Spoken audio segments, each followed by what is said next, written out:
I'm going to give you some solutions on how to deal with it. And this is probably going to change your life forever just by doing this alone. Okay, so the first thing you need to understand about depression is that it exists in your conscious mind. It exists in your thinking mind. So what is inside your thinking mind? You have your body, your name, your reputation, your trauma, your memories, your family, your worries, your interests, your bills, your passion, dislikes, goals, right?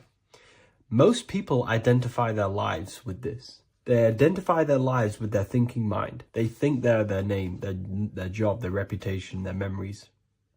But this is not who you actually are. Who you actually are is the observer of that. What happens if you stop thinking? What is left? You're left with unconditioned consciousness. You're left with the self, which is what we refer to as I. We are the consciousness, not the thinking consciousness.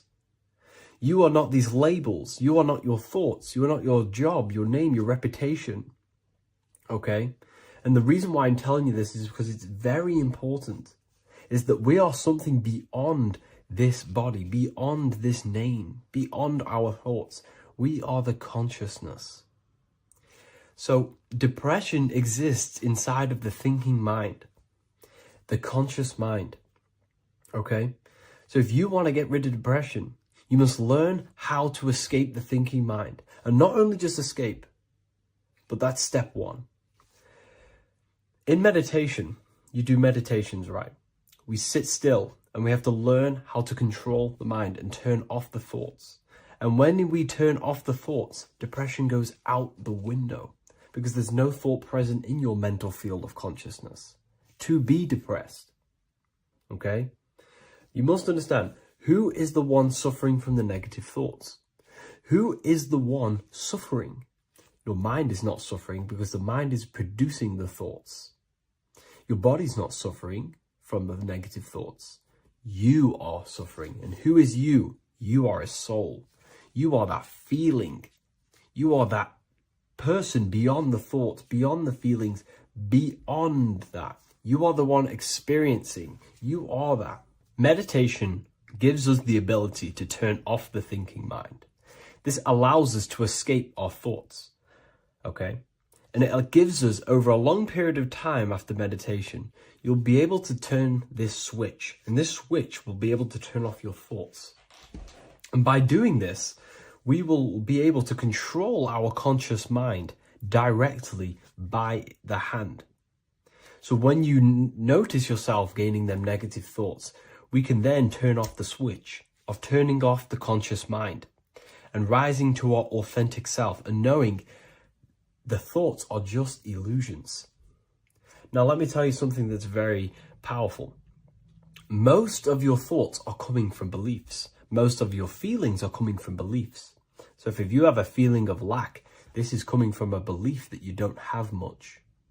If you are feeling alone, this is coming from a belief that you are alone. So what we must do is restructure ourselves. We must restructure the subconscious mind. And we do this in many different ways. We can do this with meditation. We can do this with visualization, visualizing our desired reality as if we are living it. We can do this with affirmation. Now, a lot of people think, oh, I'm trying to speak something into existence with affirmation. No, you're not using vibration to try and change reality with what a lot of these new age people will teach you. Vibration, your words will not have much an impact on reality. That's the truth. But what they do have an impact on is reprogramming and recrafting and refining your mind. If you repeat, I am wealthy all day long, your subconscious mind, that word will be lingering inside your subconscious and you will start to mold that into your conscious. You'll start to be consciously thinking about this. Most of your thoughts are coming from your subconscious. So if you want to get rid of depression, you got to figure out the trigger. What are you depressed about? What are you feeling? What are the beliefs that are making you feeling and thinking this way? And that's what you must restructure. You must restructure your subconscious mind through visualization, meditation, and affirmation. You do these all the time. You do these every single day, and you will slowly, if not surely, restructure your subconscious mind. While by doing the practice of meditation, you'll gain the off switch as well. Sometimes depression comes from not living in your authentic self. You're not doing the things that your soul is telling you to do. We all know what we should be doing at all times. I don't care what you have on. We all know we should be doing something. We all know that we have there's a higher aspect of our mind that tells us, oh, we need to be doing this, but I'm actually sat here on my phone. Oh, I shouldn't be eating this, but I'm doing it anyway. There's always that higher voice. And that is the voice that has to be connected to. And when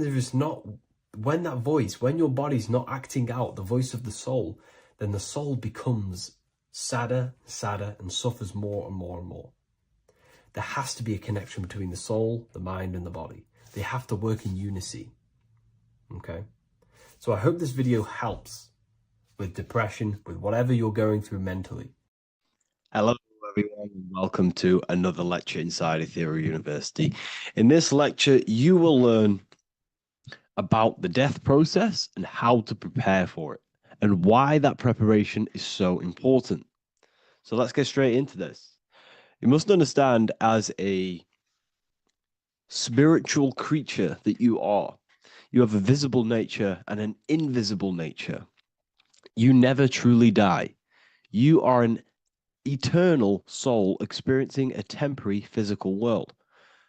The inner world of thought and emotion is eternal, while the outer world of matter is mortal. Everything that is seen is mortal. Everything that is unseen by the eyes is immortal. When you die, your external physical world will be stripped away, leaving only your pure consciousness in its raw form, drifting within the astral plane. So here you see your physical external body and your internal world. And your internal world is your state of consciousness. It's your state of consciousness. Your thought and emotion is one overall state. Okay?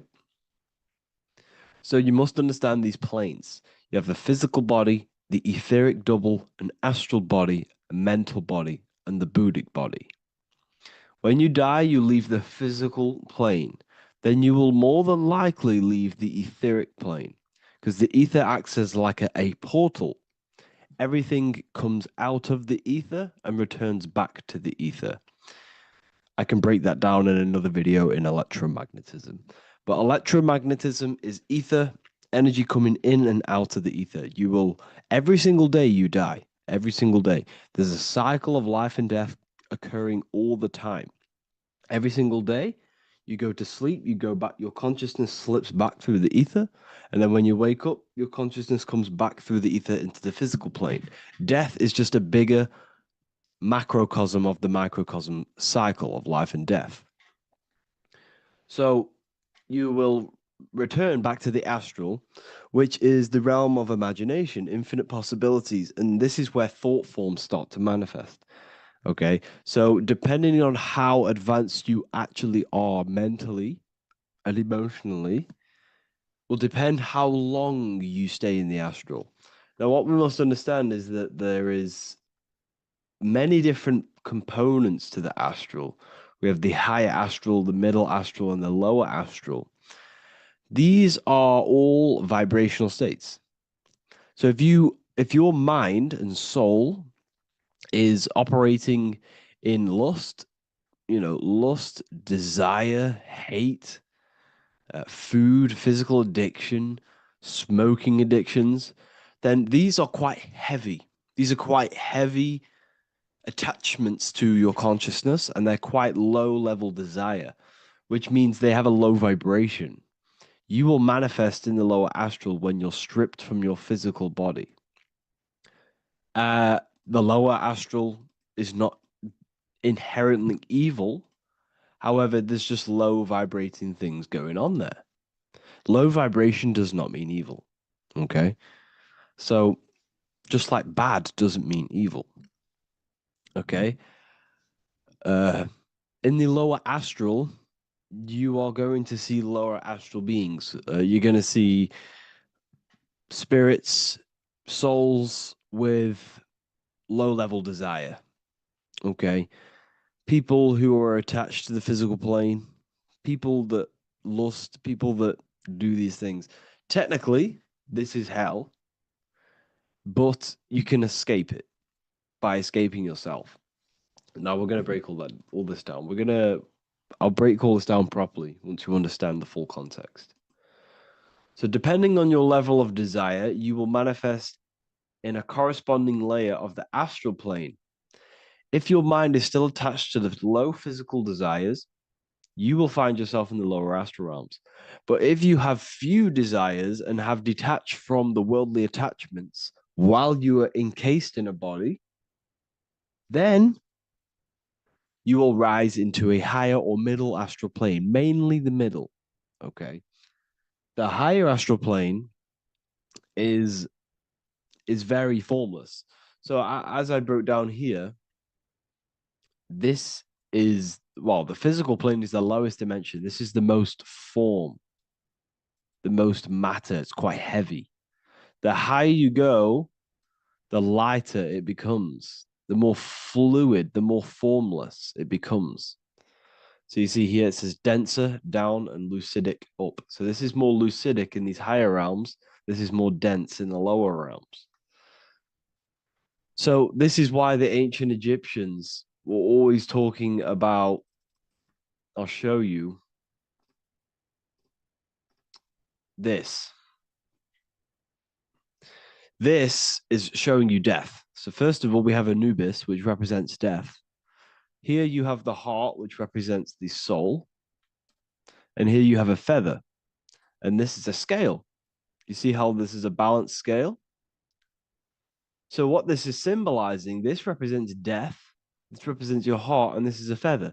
So when you die, your heart must be as light as a feather, which means your emotions, your soul, should have no attachments to the world. It should be light. It should be detached.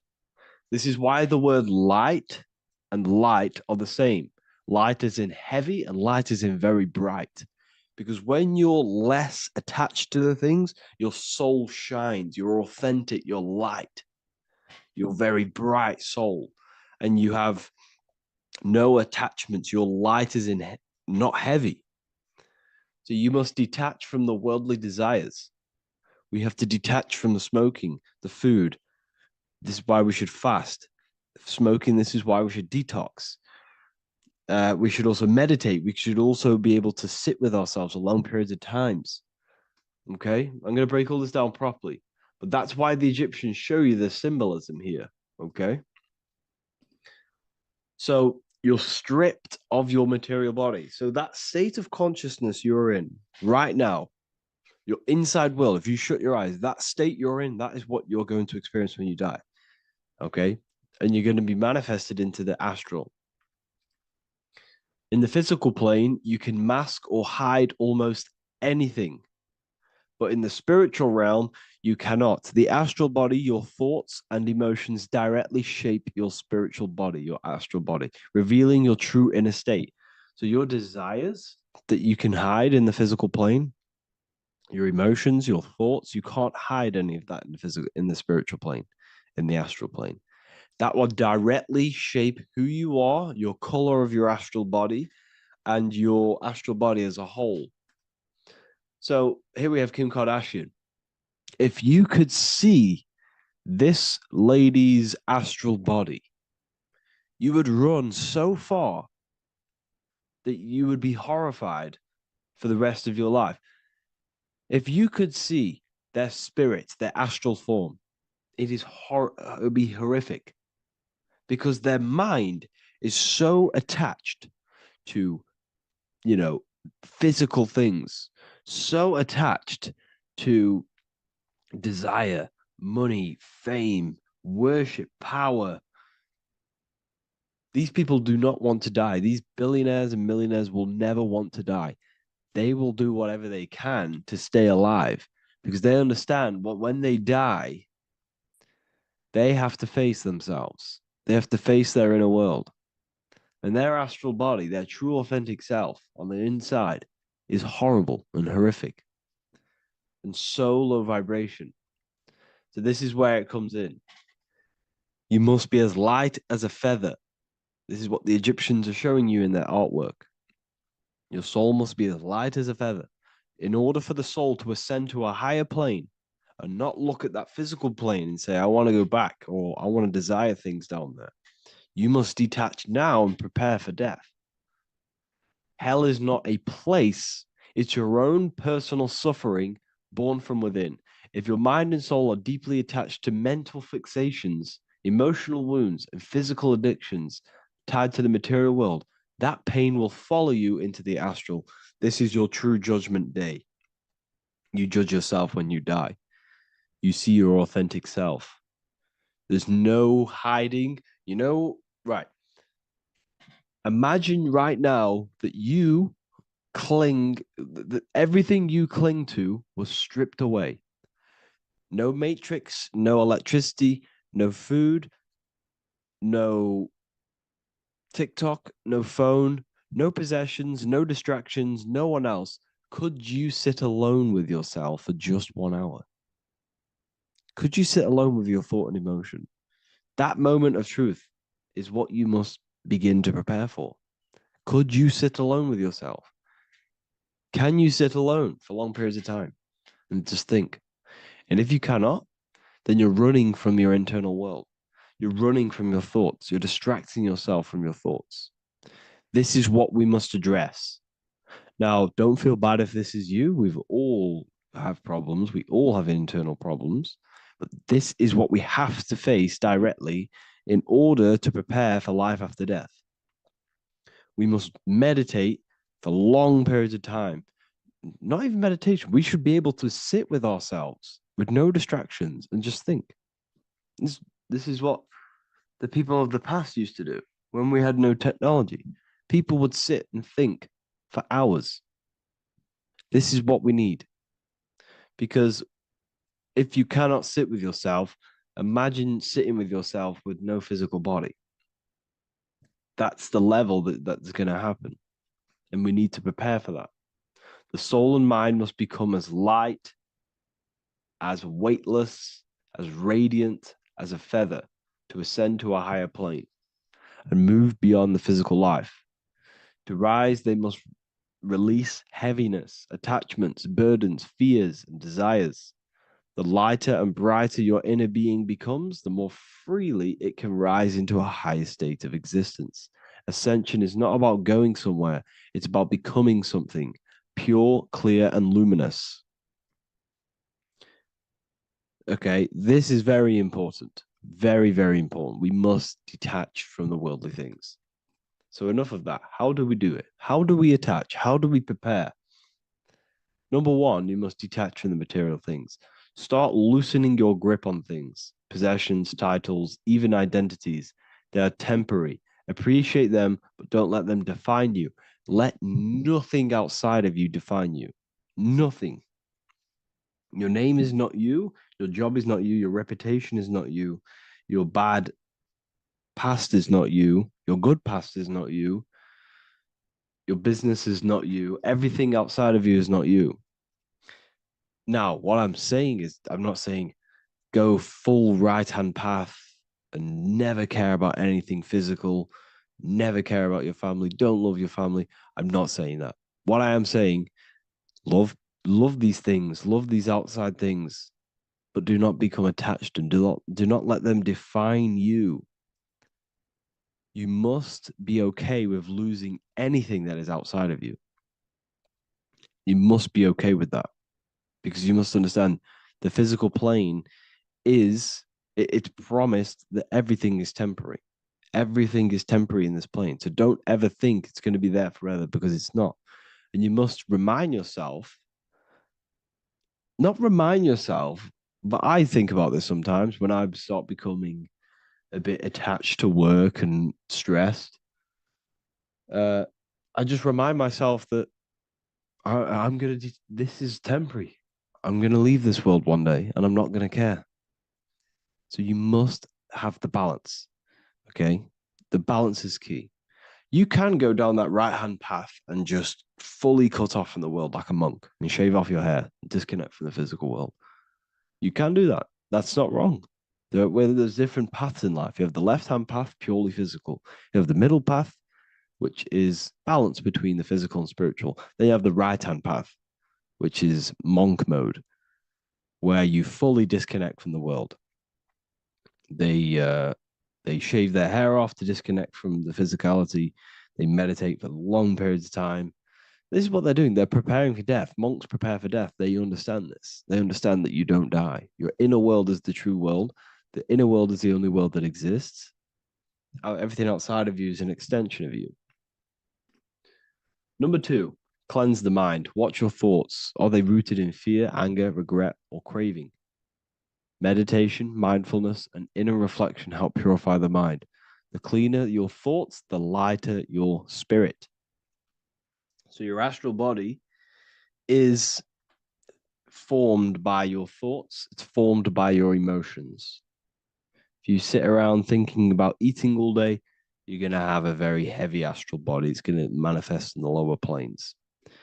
But if your mind is thinking about good things with good intentions, love, knowledge, expansion, you're going to manifest even the middle or the higher. And there are ways to even ascend out of your astral body. Yes, you can ascend out of your astral body and out of the mental body, but that's all very advanced, and I'm not going to teach that yet.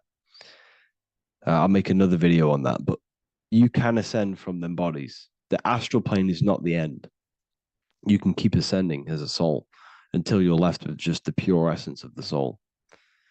But we're going to, anyways, cleanse the mind, reprogram the limiting belief systems, let go of mental attachments.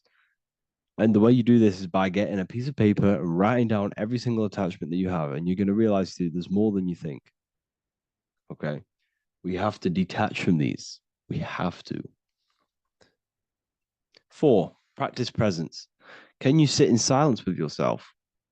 The more at ease you are with your own inner being, the less you'll feel death. The afterlife is just an extension of your inner world.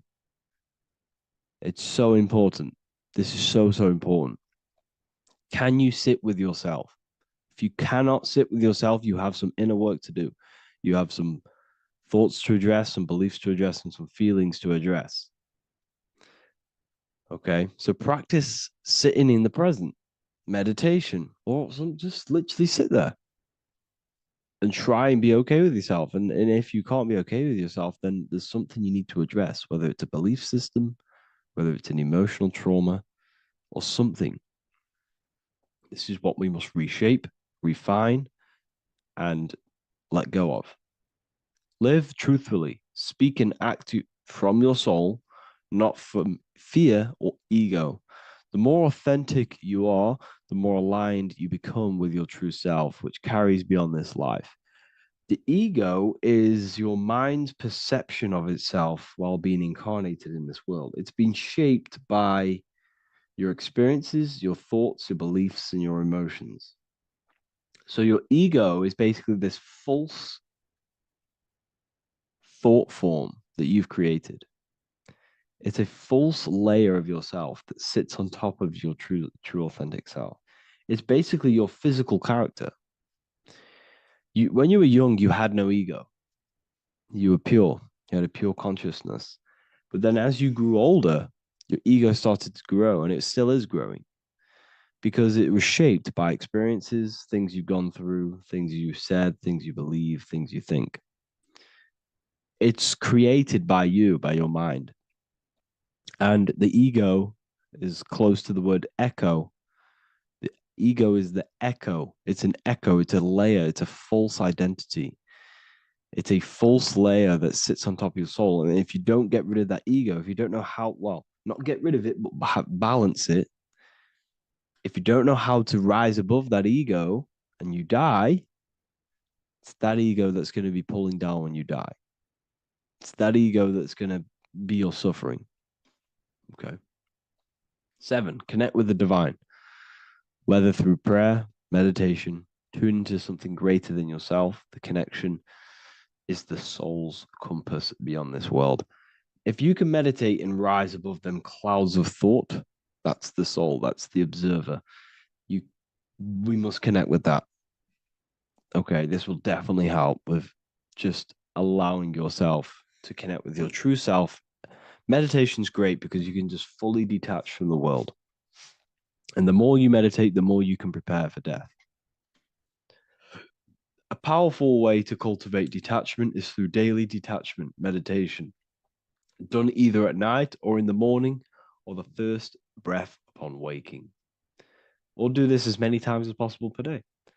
Start by physically grounding yourself in the present moment. Say out loud, I am here right now, nothing else matters. Let that phrase draw your awareness into the now. Just keep saying it until you're present. Then begin to slowly list everything you identify yourself with, one by one. I am not your body. I am not my body. I am not my name. I am not my possessions. I'm not my house. I'm not my children. I'm not my everything. I am not my thoughts. Release each layer gently. Imagine if you want to, if you have a good imagination, imagine placing these things into a big box. Placing your body, placing your name, placing your possessions, placing your house, your car, your thoughts, your beliefs into a box, and then shut that box. If you have a good imagination, do that. That can help. And you'll be left with yourself. And you're not even that. It goes even deeper. Eventually, you'll reach the mind itself. Detach from the language that the mind is even using. Now, that's very difficult. And not many people have ever thought about that, and they've ever even been there. Detach from the language that the mind is using. Think about that for a second. Your mind is not what you actually think. It goes very deeper. Your mind is not that little voice. It's that voice that the language is using. So even the language is a spell on your mind. Okay, it's an attachment. Eventually, you'll reach the mind itself, detached from the language it uses, the voice in your head, the need to define.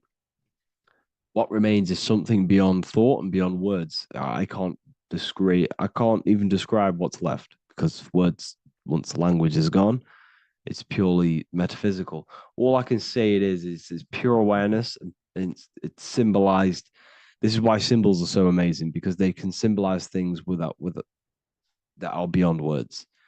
A flame, it's just a flame, and you won't be able to understand that until you've been there.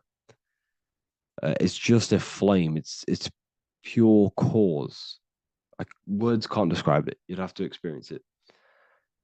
Connect with this essence daily. This is truly who you are. So this is a great way to detach. We can do these detachments every single day during meditation. This will definitely help over long periods of time. Of course, you're not going to be ready tomorrow for death, but just try and prepare for these things. This is the whole reason people used to meditate. It's the whole reason why people do these spiritual practices, because they understood that this plane is temporary and your soul moves on from this plane. And you'll never truly believe in the soul until you experience it. So I can show you these things, but you must go out and experience it. The soul is real, but you won't understand unless you cast off everything else. Okay. So I hope this video helps. It's a very deep video. I'm going to be making more of these stuff, of more self-mastery. And of course, we've made the self-mastery section now. So I'm going to start filling up this place with lectures. And I think it's a great time to start this because a lot of people have been asking on how to master yourself, prepare to death. So hope this video helps. See you in the next one. What if I told you that reincarnation is real and that there is a metaphysical, spiritual science behind this? Most people leave this world just as lost when they entered it. That they carry their fears, attachments, and addictions with them, only to be born again trapped in the same cycle, repeating the patterns of lifetime after lifetime. This lecture is not just about preparing for death. It's about mastering yourself before death, so you don't take them burdens with you. Because the truth is, whatever addictions, fears, and unresolved emotions you cling to in this life, you carry with you into the next. Unless you break free now. You must master yourself before death. Death is not the end. It is the great passage. But how we transition depends on our mastery of the self. This was symbolized by the Ouroboros, the snake biting its tail. Every ending is a new beginning. It's an infinite cycle of consciousness. Now, your human body is basically an antenna tapped in to a stream of consciousness. Just like a radio is tapped into a specific frequency to play that radio. Your body is basically an antenna, a crystal picking up the consciousness of God. You are on an ever-ending journey, a journey of learning and expansion of the mind into new fields of thought. This was symbolized as the Ouroboros. When you die, it is a new beginning. It's a transitioning, not an ending. Everything is eternal in this universe as consciousness is formless and constantly transforms into new forms of life. Let's break down the word death. Death contains the word ether. Now, the ether can be found in the word heart or earth. Ether. Everything in this plane comes from the etheric plane. The etheric plane is the barrier between the physical plane and the spiritual plane, the astral plane. The astral plane is the screen that you have in your mind that allows you to imagine a red apple, for example. This is the imaginative plane where thought forms start to take form. Everything begins as a thought, then the thought form becomes an imagination, then energy, then physical. Everything in the physical plane is a shadow of thought, all objects manifested as thought. You came from the astral. You came from the stars. This is why we say reach for the stars. Or this is why you say you are a star. Cis star, miss star, fraud star, stir is star. And when you become famous, you become a superstar and you gain a star on the Hollywood floor. You are a star. The ether. The ether is the infinite energy source which all things come out of and return back to. This is the cycle of life and death, summer and winter, day and night, sleep and awake. The ether is the infinite energy source which all things come from and will return back to. Okay, sorry about that little error. The ether is the boundless source of energy from which all things emerge, to which all things return to. We can see this in the cycle of the sun. The sun does this wave of creation. It rises and it falls. We have the day and the night. The daytime represents our conscious mind when we are alert. The nighttime represents our subconscious mind when we are inside the spiritual realms. The nighttime is spirit, the daytime is matter, spirit and matter. Awake and asleep, conscious and subconscious. We see this in the yearly cycle. Summer is life, winter is death. Spring is the morning, summer is midday, autumn is evening, winter is the night. Everything is a macro and a micro cycle of being born out of the ether and returning back from life and death. Life and death is manifested within the cycles of the sun and everything outside of you, as within, so without. This is why we say sleep is the cousin of death. The macrocosm is death, the microcosm is sleep. Every time you go to sleep, you are essentially it's a miniature death. You're entering into spirit and then returning back into matter in the morning when the sun rises. Everything is a reflection of the macrocosm cycles. Preparation for death. The first thing we must do in order to prepare for death, for life after death, in order to stop being reincarnated in this cycle of materialism, in order to progress as a soul, because remember, you are a soul in a body. Just like the sun gives power and life to the earth, your soul gives power and life to your body. When you say I, you're referring to the soul. And your soul can be stuck underneath layers of false identifications. Who you believe yourself to be is merely a collection of subconscious programs running within your mind. Now that's very deep. That is very, very deep. Who you think you are is a part of your thinking mind. Your name, your job, your reputation, your family, your friends. These things are not you. They're all aspects of the thinking mind. What happens if you meditate and you turn off the mind? Then all these things do not exist. You're left with the pure soul, the pure awareness, the pure observation. If you turn off the thinking mind, you're no longer your body, you're no longer your reputation, you're no longer your friends, you're no longer your job and your labels. You are the soul. That's the true you, the observation of the mind, not the thinking mind. The ego is the echo. It's an echo of your true self. The ego is your mind's perception of itself, shaped by experiences, trauma, emotions, and beliefs. It is merely an echo of your true soul self. The ego is not you. Your mind is not you. You are the soul. And this is the true self that we must express within our life and we must connect with before we die.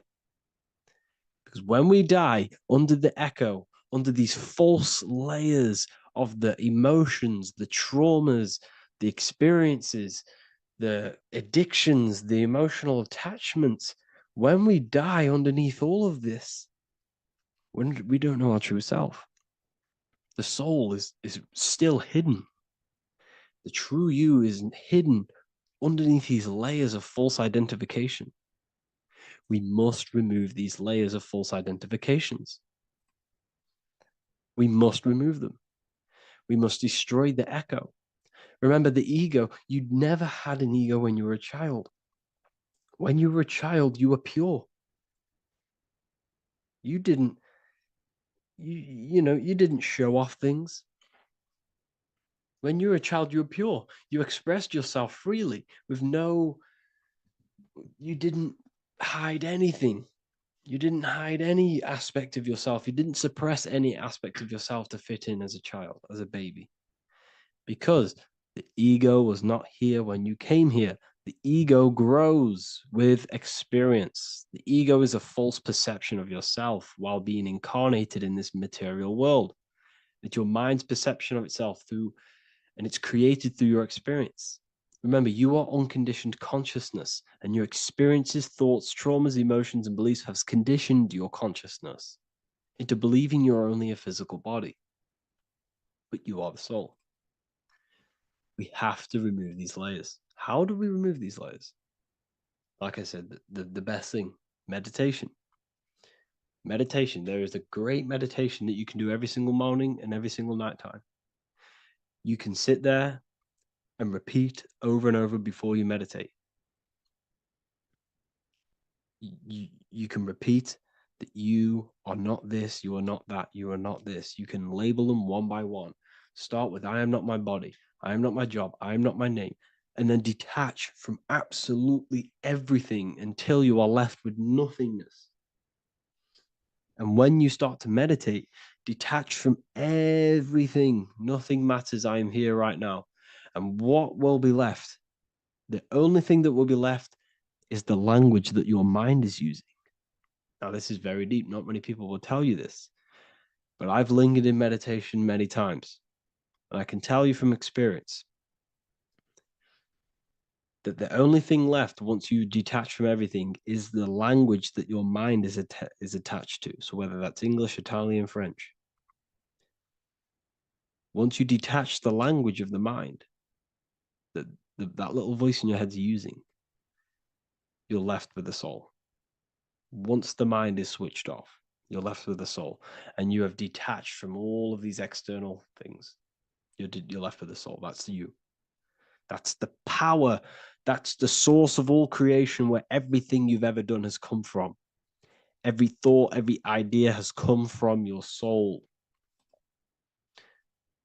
Number two, that's meant to say number two. Sorry about that. Mental addictions and emotional addictions. Okay. These two are very important. Mental addictions, this could be thought patterns, this could be the labels that we've just been talking about. Then you have emotional attachments, which is maybe you're too attached to an external thing. Maybe you're too attached to your phone. Maybe you're too attached to family. Maybe you're too attached to loved ones. Yes, I'm not saying don't love them, but what I'm saying is do not rely on anything in this world to make you happy, to fulfill your emotional needs. Everything is found within you. You must look within, and if you're looking without, if you're trying to find yourself in the outer world, you'll never find yourself. You'll constantly looking around in loops. Because nothing, you cannot find yourself in the outer world. Nothing will long-term give you long-term validation. Seeking validation in the outer world will leave you soulless, leave you feeling empty inside and sad and depressed. You have to find yourself within. You have to detach from everything you are relying on to give you emotional stableness. You have to detach from all. Yes, love your children. Yes, love these people, but do not rely on them. Because everything in this world is temporary. Do not conform to this world. The Bible tells you this. Everything in modern society nurtures the body, but neglects the soul. They keep you addicted to as many things as possible. Smoking, you have to detach. Drugs, you have to detach. Alcohol, detach. You cannot rely on anything. This is why this path is very, very difficult to walk. But I'm showing you the way. These are the things you must do before death. You have to detach from absolutely everything. If you die and your mind and soul is still addicted to these worldly things, then you guess what? You're going to reincarnate. You're going to reincarnate because your mind is still thinking about these material earthly things. And if you are operating in that vibration, you're going to project that vibration and come back here. You have to detach. You have to master the soul and master the mind. Like I said, the matrix is designed to keep you addicted to as many things as possible. Your phone, food, smoking, drugs, alcohol, clubbing, all of these things. Everything in society is made to trap your soul and reincarnate in this world. That's why it's very, very, very difficult to walk this path. Very difficult. Matrix, matter tricks. John 2:15 to 17. Do not love this world, nor the things it offers you. For when you love the world, you will lose God. Do not love this world, nor the things it offers you. Do not conform to the pattern of this world, but be transformed by the renewing of your mind. Great quote. Do not conform to the pattern of this world, but be transformed. Let this world transform you. Learn from this, expand from this, but do not be mentally and emotionally attached. Okay? What good will it be for someone to gain the whole world yet forfeit their soul? Like I said, everything in the Bible is telling you the truth. You just got to read it correctly. This is spirituality. This is spirituality. The Bible is spiritual. It's a spiritual text. We must disconnect from everything outside of us and connect with the true soul. Here we have the Egyptians showing you the soul leaving the body. Here we have the soul here. Here we have the Masons showing you the soul coming out. The soul is real. You are the soul. And when you leave this physical plane, you will go into the astral plane. That's where you came from. You came from the astral. You came from the stars. You incarnated into this physical body. Your consciousness fell into this material form to experience limitation, to experience a 3D world. So in order to ascend properly before we die, we have to let go of all the attachments. Every addiction you have, write them down. And one by one, tackle them. Before you die, you have to, or else you will reincarnate. This is the teachings of Egyptians. This is the teachings of Masonry. All of these addictions contribute towards life after death. Everything must be controlled. And we must be attached to the soul. I'm not saying I'm perfect. I'm not saying I'm perfect, people. We're all not perfect. We're all under psychological operation by the government. We're all in a very difficult situation with this awakening.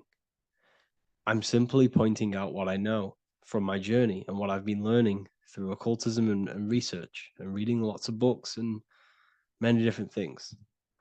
I'm on this journey just as you are. Maybe I'm further. Maybe you're ahead of me.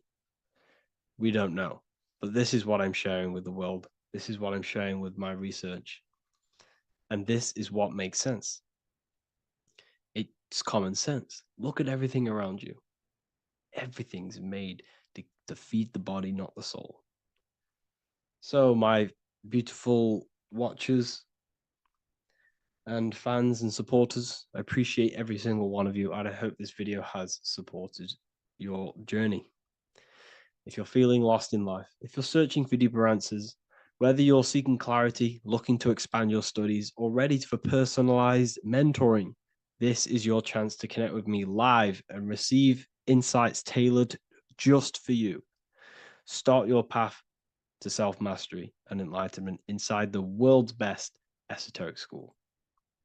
Your journey starts now. Tap the link in the description if you want to join Ethereal University, or feel free to check out my books. I thank you all, and I really appreciate for 100,000 subscribers on YouTube. I love every single one of you. Make sure to drop a like, a comment, and subscribe to the channel if you're new. Let me know some ideas for, lectures, anything that you want to know. I can make lectures on them. Just drop it in the comments. I appreciate every single one of you. Take care.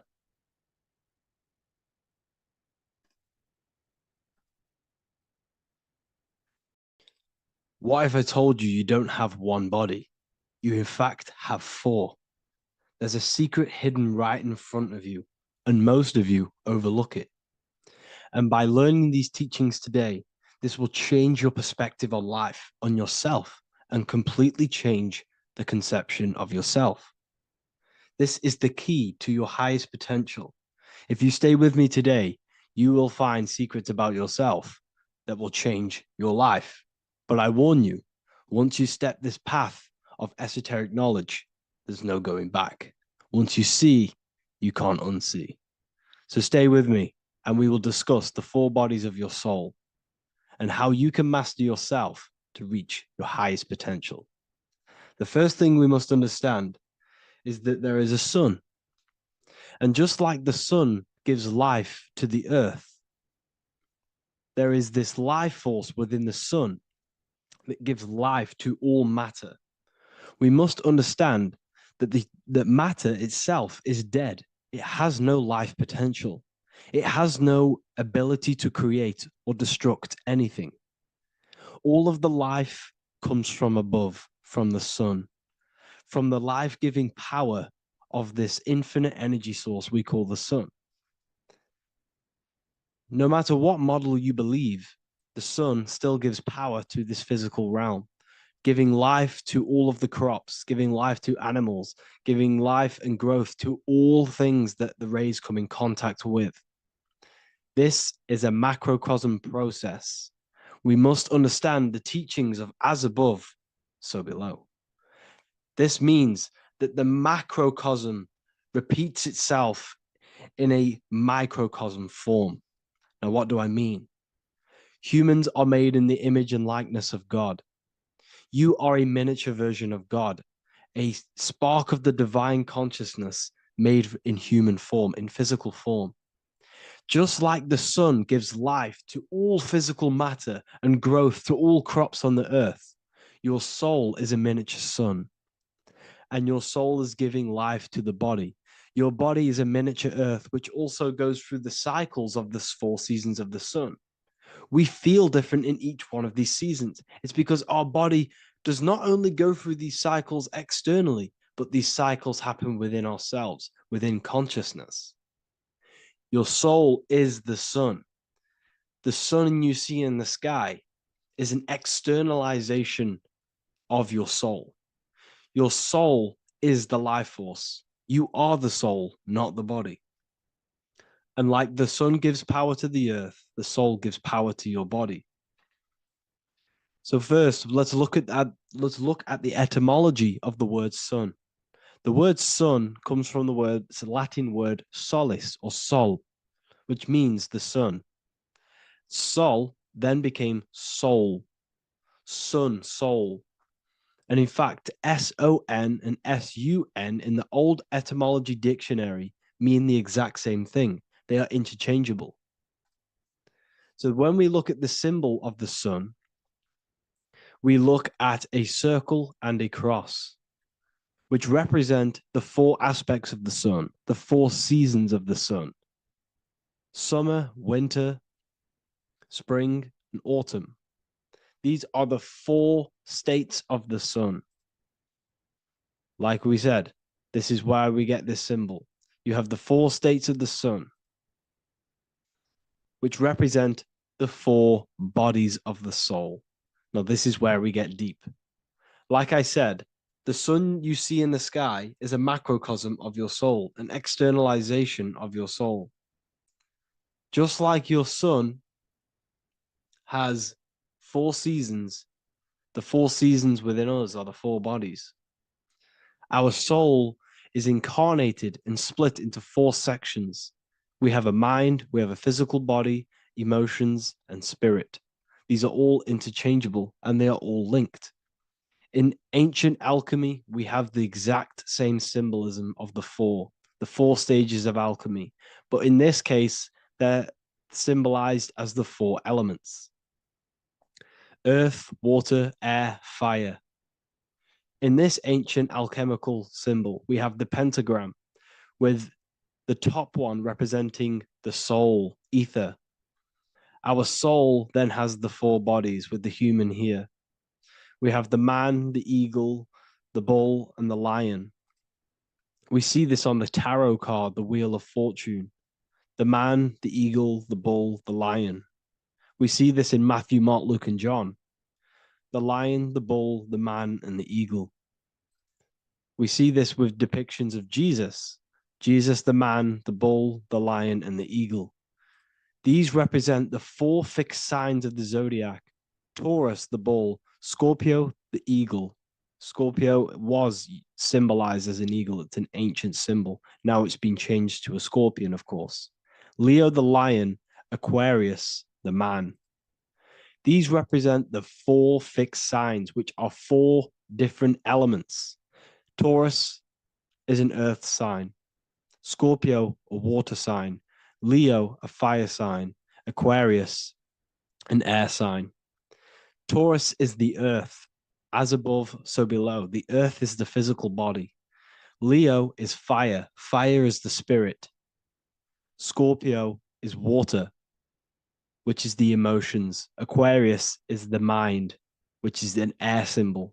Air is the mind. That's why we call people airheads.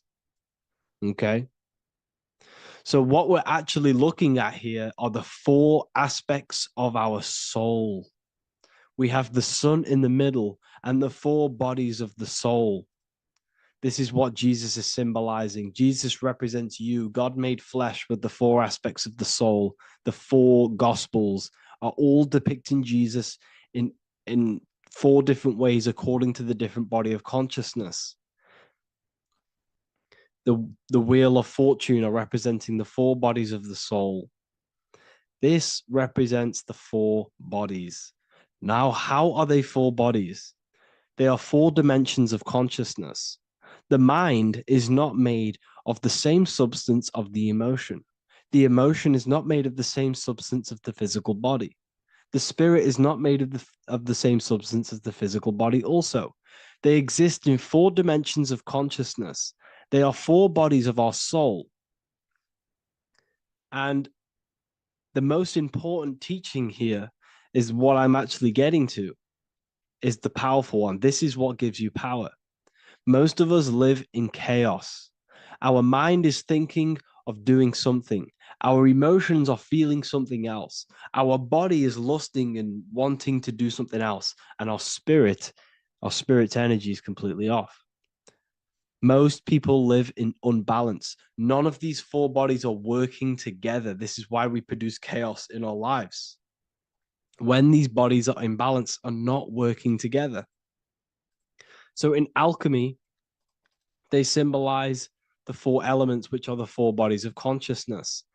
These are the furnaces with the fire. They represent transmutation of each body. We have to sync these bodies. We have to sync the mind with our emotions, and our emotions with our actions, the physical body, and with our spirit. These four key bodies need to be in line in order for us to create consciously in our life. Because each one of us is a creator, a miniature version of God, creating our own earth, creating our own material reality. And in order for us to create consciously and with effect and power, we must have these bodies unified so that we can create consciously and not create chaos. So this is very, very important. And this is a secret teaching found in all ancient societies. But this is what the hidden symbolism of astrology actually is. The sun is our soul, and the 12 zodiacs are 12 aspects of our soul. And we have the 4 aspects of the 4 main bodies. This is what we're looking at. We're not looking at the sky. We're actually looking at aspects of ourselves, aspects of our soul that we must master and transmute in order to become our highest potential. So I hope this makes sense. And it may take a while for you to fully understand this, but the key knowledge in order for you to understand any of these teachings that I've gone through today is the major, major teaching of as above, so below. What is above is below. What is within is without.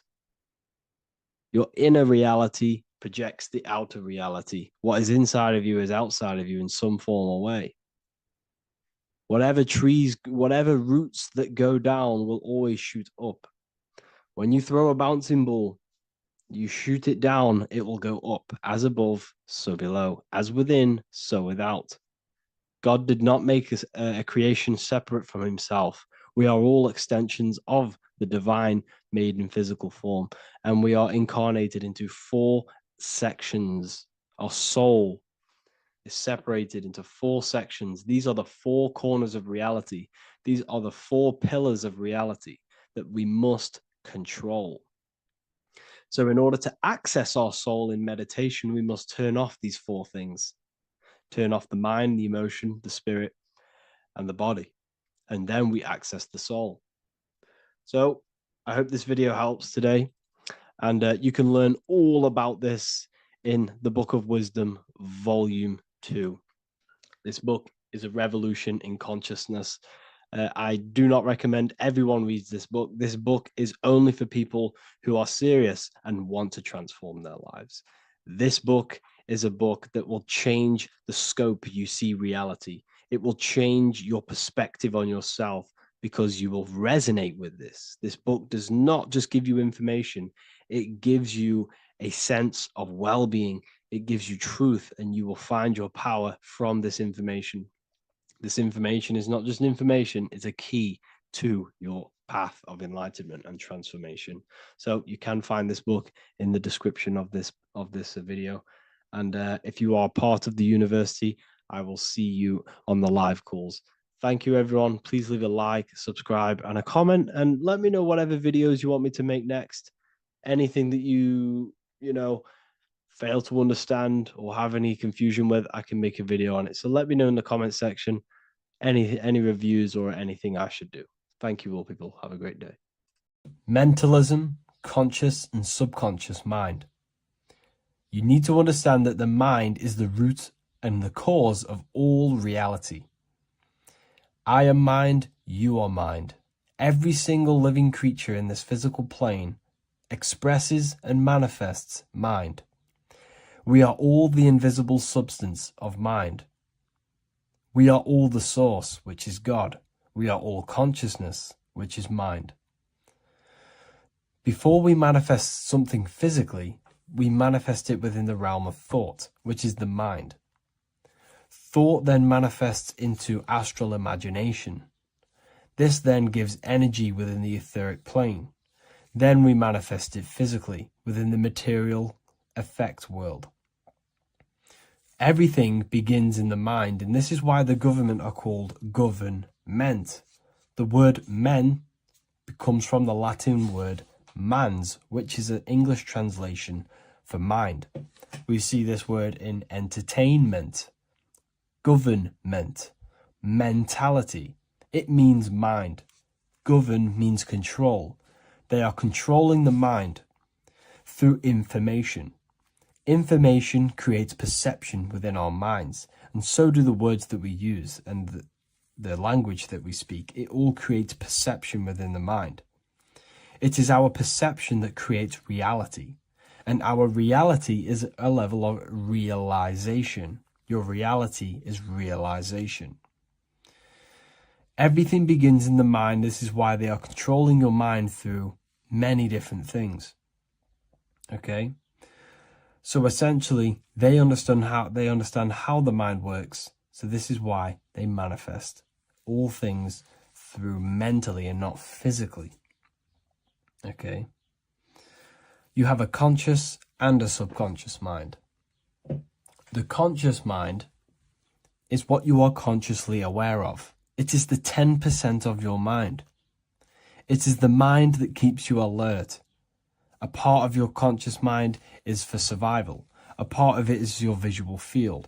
A part of it is your just five senses. It is basically what you are consciously aware of right now. Your subconscious mind is the 90% of your mind. The subconscious mind is what holds all of your memories, your programs, and all things that you have ever experienced is all stored within the subconscious mind. It is this part of you where you draw memories from, where you draw your words from. I am consciously speaking, but the words that are coming out of my mouth are not thought about consciously. They are coming straight from the subconscious mind, where all programs and memories are stored. It is essentially this part of the mind which is manifesting our daily basis behavior. Because the subconscious mind stores the programs which we are operating our life off. For example, if you tie your laces, you do no longer have to consciously do them. Your hands literally just know exactly what to do because you've done it that many times. So essentially, you create these programs within your subconscious mind through repetition and emotion. These are the two main ways your subconscious mind is programmed and installs things that you do on autopilot. The subconscious mind, like I said before, manifests 90% of your daily basis actions and 90% of your daily basis thought patterns. For example, if you were in a car crash 10 years ago and you had a very traumatic event, that car crash and that emotion that you felt in that time impressed your subconscious mind with a program. And even to this day, 10 years later, you are still wary about entering cars because of that program. Even though you may be not thinking about the car crash, you are still wary about entering cars because of that program, because of that emotion impressed upon the subconscious mind. You see, everything you say, everything you think, and everything you feel is telling your subconscious mind, that is what I want. The subconscious mind takes everything literally. Even if you are talking about someone else, your subconscious mind only knows you, and it only knows yes, and it only knows the now, the present moment. So this is why the golden rule back in the ancient days was treat others like you want to be treated. Because the way you treat others is telling your subconscious mind that is how you want to be treated. And this will create subconscious programs within you, affecting you.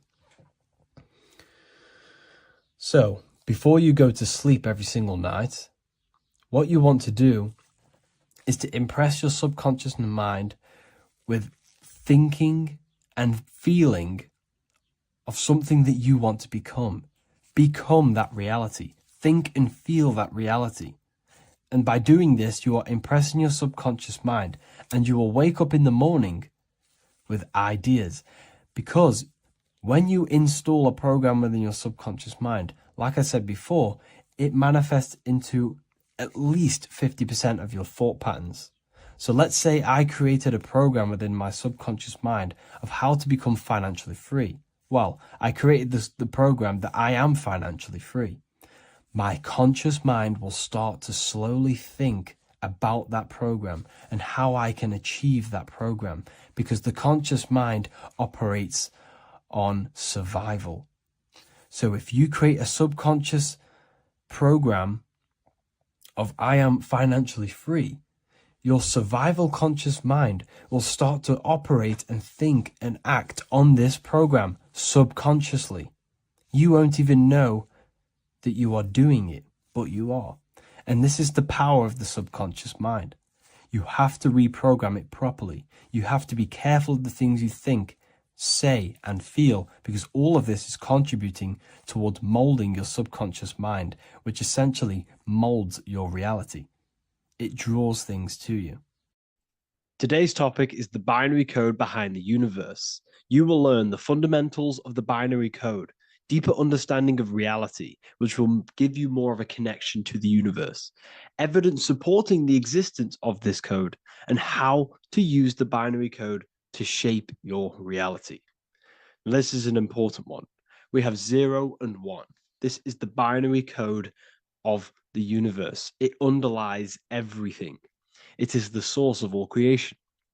The universe is binary in nature, meaning it exists as both something and nothing, on and off, male and female, light and dark. Everything has its polar opposite. At its core, all that exists is 0, representing nothingness, infinite potential, and 1, representing something, order.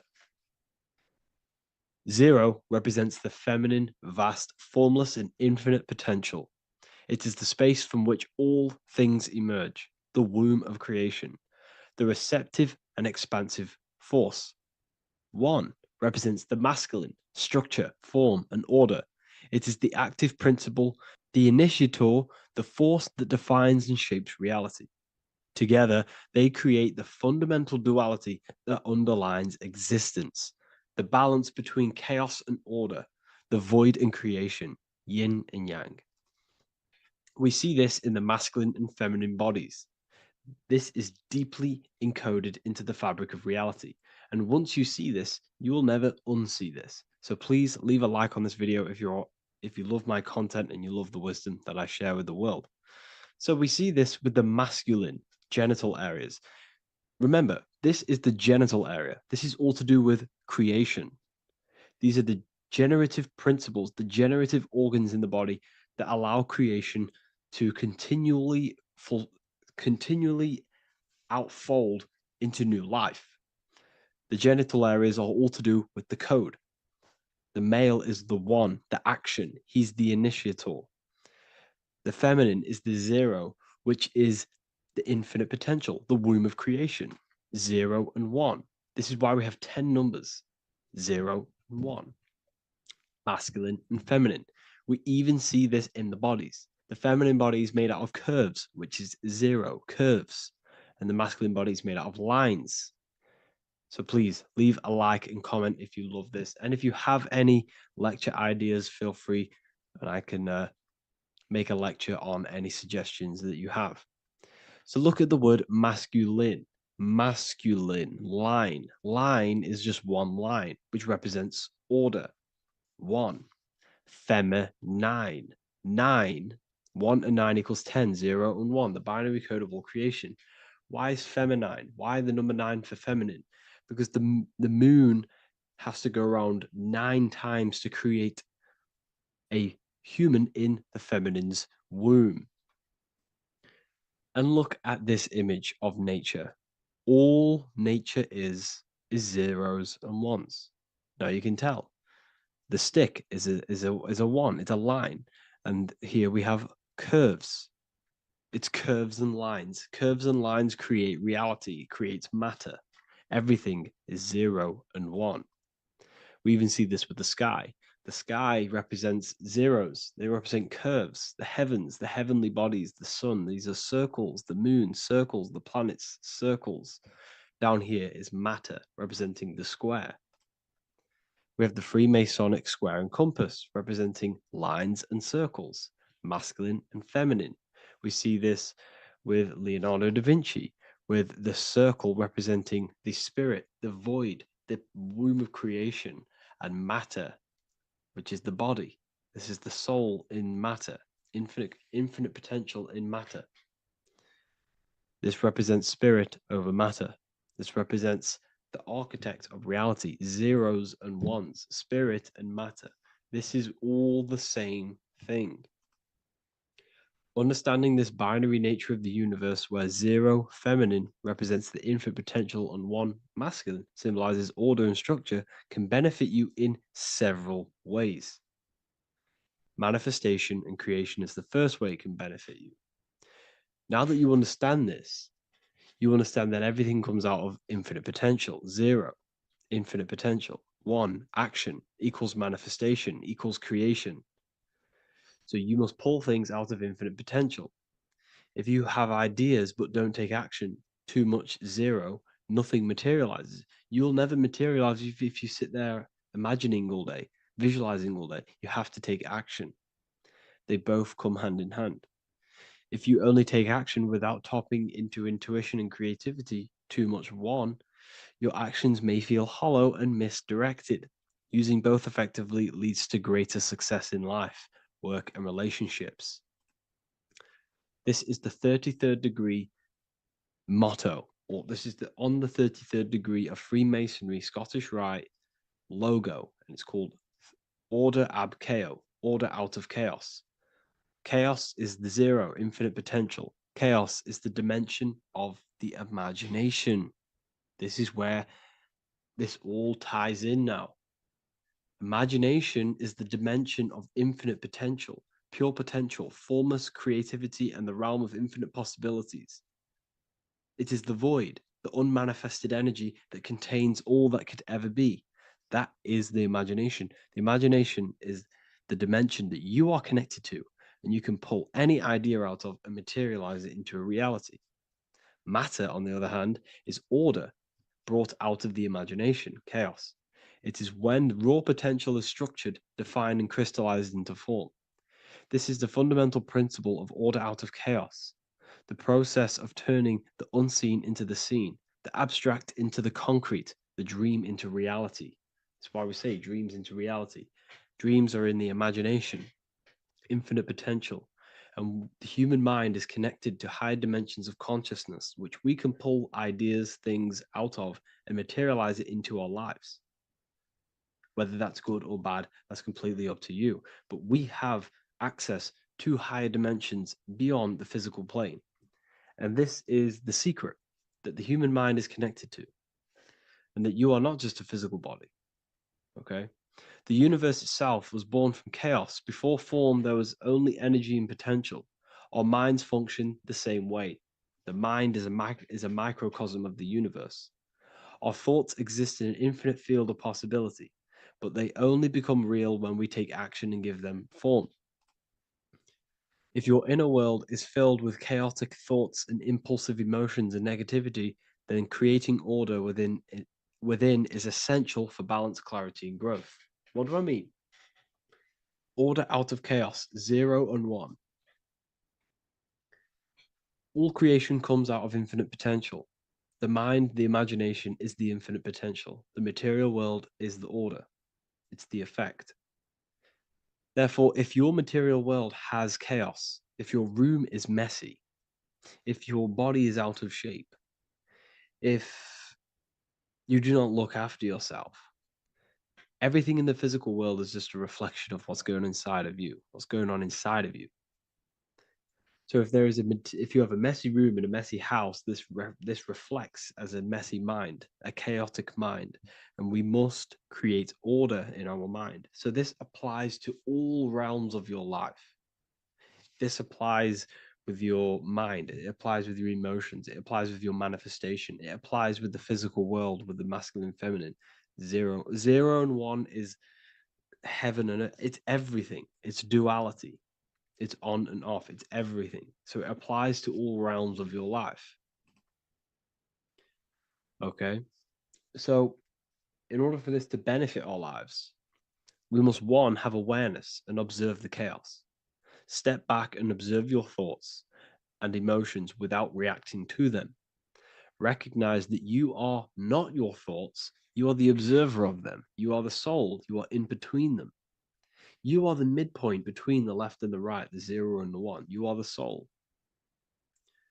Journaling or meditation can help you identify patterns and negativity and impulsivity. So it's important that we recognize these patterns. We recognize the chaos within us and we transmute it. 2, implement structure, mental discipline, mindful practices, meditation, breath work, and slowing down your reactions. Cognitive reframing, replace destructive thoughts with constructive ones. This is so, so important.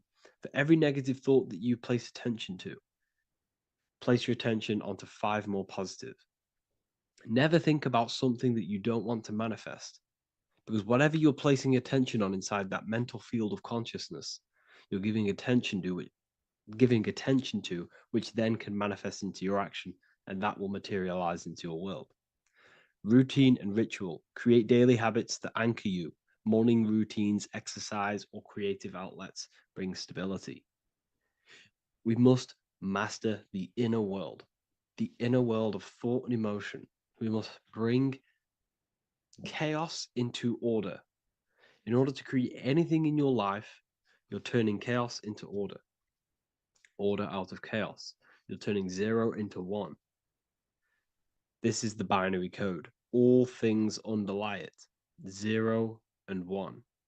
So it's so important that we master our minds, we master our emotions, we master our inner world so we can produce effect in the outer world. We cannot create consciously and effectively if we have chaotic thoughts and impulsive emotions. So I hope this has made more clarity to you so you can implement this into your life. I know I haven't given you much strategic things to implement into your life, but now that you have a better understanding of how this world is pulled out of infinite potential, you can use that. Everything in your life is pulled out of your imagination. Every text you send, everything you think of, oh, I'm going to do this later, that is your imagination thinking about the future. So you just have to do this on a mass scale to create something big in your reality. So I hope this gives you a better understanding of how the universe works and has benefited your life. If you have any comments or any suggestions or how this video made you feel, let me know in the comment section. I would really appreciate it. And I'll see you all inside of the Symbolism Masterclass on March the 8th. Hello, people. Today we're going to be talking about the secrets of the human heart. Everything they told you about the heart is a complete lie. There are secrets behind it, and you're going to find out why. And it's very important that you understand that the heart is not a pump. It's not a pump. They lied about this. The lungs is a pump. The lungs is what pumps the blood around the body. It's the oxygen. Oxygen is reacting on the blood. Now, what do you use to use a pump? You use air to pump things up. That's what your lungs are. They use air, oxygen. Now, oxygen carries magnetism. If you pour liquid oxygen between 2 magnetic magnets, you find an attraction, as you can see here. So this attraction proves that there is magnetic principles within oxygen, liquid oxygen. So when we breathe, we are essentially breathing in magnetism. Magnetism is the force driving this world. So your heart is a chestahedron. It's a 7-sided shape in geometry, and each side is pretty much equal. It's a chestahedron. Look at the word chestahedron, chest, where your heart is. And it looks very, very similar. So this is the sacred geometry of the heart. And when a chestahedron is placed in an angle, when it's placed in a box, a cube, it sits at an angle of 36 degrees off center. This is the same angle which the heart sits within the chest. That's why it's called a chestahedron, because that's what the heart is. It's a chestahedron. And when you place a chestahedron into water, it causes a spiral. It causes a vortex motion, because your heart is essentially a vortex generator. So the heart is not a pump, it is a valve. This is where blood goes into. And when the blood goes into the heart, this is what causes it to vortex, because the heart is in a shape of a vortex. Look at the tissues, everything's wrapped around, everything's spiraled. See this here? This is the spiral of magnetism. So all of the valves and the cords and the fibers are all wrapped around each other. It's a vortex. And if you take off the tissue of the heart, you would see this. It kind of looks like the Holy Grail. And this is essentially the vortex spiraling of the heart tissues. And if you unraveled the heart, because your heart is one tissue, it's one muscle. Look at it here. This is a heart unfolded. And it's just spiraled together to create this. That's what the heart is. So the heart's tissues is spiraled here, and the heart itself is all wrapped around each other in a vortex, in a spiral. Because all spiraling is all to do with magnetism. So the heart is a vortex generator. The heart takes blood, so blood enters the heart. The heart charges this blood. It reacts with the heart. The blood is turned into the heart moves through the blood moves through a vortex motion within the heart and then goes back out of the heart. So there is something going on inside of the heart which is very, very crucial that we might be missing. So the heart is spiraling blood, and there's a reason why it's doing this. When you spiral something, it gives it more energy. It gives it more frequency, more energy, more force behind it. So by spiraling the blood, it's turning blood into plasma. That's what the heart is doing. It reacts with the heart, it turns it into a vortex and turns the blood into the fourth state of liquid, or fourth state of matter, which is plasma. Okay? Plasma is proved to be in the blood. Plasma is a part of the blood that carries platelets and red blood cells and white blood cells around the body. Plasma makes up approximately 55% of the blood. So plasma is a state of matter, which they'll never tell you about because they try and hide plasma as much as possible. It's ionized gas. And that's what's going on in the heart. The heart is a vortex energy generator for the blood. And the body is being fed by plasma energy, the fourth state of matter. And if you go and read the Emerald Tablets will tell you this exact same thing. Emerald Tablets of Thoth. They're supposedly thousands of years old, or it was supposedly written by M. Doriel, who was an occultist. Apparently, he translated them. Either way, he was an occultist. So it's either written by an occultist or it's actually 100,000 years old. In the physical are these channels, the blood which moves through the vortical motion, reacting on the heart to continue its beating. So what is that telling you? The blood moves in vortical motion. It's a vortex. Reacting on the heart. What's it reacting with? There's something in the heart that turns blood into plasma. It reacts with the blood, reacts with the heart. Then it says magnetism, which moves through the nerves paths, carrier of energy to all the cells and tissues. So your body's being fed by magnetism, people. They'll never ever teach you this in school.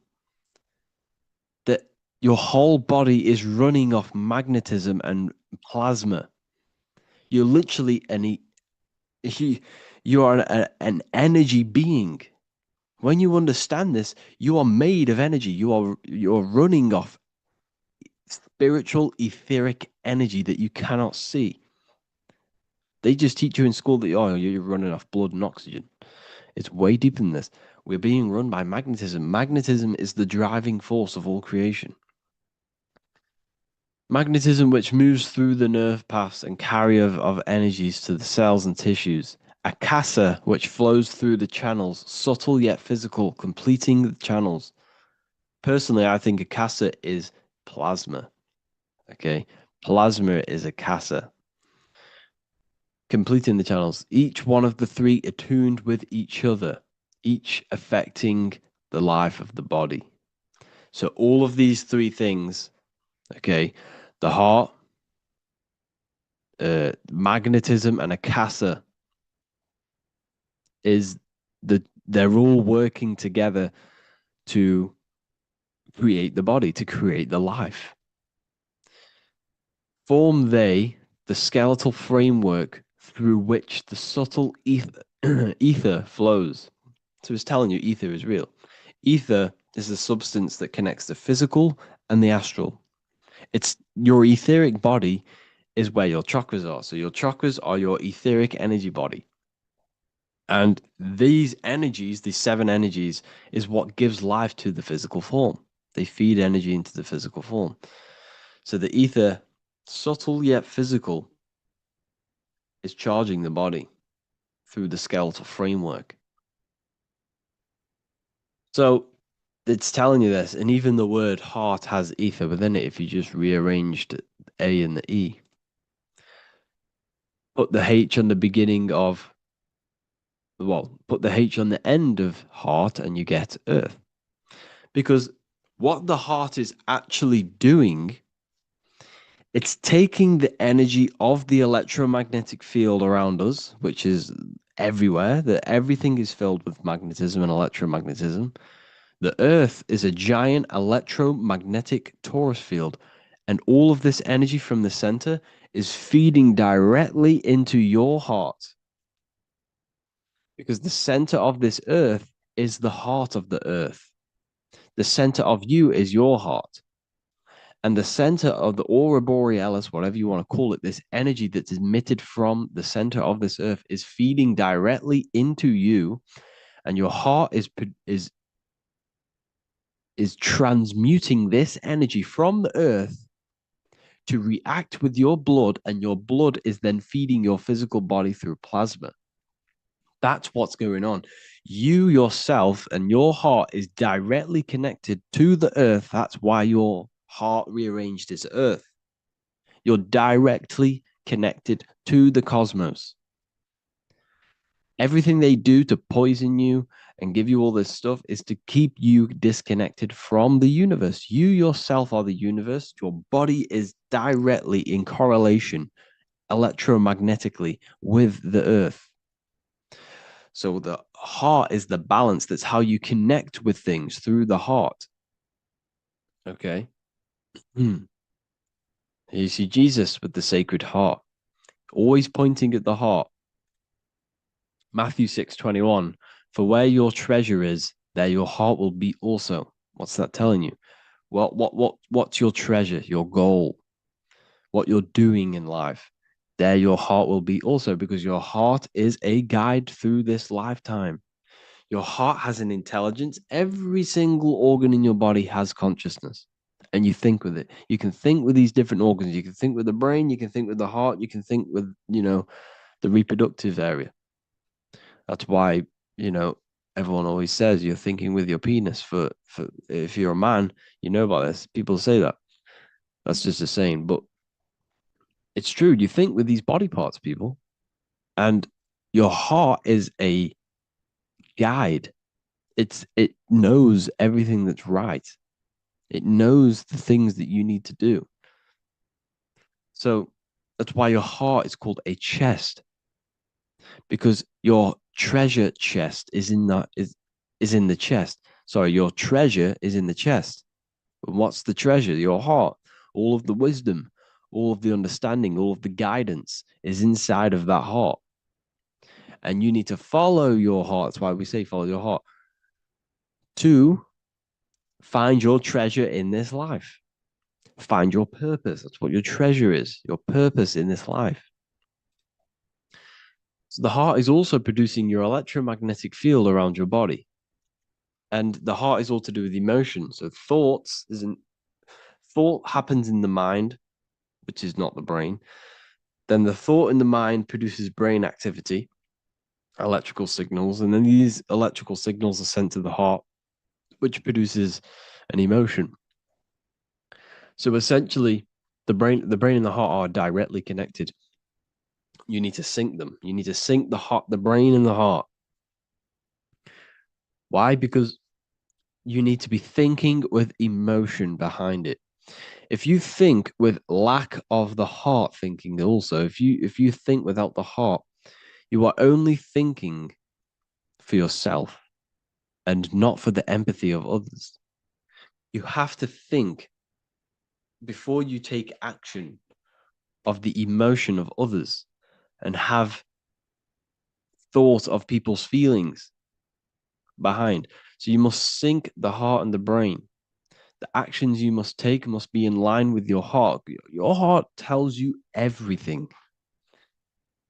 Before you do something, you can feel whether it's right or wrong. You can feel it deep down within you. When you quieten your mind, you can feel it.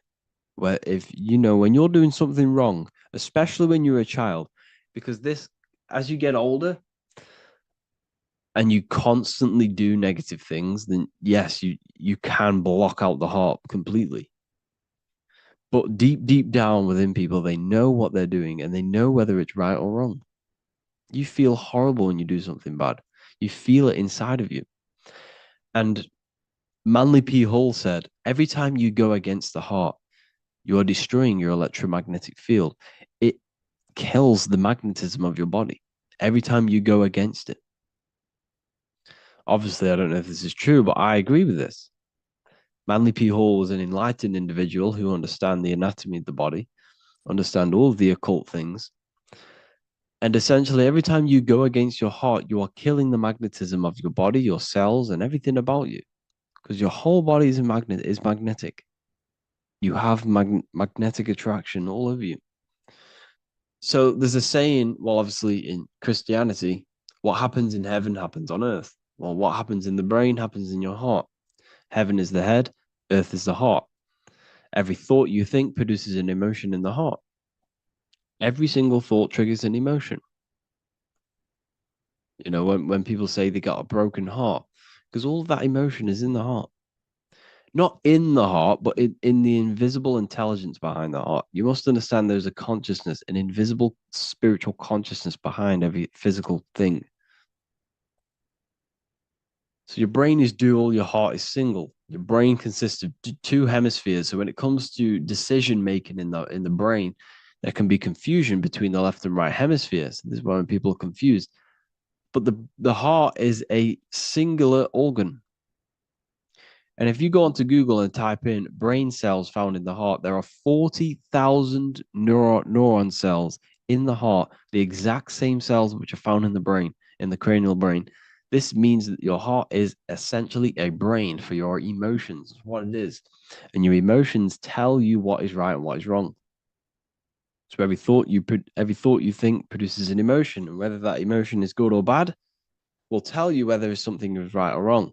So the heart is the guidance through this life, and your higher self resides in the heart. You have to follow the heart. You have to do what the heart tells you all the time. So I hope you enjoyed this video, people. Please feel free to contact me if you have any video ideas or anything like this. And welcome to the university. I look forward to connecting with you all. Hello, everyone. Today we're going to be discussing the esoteric and occult meaning behind the story inside of Genesis, the story of Adam and Eve. This is a widely known story, but not many people know the true esoteric meaning behind it. Okay. So today we're going to be breaking this symbolism down. Before we get into this, please leave a like and a subscribe on the channel. I would greatly appreciate it. And please comment below any lectures or anything you wish to know, and I could maybe make it in the future. The first thing we must understand about the Bible is that it is an esoteric and occult book. It is written in allegory. It is written in such a way that we understand the book compared to our level of perception. Now, what do I mean? If a child read the Bible, they would gain a standard meaning and story behind it. They would gain a normal interpretation of the book, of being good, praise God, and be a good person. However, me, who have studied the occult and esoteric and symbolism for a very long time, when I read the Bible, I see a deeper meaning. I can read between the lines of the allegories, which means the Bible is written in such a genius way that it speaks to your level of intelligence. Depending on how advanced you are mentally and with knowledge, will depend on how you decipher this book and how the parables inside the book can speak to you in your personal life. Okay. So the Bible is the greatest psychological book ever written in history. This is why it's known as the greatest story ever told. It's a story. What we must understand with the Bible is that the Bible creates on the surface a logical way of thinking, which is what we call religion. We read the Bible and if we think logically and we take that book literally, then we gain a religion. But if we look beyond the surface, this is what we call esoteric, metaphorical, symbolic. You can read between the lines using our right hemisphere of the brain in deciphering this book and what it truly means to us and the evolution of our mind, body, and soul. What this book actually reveals between the lines is instructions and stories which teach you how to level up your consciousness, how you can sync the mind, body, and spirit and the soul all together so you can live like a god. This is what the esoteric is. It's the purification of consciousness. Now, when it comes to Adam and Eve, okay, what we must understand is that this is the beginning of creation. This represents the beginning of your life in an esoteric way. This is symbolic for the beginning of your incarnation into this physical world. Okay. And we have Adam, masculine, Eve representing feminine. These are the two masculine and feminine energies which create the whole material universe. Okay. And as we are born with a pure consciousness. We are born with pure consciousness. Well, now, what do I mean? As a baby, we have no knowledge. We are pure essence of the soul. You know, we don't gain the knowledge of good and evil. We are pure. Yes, we're not happy all the time as a baby, and we're not sad all the time, but we have no ego. This is what I mean. Our consciousness is not split. As a baby, you are whole. You have a whole consciousness. You are yourself. You have no false identifications, no limiting belief systems, nothing. You are pure awareness and the pure soul and the pure mind. Now, this is what Genesis is representing. As we grow older, the more experiences we gain, the more thoughts we start to think, the more knowledge we gain of this world, the more impure our mind, our heart, our soul, our spirit becomes, the more impure our body becomes. As we grow older, we're infected with negative beliefs, negative thoughts, and society norms. This is a big one. As we grow older, we are molded by society. We shut off areas of ourself and we push them away so that we fit in with society. We all know this. We all did this in school. We pushed away parts of ourselves to act cool or to fit in, whatever it may be. whatever type of person you were in school, we all went through this because society and culture is programmed. So as we grow older, our consciousness splits. We gain a persona, an ego, and we gain a shadow self, the subconscious, and we gain an ego. Now, the ego is what you show to people. It's that character that you show, that you put on to your culture, to your family, to your friends. This is a false identification. And we also gain a shadow self. The shadow self is gained through experience. This is the subconscious. Our ego is created through experience.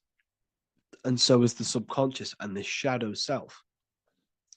Okay.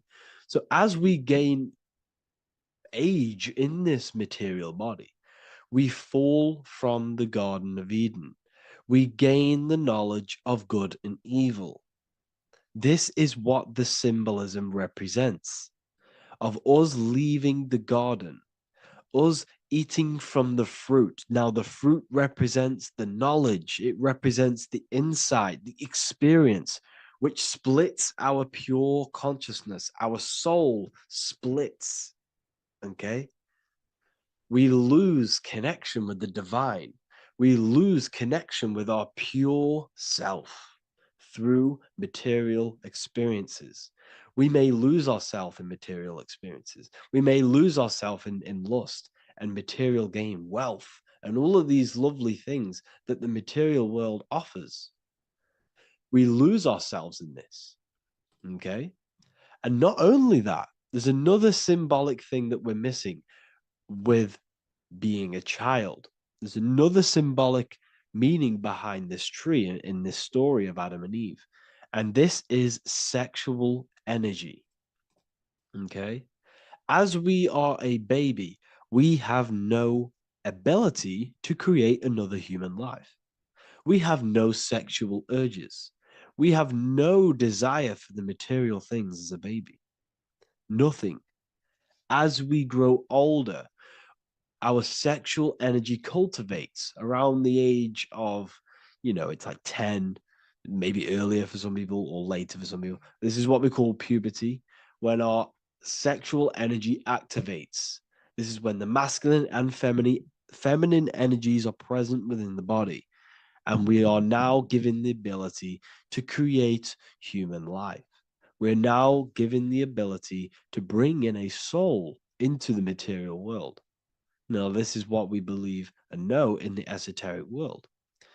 That is what sex is. You're bringing a soul from the astral into the physical. Okay. So as you grow older, you gain this ability to use the power of creation. You gain this force within you that allows you to open a portal in the astral and bring in a soul to the material. Now, this power can be misused. This power is very powerful and should not be misused. In occult and esoteric teachings, we teach and learn sexual transmutation, how we transmute sexual energy into different areas of our life so we can grow and create. Because sexual energy is creative energy. It creates a whole new human being. So if we retain it, we can transmute it into creativity. So this energy is kind of corrupting us as well. And now I'm not saying growing up is evil, all this thing is evil. This is a natural cycle that we must go through. The soul of us must go through this cycle so that we learn, so that we overcome it, so that we gain mastery over ourselves, so that we expand ourselves. I recommend you watch the Evolution of Consciousness lecture that I did on my YouTube. An amazing lecture. Talks about the evolution of consciousness and how we're on a never-ending cycle of life and death and expansion. So leaving the Garden of Eden is symbolic. You see, Eve represents emotion. She's feminine. Adam represents action. That's why he bit the apple. You see, Eve takes the apple and tempts Adam because she's the emotion. She's the sexual desire. And Adam eats it. he releases. He misuses the power of his creation. He misuses his consciousness because of material illusions and material desires. This is natural, okay?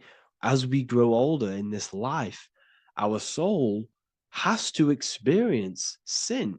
We have to experience negativity. We have to experience evil, okay? And we have to misuse this power within us to learn about it so we can overcome it and gain control over it. Now, this is why the Bible says in Genesis 3:6, for God doth know that in the day ye eat thereof, then your eyes shall be opened. Ye shall be as gods, knowing good and evil. This is very, very, very symbolic. We come into this world to experience a dualistic way of reality.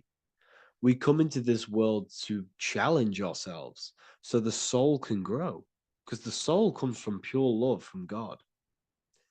But we come into this world so the soul may know what it's like to be evil.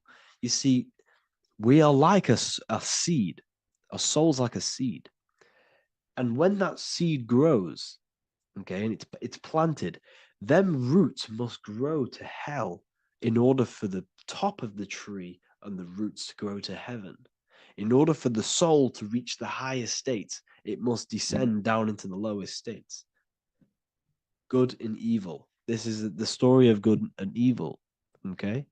And this is the story, a psychological story of how the human mind has functioned in this life. This is what this story is representing of how our soul and mind is functioning, how our consciousness is splitting and growing up and evoluting. Okay. Like I said, snakes represent sexual energy.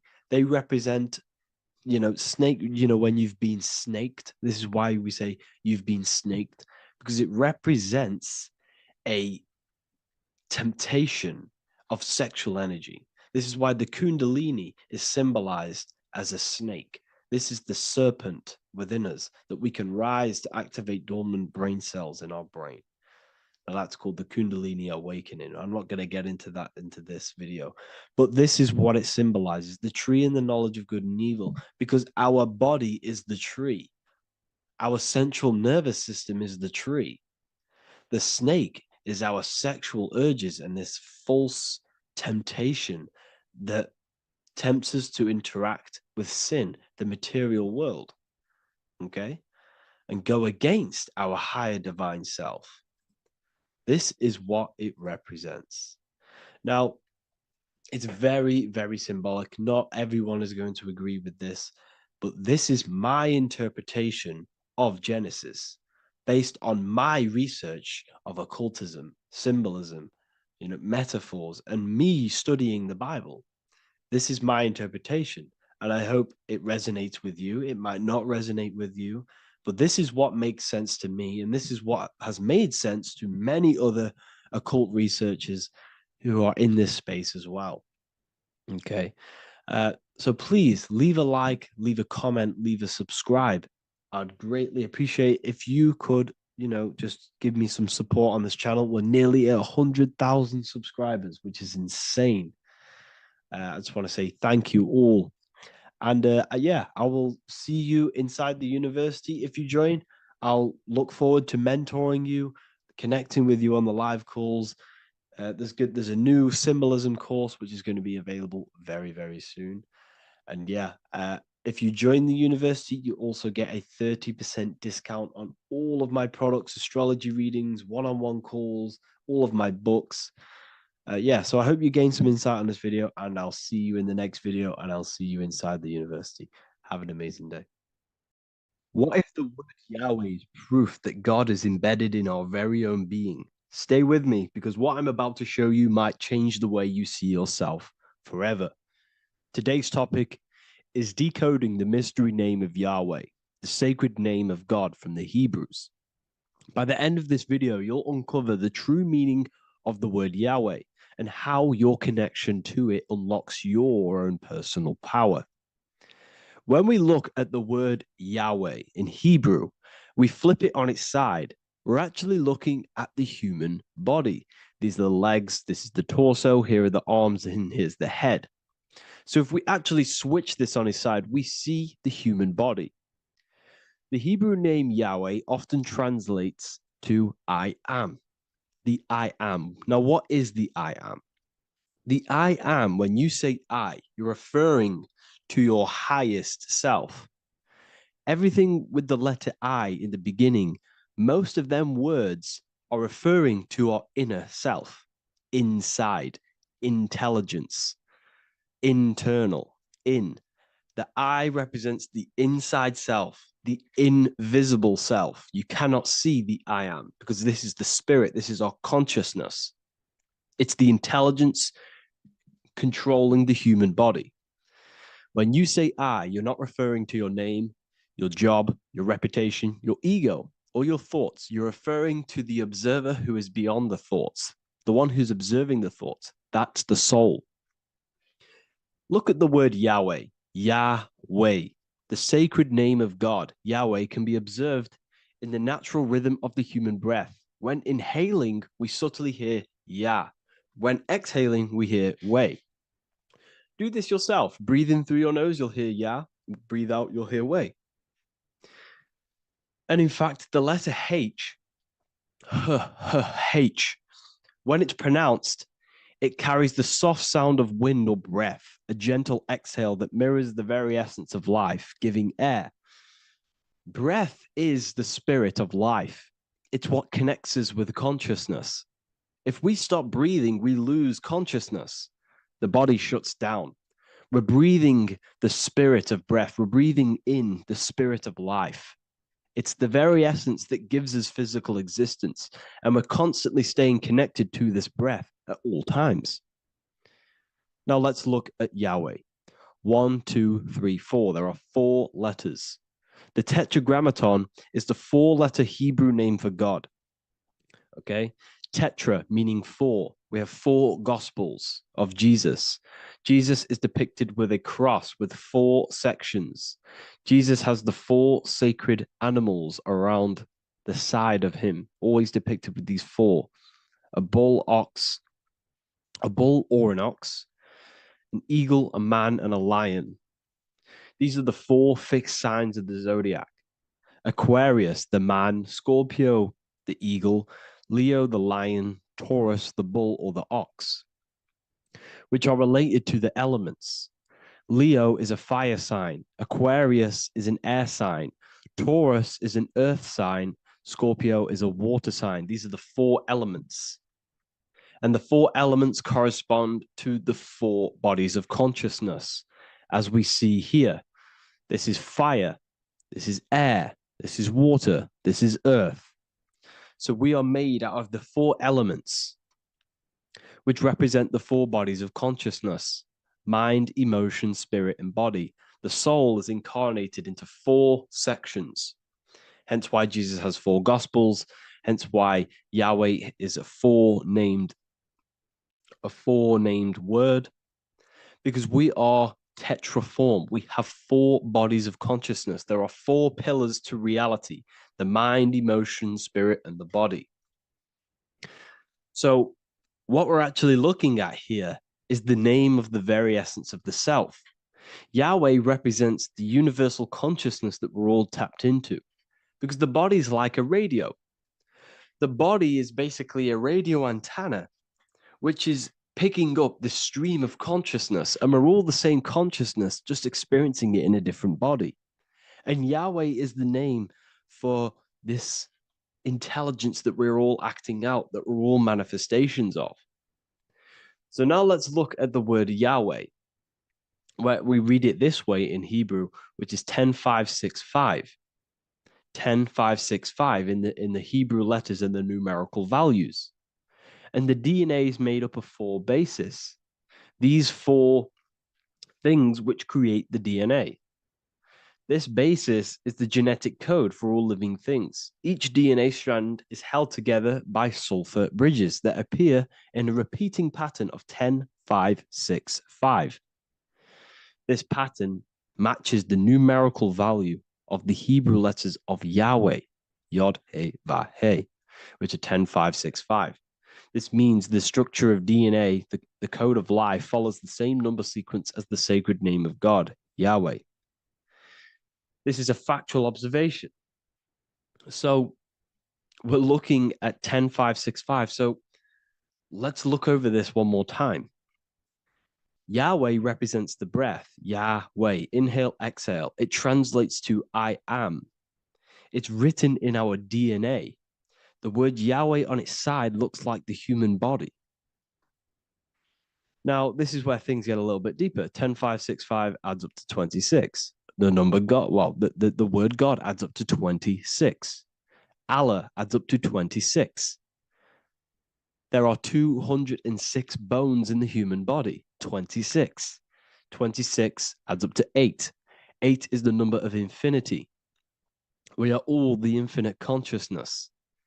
Consciousness will never die. It's immortal. It's infinite. We are all infinite. We are not these skeletal structures. We are Yahweh, the universal consciousness. The creator of all things is our essence. We're all God with individual identities, but the highest versions of ourselves is God. The ego is our own personal experience of God. Does this make sense? So in conclusion, Yahweh is not the name of a separate God from us, but rather the reflection of the divine consciousness manifesting through the human form. The human body is like a receiver acting as an antenna that tunes into the infinite intelligence and life force we call consciousness or God. This means that rather than being external, the divine presence is within us, expressed through our very existence. It's very interesting when we look into this, and what religion has done has flipped all of this knowledge. All of this sacred knowledge has been externalized. They've externalized God so that we worship God and we view God as something separate from the human experience. They do this so that we don't find the God within us, so that we don't find that we have the power of creation. The mind is the creative force of God. The body is the will to act out that thought. They don't want us to figure out that we are creators and we're all creating our own earthly experience. We're all projecting this reality. And they don't want us connecting with the divine intelligence within us because they want to be the creators. They want to keep this knowledge. They don't want the masses to wake up to this powerful knowledge. So what they've done is that they've taken the scriptures, they've externalized it so that we start worshiping and giving away our power to these external things. And when God is external, we start to fear God because we start to think that God has power over us. He can send us to hell or heaven. So this is what's going on. They've been externalizing this for thousands of years to keep us in a suppressed state. Okay. Humans are very advanced because we possess self-awareness. We possess the ability to move our awareness and our thoughts outside of the instinctual nature. For example, a cat or a dog. These things can only live in their instinct. They live based on instinct. They smell, they eat. That's pretty much what they do. But humans, we have the ability to rise above that nature and turn to our infinite selves, our higher selves. We can move beyond our instinctual nature and create very advanced things. That's why humans are made in the image of Yahweh. We are literally God in human form. So this is what we all need to realize. And I hope this video has helped. Please leave a like, a comment on inside of the description. I'll have some links to my books and my university. The people who have read them have just absolutely changed their lives. You could probably see that in the comment sections if someone leaves a review of the book. We also have Trustpilot. But yeah, I thank you all. And I'll see you in the next one. There's an ancient symbol hidden in plain sight, one that holds the key to transformation, power, and unlocking your true potential. It's been used for centuries by mystics, rulers, and even modern science, but almost no one understands its true meaning.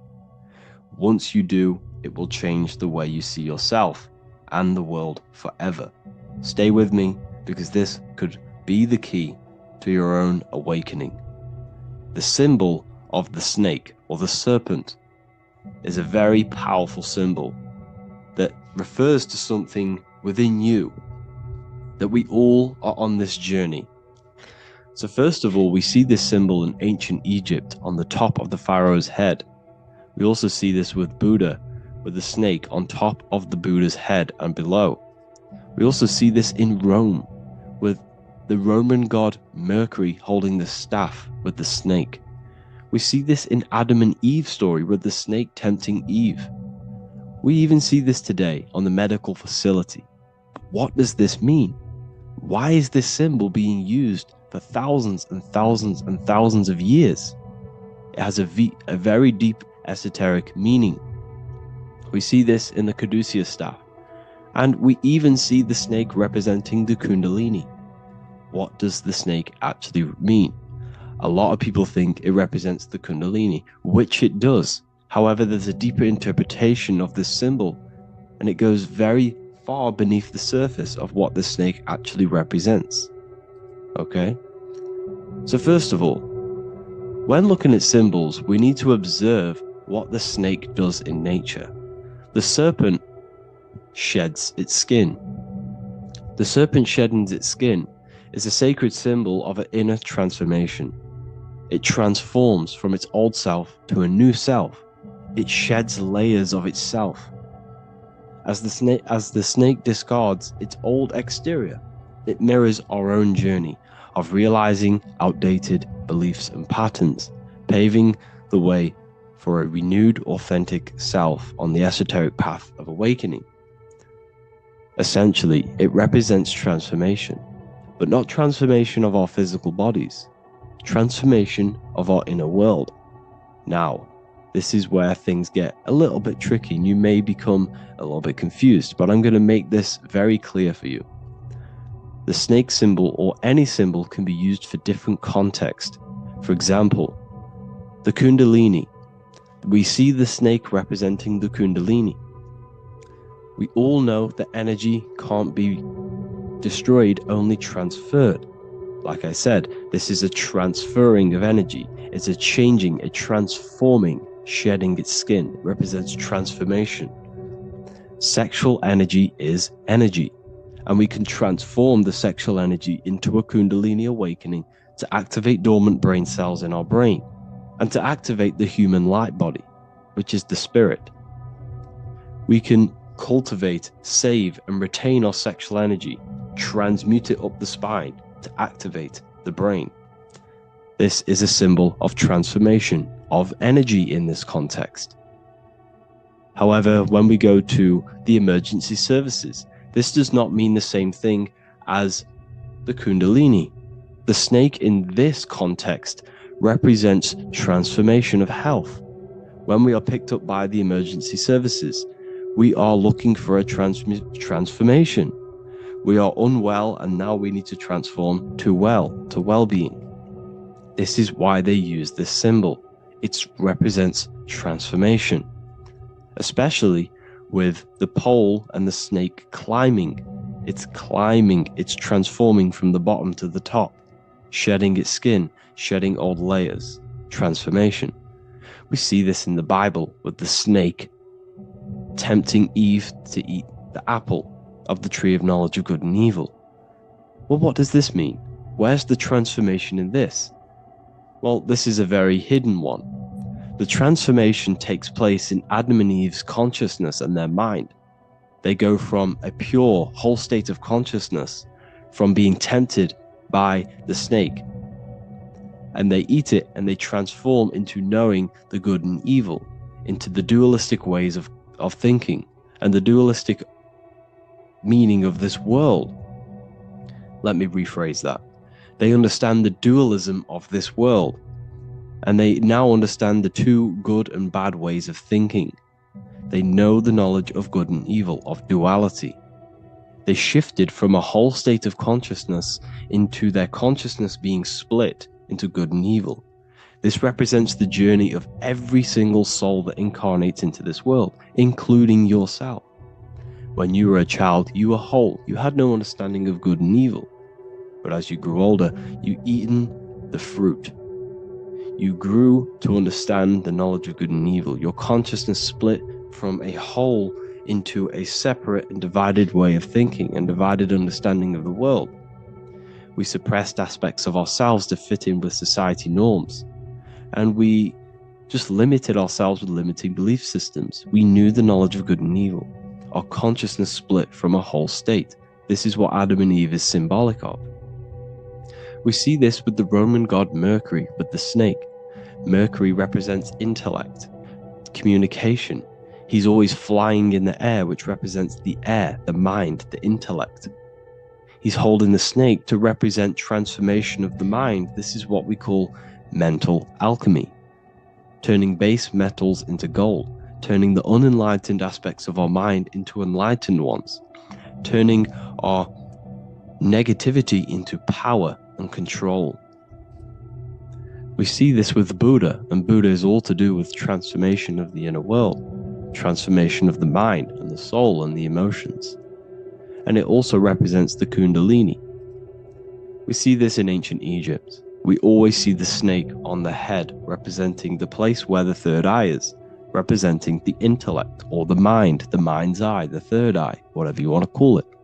This is the place of the invisible intelligence within us. This is our mind or intellect. And this is the transmutation of the mind. This is why the snake is on the head, representing the transformation of the mind, going from the unenlightened into the enlightened, going from the uncontrolled to the controlled mind, so that we can control the very fabric of reality. I've kind of just given that away. Why is this important? Humans are creators. We're the architects of creation, endowed with the divine power to channel the fourth dimension, which is the imagination, into reality. Each thought and intention is a seed. When nurtured with focus and clarity, transforms the unseen into the tangible experience. This creative process bridges the gap between the ethereal and the material. Humans are creators. It's impossible for you not to create. Whether you're doing this consciously or subconsciously, you've been creating your whole life, turning non-physical thought into physical reality. We are creators. However, the mind cannot create in a state of chaos. The mind cannot create with limiting beliefs. The mind cannot create with thoughts that come and destruct our minds. The mind cannot create consciously and effectively if there are impulses within our mind and we have no control over the mind. So this is where self-transformation comes from within. This is where the snake comes in. The snake represents the transmutation of our mind from the uncontrolled to the controlled.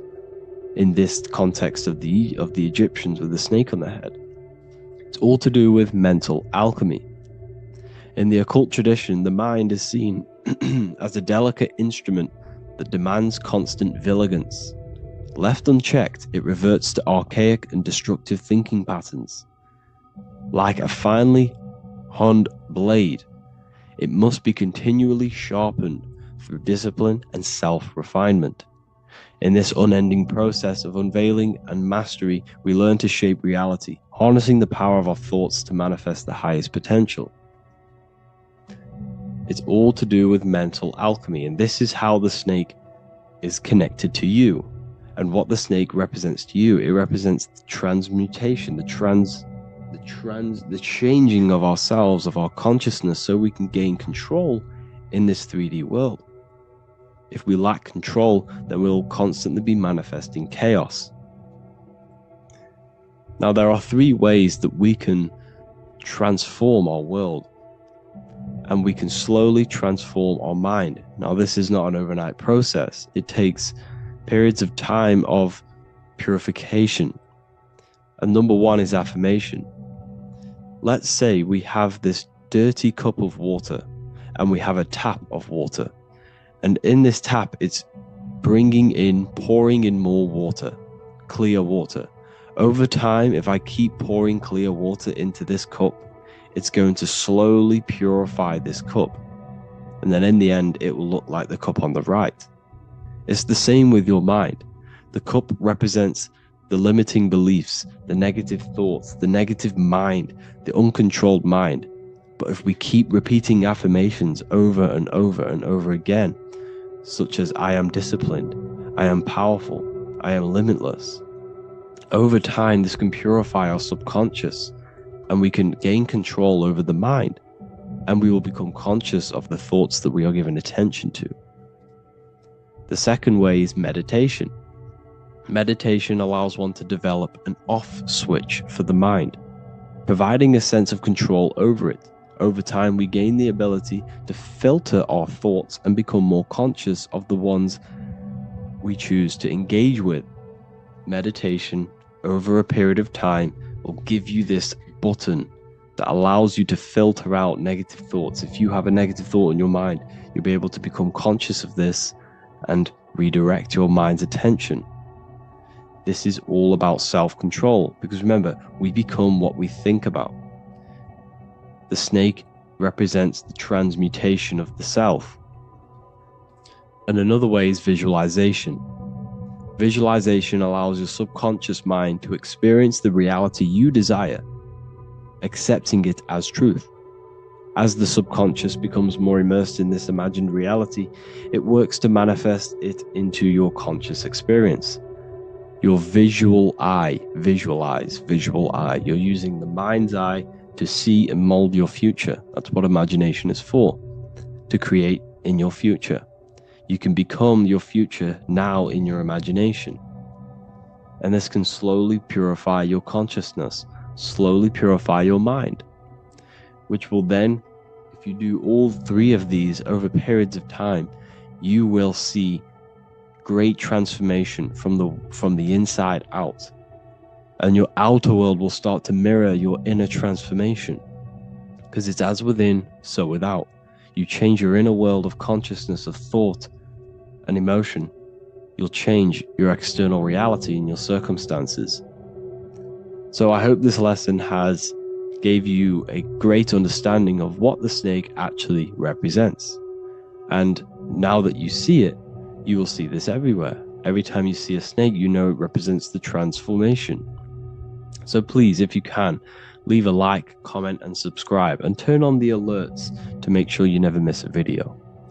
And if you have any video suggestions, feel free to make a comment and I can make a lecture on it.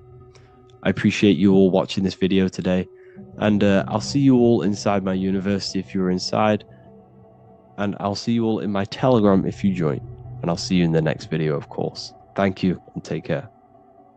Welcome to Revival of Wisdom. This video is going to be about the flat earth and the breakdown of the whole cosmology. We're going to be digging very deep. I've got a lot of pictures and images to show you, and a lot of dots to connect. So let's start with the Freemasonry art. So this artwork we have here is the Freemasonic cosmology, as they know and believe. So what is it symbolizing? We obviously have to start off with the four pillars representing the four corners of the earth. The four corners with duality. You see, there's everything on earth. There's good and evil. Good, evil, positive, negative. Good, bad. This is the checkerboard. This is what it symbolizes. Okay. Obviously, we have the sun, the moon. The sun gives you energy. It's the anode. The moon is the cathode. It's the opposite. It takes your energy. So therefore, you become sleepy when the moon comes out. You see, everything on Earth, everything in the universe is balanced. There's complete balance symbolized by duality. There's always two opposites. We have the all-seeing eye, and obviously 7 stars representing the 7 planets, but not planets as in we know planets. They're not physical spinning balls of gas. They are energies, they are lights emitting from the realm above this realm. They are lights through the firmament, through the electromagnetic field. So let's go through that again. The 4 corners: duality, positive and negative, cold, dry. Everyone on Earth has an opposite. Everyone, there's 2. Okay, and then we have the sun, the moon, the 7 planets with a 5-pointed star. What's the 5-pointed star? Of course, it's the 5 elements: spirit, water, earth, fire, and air. Okay, that's what the 5-pointed stars symbolizing, the 5 elements of Earth. And then, most importantly, we have the compass. The compass is very, very important, hence why it's in the center. The compass is symbolizing many, many things. And one of the most important things, but we'll get into that after. We have a boat with water outside of the Earth. So we have a boat on water, symbolizing the waters separated by the firmament, the waters above, separated by the firmament from the waters within the firmament, the Earth. So this is what it's symbolizing. So the compass, what's the compass? This is where the compass comes from. The Polaris, the most important star there is, because it's in the center of Earth, the sun, the moon, and the black hole, black sun. Because all creation comes from center, the seed center. Okay, but we'll get into this after. But also, this is a very important Masonic symbol because they use this symbol a lot. This is one of their main symbols, hence why Neil Armstrong has the Masonic ring with the compass on it. The people who supposedly went to the moon, which obviously they faked to push this globe model, because the globe model is based upon fear. Because the globe model, if they can sell you the globe model, they can sell you anything then. You don't know where you actually are. The globe model is to push fear upon the masses, because the globe model means there's not enough resources.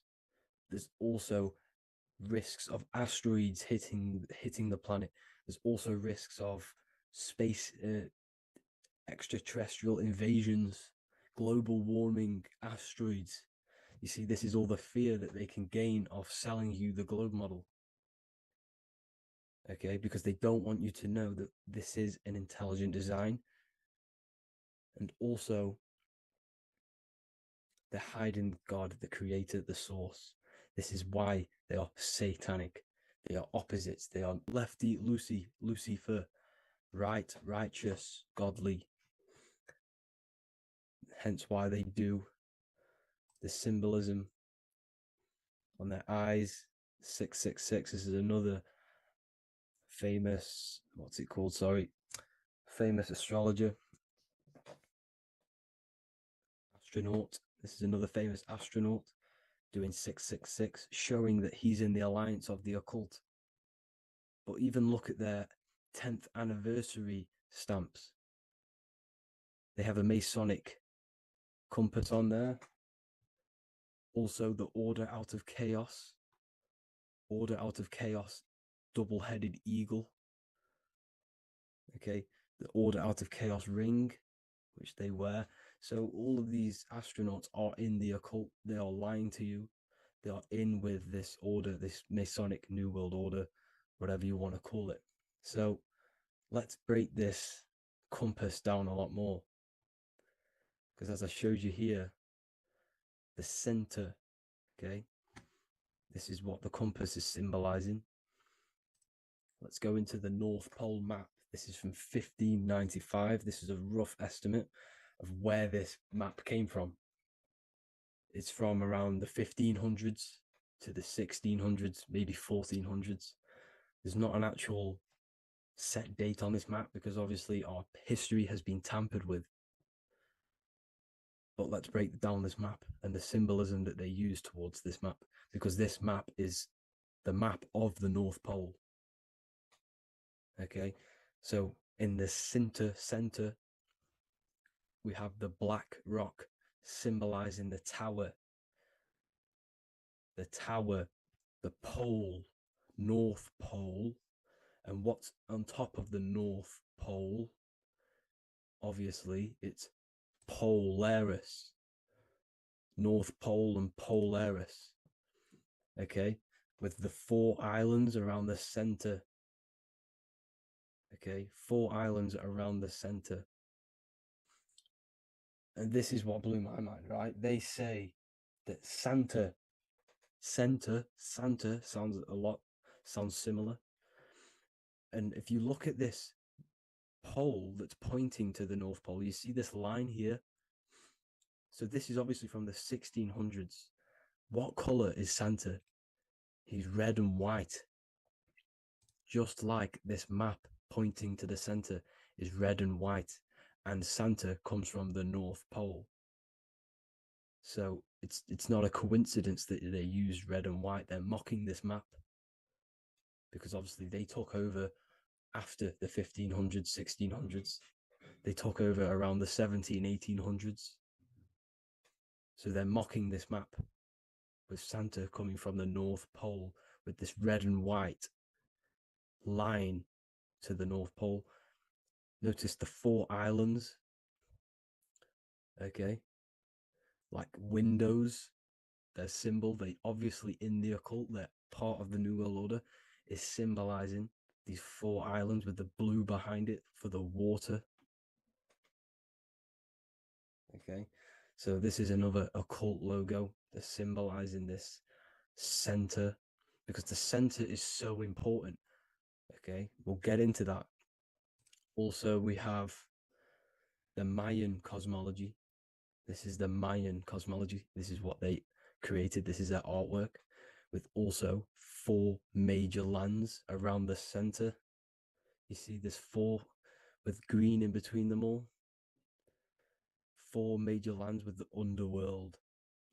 You see this underworld is also symbolized by the Masons with the coffin of the skull and bones, the deceased, the dead. Okay, so this is also mentioned in the Book of Enoch. Okay, and it's called Sheol. Sheol, the underworld. Okay, and in the Book of Enoch, it says all spirits of the dead go to these hollow places, that they'll wait until their appointed time of judgment. And it also says in the Book of Enoch, there are 4 hollow places underneath. 4 as above, so below, representing the 4 islands. As above, so below. That's where that could link in. Okay. The Book of Enoch is very important because it was found in a cave thousands of years ago and has a lot of truths about this realm and about this world we live in. So let's go back to the Mayan cosmology. So the ancient cosmology, they all must have had some sort of communication. They must all be at peace with each other, because all of their cosmologies link together. See the Greek, Babylonian, Indian, Celtic. Okay, they're all linked in together. They all knew that they were in an enclosed system with an underworld and obviously a firmament. Okay, so this is what they all knew. They all must have had some sort of communication. They were a lot more advanced than us. They knew the center of the realm. Okay, and obviously the United Nations flag also symbolizes their center. You see how it has like a grid with a circle around the center. It's symbolizing that center of the realm, because that center of Earth is so important. They all, the United Nations flag, all have it. See, some different ones all have that circle around the center. Because the center is the seed. All things come from a center. So the Taurus field is so important because it is the spark of life. It's the building blocks of the universe, this creation. Because all things have a Taurus field. Just like an apple with what's in the center of an apple, a seed. Because the center is where the energies hold, is where the energies meet. And it creates that spark of life. Just like your heart is the center of your body. And it has an electromagnetic field. Because the center, all things come from the center. So this is why the North Pole is so important. Because this is why it's so important. Because this is where the creation sparked from. The center. This is where the most electromagnetic energy is stored. So this is why the northern lights come from the center. It's electromagnetic energy. This is what the northern lights are. It's being emitted from this black hole in the center. Okay? And obviously what else is on the center? Polaris. Polaris is the center star. Okay? So the center star is what sits on top of this North Pole, Polaris, because it's a pole of electromagnetic energy, symbolized as a black rock, a black hole, pole. You see, because all creation comes from void. Light is born from darkness. Without light, darkness can't be born from light. You see, but light can be born from darkness. This is why darkness is so important. And this is why there's a black hole in the center of our realm, like the black sun. The black sun. The Polaris star, the North Star. You see, so this is this North Pole, Polaris. This is what they're talking about. And this is why compasses are an 8-pointed star, because Polaris is symbolized as an 8-pointed star. This is where a compass will point you to. It will point you to that center. So notice how a compass has this black hole in the middle. You see? And it will point you to this meeting point, the north, because in the center is the center of the Taurus field of the earth. This is where the most electromagnetic energy is. You see, everything gets sucked into the black hole. Okay, this whole reality is being projected from that center point, just like your eyes suck in light. It's a black hole.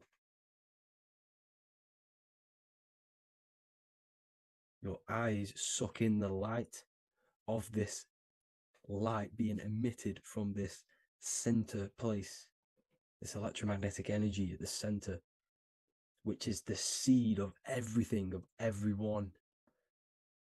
You see, just like an apple has the seed in the center in darkness, because in the center of the apple, it's dark. It's black. It's pitch black. But that's where the seeds are. That's where the life is. But Polaris is so important because it's that center star which lines up. It is the pole, it's the top of the pole of the Taurus field. So Polaris would be here at the very, very top. And this is where the compasses point you to. And this is why the star of Ishtar, the 8-pointed star of the Sumerians, also talked about this 8-pointed star. and it's called the Star of Ishtar. Okay, and who is Ishtar? Ishtar is the goddess.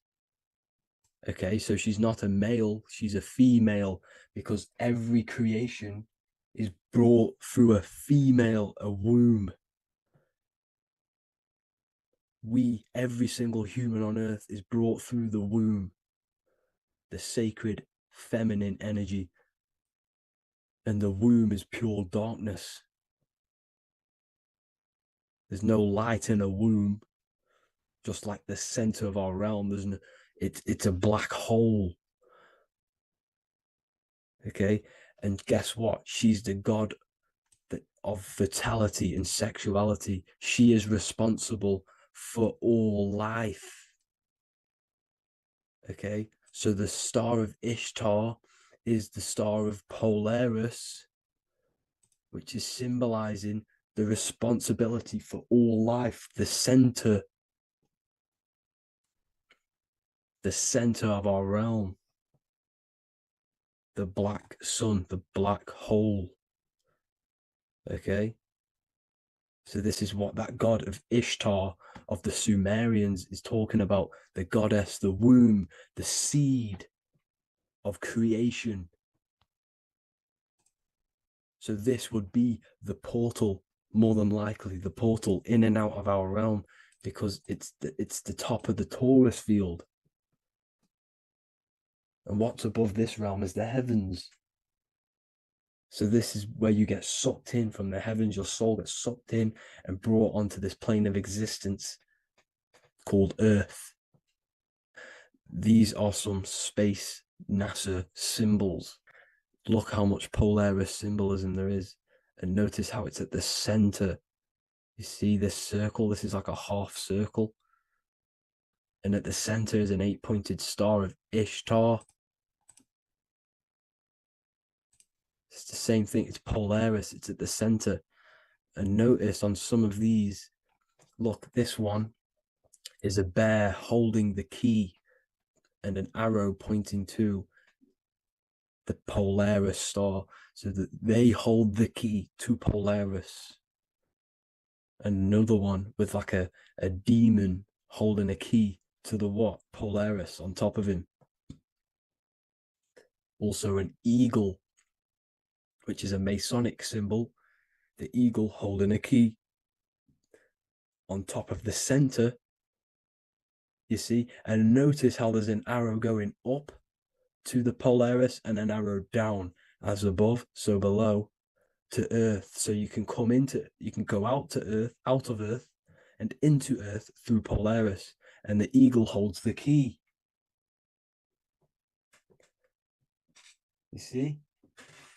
The eagle holds the key, just like this. This demon dragon holds the key to Polaris. And look at this one, Earth, with an arrow up to Polaris, the 8-pointed star. So Polaris is more than likely that portal which the Anunnaki used, the Sumerian gods used, because the Anunnaki symbol is also an 8-pointed star. Okay, and like I said, that center is the seed of creation. The center is the black hole. Okay, just like your pineal gland is at the center of your brain. The pineal gland is at the center of your brain, and that's what connects you to that spirit realm, to the source. That's it for this video, guys. Thank you all for tuning in. I hope you all learned something today. Please leave a like, a comment, and please subscribe to the channel for more content. God bless you all.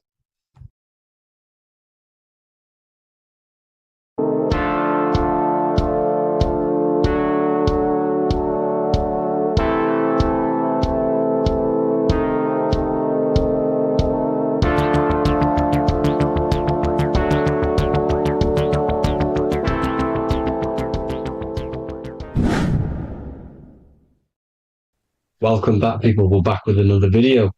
let's jump straight into this. Make sure to tune in till the end because this has got so much information in this video. So sit back and enjoy. So everything's Taurus fields. The Earth's a Taurus field. Everything's Taurus, which is electromagnetic field, electric and magnetic. The center of the Taurus field is where the two opposing forces meet in the center.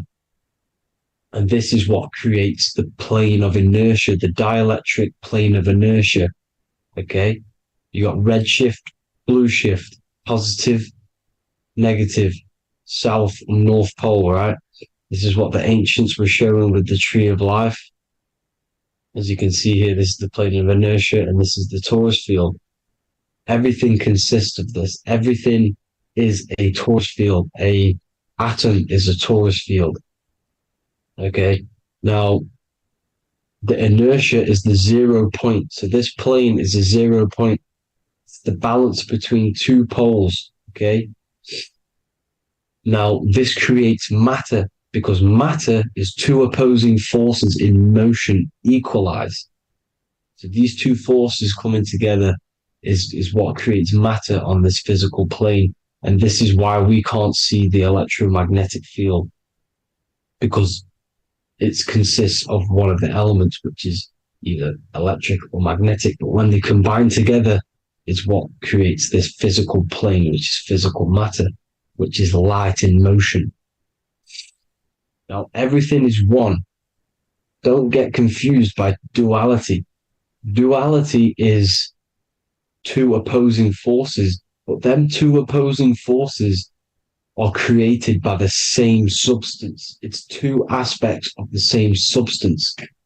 So, for example, water and ice are the same thing.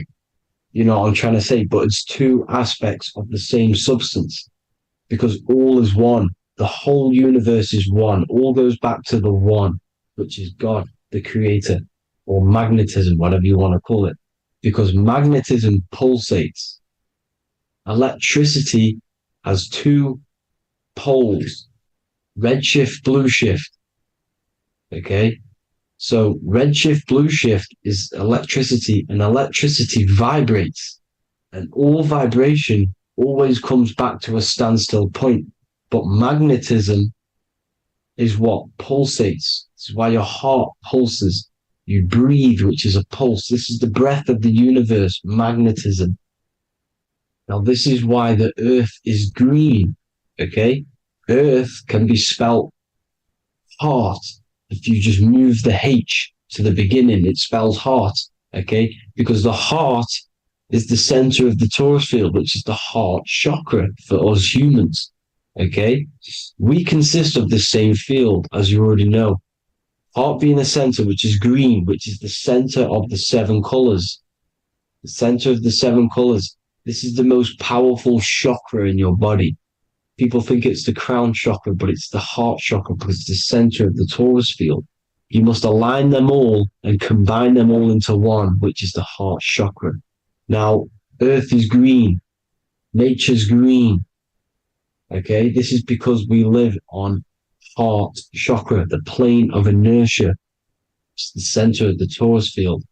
Okay, and this is what the Egyptians called Isis, which is nature. Nature is balanced, and nature is female, Mother Nature, because it looks after us with the fruit it grows with abundance and the water. It's a female energy, Mother Nature, and this is the symbolism of an equal, balanced arms. This is the scales, it's balanced. Mother Nature is balanced. This is why the sky is blue, because what comes after the heart chakra? Blue. Sky is blue. We live in Midgard. This is what the ancients called Midgard. You don't have to take this tree literally. It's a metaphor. We live in Midgard, where both positive and negative duality here. Now, Mount Meru. Mount Meru was known as the center of the earth, okay, or known as Hyperborea. And this is the North Pole, the electromagnetic North Pole. But when I say Mount Meru, it's not an actual mountain. they weren't saying there was a real mountain in the center of the earth, a magnetic rock. No. The plane of inertia, okay, there's something called a hyperboloid. That's what it's called, a hyperboloid. And this is the center of the Taurus field. And this hyperboloid is what is in the shape of a mountain, you see? So if I go to this next one, they say Hyperborea on this map. Why do they call it Hyperborea? Because this is the hyperboloid in the center of the Taurus field. And this is the electromagnetic mountain, a metaphor. Mountain, what they're metaphorically saying, this is the electromagnetic mountain at the center, the double vortex, the center of the Taurus field, which is the North Pole. Pole of electromagnetic energy. So this is why they call it Hyperborea. It comes from the word hyperboloid. And the center of the earth is so sacred. And they symbolize this with, obviously, the North Star, which is Polaris. And this is where the swastika comes from, because it's the 4 seasons moving around the North Star.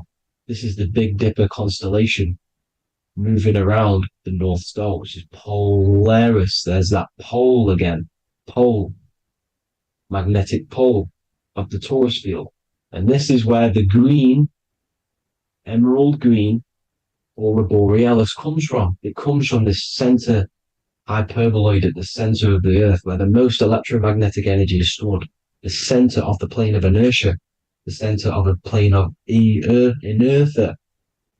This is the all-seeing eye as well. As you can see, they got the sun, the moon. This is the Masonic cosmos, the sun, the moon, and the all-seeing eye, because the eye is Polaris, the eye of the stars. It's all a big eye.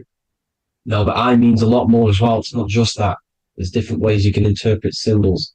Now, this is the emerald tablets. Deep in Earth's heart lies the flower, the source of the spirit that binds all in its form. Okay? The flower of life is thine own place of thine spirit, and stream through the earth as thine flows through thy form, giving off life to the earth and its children, renewing the spirit from form unto form. This is the North Pole. This is what he's talking about. He's talking about the aurora borealis. Aurora borealis. It's the Earth's aura. Emerald green. Heart chakra. Plane of inertia. Green. Earth. Heart. You see? All related. Now, there's many symbolism of this. So much symbolism of the ancients. The 7 layers of heaven. 7 layers of heaven, which are the 7 planets. Okay? These planets are the solar system. It's the solar system because we are the soul. We are the sun, the soul. And we're inside of a solar system, which is the 7 planets. That's why there's 7 layers of heaven. Okay? The rings of Saturn, the rings of the planets are moving around us. Okay? So this is what the ancients were depicting in their cosmology. Now this is the Hebrew cosmology of the earth. This is the Mayan cosmology of the earth. You see, it's all an enclosed system. We live inside of a giant Taurus field. All is atum. It's what the ancients said, ancient Egyptians said. All is atum. Atoms are Taurus fields. Don't be tricked by the modern science today with the current model of an atom. It's completely wrong. They're hiding the Taurus field. They're hiding the electromagnetic field, which is in everything. Absolutely everything is in motion, and motion comes from this field. And you see, this is upside down, but this is the I think it's pretty sure it's candles, but the 7 candles, the 7 planets, the 7 Elohim. You see, it all goes back to the stars and the heavens. Now, this is how the earth really works, with the stars on the outside of the cosmic egg, and then the Taurus field spinning around the sun and the moon, the positive and the negative charge. The sun gives you energy, the moon takes your energy. The moon controls monthly cycles. Moon is mon. This is etymology. Mon, month, money, demon, monster. Stir is star, moon star. We are all stars. Youngster, minister, superstar, Hollywood star. We're all stars. We come from the stars, which is heaven. Our soul comes from the stars. You see? We are the universe. The image of man is made in the universe. We are a microcosm of the universe. The universe is a macro. We are micro. We consist of everything. The body, mind, and spirit. The sun, the soul. Moon, the mind. Earth, the body. Body, mind, and spirit. We have 12 systems in the body, which are governed by the 12 zodiac signs. Starting at the Aries, which is the ram of God, all the way down to Pisces and Capricorn, kneecap. It all goes back to the stars. We are the stars. We are the universe. Everything is inside of us. Everything. Like they say, the Temple of Solomon, the temple of the soul and man. The soul, the temple is the body. The soul is the soul, and the man is the mind. The temple of the soul and the mind. Body, mind, and spirit. We consist of the 5 elements: air, spirit, water, earth, and fire. We consist of everything. We are the universe. We're made in God's image, which is the universe. You see? Now, everything goes back to the stars. The ancients worship the stars because the stars govern everything. They govern the systems in the body. They govern your life. This is why your zodiac is so important, your sign. Each zodiac has a specific element associated with it as well. Aries, which is the first sign, the ram of God, the lamb of God, which is a fire sign. Fire, first. Fire, first. F-I-R, this is etymology. The cerebrum, ram, which is in the brain. Aries, the ram, control the head, the face, and the nose upwards. So it controls the cerebrum. The Torah, which is, I'm pretty sure it's a Hebrew Bible, which is the Taurus. Tornado comes from the Taurus field. You see? Everything's inside of you. It all goes back to the Taurus field, and the Taurus field is everything. Now, like I said, 12 zodiac signs, 12 systems, 12 cranial nerves in the brain, the 12 disciples of the Bible. All symbolic. Have to read the Bible properly. Now, this center, at the center of the earth, right? This is what's stirring the ether. And the ether consists of the 4 elements. Because there's 5 elements. Spirit can be called ether. People call it spirit or ether. Ether is pure potential, pure energy. It's what connects the astral to the physical. It's the dimension between the physical realm, which we're on, and the astral. So it has pure potential. It's pure energy. This is why we say either. I either want to go there or there. It's connecting 2 scenarios. That's what the ether is. It's connecting the 2 worlds, the astral and the physical. The center is like the cosmic womb. There's a black hole in the center. This is the center of the Taurus field. This is the womb of creation. This is the womb of creation. And inside of this black womb are the 5 elements, and everything's being stirred around. Everything's in motion. Light is motion. Everything's motion. Now, like I said earlier, light crystallizes into physical matter. They are the same substance. Spirit and matter are the same substance, but different variations, different aspects of the same substance. Low vibrational spirit turns into matter. High vibrational matter turns into spirit. Or light, whatever you want to call it. Matter is light crystallized. This is where we get the 7 metals from. The planets. The planets are light. Specific frequencies and vibrations of light. When these lights, or the planets, materialize, material metals, materialize, they turn into the 7 metals. Saturn turns into lead. That's why lead is red. Saturn is red. The sun turns into gold. That's why the gold is yellow and the sun is yellow. You see, Saturn is the time god. What happens in autumn?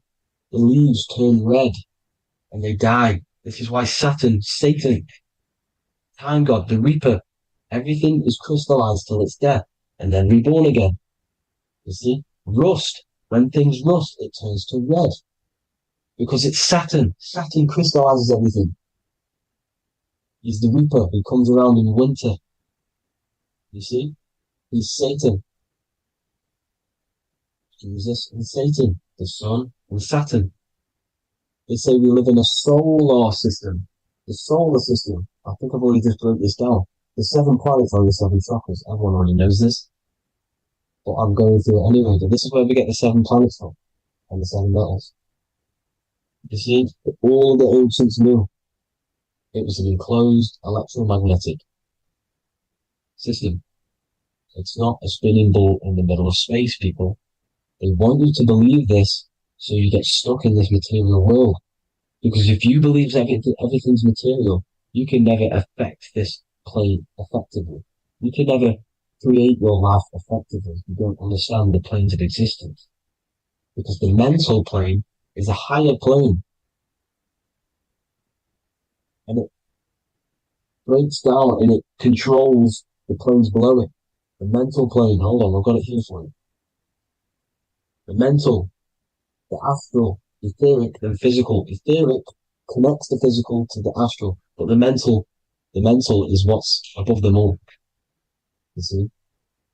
Now, it's important to understand this. It's important. However, the ancients always talked about the enclosed system. Only NASA, which is introduced around the Roman times, not NASA, but the globe Earth was introduced around the Roman times. Okay? By these Masons. These Masons introduced this because they wanted to take over the minds of the masses and control them. These people worship the physical realm. They know how it works. They know the ins and outs of it. They know how to do the magic. They know how to do it all. They understand it all. That's why Masonry have to take the oath. The oath of not speaking. You're not allowed to speak about anything you learn about in Masonry. Because they're discovering the truth about your mind and how it creates reality and stuff like that. So this is the Masonic cosmology. The 5-pointed star, the 5 elements. The checkerboard for duality, positive and negative. The 2 aspects of every substance. This is another ancient painting depicting the firmament. The stars inside the firmament. The sun. You see, the ancients worshipped the sun because it's so important for sustaining our life. It's the only reason we're alive is because of the sun. But then people think it gives you cancer today. They brainwash you to think the sun gives you cancer when it's the #1 source of all life. They want you to believe it's a big, spinning, dangerous ball in space. It's not. It's here to give us life. It's God's son. That's why Jesus is known as God's son. It is the Son of God. God created that to sustain us. You see? So it's important you understand the true cosmology of where you are. Because if you don't know where you are depleted of all of your morals. You're depleted. You're demoralized. You're lost. You don't know where you are. You don't know where you exist. Okay? Once you accept the globe model, the heliocentric model, you will subconsciously think that you come from nothing. This is why they implemented the evolution theory just after the globe model was introduced by Charles Darwin. Charles Darwin came in after the globe model. He's a Mason. He was another Freemason. And implemented evolution where we came from monkeys because they want you thinking less of yourself so they can manipulate your mind. You see? They want to manipulate your mind and they have done since you got here. Since you came through that portal, you were manipulated from that day to believe this, believe that. The true cosmology, the truth will set you free. You will understand things better.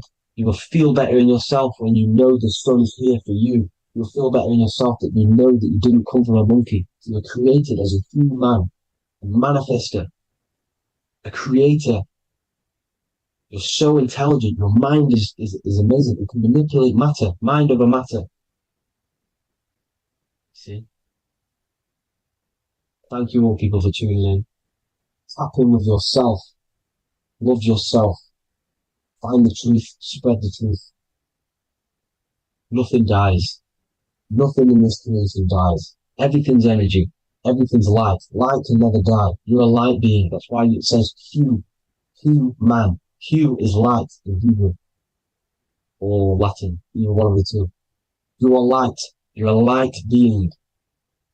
You never die. Ever, ever, ever die. Ever.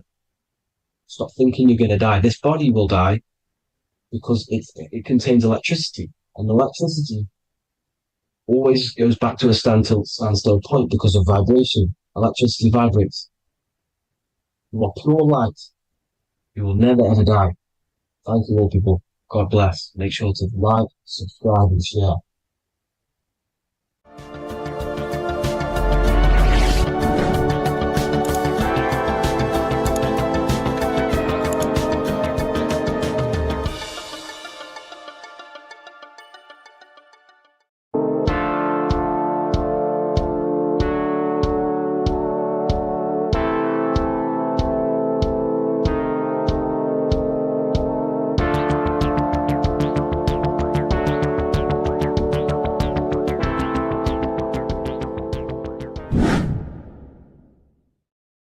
What's good people? We're back with another video. This is going to just be a quick video. Manifestation, magic, bending reality. So let's jump straight into this. So you have a conscious and a subconscious part of your mind.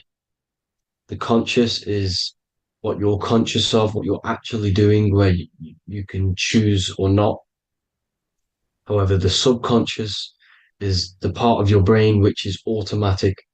So all of the systems in your body, like the digestive system, your heartbeat, these are automatically being ran.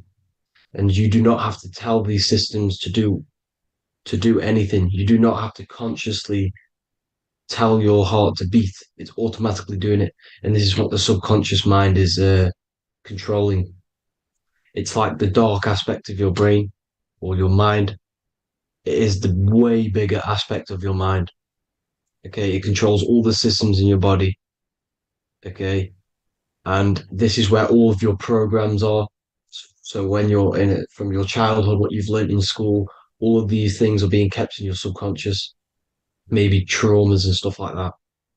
So the subconscious is the female aspect, and the conscious is the male aspect, because the male is all about action and doing, and the female is more about creation, creativity, intuition.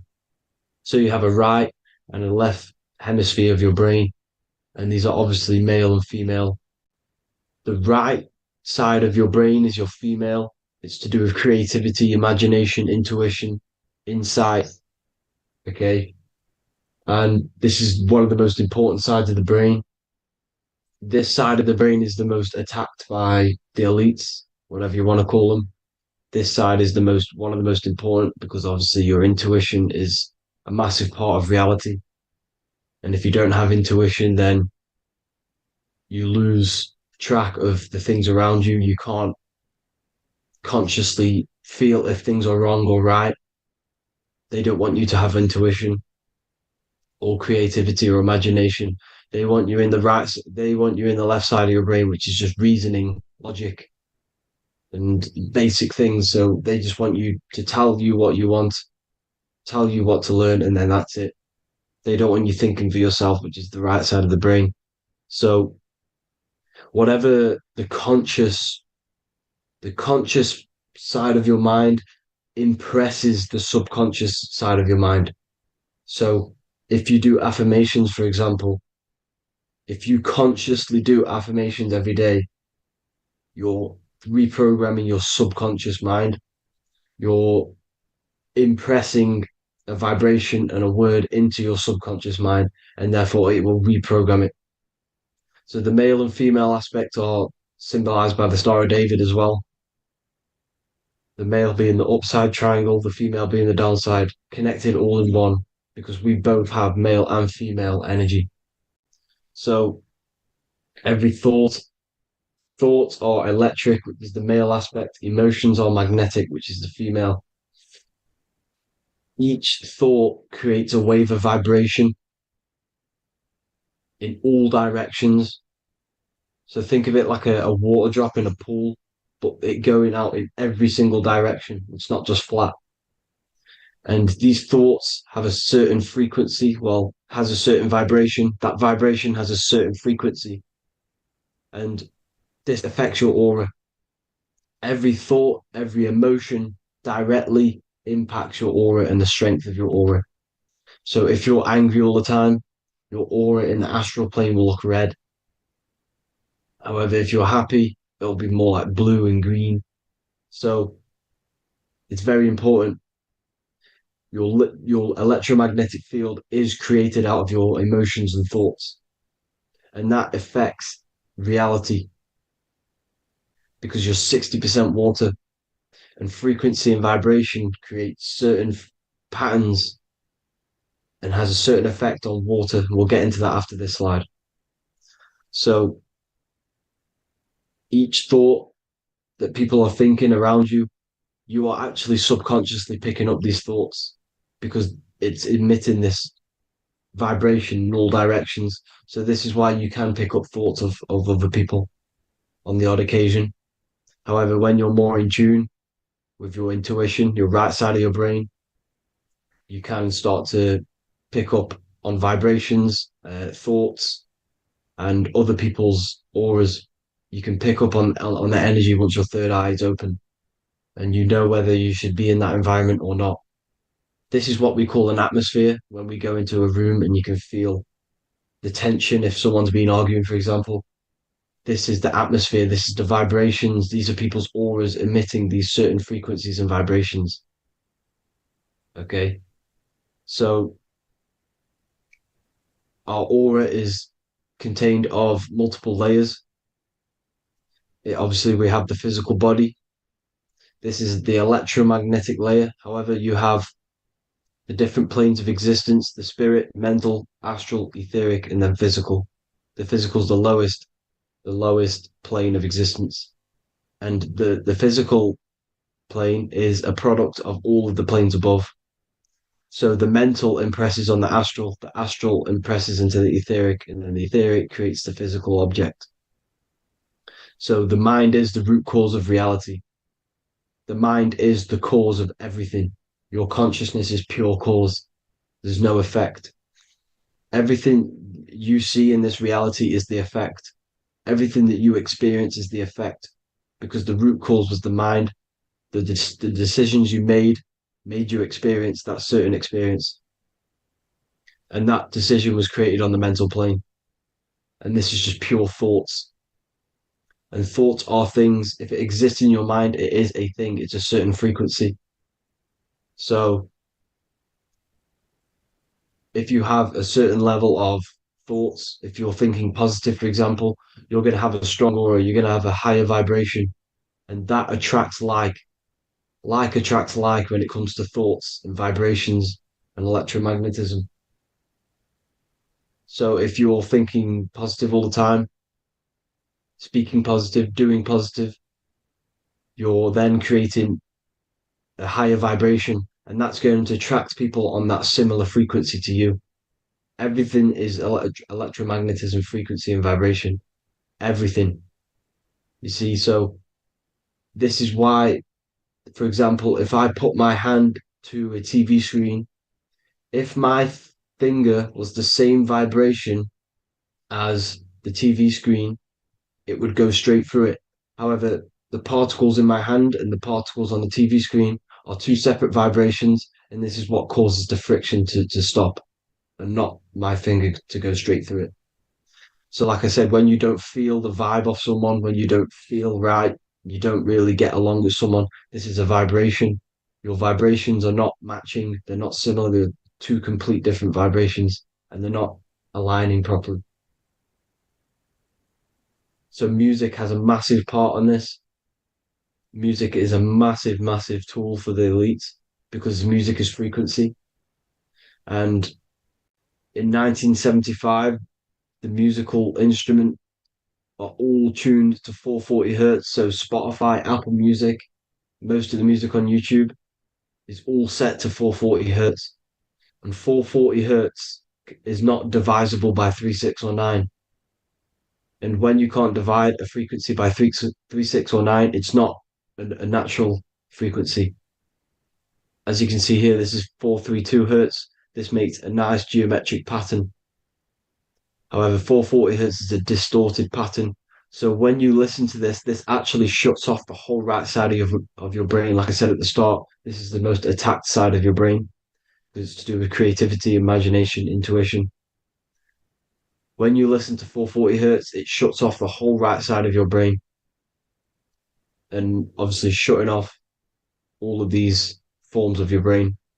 Music is very, very powerful tool for the elites because it's the only thing which can enter your soul or your ears without consent, your body without consent. Everything else has to be through consent. You choose whether to eat something, you choose whether to drink something, but frequency, you're going to hear it no matter what. This is why it's so powerful. And music influences the body in many different ways. It's the most powerful imitator of everything. It directly affects all listeners. It directly affects intentions, gestures, movements, and actions. It stimulates your mind, and certain songs, certain catchy songs, can reprogram your subconscious mind, invoking certain emotions. This is why when you listen to slow beat songs, it makes you feel more sad. When you listen to upbeat songs, you feel more energetic. This is because these frequencies have a profound influence on reality and on how you feel. Because, like I said, you are 60% water. And as you can see here, each frequency creates a different geometric pattern. And inside of you is 60% water. So, like I said, 440 hertz is going to make a distorted pattern in your water. And this is going to have a profound effect on your emotions and your reality. So, like I said, health is not just the body. It's you are made of body, mind, and spirit. You need to look after what you put in your body. You need to look after your spirit and look after your mind. It's very important to keep all these in balance because once one of these are unbalanced, it affects the other two. So if you're eating wrong, it's going to affect your spirit and mind. If you're thinking wrong, it's going to affect your body and spirit. These are all interlocked. You have to look after them all. So it's very important you understand music. Stop listening to low vibrational music. To be honest, you want to listen to music without any sort of speaking inside of it. You just want pure uh, frequencies, which are the solfeggio scale, like one of these, for example, 432, 528 hertz. These are all good frequencies. It's called the solfeggio scale. And these frequencies make you more in tune with nature. 528 hertz is what the earth vibrates at. So it's very important. And the Rockefellers are the one who changed this to 440 hertz. The Rockefellers, one of the elite families. So if you want to manipulate reality, it's very important to have your chakras aligned and having a high vibration, because the higher your vibration, the more powerful your words and your intentions are on reality. So the lower your vibration, the harder it is to affect reality because you're on a lower state of consciousness. Like I said, you have the mental, astral, etheric, and physical. Everything is a product of the one above. As above, so below. This is what Hermes Trismegistus was saying in the Egyptian days. This is where it comes from. As above, so below. If you affect above, it directly affects below. So, like I said, meditation helps on this, helps align your chakras. Think positive, feel positive. Like I said, your feelings are magnetic, your thoughts are electric. So once you combine these two together, you're then creating an electromagnetic frequency, and that will have profound effect on reality. So the law of cause and effect. Every law, so the law of cause and effect. Every effect has the root cause. Like I said, your mind is the root cause of everything. Every decision you make is having a different effect on reality. Everything happens for a reason due to the root cause, which is your mind. You choose everything that happens in your life. Okay. So it's very important you understand this and you constantly make the right decisions, the good decisions to have good effects on your reality. You have to be very conscious of this law because nothing escapes this law. This is the law of all consciousness. So think about it. Imagine a massive ball of consciousness. However, off this ball are different sparks, and each one of these sparks are in each and everyone's body. This spark is governed by these laws, the law of cause and effect, the law of correspondence, the seven hermetic principles. It's very important you understand this because this mass ball of consciousness is what is obeying these laws. And everyone has this spark of consciousness inside their third eye. And like I said, everyone is the same consciousness. This is why if you do bad onto someone else, that will directly affect your reality. So if you hurt someone, it's going to come back to you in one way or another because you are that same consciousness. This is like a mirror reality. As within, so without. Whatever you feel on the inside, you're gonna see that on the outside. You're gonna experience that reality, whatever you've impressed. So there's different ways to bend reality to your will. This is kind of a sort of magic. So obviously you have black magic, which is manipulating reality to harm and influence others, or to be very selfish. And then you have white magic, which is manipulating reality for the good of humanity. So you do have to be very careful with your intentions, people, when you're trying to manipulate reality, because this is nothing to be played with. If you are manipulating reality for the wrong reason, it's going to come and bite you in the ass in some way or another.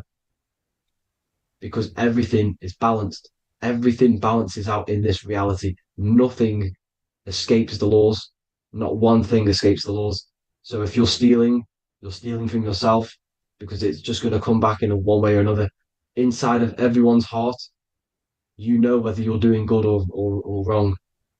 You can feel it when you do something wrong. You can feel it when you do something good. The heart is the center of the Taurus field. It's balance. And this is why you say follow your heart, because it's the center of the Taurus field.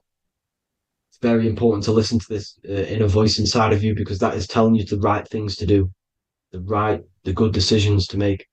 And when you keep following that voice, that good voice inside of you, it takes you to your life path. Very important to follow that voice. However, don't let the ego get in the way of it. Don't care what your friends are going to say. It's very important to understand this. So you have different ways of manipulating reality. You have sigil magic. This is where you create your own sigil or symbol. You create your own sigil and symbol, and then you charge it. You behind that symbol, you have an intention. So, for example, if you want to manifest wealth, you create a sigil which represents what you want. You create that sigil, you draw it out, you charge it, because wherever your attention goes, energy flows. So whatever your attention is, you're sending energy that way.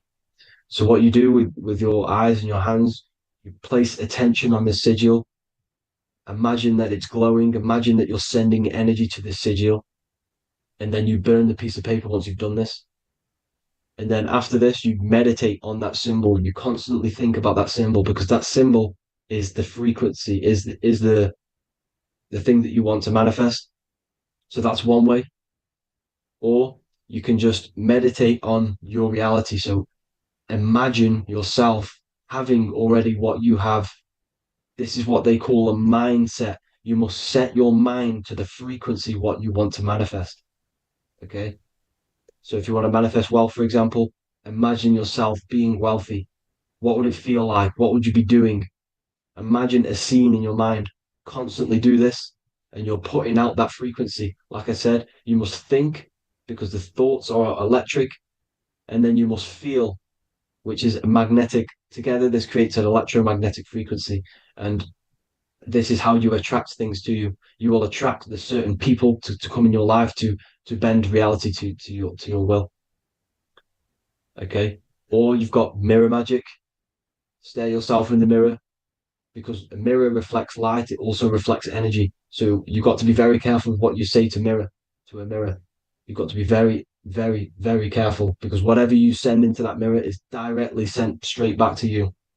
So if you're thinking negative, you're sending negative energy back straight to you, and that's going to have an effect on your reality. Affirmations. Affirmations are very important because your words are frequency, your words are vibrations, and each word you say has a certain frequency. If it's if it's positively charged, it's going to affect you positively. If it's negatively charged, because like I say, your brain and your mind is like the director of energy. That's what your brain is. And it directs energy into certain things. You can either positively charge it or negatively charge it. And this brain is creating your reality constantly. It's manifesting your reality constantly in the present moment. So this is what the government knows. The government know your mind is the root cause of reality. This is why they call themselves a government. Government. The New World Order is not being manifested by them. They are controlling the information. They are controlling your perception of this reality. And they know the mind is the root cause of reality. Therefore, if they control your perception of reality and your information, what you believe, you're going to manifest that information, that perception. So we, the people as a collective consciousness, are the ones manifesting this New World Order. You see, so this isn't black magic. They're actually tricking us into manifesting their own their plans, this New World Order. You see, this is how smart these people are. They know how to get around the laws of reality. They know how to bend reality to their will without facing the consequences. They're getting humanity to do it. You see, there is a collective consciousness. As like I said, we all have that same spark of consciousness, right? So as a collective consciousness, we are on a very low vibration at the moment. However, we are waking up rapidly. There are more and more people waking up at the moment, and light always chases away the shadow. Light is a lot more powerful than darkness, you see. So one person waking up has a massive effect than one person being asleep. It has a profound effect. Because like I say, the light always chases away the darkness. It's more powerful. The light is always more powerful. High vibrations are more powerful than lower. So that's it for this, people. I hope you all enjoyed. This is a short, quick video. God bless you all.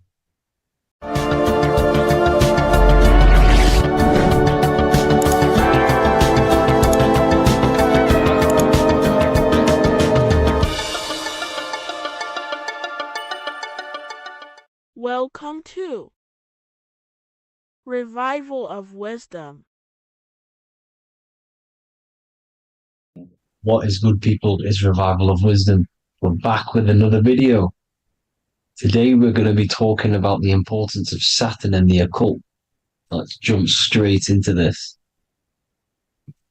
So Saturn is the god of the earth, right?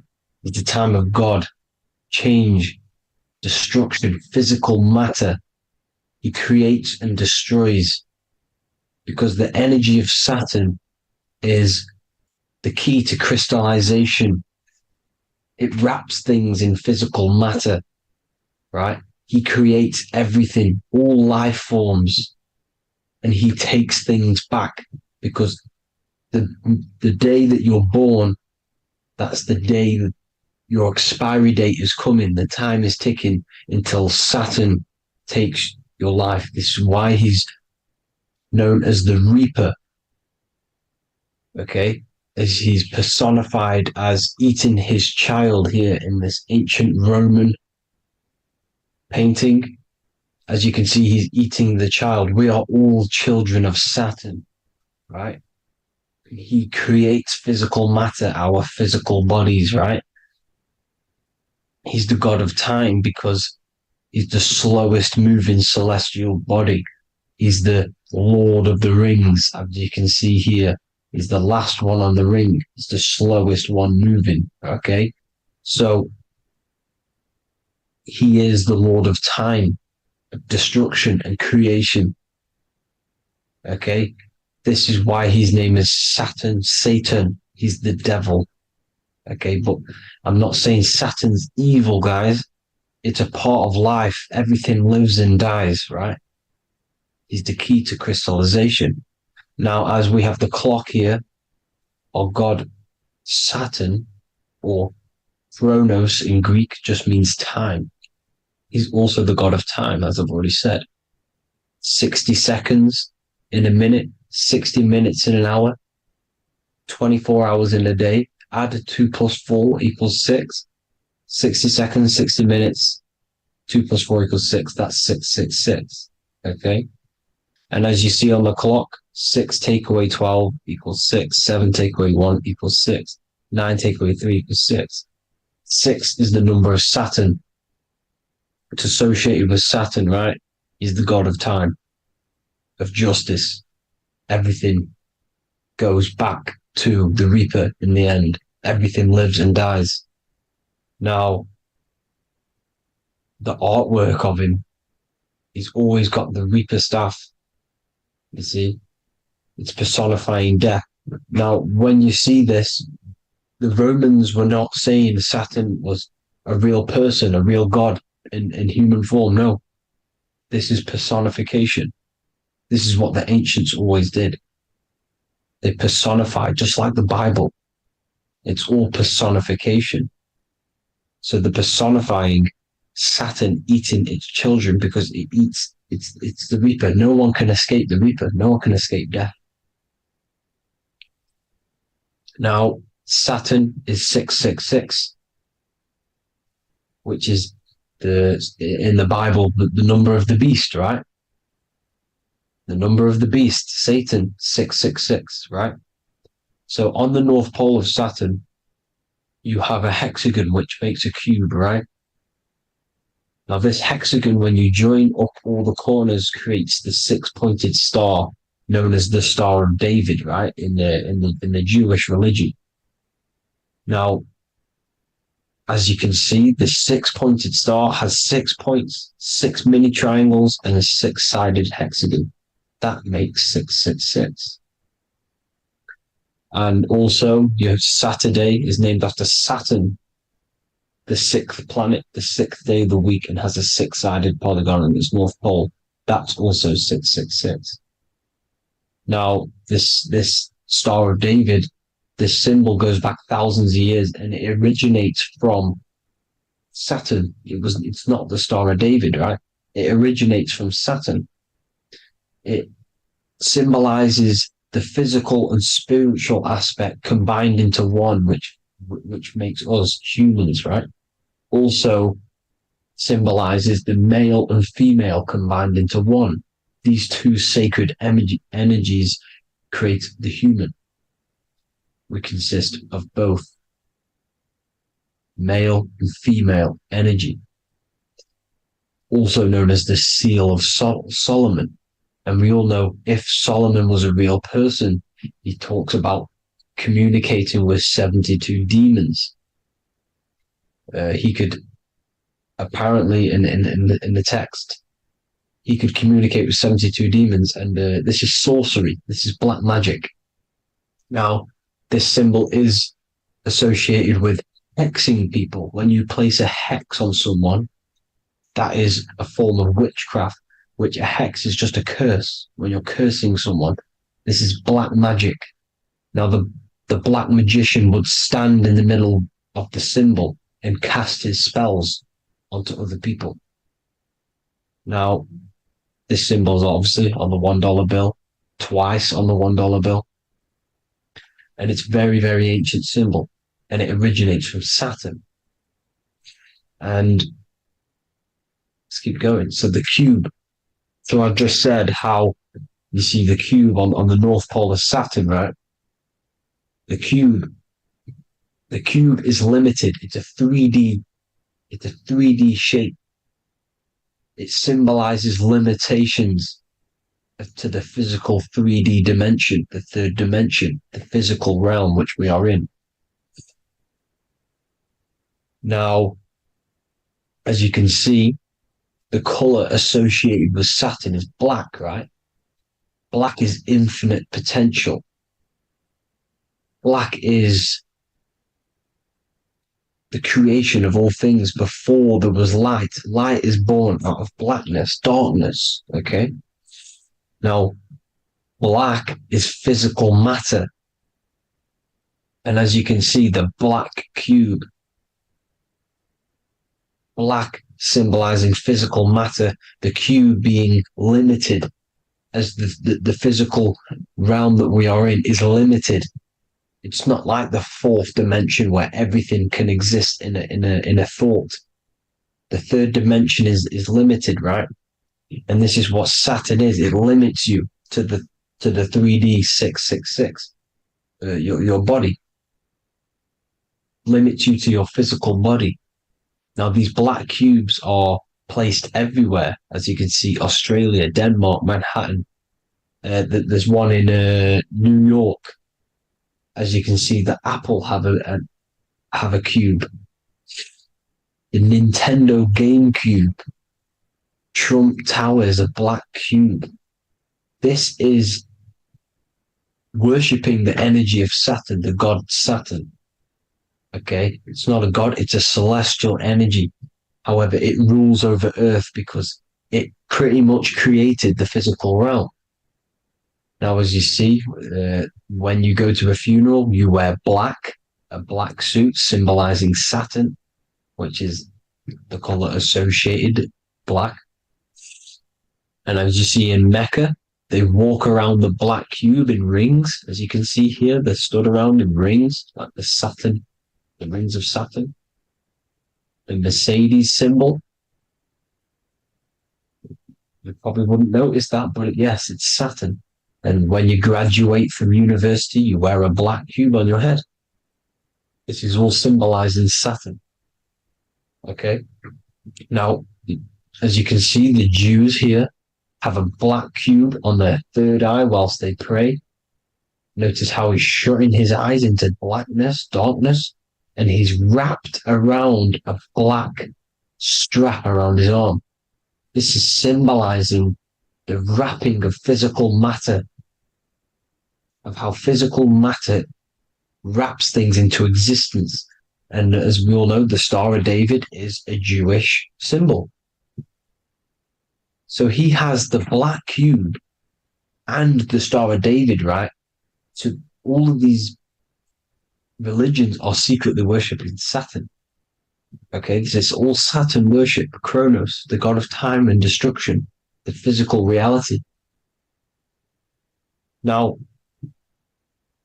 as you can see, it's symbolized everywhere in all major corporations. Pepsi, internet, that's obvious. NASA, of course, NASA. NASA means to deceive in Hebrew. Universal, Walkers, that one's so obvious. Nike, Toyota. So many different ways they symbolize it. You either see the rings of Saturn or the black cube, as I just showed you here, the Nintendo and the Mercedes, right? It's absolutely everywhere. Now, they also use 666 to symbolize it, as I've just broken it down to you. 666, the World Economic Forum. We all know how they're trying to enslave us into this new world agenda. Google Chrome, CERN, Disney, Coca-Cola, Cadbury's, all of these have 666. Now, every UPS barcode has 666.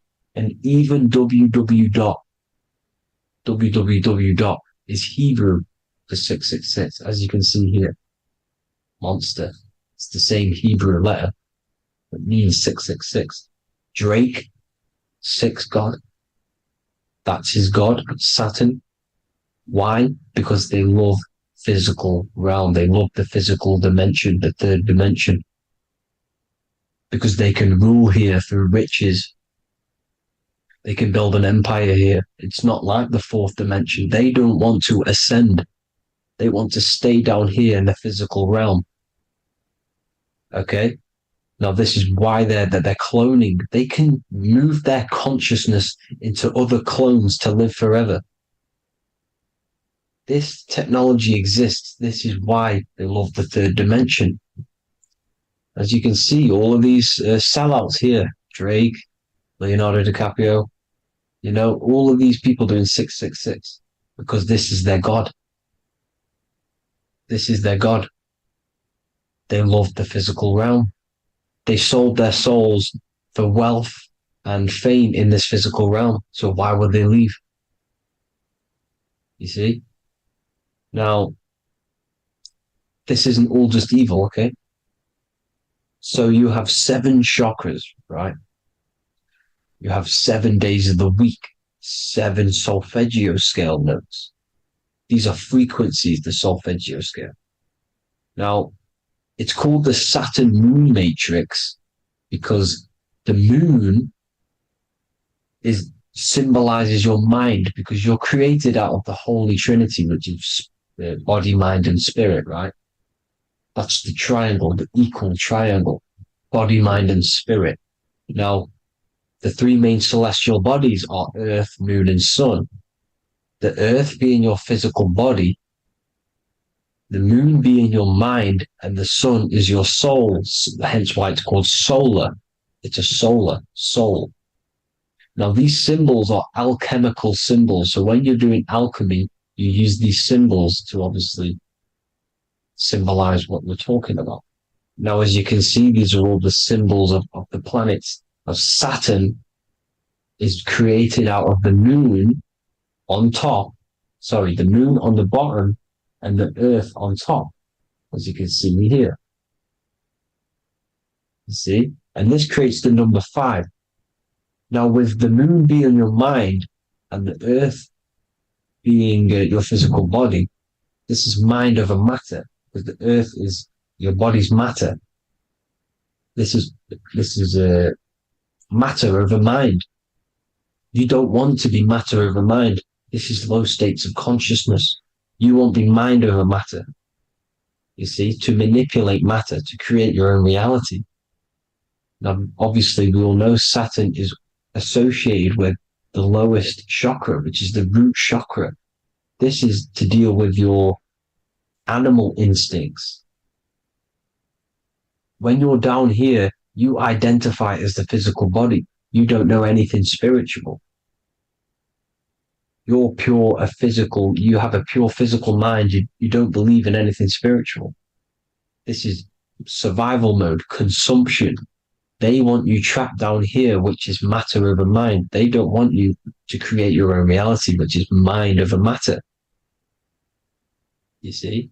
Now, that's what Jupiter is. Saturn is the moon on the bottom and the earth on top. But Jupiter is the moon on top with the earth on the bottom. That's mind over matter, you see? So, these chakras are an ascension process from matter, physical matter to spiritual. This is the ascension. This is the stairway to heaven. This is Jacob's ladder. You see? Now, the number 5, which is obviously associated with Saturn as well, which create the symbol for Saturn, created the number 5. You have 5 senses, 5 elements, 5 physical elements. As we all know, Saturn crystallizes everything into physical matter out of the 4 elements. 5 fingers and toes, 5 points of man. Okay, the number 5 is the number of justice. Saturn holds things back. He restrains things from you, makes you learn the lesson. Now, 666 is not all evil. 666 is the atomic structure of the carbon atom. 6 protons, 6 electrons, 6 neutrons, right? We are carbon-based life forms. All life forms are based on the bonding properties of the element carbon. Because Saturn crystallizes everything into physical matter. Now, the Masons symbolize this with the checkered boards. They have the black square, which is obviously matter. As I just said, the black cube. And spirit is the white square. Because white is eternal light. White and light. You see? Black is physical matter. Now, this is what we are. The point of our soul is to transmute from matter to spirit. But these are interchangeable. This is the constant cycle between spirit and matter, spirit and matter. High vibrational matter turns into spirit. Low vibrational spirit turns into physical matter. You see? Now, we are carbon-based life forms. This is what 666 is, the number of the beast. When I say we, the physical body is the beast. It's the animal. It's the carbon suit to operate in this physical dimension, in this physical realm. See? It's the vehicle used to operate in this physical realm. But your mind isn't from this physical realm, you see? The brain is the physical manifestation of the soul. Okay? So, as you can see here, the spine is an extension of the brain. Everything goes back to the brain. This is literally what your physical body is. You see, this is the nervous system, and everything reports back to the brain, and everything's controlled from this control center. And this spinal column, at the top of the spinal column, is your third eye, which is known as the pineal gland. And this is the seat of consciousness. It's the center of consciousness. That is your true self, pure consciousness. This body is just a physical body. This body is mortal.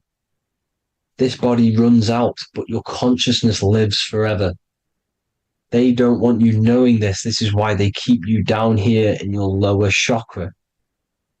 They want you to believe everything is just physical. They don't want you to believe in the spiritual side of reality. Because this way they can manipulate you, right? They want you matter over mind because they know your mind creates reality. They know your mind is the root cause of reality. You manifest your own reality from the inside out.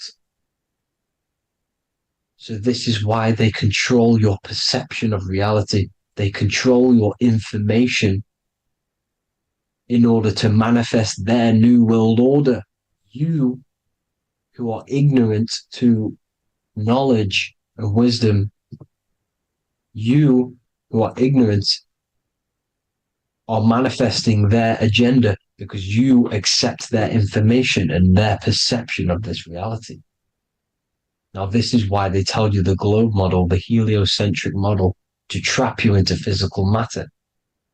Now, if you understood about this true form of this realm, you'd understand that there's a spiritual side behind everything.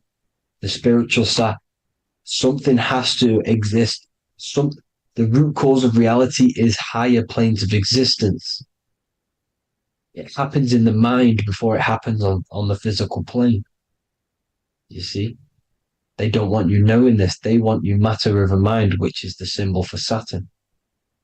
Moon over Earth. The Holy Trinity.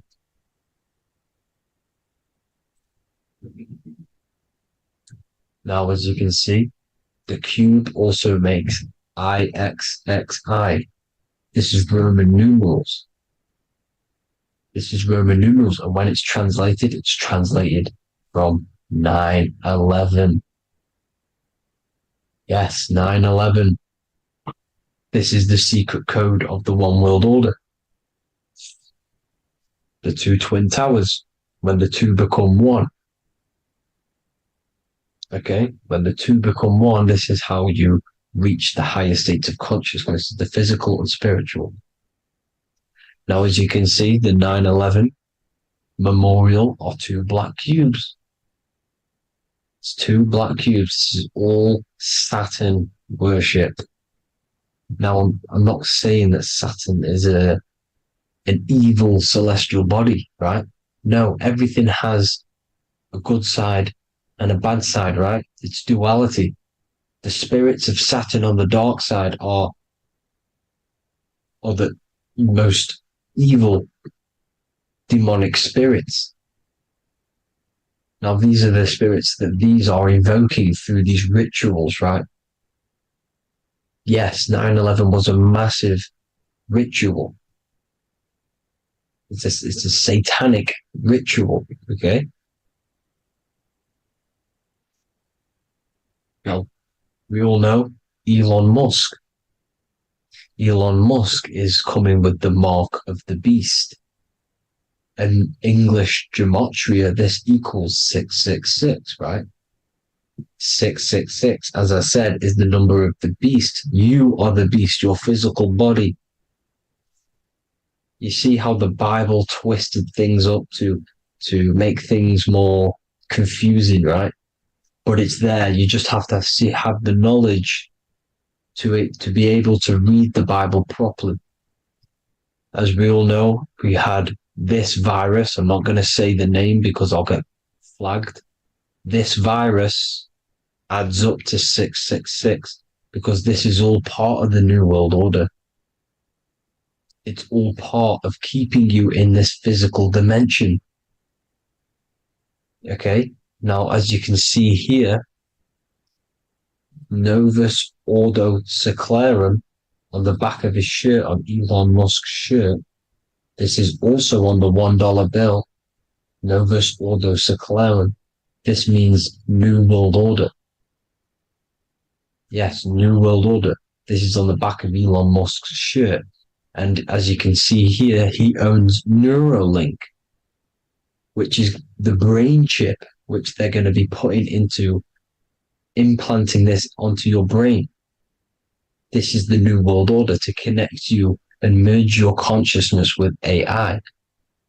Neuralink and Meta, he owns Meta as well, which is the metaverse. These are going to be linked in, hence why they have the same symbol, but just in a different format. It's the infinity symbol. And the infinity symbol comes from the Taurus field, as you can see here, your electromagnetic field from around your body.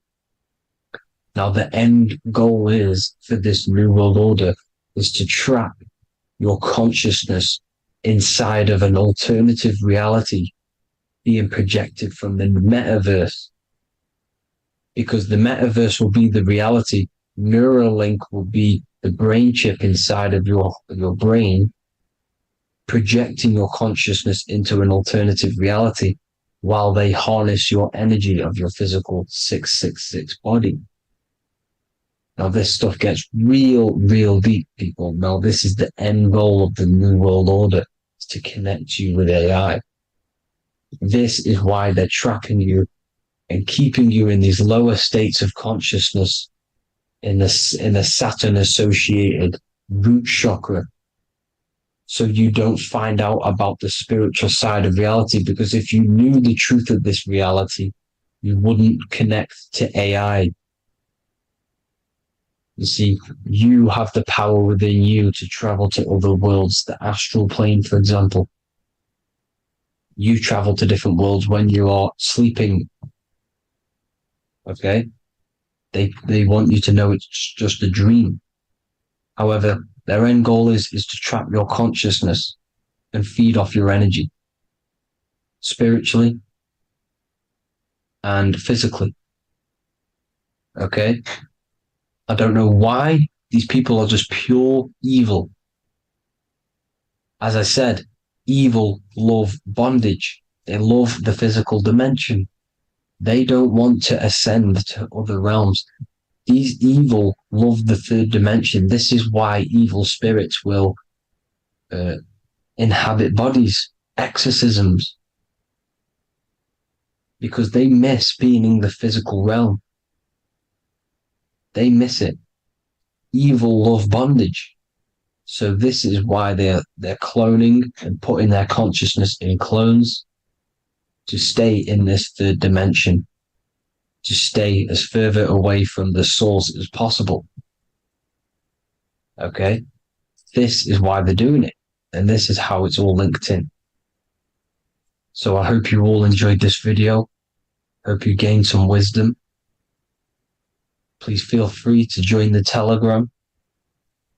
And please leave a like and a subscribe. Thank you all, people. God bless.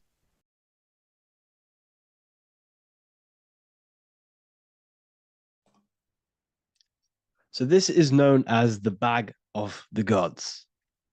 This symbolism is widely known, but no one knows what it truly symbolizes. We see this in ancient Sumerian artwork. We see this in the Mayans' artwork. We always see this bag with the gods. What does this actually represent? Okay, so the bag itself represents carrying. Carrying what? It represents information, represents knowledge. Your mind is the carrier of the information. So this is why in his left hand, he carries the bag, and the right hand has the pine cone. This represents carrying of information. Why is it a bag? A bag can be passed on to someone else. The information can be taught to someone else. This is the information of activation of the pineal gland or higher consciousness of humans. Because as humans, we all possess an animal nature, the nature that tells us to eat, to steal, to gain material wealth, to survive, to hate. This is our animal self. This is our animal behavior. But we also have a divine nature of consciousness, which we have access to, the higher planes of consciousness, the planes that manipulate this material world and create all things in this material world. The human mind has access to. The animal does not. The animal has no idea he exists. The animal has no inner dialogue, but humans have the inner dialogue. Humans can create infinitely. We can expand our minds infinitely into new realms of thought. So we have this higher divine nature and a lower nature. This bag of the gods is basically just representing the knowledge they possess of higher consciousness, of the higher aspect of life. Okay? Which is the activation of the pineal. The pine cone. The pine cone is in his right hand. The right represents wisdom. The left represents intellect, knowledge. Knowledge and wisdom are two separate things. Wisdom is applied knowledge. It's a feminine aspect. Knowledge is just gained information that you know, which is masculine. So in his right hand, he holds the pine cone. The pine cone can be opened and shut. The shut pine cone represents the asleep human being, the human being that exists in his lower nature, that just basically survives, lives on eating, consumption, material lust, living in chaos with his emotions, living in a place of hell. This is the animal nature. Then we have the awakened human, the one who has consciousness of himself, the one who looks within himself, the one who knows there is more to him when he looks in the mirror. He is far more than just the physical body. He is a divine spiritual being, a divine being who has limitless potential of creation into the material plane. So this represents the awakened. This represents the asleep. This is why he carries the pine cone in his right hand. It represents applied knowledge. This is the information. This is the intellect he possesses. And this is the applied knowledge of the awakening, of activation of the pineal gland. Because remember, the pineal gland is not your consciousness. The pine, pin, pineals, the same root word. Pine cones were always symbolizing the state of consciousness one was living in, whether he was asleep or awake. We see this at the Vatican. We see the pine cone over the two pillars. This is the two pillars of Freemasonry, and the dome. This is the Royal Arch of Freemasonry. This represents your head. This is the two pillars, the two hemispheres, and the pine cone in the middle, which is the pineal gland. What is the pineal gland? The pineal gland is not your consciousness. It is not the third eye, and it is not the mind. It's not the mind's eye. The pineal gland is a radio receiver. This is your body. Your body is an antenna. Most people think they are this body. This body is nothing but a receiver and a downloader of consciousness. Your brain does not produce consciousness. You are not this brain in your head. This brain is a downloader of consciousness. Consciousness comes from a way higher divine plane, which is what this image is showing here with the clouds. The mind is light. Consciousness is light. And this light is coming down into the material plane, and your body is basically a crystal antenna which is receiving and downloading this consciousness. So you can experience a three-dimensional reality. So God can experience himself in a divided, separate state. This is what this represents. Now, the pineal gland can be activated, okay, and stimulated, because the pineal gland has physioluminescent crystalline jagged-shaped cells on it. And obviously, these are crystals. Crystals are on your pineal gland. And what do crystals do? Radios use crystals. Your phone uses crystals. They tell you that crystals are woo-woo and pseudoscience because they don't want you to know the power of crystals. Your body is basically a giant crystal. Your pineal gland is a radio receiver for your consciousness. So if they can ruin your pineal gland and damage it, this will damage your connection to the divine, to your true self, to consciousness, to God, whatever you want to call it, the source. There is all one source consciousness, and we're all collectively connected to it. And this is our connection. This is our antenna. So what a radio does, a radio has an antenna, and the frequencies are all around us because all the radios are playing in your ear right now. But what the antenna of a radio does is tune into a specific frequency to pick up that frequency and play that frequency. It's the same with your consciousness. You're all a fraction of God's consciousness. So that is essentially what we are looking at here. We're seeing knowledge, intellect in the left hand, and applied knowledge, activation of waking up to higher consciousness, to the higher human form. Because we can reach beyond our physical form. We can turn our animal self into a divine being, into one of these so-called gods. These gods are nothing but human beings. The Anunnaki were not gods. They didn't come from the sky. These are normal, regular human beings who activated their higher consciousness. This is what we have here. This represents spirit. Birds represent spirit. So do we have any questions? I'll take some questions now. That was just a short lecture on what that symbol truly means. Okay, so if we have any questions, feel free to go ahead and ask some questions. Anything that you don't understand, anything that you want to know. Okay.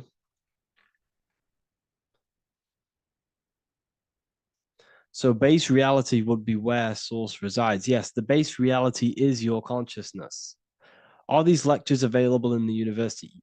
There's a whole section, basically inside the university, there's a whole section with like over 30 long form lectures like this. So the base reality is where the source resides. Yes, the base reality is your inner world, your consciousness. That is the only thing that exists. Your outer world is just an effect of your consciousness. Your consciousness, everything that has gone on within the mind and emotion is pushed outwards into your reality. You have thought and felt your way into your external circumstances. Your life is a direct correlation of every thought you thought in the past. Therefore, your inner world of consciousness is creating and molding your outer world.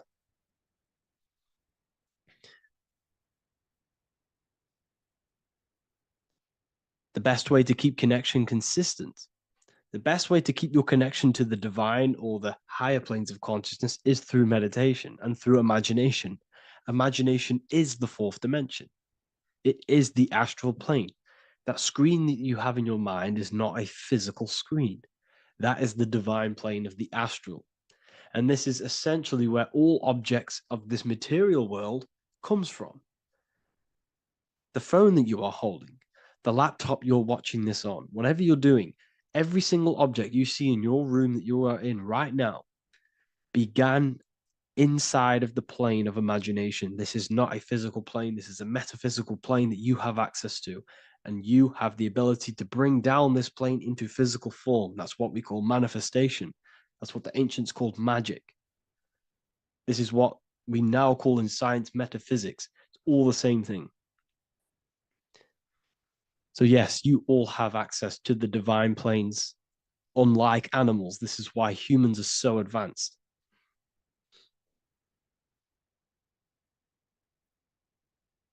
Okay. Is the pineal able to constantly activated, or is it just a temporary experience? I don't fully understand that question, unfortunately. Maybe you could word it in a different way. The real meditations on the university, legit, y'all, yes.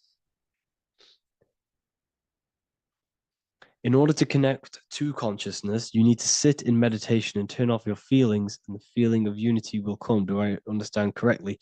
Yes, that is correct. So when you sit in silence and in stillness, I highlight the word stillness because stillness, when you are still, no information from your nervous system is being decoded by the brain. So when your body is still and does not move, your nervous system starts to relax and comes to a balanced state. Your brain starts to relax, it comes to a balanced state. The left and the right brain stop working, the nervous system stops working. Then, once the body, the material body is shut down, you then have access to consciousness. You can't access consciousness if the body's in such a busy state. If electricity is being fired every 2 seconds, your whole body's electrical. When you move your foot, that's electricity being fired from the brain to the foot instantly through the nervous system. The brain, your whole body is a technological machine. So you must shut down the technological machine to access the divine that exists beyond the technological machine. Do you understand that? Did we create ourselves from the higher plane? When you say yes, you created yourself, you manifested yourself in this material form for a reason in this specific time and place. Wisdom books, are these available inside the university? Yes, they are. So anyone who joins the university, they all gain 50% off the store. So you can get anything off, anything you want inside the store for 50% off. Plus, you get the Book of Wisdom Volume 1 PDF for free. You get the Human Health Guide. Plus, you get all of the library books. There's a load of different books on occultism, symbolism, esotericism. Do you need to place your attention somewhere specific during meditation? You can do. Okay, you can do. So if you struggle, when you first start to meditate and you struggle to turn off the thoughts, think of the back of the brain, the back of your head. Don't think of it, place your attention on it. Okay, so when you place your attention on the back of the brain, this now shuts off thought because the back of the brain doesn't have any activation to do with thought. The front brain does, the neocortex. That's all to do with activation of thinking. So place your attention on either the back of the brain or your breath. What's more important, creating yourself or finding yourself? It's balance of both. So in order for you to create fully, you must have awareness of self and awareness of thought and control over the mental dialogue, the inner voice inside of you. Okay? When you control that inner voice, that is when you gain power. That inner voice is what brings commands into physical reality. Before you kick a football, there is a change in consciousness. There's a decision made in consciousness before the body takes the action. Therefore, every physical manifestation is a change of inner consciousness before it's a physical reality. You can have the reality you want through consciousness before physically having it. That's the secret to creating. But you must believe it like you know the sun is going to rise in the morning. That's how much you should know that you have that reality in consciousness through feeling and thought and imagination. And that's how you can truly create in your reality. Shrooms help with consciousness or ego. I can't really talk about that because I'm maybe uploading this to YouTube, unfortunately. But we need to clean our pineal gland first from calcification. Yes, definitely. You should go on a detox the body. Because you can't really connect with consciousness if your body is in such a dirty state. Because the brain is, your nervous system is in a state of fight or flight, trying to fight off all these toxins. So when you meditate, you're probably going to be having thoughts all the time because your brain's firing, your nervous system's being attacked through toxins. So you must detox to have a true connection with the divine. Your diet plays a big role in your spirituality and mentality. What is the most optimal food for pure consciousness? Fruits and vegetables. They possess consciousness. So when you place them inside of you, they're syncing with your consciousness. How to check the cleanliness of your body, your skin, your teeth, your tongue, your mouth. If your skin has spots, different colors on it, you're not clean, because your skin is a reflection of your inner organs. Coffee's not the best for you. Coffee gives you fake energy. Okay. So what coffee does, that buzz you get off coffee, is actually the toxic effect of the chemicals reacting with your body. If I'm inside the university and wanted to buy your book, you said it would be 50% off because we are your student. Is that automatic or we need to have a code? You will have a code. Yes, I'm going to releasing a code for all the students after this. Caffeine equals neurotoxin. Yes, it fries your brain. It fries your nervous system. It fries your dopamine receptors. Will the Q&A last week about money symbolism be posted? Oh, I didn't post that. That's my bad. I totally forgot. I will post that after this. Thank you for reminding me. How to detox the body. The best way to detox the body is going through a week cleanse of fruit. So only consume fruit, sea moss, and cayenne pepper, and lots of freshly pressed juice. Do that for a week or 2 weeks, depending on how you feel, and then start to fast. You will lose weight, but you're not losing weight. You're losing impurities. It's good to do this every couple months, to just go on a raw fruit diet, cleanse the body, push everything out, and then start to fast while consuming sea moss and having lots of freshly squeezed juices. What is an alternative for coffee? Something with high energy levels. Okay. We're not taught the most simplest thing about the human body. It is an electromagnetic machine. It's electrical. It runs off electricity. The only energy you need is electricity, and that is found in fruits, vegetables. If you want energy, drink pure, fresh, pressed juice. That will give you more energy, more electricity than coffee. Can we cleanse ourselves through oil pulling? Do you recommend it? I do oil pulling every day with coconut oil in my mouth. Celery juice is a good one, very good one. Yeah, celery juice.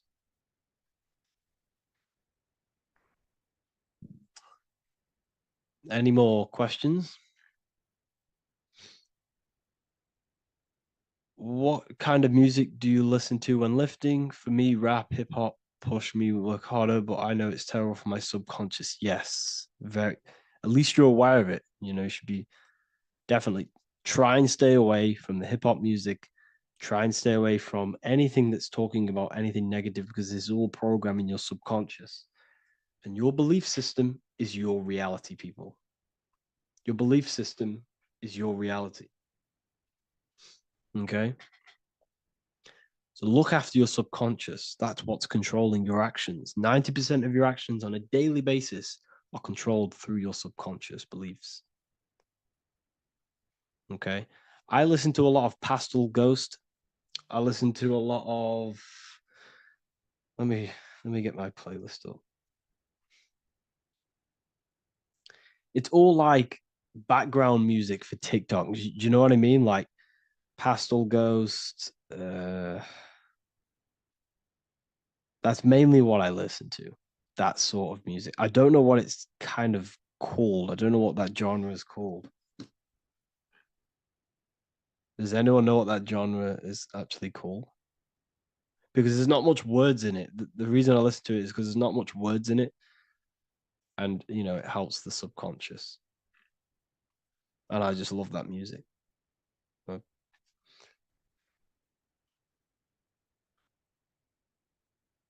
Like lo-fi, yeah, a bit of lo-fi.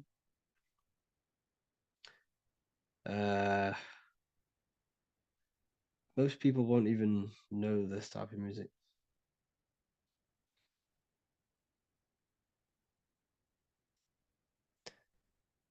Can you tell us how you use cayenne pepper? So I mix it with freshly squeezed orange juice every morning. So the first thing I have, empty stomach, I have a teaspoon of cayenne pepper, mix it in and just down it every morning. And sometimes at night. The feeling you get in your stomach after putting cayenne pepper on an empty stomach is absolutely amazing. It tingles in your stomach. It kills parasites. It kills all horrible organisms.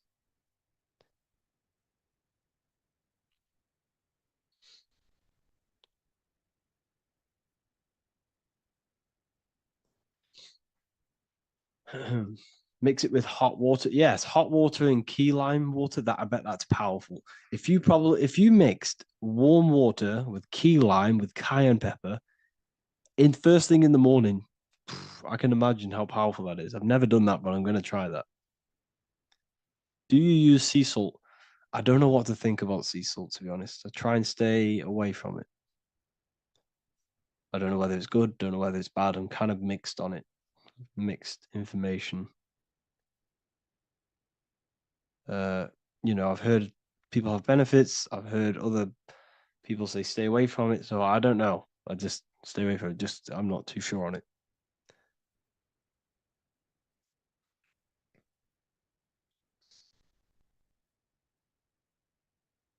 I drink fresh pressed celery juice every morning. Yeah, definitely. Is there any chance we could like move to like esoteric occult questions? The only reason I say that is because I might be posting this to YouTube, so it's like I don't want them. I don't want them thinking I'm giving health advice because I'm not. This is what I do. I'm not giving anyone medical advice. This is what I would do to myself. Because I can probably get in trouble for that. So the subconscious is the all-knowing. It is the all-seeing eye. The subconscious knows everything. Your conscious mind does not. Your subconscious knows every single cell in your body. Your subconscious is making your heart beat. It's talking to your heart. It's talking to every organ, every cell in your body is being connected and spoken to by your subconscious mind. It is the all-knowing. The subconscious has access to the astral plane, imagination, the fourth dimension. It has access to the mental plane, thoughts. It has access to the ethereal plane, energy. And has access to your physical body. It's the door. It's the portal. The subconscious is the portal to the divine. You must go through the subconscious in order to access the divine. Any coupon codes for book 2? Yes, inside the university, there will be a 50% off coupon code. Speaking of ancient civilizations, why did they use symbols to give us true knowledge? This is a very, very good question. Very good question indeed. The reason they use symbols is because symbols are their keys. They hide meanings. They hide things. For example, if it was written down, if all of this sacred knowledge that I'm speaking now was written down, it can be easily taken. It can be easily misused. Someone can take it, read it, and steal it and misuse it and abuse the world and create horrible things. The reason they use symbols is because they're hidden. They hide the teachings. Only the ones who possess the key, that possess the knowledge, can read the symbol. So the symbols act as a guard towards this higher wisdom, this higher knowledge, which gives you power. All of the knowledge I teach you gives you power. And you can misuse it. You can misuse your imagination. You have no clue, unless you've put this into action, how powerful your inner consciousness is. You can become a Okay, listen. If you hate your job, it's not the job that you hate. Think about it. It's not the job that you hate. The hate is coming from your inner consciousness. It's the state of consciousness that you hate. So what does that tell you? You can change that inner consciousness to another reality, the feeling of another reality. You can become that consciousness within before you actually externally have it. And by becoming and knowing that reality, that's what produces effect on shaping your outer world. When you really, truly know that reality inside of you, of being free, of being wealthy, of having abundance, your outer world has no other choice but to rearrange itself to your new inner state of consciousness.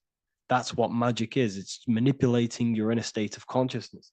It's convincing yourself that you already have it, not believing it, knowing it. Okay? Knowing is different than believing. Believing is a lie. You should know thyself. Okay? So we can say that human overpopulation is intentional. There is no human overpopulation. We're all cramped in these cities. We're all cramped into one little place. We're not supposed to live like that. We're not supposed to live so cramped. This is why there's so many weirdos out in public. So many weird people doing weird things. This is when things start to go weird, and we shouldn't be living in this state, in this condensed state. We should be spread out. Okay. There is no overpopulation. It's just an illusion, because we all lived in such. Have you ever been on a plane? Have you seen how much land there is? It's crazy. There's no overpopulation. And how many people do they say there's in the world? There's not that many people in the world that they say. I think it's like 8 billion. I think they say there's 8 billion people. There's not 8 billion people. There's probably more like 2 billion. And the reason I say that is because I have a friend who only has like 300K followers. That's a lot of followers, okay? And he gets recognized everywhere he goes. And he's into all this stuff. And he says, listen, the population is definitely not 8 billion or whatever they say. I think it's like a couple billion. It's probably more like a billion. How to properly manifest intentions. Thought, emotion, and imagination are the key. You must know that you have that reality. Don't believe it. Become that reality within your consciousness. All day long, as much as possible. Feel it. Imagine it. Say it. and have zero doubt. How to have zero doubt. You can't, well, okay, so the doubt, that little voice that will seep into your mind saying, you can't do that, you can't do this, that's your old voice of your subconscious program. Listen, the reason why most people fail in life is because they have trained their subconscious that they will fail. They have told and believed that they will fail. The reason I will succeed for the rest of my life is because I have trained my subconscious to say, I will win, I will succeed, I will solve any problem. That's my belief system. And if my belief system is that, then my external reality, my conscious mind, will seek a way to fulfill that belief. It will seek to control and create that belief in my external world. It will seek to solve any problem. I've trained my subconscious mind to know that I already have the reality, to know that I'm abundant, to know that I have everything that I already need. Therefore, if any problem comes, I can sort it straight away. But most people have a different belief. It's not your fault. We've been kind of manipulated and told this, that they will fail, that they can't do anything, that it's too hard. And that basically casts a spell on the conscious mind, where your conscious mind is just like, no, I can't do that, because of this subconscious belief that you hold. So you must reprogram your subconscious that you can do it, that you will solve any problem, and that you are abundant. That's the reason why successful people succeed. It's because they have a complete different mind state, a complete different belief system in their subconscious.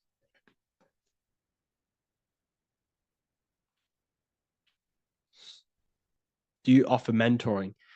Yes, I do offer mentoring, but it's mainly for people who want to grow their online presence, and for the amount of value and transformation that I can place into your life, and the time that, well, the price of my time, it will be a higher price tag, but your life will completely change if you join my mentoring, because I will transmute your life. I will transmute your mind, and I will transmute your whole reality, because I could tell you exactly what you need to do. How to have super genius power pulling information from the source. Okay, so you can do this. I talked about this in Book of Wisdom, Volume 2, if you've read it. This is a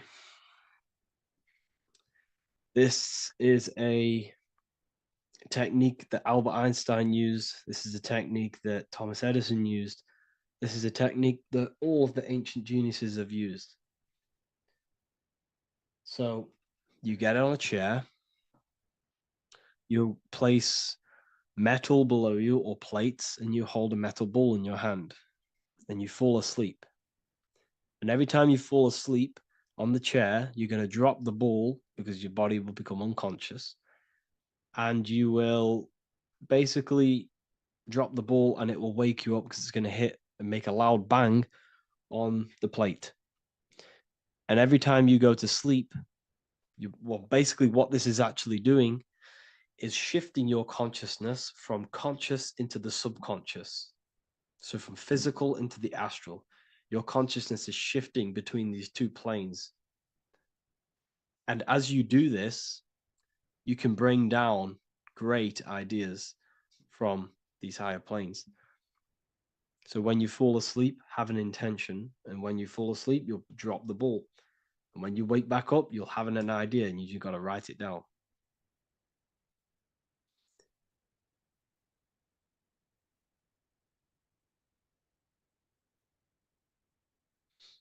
How to balance chakras. Don't focus on balancing your chakras. Focus on the mind. The mind is the cause of the chakras being blocked. If you have a blocked throat chakra, this is a problem in your mind, not the chakra. You see, the chakras are a result of the mind. You transmute the mind, you can transmute the chakras and cleanse them.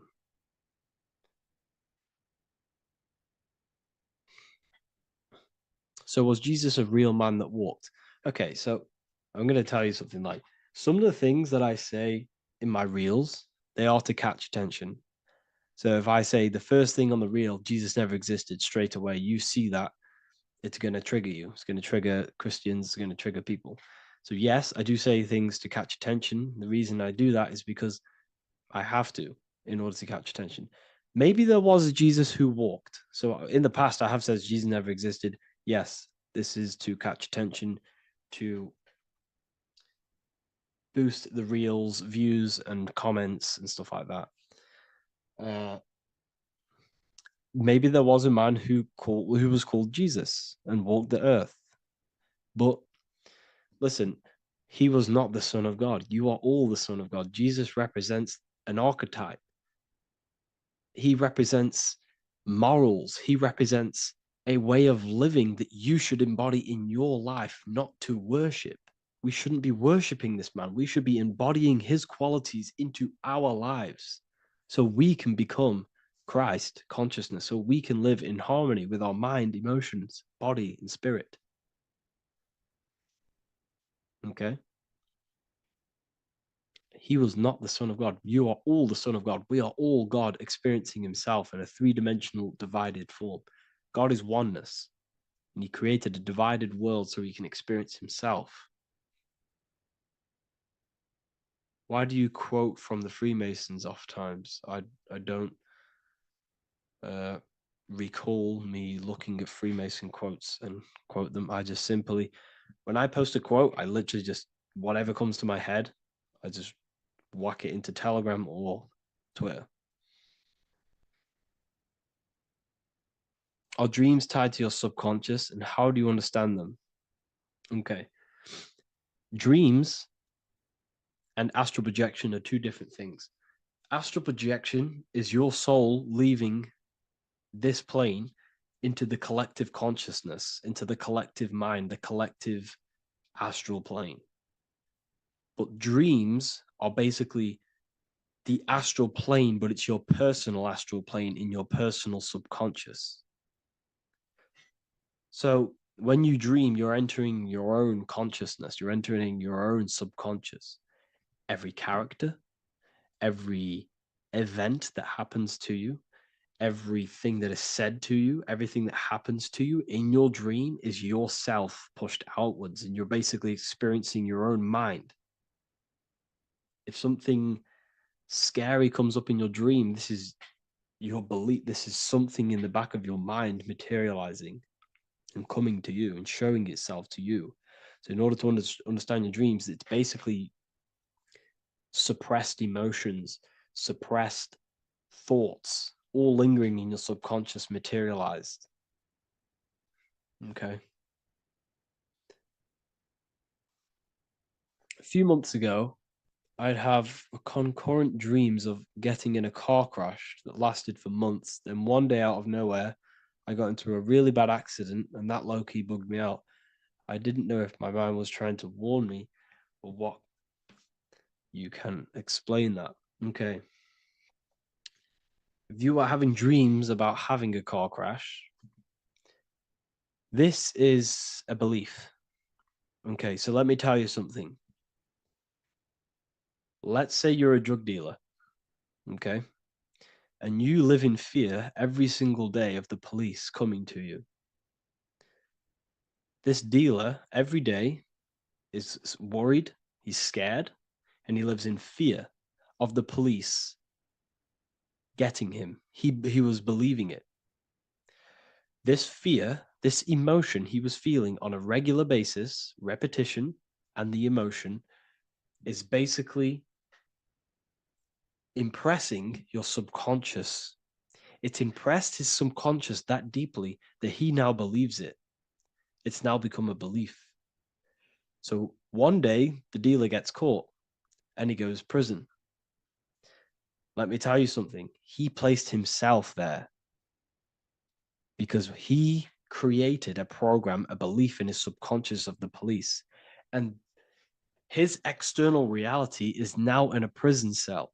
But that prison cell is just an external manifestation of the prison cell of fear he installed in his subconscious mind. The four walls he's now trapped in is just basically an externalization of his own belief system that he created through consciousness, through the subconscious. If you embedded your belief that you will be in a car crash, you will be in a car crash. He placed himself there. He materialized that reality through the thought, through the emotion, through the belief. He put himself there. You see? So if you were having dreams, this was maybe, it could have been anything. You could have watched a program when you were a child about a car crash, and that maybe scared you. Or you saw a car crash when you were very young, and that scared you, and that impressed your subconscious. Then you had a dream about it. Then you started to believe it. And then one day, bang, it happens. That's the power of the subconscious mind. It holds control over you. It holds control over every aspect of your reality, of your being. So, I hope you all enjoyed this live. I'll see you all inside Ethereal University. I'll be posting another lecture this week. And yeah, let me hold on.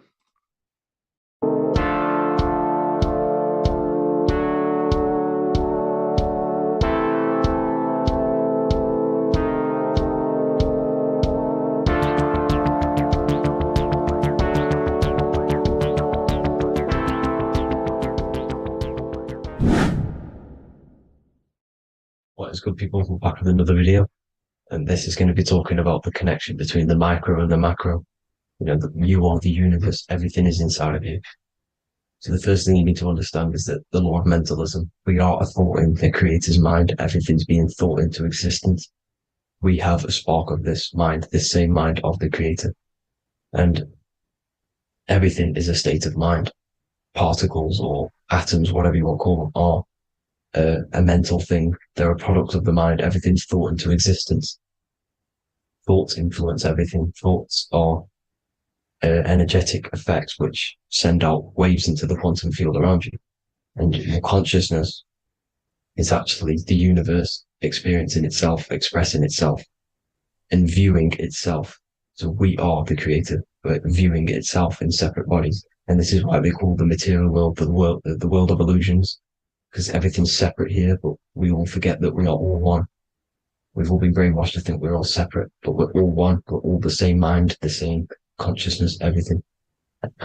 So everything's created out of toroidal fields. God created the toroidal field. That's the only thing that exists because part of the atoms are toroidal fields. And it's the basis behind all creation. As you can see it in the owl's eyes. It creates the infinity symbol. And this was the apple. That apple is a toroidal field. And the toroidal field is made out of dielectricity, which is ether. Ether is black light, and this is counter space. This is another realm. This is what creates God to be omnipresent, to be everywhere at one place at all times. He is everywhere because ether is everywhere. And ether is infinite potential. It connects everything together, and that's what energy moves through. It moves through the ether, and that's black light. Everything is light, as it says in John 4:2. God is light. Everything's a vibrational state of light. So the Taurus field is made out of dielectricity, ether, black light, magnetism, which is white light, which is the center of the toroidal field. And magnetism radiates, it has no vibration. And then when white light splits, it turns into electricity, which is physical material, and that has a vibration. This is the Holy Trinity, the sun, the moon, and Saturn. Saturn, the god of materialism. If you've watched my videos on Saturn, you know that Saturn is crystallizing everything into physical matter. And that's why his old name was El. The ancients called him El. And this is why we get El electricity. This is where El electricity comes from. Because El electricity is only a product of the physical world, which is redshift, blueshift, Adam and Eve. And this is what creates the redshift, blueshift is what is a product of magnetism. When magnetism, white light splits. And this gives us vibration. And this what creates the toroidal field, which is the basis of all physical creation. The sine wave is created out of the magnetic wave and the electric wave. The electric wave is the blue wave, and the magnetic wave is the straight wave, which is radiation. This is vibration frequency. So the magnetic wave is straight, and then you have longitude and amplitude, which is depth, which is dimension. You see how the electric wave has depth and a dimension. This is why you get the cross. This is the cross of Earth. This is the symbol of Earth, of bondage, of physical matter, because it consists of magnetic wave and depth, which is electric wave. And this is where you get the sun cross or the earth cross, whatever you want to call it. It's the cross of physical matter, and the ancients knew this. This is why they used that symbol. Red shift, blue shift, which is the toroidal field, is the basis of all creation, physical creation. And this is why you have the police siren is red and blue. The Matrix movie, red pill, blue pill. You have red blood and blue blood in your body. The Democrat and Republic, the two parties, red and blue. Like your taps on your taps, you have a red and blue tap. One's generative, one's destruction. Fire, destruction, water, generative. So this is the basis of all things. And electric wave has dimension, like I've already said, depth, material, and it's measured in hertz. It's measured in hertz because it hurts you. It decays because the electric wave has a vibration, and vibration always has to go back to a standstill point. This wave cannot go forever, but the magnetic wave will go forever. It's radiation. Magnetic is radiation. It radiates forever. It pulses. But the electric wave will at some point come back to a standstill point, and that's why it hurts. It decays. That's why our physical body decays, because we contain of electricity. This body is an electric body, and it will return back to stillness like a guitar string. If you vibrate a guitar string, you pull it, it will vibrate, make a sound, and then go back to a standstill point. It's the exact same with every single toroidal field within the body. It will decay, and this is why our bodies decay, and everything in creation decays. So we're born into sin, the sin of Eve. The sin of Eve is us biting into the tree of knowledge of good and evil, which is the systems in the body. And the sin of Eve is biting into the sine wave. We bit into the sine wave. The sun moves in a sine wave. Our DNA is a sine wave. Time is a sine wave. Everything in this creation is a sine wave. This is why the dollar bill is a sine wave. Magnetism and electric waves in one. And this is the sun doing its sine wave, which creates, when you go bowling, it kind of creates that pin that you hit over. That's the pin of the sun. The zodiac sign is a sine wave because the zodiac sign is an expression of the toroidal field, because magnetism unfolds into 12ness. And that's why you have 12 zodiac signs, 12 systems in your body, 12 cranial nerves in your head, in your brain. So if you can imagine this, see where my pointer is. Always starts with Aries. Aries is the head. It's the first thing that's created in the womb. And this is Aries, the ram. And this is why it's called a cerebrum in your brain, which is the first thing that creates when you're in the womb. And what's the element of Aries is fire. Fire is the first element. Fire, first, because it's the first thing on the wheel, the first expression of energy. As you can see here, my pointer, this is the center of the toroidal field. It would go Aries, Virgo, Capricorn, Pisces, Scorpio, Cancer. Then we go back to Libra. Libra would be center. But you see how the toroidal field is the expression of the 12 energies. That's what the constellations are, the energy expressions of the toroidal field. So it would go outwards, starting from Aries here, all the way back to Pisces, which is beyond the bottom half. But Libra would be the center. That's why Libra is the equinox. It's the equinox. Libra is when it goes from summer over to autumn. It's the equal. It starts to transition into the winter side. Equinox, equal, which is Libra. And that's why Libra has the two scales. It's symbolized with the two scales. That's because of, the sun moving over. It's being judged. It's equal now, but then it's going to tip over into the winter. That's why Libra is here, the center of the sine wave. like I said before, magnetic energy unfolds into 12ness. Magnesium is number 12 on the periodic table. It's the sacred number. And this is why the scientists are trying to, well, NASA is trying to bring in another constellation to destroy the holy science of astrology. So Aries rules the head, which is Mars. Taurus rules the neck, the lower head. Gemini, the two twins, which is your lungs, your two twins, your arms, two twins. Cancer, the breasts, or the chest area. Leo, the heart, which is the sun, which is fire, the center of the toroidal field. Virgo, the belly, which is the intestines. Libra, the kidneys, the two scales, the kidneys, balancing out everything. Scorpio, the sex organs. Sagittarius, hips and thighs. Capricorn, I've missed that out, which is the kneecaps. Capricorn, kneecap. Aries, which is the ram, which is the cerebrum in your brain. And then Aquarius, the calves and the ankles. And the Pisces, the two fish, the 2 feet. So everything corresponds, as you can see here. This is an ancient way of depicting it, of the folded human. And this is everything. Each constellation rules that part of the body, gives energy to that part of the body, makes you do certain things. So magnetic energy unfolds into 12ness, electricity unfolds into 7s. That's why when you get electric, the light spectrum that we see, it consists of 7 colors.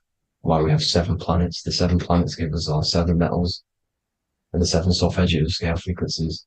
So the rotor, this is the rotor, and rotor is an anagram for Torah, the Torah, which is I think it's the Hebrew Bible. Don't quote me on that, but it's one of the holy books, which is the Torah, the Taurus. Everything goes back to the Taurus field because it's the basis of all creation. So the chief cornerstone, it says in the Bible that the builders rejected the chief cornerstone.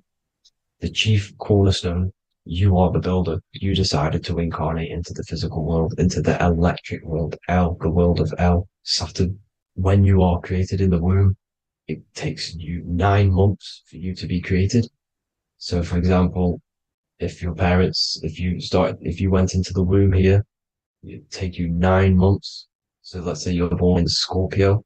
So you'd go back 9 months, 1, 2, 3, 4, 5, 6, 7, 8, 9. You consist of all of these 9 energies because it takes 9 months or however long you took to be born. Some people are born earlier. You'd have to find out how many months you were in the womb for. But you consist of these 9 energies, and each constellation has a cell salt associated with it. And these cell salts are vital for your health. And your cells and the optimal health of your body. So the chief cornerstone that you rejected is these 3 cell salts, these 3 constellations. So you're mineral deficient in these 3 constellations. For example, fluoride, magnesium, phosphate, and potassium sulfate. So that's the chief cornerstone. And a cornerstone, people always get it rejected with the cornerstone. The cornerstone is not, it doesn't say the cornerstone in the Bible, it says the chief cornerstone. The cornerstone is a cornerstone of a building, but a chief cornerstone is the top of the pyramid. This is where we get the pyramid of the wheel. So you're mineral deficient in whatever 3 zodiac signs you're not. You were not in the womb for. This is the chief cornerstone you rejected. So the human body is the micro. It is the universe in a physical form. It consists of everything in the universe. Just like your consciousness is the universe watching itself, experiencing itself. Your body is the whole universe. 12 systems in the body, 12 zodiac signs, 7 chakras are the 7 planets. The Holy Trinity of you is your Temple of Solomon, the soul and the mind, the sun and the moon. You know, everything is in you. You consist of everything, all the energies, everything. Heaven and hell. Heaven and hell is a mind state. It's a state of the mind. Head, H-E-A, which is heaven, and the heel, the bottom of your foot, is hell. And the bottom of your foot is the soul. So they're basically saying, well, it's wordplay. They're saying that your soul is in hell because, you know, with the elites being in control. So they call the bottom of your foot the soul, trying to say that you're in hell. The Christ is in you. And this Christ is Greek for what? Christos. And Christos is Greek for the oil.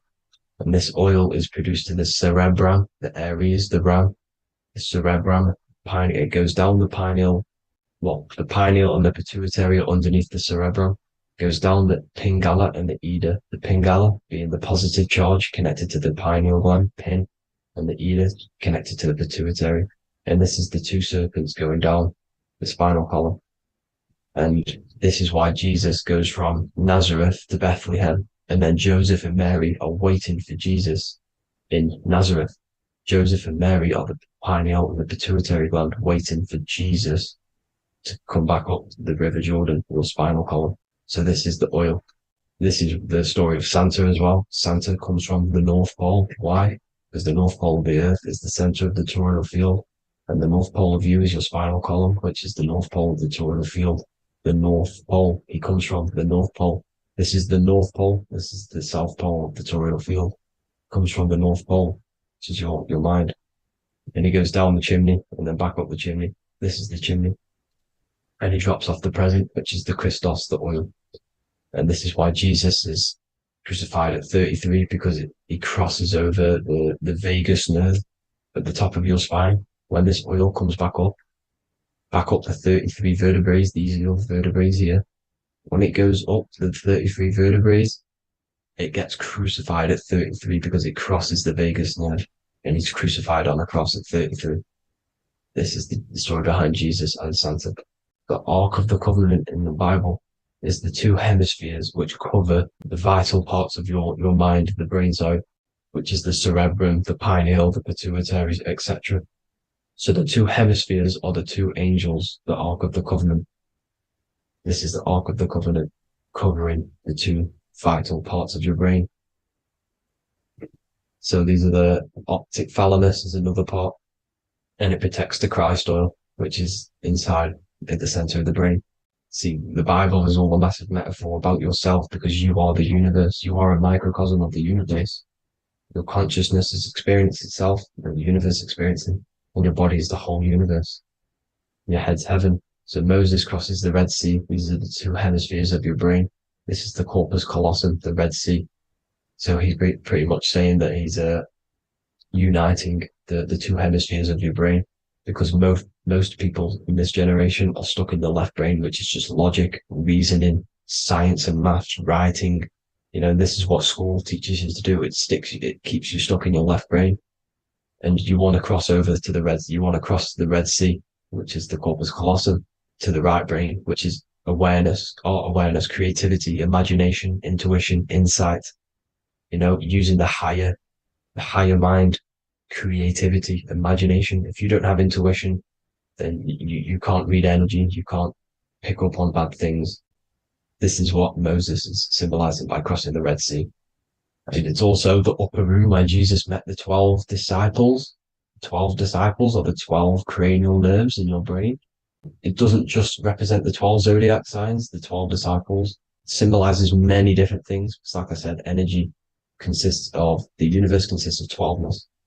So you have 12 cranial nerves in your brain, and that's the 12 disciples as well. And they want you stuck in your left brain, which is the five senses, materialism. So they say in the Bible that Satan blinds the mind. Satan is Saturn. If you've watched my videos, Satan is Saturn. And you consist of the Holy Trinity, which is the sun, moon, and earth. The soul, moon, the soul being your sun, the solar, the moon being your mind, the earth, your physical body. And Satan blinds the mind. Why? Because we enter a soul system. This is a soul system, not a solar system. And Saturn is the Lord of the Rings, which is the outer ring. When your soul enters the soul system, your soul starts to materialize. It hits Saturn. Why? Because Saturn starts to materialize you. You take on the 7 virtues, which are the 7 planets, which are your 7 chakras. And to get out of this soul system, you must get out of your lower nature, your animal nature, which is lust, desire, greed. The number of the beast, 666, which is Saturn, Satan. So you enter the soul system, you take on the 7 energies, which you turn into physical matter. And this is your descension from heaven to say hell. And then you must raise back up from matter to spirit. They say Satan blinds the mind. Why? Because your mind gets materialized. Your soul and mind get materialized. And when you get materialized, it's an intense experience. You lose You lose the divinity within you. You forget the divinity. So Satan, which is the first planet, the first energy you take on, the material body, he blinds the mind. He makes you forget everything, your divinity. Then you must remember, ascend up Jacob's ladder, the 33 vertebrae, to heaven. And this is a microcosm of the macro, because you will ascend back up to heaven if you do this when you leave your physical body, when your body decays. So when it talks about in the Bible, completely destroy them, the Hittites, the Amorites, the Canaanites, all the ites. This is what God says to the Israelites. It says completely destroy them. It's basically symbolizing saying destroy your lower nature. The Canaanites, cannibals.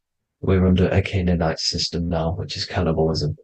And this is flesh eating, lust, greed, all the demonic stuff, all the lower vibrational stuff, the lower nature, eating, sex, and survival, the lower three chakras. You must get out of these lower three chakras and return back to spirit, which is heaven, which is spirit, love, being holy, being truthful, being passionate. Going back to Satan blinding the mind, all of the planets are made out of these three symbols. Satan blinds the mind. And that's why Satan's symbol, this is the symbol for Saturn, Satan, the symbol for Saturn is the cross, which is physical matter, the earth, over the moon. The moon is your mind. So the Saturn symbol saying matter over mind. He blinds the mind. Satan blinds the mind once you enter the soul system. And you must remember, in the Bible, it talks about the Genesis, which is Eve, the sin of Eve, which is biting of the tree of knowledge.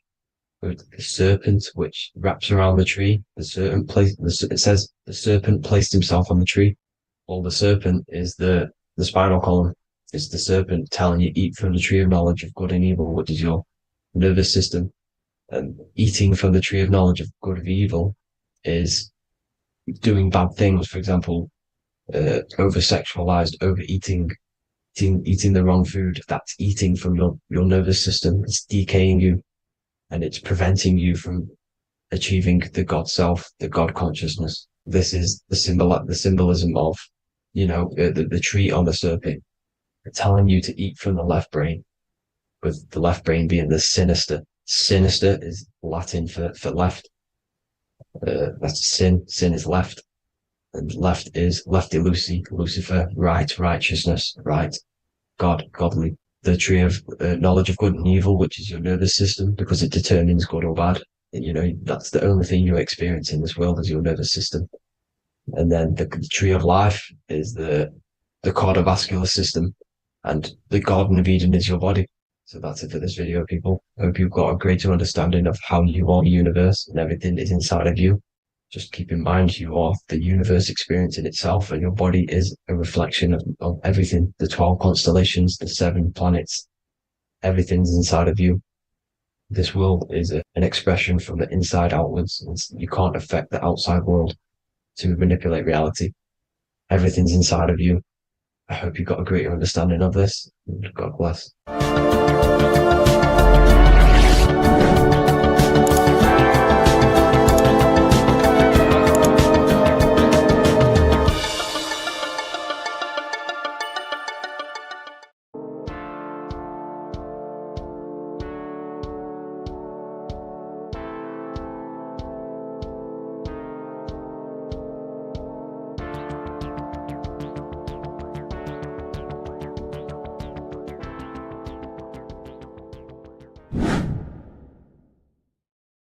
How are we doing, people? It's Revival of Wisdom.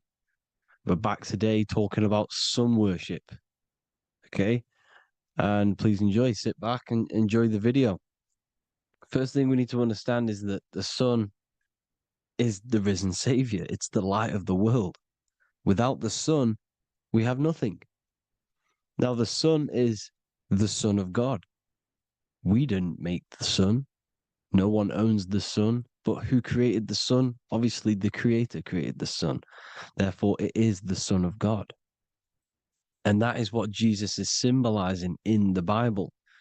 The Bible is a metaphorical story. That's why it's called the greatest story ever told, because it is a story about the sun, the Zodiac.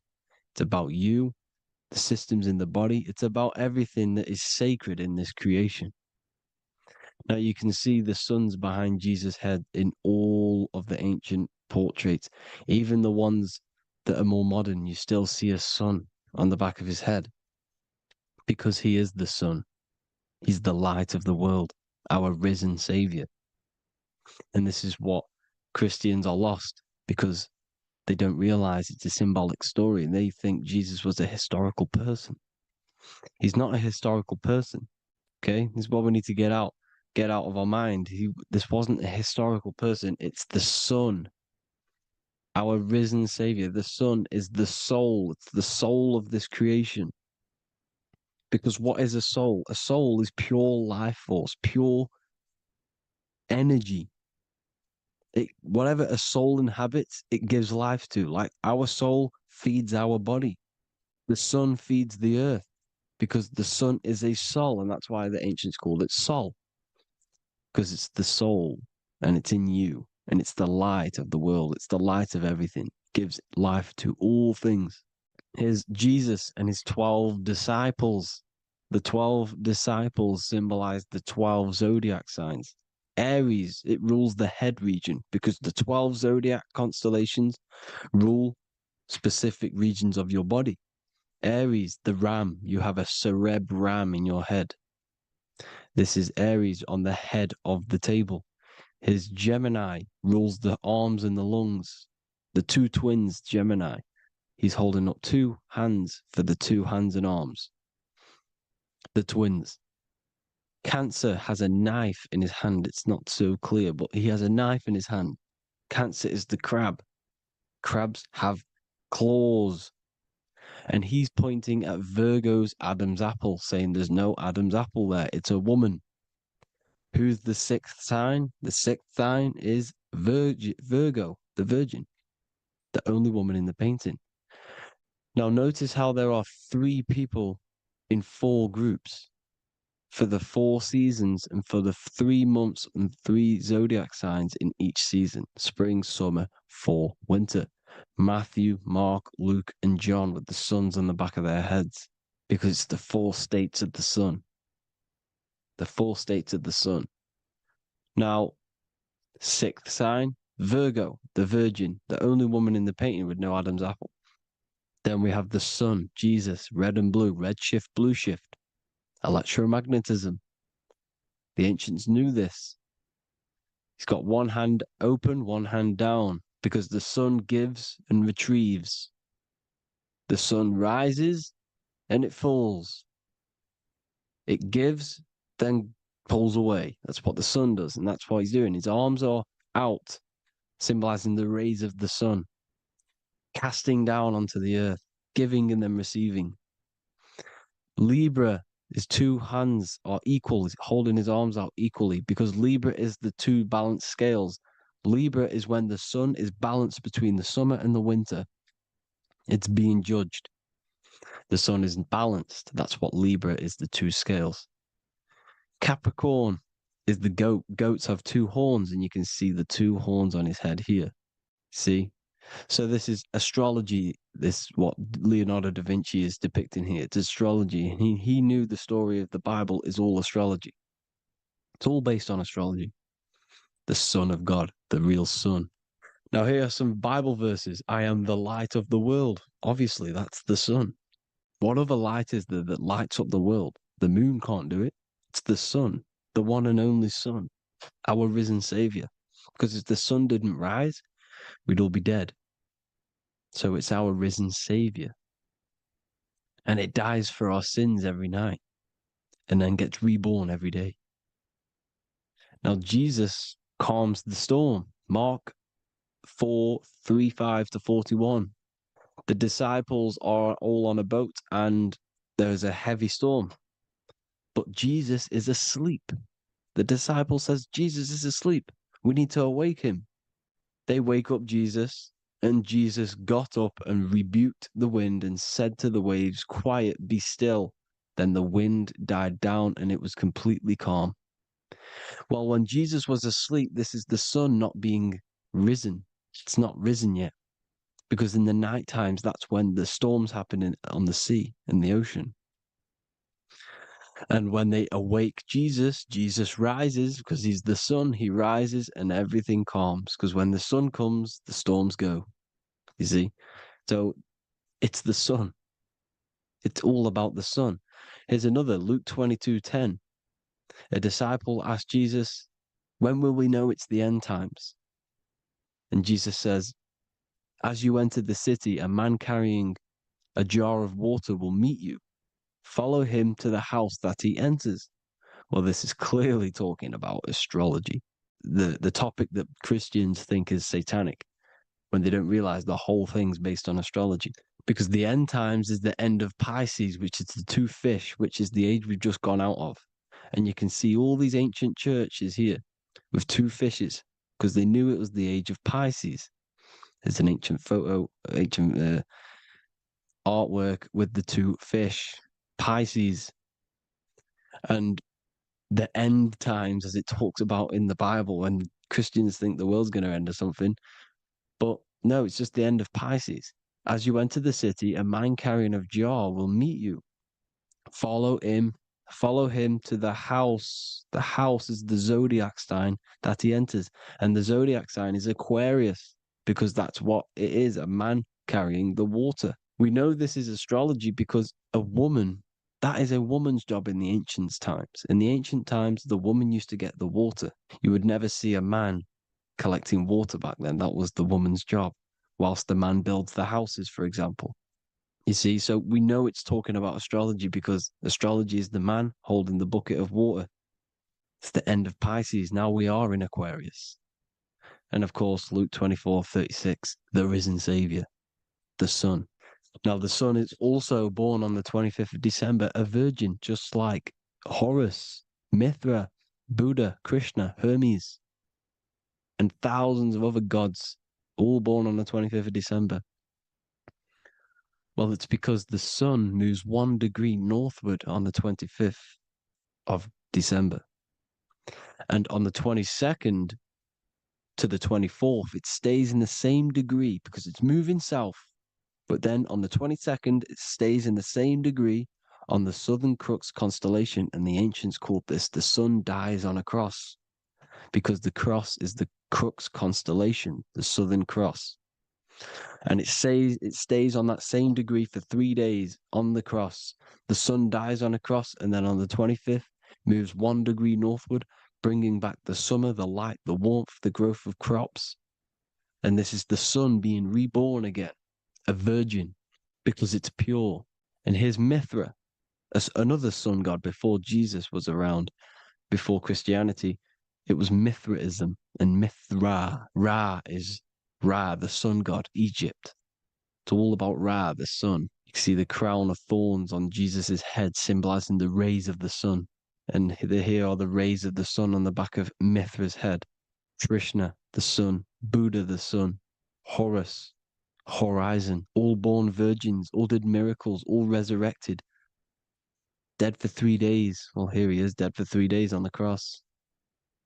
And resurrected, because it's the most ancient religion ever been on the face of the earth, the worship of the sun. And we should worship the sun, because without the sun we are nothing. The sun feeds us, feeds the earth, feeds everything. Without the sun we are nothing.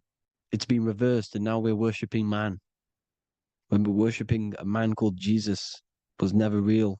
It's all about the sun, the most high, the most powerful, potent, celestial body in the sky, the orb that feeds us every day. It dies for our sins and rises every day. It's the sun. Now on the Holy Communion Day, it's the worship of the sun. They give out many suns. It's Jesus holding a sun. And they raise the sun on Sunday, because they go to worship their sun god on Sunday. Not Saturn Day, not Moon Day, Monday, but on Sunday when the sun is exalting. And they hold suns up above their heads because the sun rises. They're symbolizing the sun rising above their heads as savior. It's the sun. It's the Holy Communion Day. And here's Jesus giving a piece of himself to the children. It's the sun, the light. Judas was known as a backbiter, a backstabber, because he stabbed Jesus in the back. He betrayed Jesus. Well, this is just another astrological story about the constellation Scorpio, because the Scorpio is the J, looks like a J. J for Judas, the scorpion, the backbiter. Scorpions backbite, they bite with their back. And what does Judas do? He betrays Jesus by kissing him to let the warriors know who they need to get. So he kisses Jesus and Jesus gets stabbed in the back. Well, when you get stung or bit by a scorpion, they leave like a kiss. So Judas kisses him and gets betrayed. Well, this is because the sun, when it hits Libra, it's balanced. The sun is balanced because it comes through summer. Now the sun's starting to die. The sun's starting to die. It hits Libra. And then as soon as it hits the Scorpio, it gets betrayed because now the sun has to fall to winter and Saturn is there waiting to take over the darkness of the winter. So he gets stabbed in the back by Scorpio, Judas, the scorpion, the backstabber. You see, it's an astrological story. Here's Mary. Mary means marry, which means pure. The sun is pure. No one gave birth to the sun but the God. And it's born every day. It's born every day on every year. It's born pure. There was no controversy. There was no, activity for the sun to be born. It's pure. Now, the 7 metals come from the 7 planets. The sun gives you gold, and this is why the sun is golden. It looks gold. And this is why the banks are backed by gold, because gold is the most valuable metal, because it's the sun, the most valuable celestial orb in the sky, in the heavens. Well, here's Jesus, another ancient symbol of him being crucified on the cross with the big sun, the Southern Crux constellation. The sun dies on the cross constellation. And if you go to the old etymology dictionaries, you will see sun and son is the same word. They come from the same etymology roots. You can use them for no matter what, but they've been confused today. But if you go back to the old dictionaries of etymology, they are interchangeable. You can use them. Son, sun, sol, it's all the same thing. The 12 disciples, 12 brothers of Joseph, 12 tribes of Israel, 12 breastplates on the stones, because it's all the 12 astrological signs. They could have used any other number, but there's 12. Because 12 is the mind, which is God. 7 is the number of matter, which is man. 7 energy centers in the body. 12 cranial nerves in the brain, because it's the mind. 12 is the 12ness. The Zodiac is literally the mind of God, the signs of God. Now here we see here, Job 38, 31 to 33. Can you lead forth a constellation in the season? He's asking you, can you read the sky? Can you read the heavens? Canst thou bring forth the Mazzaroth in its season? Mazzaroth means 12 signs, the Zodiac. Why did they translated every single Hebrew word in the Bible into English, but they decided to leave out Mazzaroth? Why? It's because if that said Zodiac, Christians would have a different view on the Bible, but they leave that out. But Mazzaroth actually means the 12 signs, the Zodiac, and the stars means sign. The word stars means sign because the stars are signs, things to come, which is off in Hebrew, which means sign, things to come. You see a sign on the road, it's something coming. But God is saying, what does he say? To qualify as a director, a judge of man's life on earth, one must be able to govern the heavenly bodies that rule the earth. It's telling you to read the heavens. We need to read the heavens. Astrology, the 12 zodiac signs, the mind of God. It's telling you, read the Mazzaroth, read the Zodiac, because they are things to come in your life. They are signs. It's not satanic, it's made by God. God said, let there be lights in the firmament of the heavens to divide the day from the night, and let them be for signs. Signs are things to come. the 12 zodiac signs. It's all about astrology. Here's Mary holding the sun. His son, her son. It's the sun in the sky, the one and only, the most high, the soul, the solo because it's on its own, the most powerful, Ra, radiance. Here's the Pope holding the sun. All three popes holding the sun because they're sun worshippers and they know the true meaning and origins behind Christianity. Sun worship. Here's the Vatican is a sundial. Yes, this is literally a clock. Your watch is a sundial. It's got 12 sections on it for the 12 zodiac signs. 12 hours, 12 Horuses. Now here you see Jesus walking on water. Well, it's the sun, and here's the beard of the sun.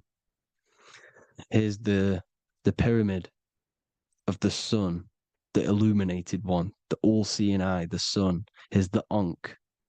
The sun creates these symbols. The ancients knew this. Now, when you see these headdresses, these are actually the days of precession of the sun. Aries, Cancer, Libra. It's all about the sun. Here's some more sun worship going back to Egypt. Ra, Horus, Osiris, and Set. Jesus and Satan is Horus and Set. The sun and Saturn. Saturn rules the winter, Satan. Jesus, the sun, the light of the world, rules the summer, rules the day. Satan's the night. Saturn's the night. The sun is the day. The evil brother, Satan. Well, Horus comes, this is where we get the word hours from. There are 12 Horuses. The sun moves in 12 Horuses, 12 hours. Where's Horus? What hour is it? Where's Horus? His Ra, 12 noon, Ra, radiates, powerful, the most high sun. That's why he has a sun on the top of his head. These are the four states of the sun. Set, sunset. This is why we say sunset, because the sun is setting. His sunset, his Horus, horizon, the Horus is rising, Ra radiating, and the sunset. Then midnight is Osiris. Here's another ancient symbol for the sun, the scarab. Ra, the sun, scarab. It's got the word Ra in it because it's the sun. And here's the sun on top of the scarab with the wings. Because scarabs roll dung up hills and then they'll let it fall down the hill to gain more matter. To gain more bigger, like a snowball effect. And the ancients saw this as a process of the sun because the sun climbs up the hill and then it falls. So they used the scarab to symbolize the process of the sun. The sun climbs and falls. Here's an ancient Egyptian cat cutting off the head of the serpent. Well, the cat is cutting off the head of the serpent, symbolizes the sun cutting off the nighttime. When the sun rises, it cuts off the nighttime. It cuts off the serpent. The serpents represent darkness or evil. Oh, there's some more symbology of the sun and the heavens, the arch, the royal arch, the firmament, the sun inside the firmament.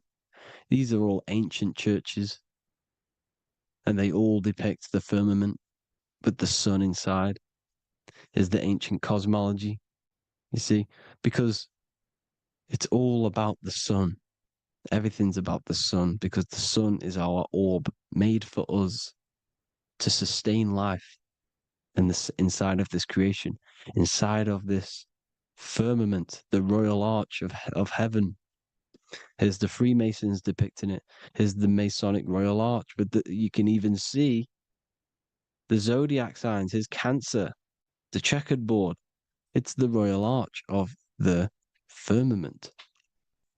Obviously, they don't want to tell you that. You live in space, apparently. Some more sun worship. Here's the beard of the sun on the water. They all have this long beard. And why do they say amen? Amen at the end of every prayer. Amen is a sun god, a creator god. It's all about the sun. So thank you all, people. Hope you all enjoyed. Hope you all gained some knowledge and insight. Please Give me a follow, drop a comment, drop a like. Have a good day. Love you all.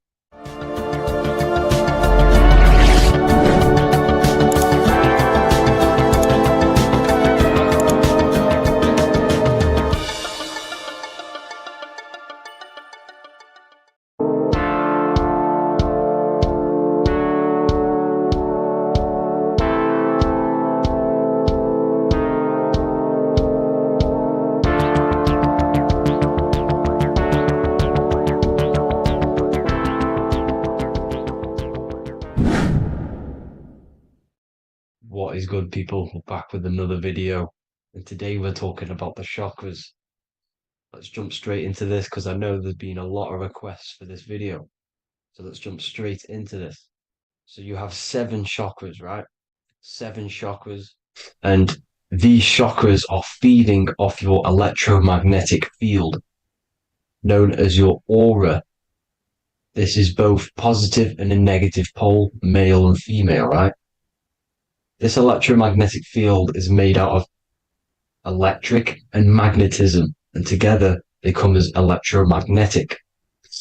Now, your chakras, the word chakra just means wheel, spinning wheel, because that's what they are. They're spinning wheels of energy. They do not exist on this physical plane. They exist on the etheric plane. Okay? Now, these energy centers are known to regulate your emotions, and each energy center controls the organs and cells in that particular area of the body. So, for example, your sacral chakra will control the cells and organs of your sexual reproduction area. Okay? The navel chakra or solar plexus will control the digestion in your body. Same with the heart, same with the throat, right? So they are like mini brains for each center of your body. They run along up the spine, but notice the crown chakra exists outside the body. It's just above the head.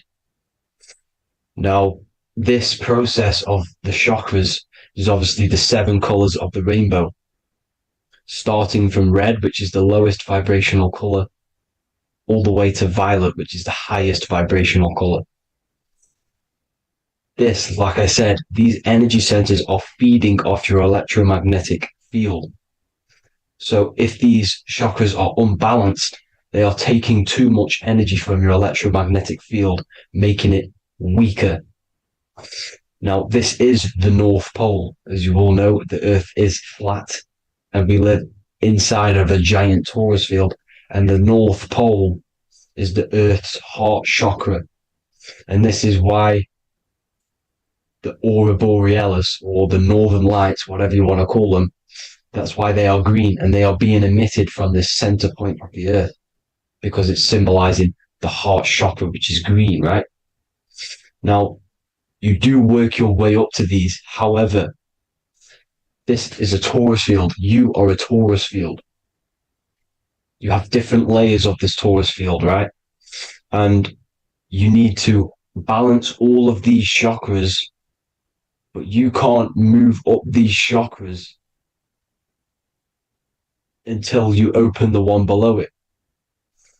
So it's like a stairway. You can't go to your solar plexus without going through your sacral. You see? So you have to work up these. However, you have to work up these and then live from the heart, because the heart is the center of the Taurus field. It's the balance between male and female poles, positive and negative poles. So you have to balance all of these chakras and then bring them all into one, which is the heart chakra. Now, they exist on the etheric plane. They exist on the etheric plane, and the etheric plane is a layer of the material plane. It's the one higher than the material plane. And then after the etheric plane, it melts into the astral plane. So they exist just between the physical and the astral aspect. Now, this is the yin and yang matter, which is the lowest root chakra, physical matter, and then to spirit, because high vibrational matter turns into spirit, low vibrational spirit turns into matter. So they're interchangeable. This is the yin and yang. Now, when you see ancient paintings with the halos, you see this is like a toroidal field coming out the top of his head, you see, with a halo. This was symbolizing in the old days, in the ancient days, that they've aligned their chakra, they've reached Christ consciousness, which is God consciousness, right? Now, this electromagnetic field is the apple that we bit out of in the Bible, because you see that apple is a Taurus field. So they were metaphorically or personifying the Taurus field. That's what the Bible is. It's a massive personification. It's all metaphors. You have to read it properly. It's got a greater meaning behind it. Now, when we bit from the apple, we ate from the tree of knowledge, which is good and evil. Our lower mind took over, so we materialized to feed our physical bodies. We materialized through Saturn. That's what Saturn does. Now, if you don't understand that, go and watch the video previous to this one called Occult Secrets of Saturn. And that will show you how Saturn is the materializer. Now, this is one of the secrets behind the Masonic compass, electric and magnetic, male and female, duality, positive and negative. Now, like I said, they teach you about the Taurus field, about a magnet in school, but they don't teach you about your electromagnetic field. Everything alive has a Taurus field. It is the building block of this creation. Absolutely everything has a Taurus field. There's not one thing without it. And as you can see here at the center of the apple, that's where the seed is. That's where the life is. The reproduction of that organism. As you see, this is where the most electromagnetic energy is stored, in the center, because this is where the two duality, this is where the field meets at the very center. This is why the seed is at the very center. Now, your spine is a elongation of the brain. The brain is heaven, and the bottom of the spine is hell. So this is Saturn, which is the root chakra. The 7 planets are associated with each chakra. Moon equals mind. Okay. Now, Saturn is physical matter, as I've just explained. This is the lowest vibrational color.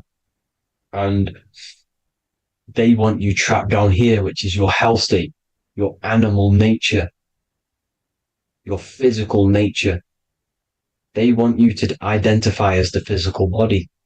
They don't want you to reach these higher states of consciousness. Okay? Now, in the brain, you have 12 convolutions. Now, this is what they were symbolizing in the Bible with the 12 disciples. And obviously in the Bible, it says the upper room where Jesus met with his disciples. This is heaven, the brain, the higher states of consciousness. Now, this is your North Pole. This is Jacob's ladder. Okay. This is why you have 33 levels of Freemasonry, because it's symbolizing the 33 vertebrae, which are these little things here on the back of your spine. Because once the Kundalini energy from the bottom of your spine rises to the top, this is when you get enlightenment and opens your third eye. Spiritual enlightenment. As you can see here, this is Jacob's ladder. This is the Kundalini symbol, right? And they're even showing you this in the medical symbol. They're putting it in your face. The serpents are wrapped around the spine. Now, the serpents symbolize how the energy moves around the spine, because it's a Taurus field, you see? At the center of the Taurus field, it wraps around the center pole. It wraps around it, and this is how the energy moves up. So they're symbolizing it with the serpents. Okay? Now, every religion has a sacred river. For the Egyptians, it's the River Nile. For Christianity, it's the Jordan River, right? This river is the canal, the energy canal at the center of your spine, all the way leading to heaven, to the Holy Land. This is this is the chamber which the energy rises up, right? Now, they used to say the gods descended from heaven to man. This is just heaven. This is the mind state. And they said the gods were connected by a rainbow bridge. That's the chakra system, the rainbow bridge. Okay. Now, the ancients called this place Midgard, Earth, where both evil and good live, right? Midgard. But you can go to heaven, which is a pure mind state, because once you're in heaven, nothing negative can ever bother you. That's completeness, pure Christ consciousness. Now, this is why Jesus dies at 33.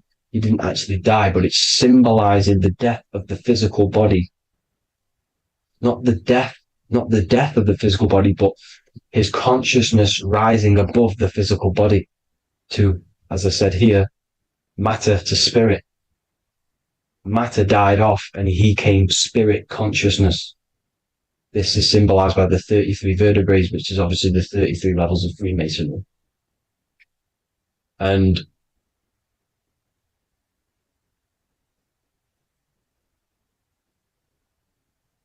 now the pineal gland, which is at the very top of this Jacob's ladder or the River Jordan, the canal, your 33 vertebrae on your spine. This is where the pineal gland sits, right? At the very top, at the center of your brain. Now, there's multiple ways this was symbolized.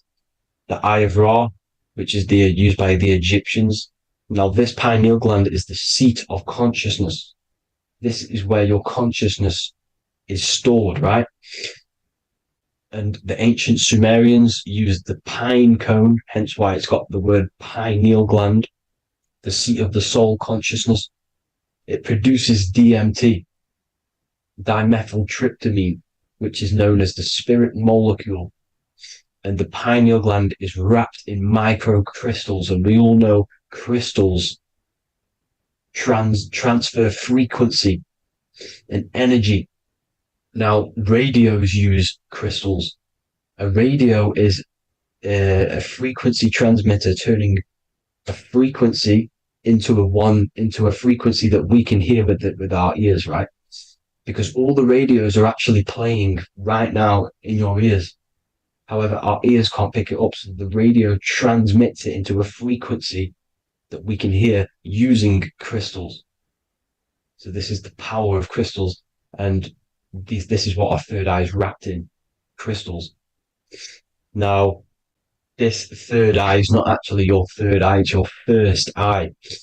When you're being materialized in your mother's womb, this is the first gland that is produced, and everything's built around it, because it is the consciousness. It is your consciousness. Your consciousness never dies, ever. It's an eternal essence. It lives forever. You never actually die. Only the mortal body dies. Now that's what we call life.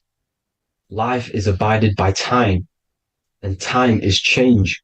And change is what we call life, because everything's constantly moving and transforming into different things, right?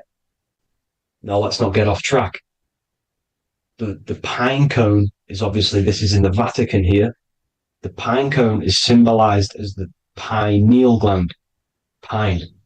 And this is the opened pine cone. The opened pine cone means or symbolizes the awakened man, the awakened third eye. But the ones here, which the Sumerian gods are holding, these are shut pine cones, symbolizing the unawakened man. But let's not get confused, people. These gods were not gods. They are human beings just like you. They reached Christ consciousness. They are nothing more special than you. They just had the ability to reach Christ consciousness. And obviously their knowledge was far more intelligent than ours, far more advanced than ours. They knew the truth about this reality to the depths. Now, the ancient Hindus had a goddess called Kundalini, which is said that she descended by the means of a ladder or a cord from heaven, which is symbolizing the spinal cord.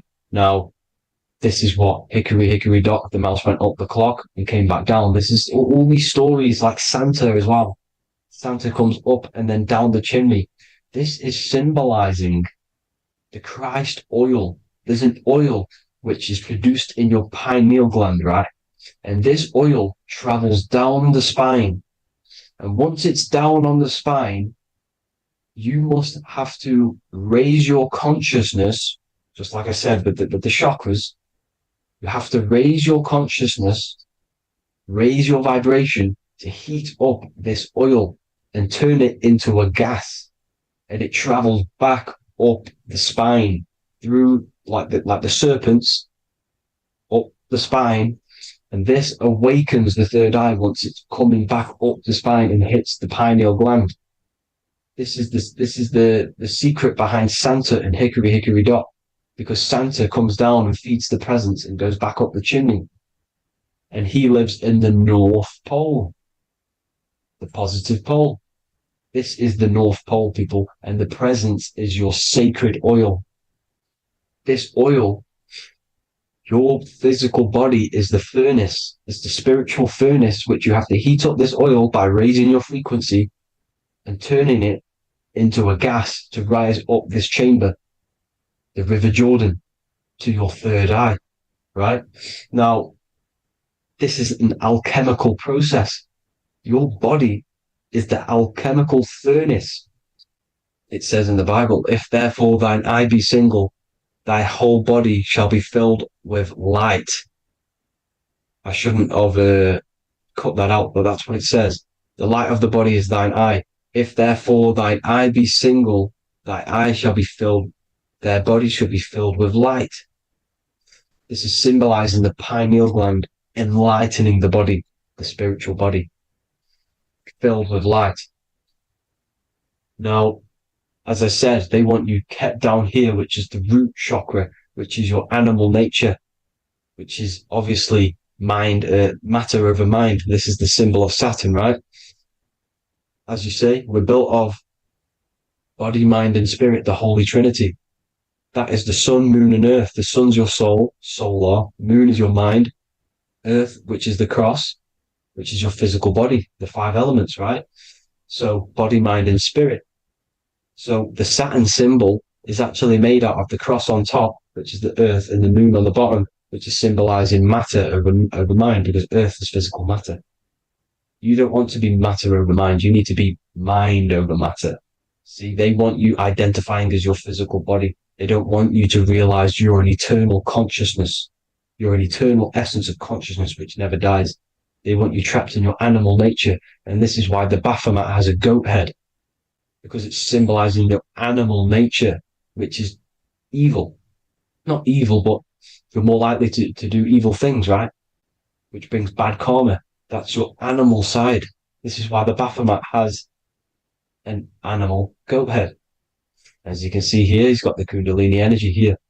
So when you see the inverted cross, the cross is your body, as you can see here. The inverted cross means your chakras downwards, down here. Your head's down here. Your mind is down here. But your mind needs to be up here, which is the upwards cross, which is Christ consciousness. And as we all know, 7 colors of the rainbow, 7 planets, 7 chakras. Red light is low frequency and long range. This is why Saturn is the slowest moving celestial body. And it's the lowest chakra, because it's low frequency, long range. The moon being the crown chakra, which is high frequency. This is why the moon moves around the quickest. The moon is your crown chakra, which moon in mind. See, so there are multiple ways of your chakras becoming blocked. Now, each chakra has a specific intelligence. It has a specific thing that it's doing for the body, right? Now, this can be overused. It can be abused. For example, masturbation. That keeps you down here in your sacral chakra, because you're abusing the energy center. You're abusing your sexual energy, which is then becoming unbalanced. So this is how energy, this is why these centers are pulling more energy out your electromagnetic field, because these centers are wheels. The chakras just mean spinning wheel of energy. So when you're abusing these certain centers, you're pulling energy out of your electromagnetic field, which is making your field weaker, which is making your frequency lower, which makes you prone to diseases, prone to lower negative energy, right? So you need to align these chakras. You need to unbalance them. And as you can see here, you can screenshot these to see how they're blocked. I'm not going to go over each one because it'll take me forever, but have a little read yourself. This is why they're blocked. Now, the ancients used to say Aum when they meditated. Now, these are the 7 vowels. There's not 5 vowels, there's actually 7. Now, when they say Aum, they're aligning all their chakras by saying this when meditated. This is where the Aum originated from. Now, emotion is energy in motion. So if you're feeling a certain way, that's the energy you've put in motion. It's a reflection. We live in a mirror reality. Everything's mirrored. Everything's mirrored. As within, so without, as above, so below. Everything's a reflection of some sort. So whatever you're feeling, you're doing something wrong. It's telling you you're doing something wrong from the root cause. Because your energies are the effect. You're feeling the effect of something you've caused. The law of cause and effect. Nothing escapes it. Now, the Jehovah's Witness believe that exactly 144,000 faithful Christians go to heaven or be resurrected, right? This is not true. This is symbolic. 144,000 go to heaven. Now, the petals on the chakras, this is the root chakra, this is the crown chakra. Now, if you add up the first 5 chakras, the petals, add up the petals on the first 5 chakras, you get 48. And then you get to the third eye, which has 2 petals. 48 times 2 equals 96. 96 plus 48, which you got from here, equals 144. The last chakra has 1,000 petals. Times 144 times 1,000, you get 144,000. This is a frequency. This frequency is the frequency of the ascension up your chakras.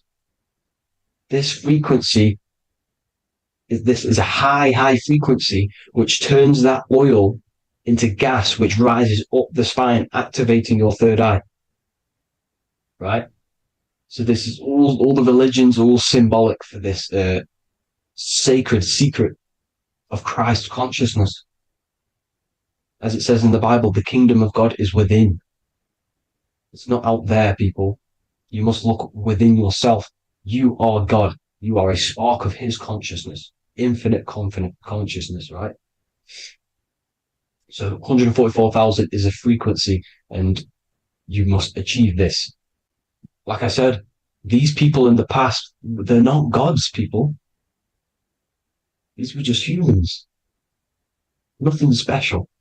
They just reached Christ consciousness. Now, they keep you in these lower vibrational states with the food, right? And as you can see here, all of these fast food restaurants are mainly are red and yellow, which are these lower states, these lower 2 chakras, lower vibrational colors, because they want you trapped down here in matter.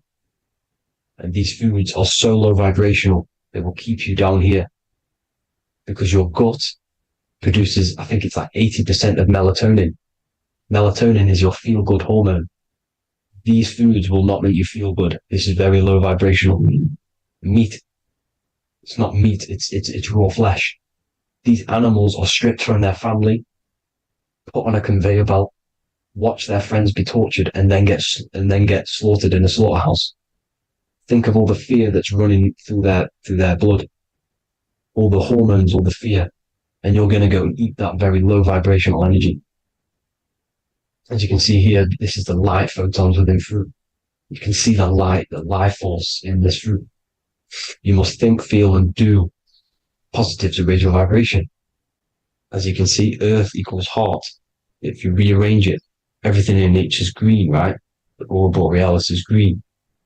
You must align all these chakras and then live from the heart, because the heart's the center of the Taurus field.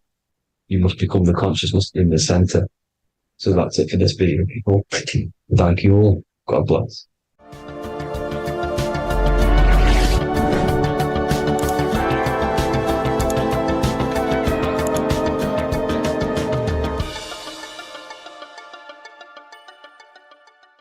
Welcome to Revival of Wisdom.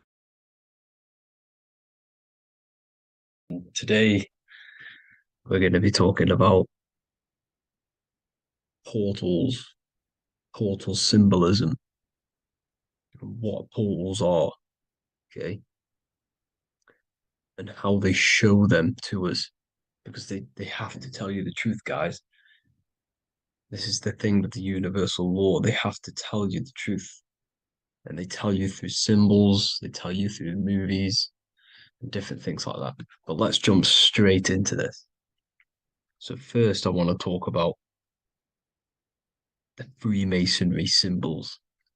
Okay, so first we got, obviously this is some Freemasonry art, but notice how you've got the ladder with a key. Okay, so this is ladder symbolism with a key. So maybe this is talking about ascending.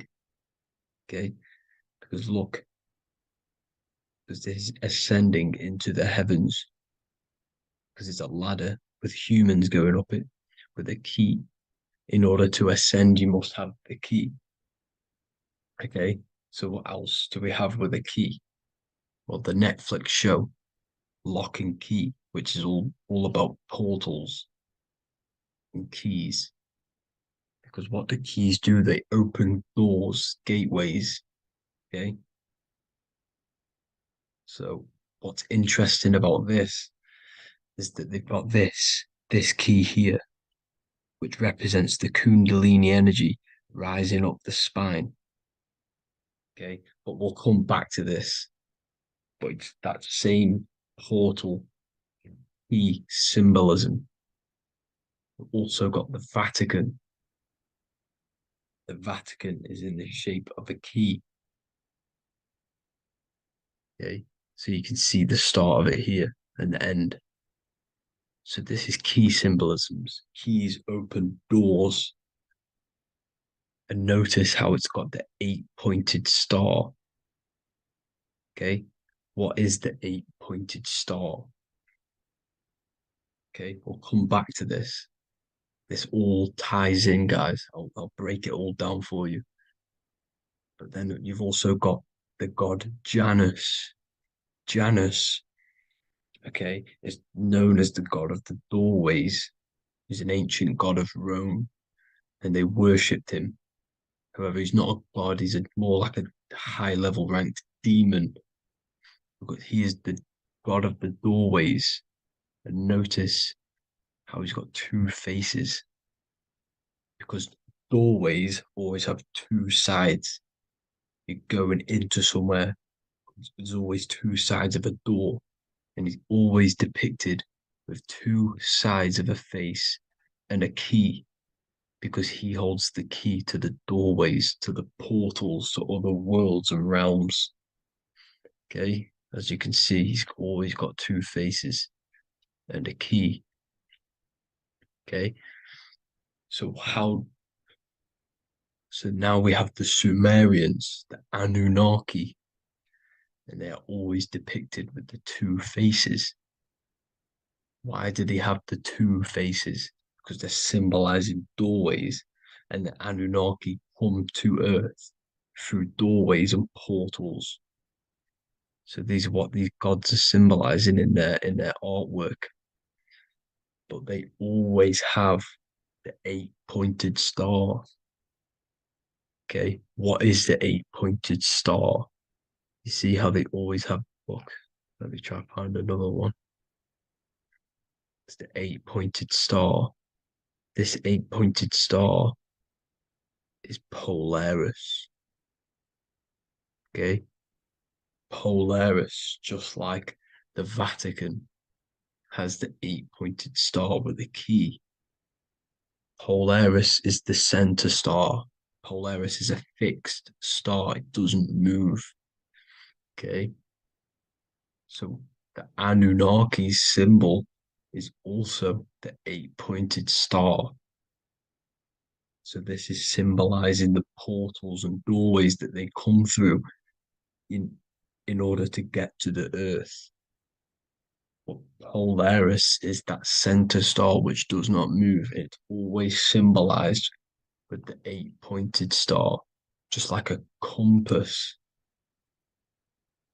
Why is a compass the 8-pointed star? Because at the center of our realm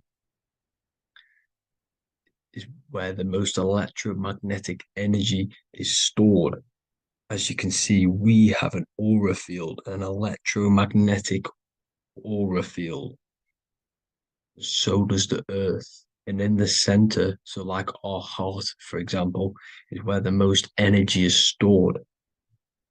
And like the center of the earth, this is why all compasses point to the center, because this is where the most electromagnetic energy is stored.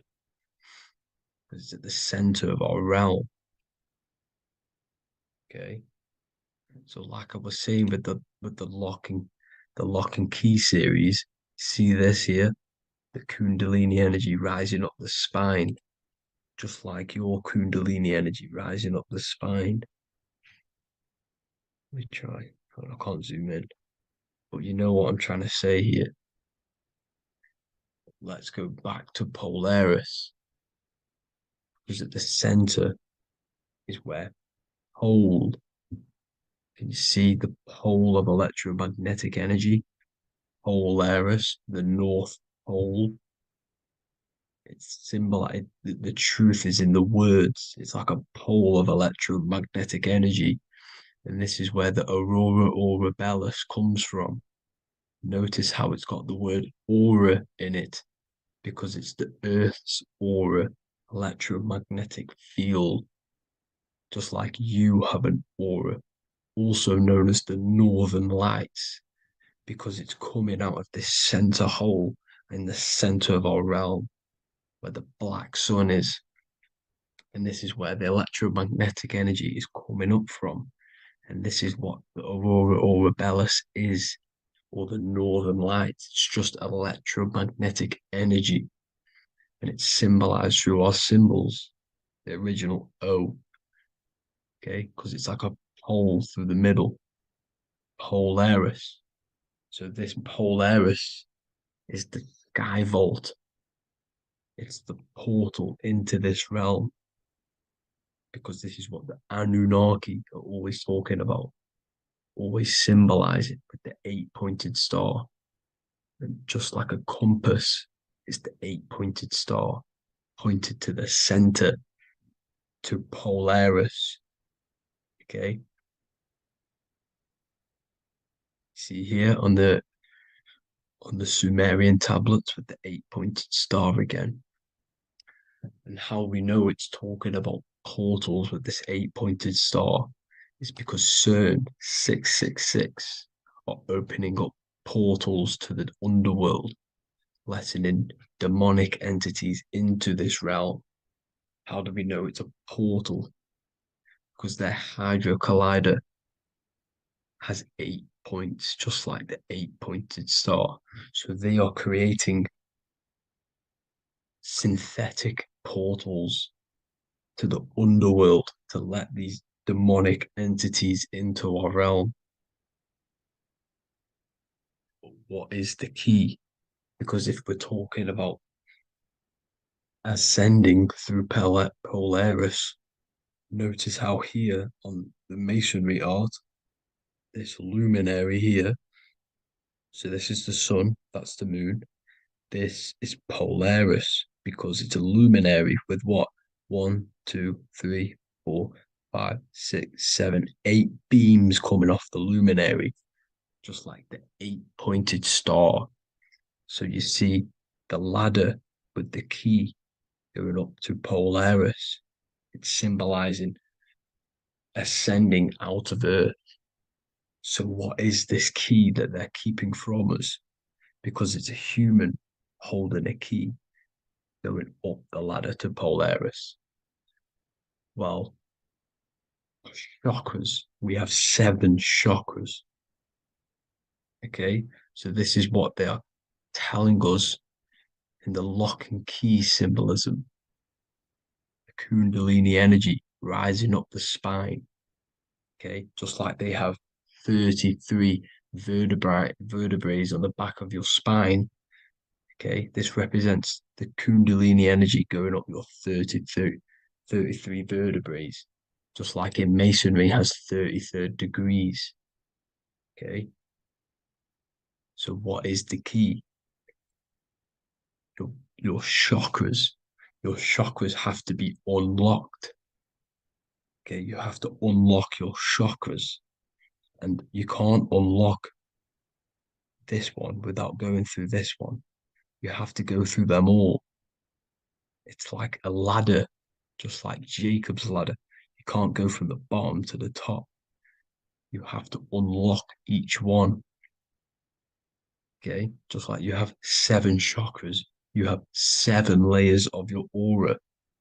Okay, you have to unlock your chakras to the highest point in order to reach Christ consciousness. And this is the key that they're talking about. They're symbolizing the organic portal within each and every one of us to ascend out of this realm. Okay, so this is the key that they're talking about, and they're holding back this knowledge to keep us trapped in this 3D realm. Okay, so like I was saying with the 33 vertebrae and the Kundalini energy coming up the spine, 33 vertebrae, you can see this sort of symbolism going up to the light, because it's the light you see here. Your crown chakra turns on and becomes enlightened, just like the Illuminati symbol. Can you see it? But also, Jesus also died at 33. So this is symbolizing, okay? They're symbolizing the death of the ego, the body. So once you open up your chakras and reach Christ consciousness, which is your 33rd vertebrae, once your Kundalini energy goes up your 33rd vertebrae, your body technically, not physically, but spiritually dies, because you then become formless. You reach Christ consciousness. So then you can travel other worlds. Okay. This is what they're talking about with Vatican, 8-pointed star, and the key. Janus with the key. The Sumerians with the 8-pointed star. Anunnaki, the 8-pointed star. Polaris, 8-pointed star. So Polaris is the way out of this realm, which is at the center. Pole, North Pole. Okay, so the key is that they're hiding from us is the knowledge to unlock our chakras. Okay, and without this knowledge that they keep from us is trapping our souls in this reality to keep reincarnating. Okay, well, thank you all for tuning in. I'm going to leave you all there. Make sure to leave a like and a comment in the comment section. Let me know some topics to talk about so I can break it down for you. God bless you all.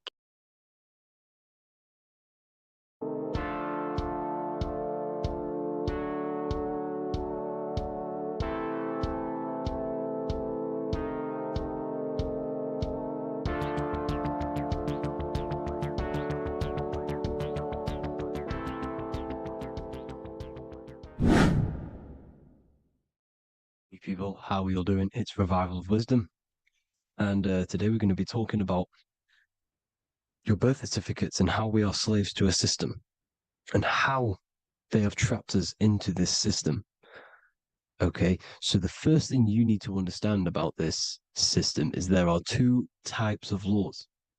You have the law of water, which is Admiralty law, and the law of the land.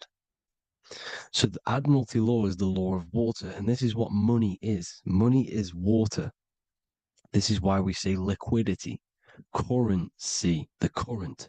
A current is water, something moving through something. Cash flow.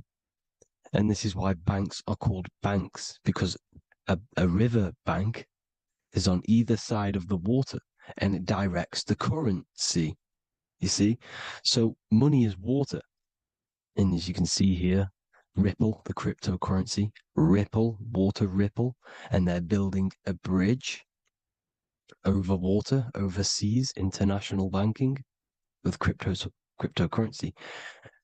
So money is water, and this has specific laws about water, but water is the same everywhere. You see, what the difference is with the law of the land is that you can have different laws in different lands. I can't do certain things in the UK that people can do in America, for example. You see, that's the law of the land, but the law of water is the same because water is everywhere. Now, this is very important to understand when it comes to, these birth certificates. So, Pope Gregory, this is where we're going to start off. Pope Gregory in 1582 took the Orthodox Eastern sunrise calendar and changed it to his own Gregorian timeline, not a calendar, a timeline. This timeline was copyrighted by Pope Gregory under the name of the Vatican. So the Vatican owns the timeline that we are using today, 2023. They own it. They own the title of this Gregorian calendar. Okay. Therefore, anyone who is born under this copyrighted timeline, not calendar, they are subjected to Rome because Rome owns the timeline. They have a patent, a copyright for that timeline. What is on our birth certificates? That timeline. We are born underneath, we are subjected to the Vatican. This is why all birth certificates go to the Vatican. They own every single birth certificate. Okay? So when we use this timeline, we are subjecting ourselves to this timeline. Okay? Which the Vatican has a claim over. This calendar or timeline is set to sunset, not the sunrise, which is associated with death, darkness, and the moon, lunatics. You see, so this is a sunset calendar timeline. Okay, this is now, they've changed a couple things, right? They say that the new year is January the 1st. Okay, when we know this is in winter. January is winter, which is associated with darkness, death, the death of nature. So this is a death cult, people. These people are evil. They're so evil. The Vatican. And this is why we use April Fool's Day, because April is in Aries, and Aries is always the start of the Zodiac. This is why Aries rules the head region. 12 zodiacs, 12 systems of the body. Each zodiac is associated with each part of the body, and this is why Aries is the head, cerebrum. But we're not going to talk about in this video. But yes, that is what April Fool's Day is. They're putting it in your face.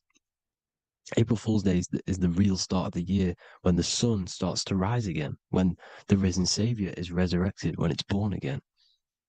This is when the Jews celebrate the Passover. This is when the Christians celebrate the resurrection of Jesus, and they eat lamb. The Jews eat lamb because we're in Aries, the new year. The sun is now born again, our risen Savior, the light of the world. So yes, this is what April Fool's Day is. It's the first day of the year, which they changed. Pope Gregory changed. So you need to understand is that you are in the womb. You are inside of a ship, because every ship, literally a ship, every ship is female. This is why they say she delivers the product, because she does deliver the product, you, the baby.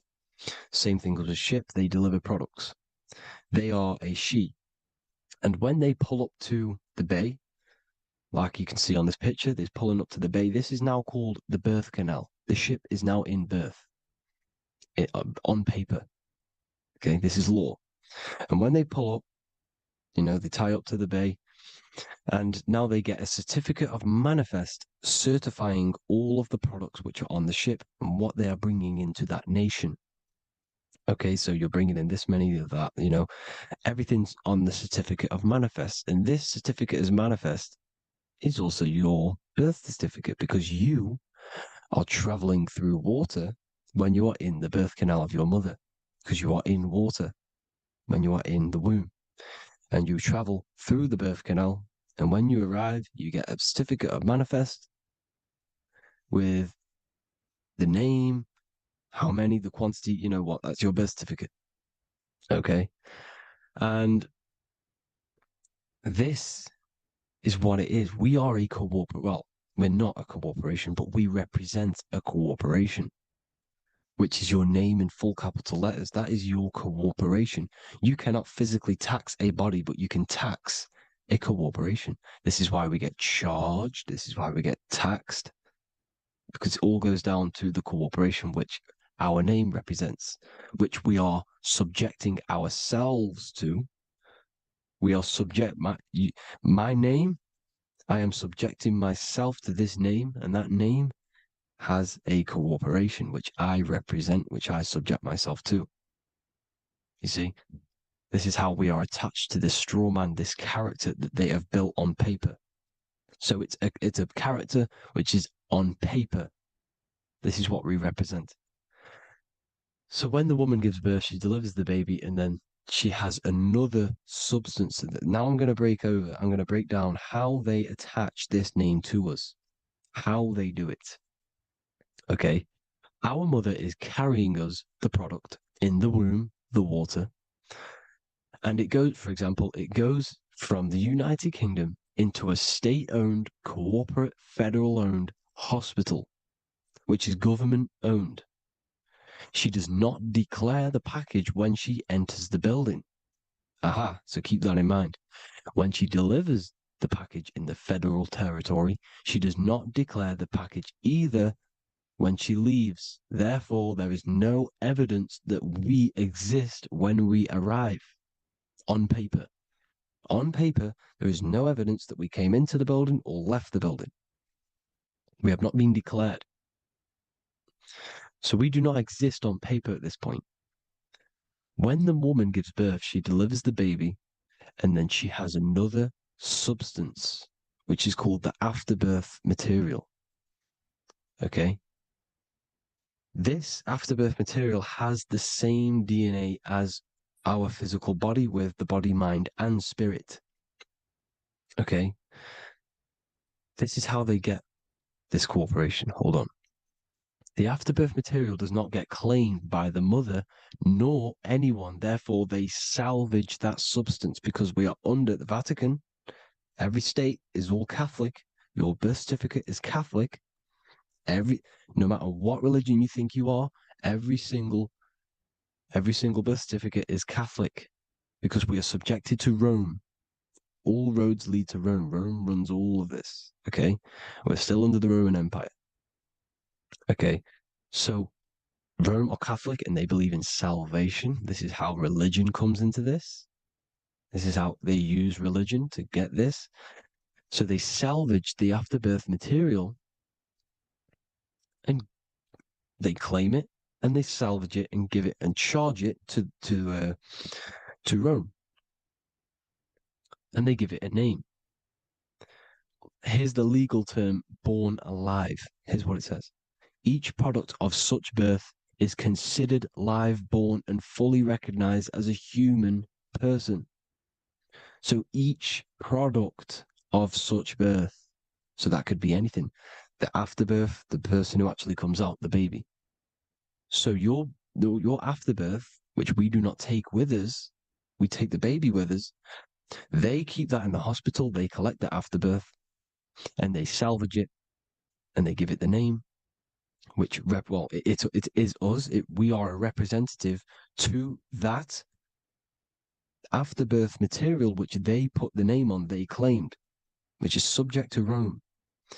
So we are walking around our whole lives as a representative to that claimed salvaged afterbirth material, which the federal state have. Okay? We are under the Catholic Church, Vatican, therefore the afterbirth material is a child of God. See? On paper, therefore they believe in salvation and salvage the afterbirth material. This material has no mother or father. The state pick it up, it becomes a war to the courts and gets charged to the state. So we are a representative to that character they salvaged because it is the exact same DNA as you. Subject is the name or the title, and the matter is the physical aspect left behind in the hospital, which represents us. You see?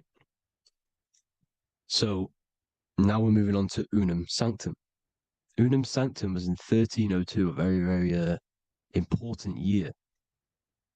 Very important year. Unam Sanctam says this is basically how they claim everyone in the world. So the Vatican had all this power, all this gold, all these people under them. They need to get a claim for them so then they can rule over them and make them slaves. So what they did, they created Unam Sanctam. Pope Boniface VIII did this. And it says, the spiritual man judges of all things, and he himself is judged by no man. The spiritual man, keep that in mind, unless he invent like Manichaeus, two beginnings, which is false and judged by heretical, since according to the testimony of Moses, it is not in the beginnings, but in the beginning that God created heaven and earth. Furthermore, we declare, we proclaim, we define that it is absolutely necessary for salvation that every human creature to be subjected to the Roman pontiff. So they are claiming us in Unam Sanctam, and it's in the vaults in the Vatican. They will put a spell on it because they are sorcerers, they are magicians. They put a spell on it, they lock it up, and whatever goes on that piece of paper goes. And this Unam Sanctam is claiming all of us. So what does it say in the beginning? The spiritual man judges of all things, and he himself is judged by no man. The spiritual man, the man with the body, mind, and soul, the first baby that comes out the birth canal.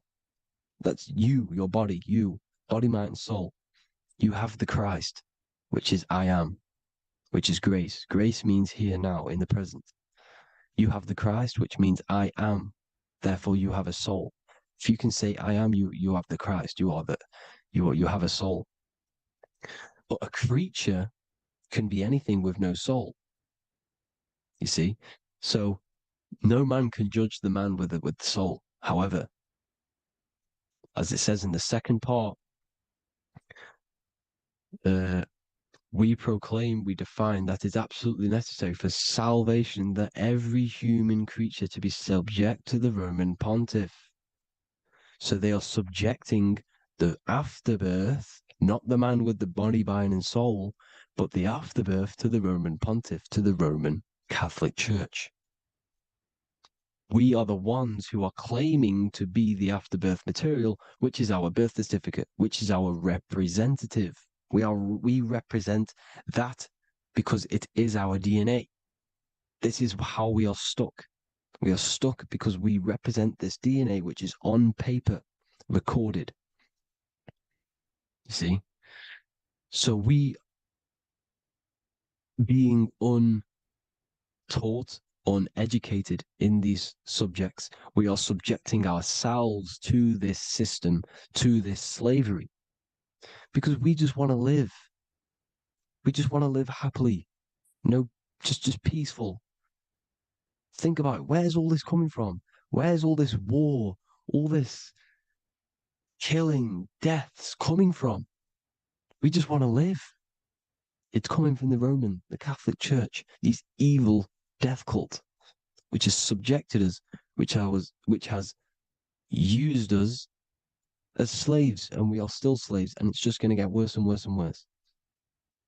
So this is how we have subjected ourselves to be the slaves to this system. It's a lot to take in, and there's a lot more deeper stuff which goes into this. I'm just going over the surface. I'm going quite deep, but there is little details that I still need to learn myself. But this is the general how that we've been stuck to this slave system. So we are batteries, okay? This is why we get charged. When you go in a court, you get charged, okay? Because you're a biological battery. This is why cities look like motherboards, because we are feeding energy to this matrix. Okay, when we look outside of ourselves, when we give power to so-called Jesus Christ, worshipping idols outside of ourselves, where attention goes, energy flows. We are feeding the matrix with energy. By looking within, placing your attention within yourself, you are taking back your power. Because the I am is Christ. The you, the soul, is Christ. It's God. The awareness is God. Okay? However, we are subjecting ourselves to this system. We're subjecting ourselves to this system, and they're feeding off our energy. So what we need to look for the future is that, think about it, with the end goal is to change our DNA, is to literally make us robots, transhumanism slaves. This is why we have smart cars, smartphones, smart watches, smart meters, smart cities. And all of this is going to be connected by the smart grid, which is 5G. This is why 5G is rolling out. 5G is going to connect all of these technologies to one. It's like a big net system. And you know why they're doing this? It's because all of this is going to be connected through AI, through this 5G, and that 5G is going to be controlled by the elites. So you say anything wrong, you do something wrong, you say the wrong thing online, they'll turn off your car, they'll turn off your phone, they'll turn off your smartwatch, they'll turn off your TV, because it's all going to be connected and controlled by the smart grid. And this is what the Great Reset is, people.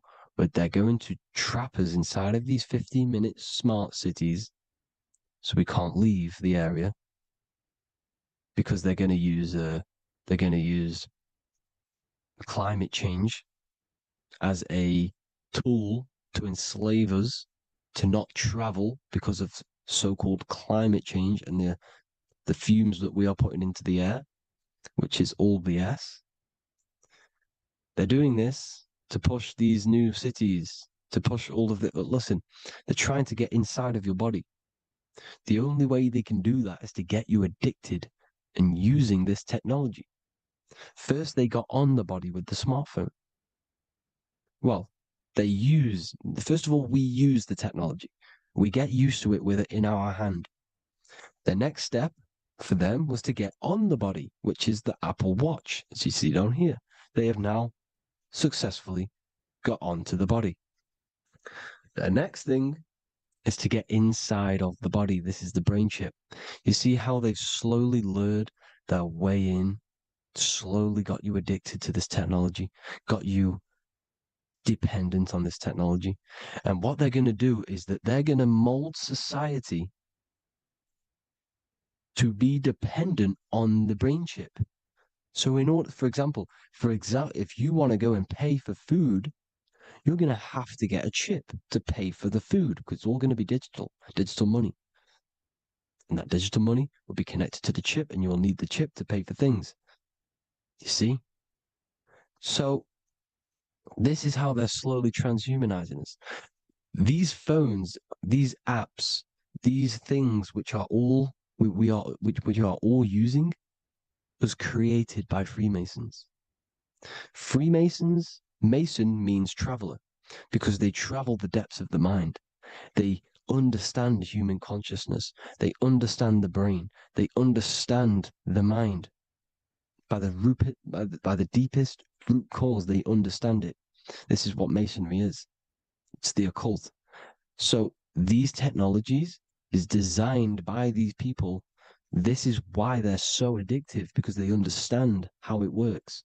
They understand how to get people addicted because they understand human consciousness, the brain, the body, and the mind. So this is the advantage Freemasons have over us.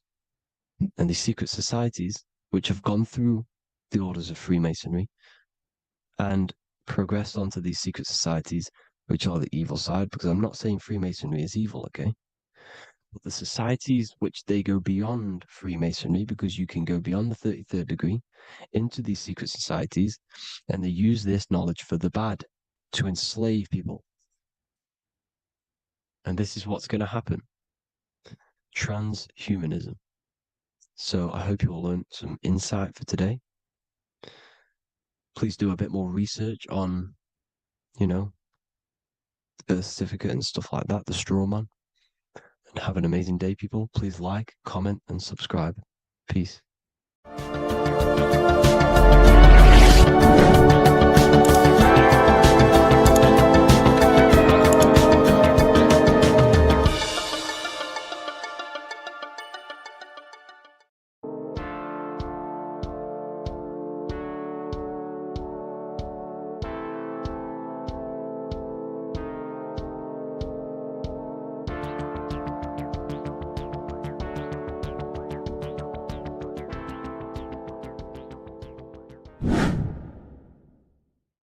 What is good, people? It's Revival of Wisdom. Today we're going to be talking about Saturn. I've done this video in the past. However, this video is going to contain a lot more in-depth explanation of Saturn. So the 33rd degree Mason, Manly P. Hall, said, Saturn is the key to crystallization, physical matter. Light is matter, matter is light. They are interchangeable. Low vibrating light turns into matter, high vibrating matter turns into light. And Saturn is the god of this world, this physical world. He crystallizes light into matter. This is symbolized as the Masonic checkerboard, matter and spirit, matter and light, light and matter. He's also the god of time, destruction, justice. He creates and destroys, because all things in time die. He creates and destroys you. So,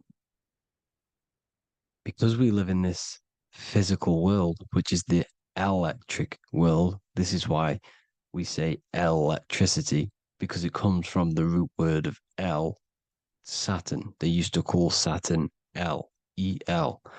This is why we used to say Elohim is God. The real God of this world is Saturn, but it's being hid.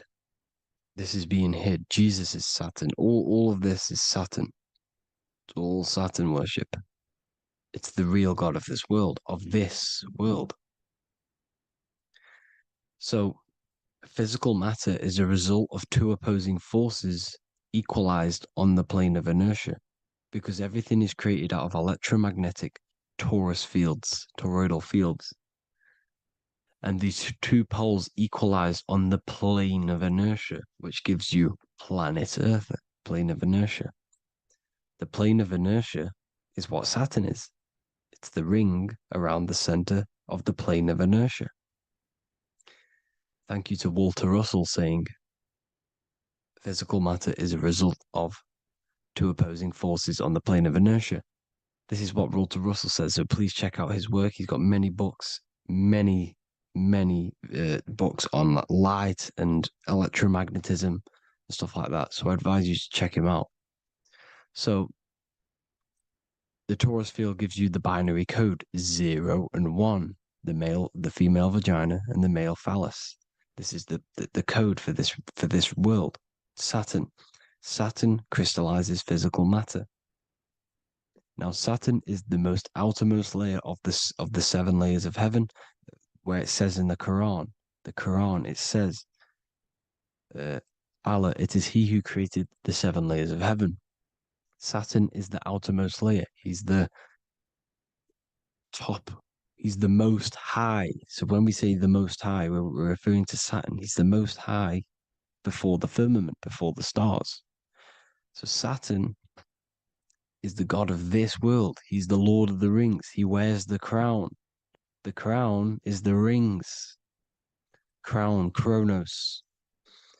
So the planets are luminaries. They are lights. They are beings. They are energy, conscious energy.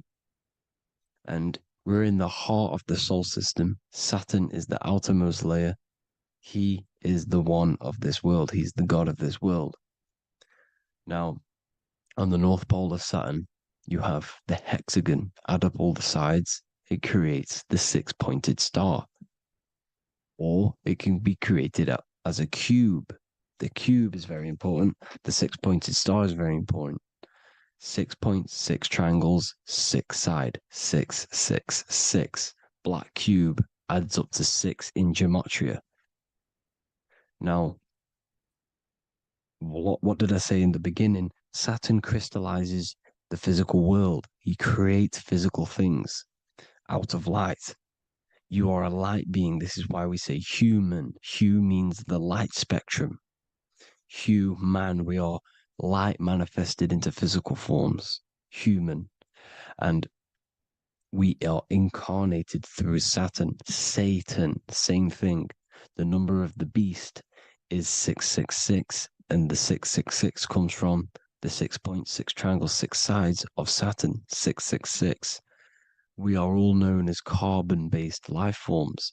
Carbon, the atomic structure of carbon, is 666, 6 protons, 6 electrons, 6 neutrons. We are materialized into our physical bodies through Saturn, through the number of the beast. These bodies are the beast, it's the animal. The divine, the Christ, is the consciousness within, because you are a physical, spiritual being combined into one, hexed into one. Hexagram. This is a hexagram. You're hexed into physical matter, spirit and matter, light and dark, combined into one. Now you contain of the mark of the beast, the mark of your body. Your body's the beast. It says in the Bible, Satan, who is the god of this world. This world. There are many different worlds, but this world is run by Saturn, and it says that in the Bible. Saturn is Satan. It's the same thing. And look at the crown of thorns are wrapped around the heart. The soul is in the heart. The mind is in the brain. The soul is wrapped around the rings of Saturn. You're wrapped in physical matter. This is what it's showing you. This is symbolizing the rings of Saturn wrapping you. And the cross on top is the cross of the cube. The cube, the black cube of Saturn, unfolds into a cross. So Satan, who is the god of this world, Corinthians 4:4 in the Bible, Satan, who is the god of this world, has blinded the minds of those who don't believe. Saturn blinds your mind because the god of this world materializes you, and he blinds your mind when you incarnate into physical matter. When you enter this soul system, not the solar system, you hit Saturn first. He materializes you. And look at the symbol for Saturn. This is the symbol for Saturn. All of the planet symbols are created out of the Holy Trinity. The earth, moon, and sun. Body, mind, and soul. The sun is your soul, the moon is your mind, the earth is your body. Your body's made out of the 5 elements. The sun is your soul because the sun is life force, gives life to everything. Your sun is a soul. Your soul is the sun of your body. The moon is the mind. The moon is the moon of your body, the mind of your body. Intelligence. So all of the symbols of the planets are created out of these. The Saturn symbol is created out of the Earth cross, matter, and the moon crescent, moon, mind, matter over mind. This is why Satan, who is the god of this world, has blinded the minds of those who don't believe. He blinds your mind. Look at the symbol. It's showing you The Saturn symbol is matter over mind when it should be mind over matter. So we descend into a soul system, into our 666 Saturn carbon suit bodies, and we are matter over mind. Then we have to move up the spine to go back up to spirit, to mind over matter, where you manipulate your own reality. Now look at this. It creates the number 5. 5 is the number of change. You're moving from this side of the number sequence over to the right side. You're moving from the spiritual into the physical world. You're incarnating into the 5 elements, the 5 senses. So the cube, the black cube of Saturn, is another major symbol. Very important symbol. Here you see the cube, and the color black is associated with Saturn because Saturn's associated with death. He creates and destroys, light and dark. Death is associated with black, spirit, because you can't see spirit, which is blackness. So the black cube is black because Saturn rules the nighttime, which is dark, blackness, and he rules the winter, which is death, blackness. So Saturn is the black cube. Cubes have 6 sides: up, down, right, left, back, and forward. Cubes are 6-sided. Everything is 6-sided inside of this creation because you're incarnating, you're materializing, crystallizing into the cube, the world of the cube. Everything's a cube. Everything's got 6 sides. Here's Leonardo da Vinci showing you that you're in the cube. Leonardo da Vinci did this famous painting. You're in the cube, you're hexed into physical matter, where you're incarnated into the 3rd dimension, the 3-dimensional world, which is a cube, 3D. And black cube adds up to 6 sides of the black cube. The Kabbalah means cube god in Arabic.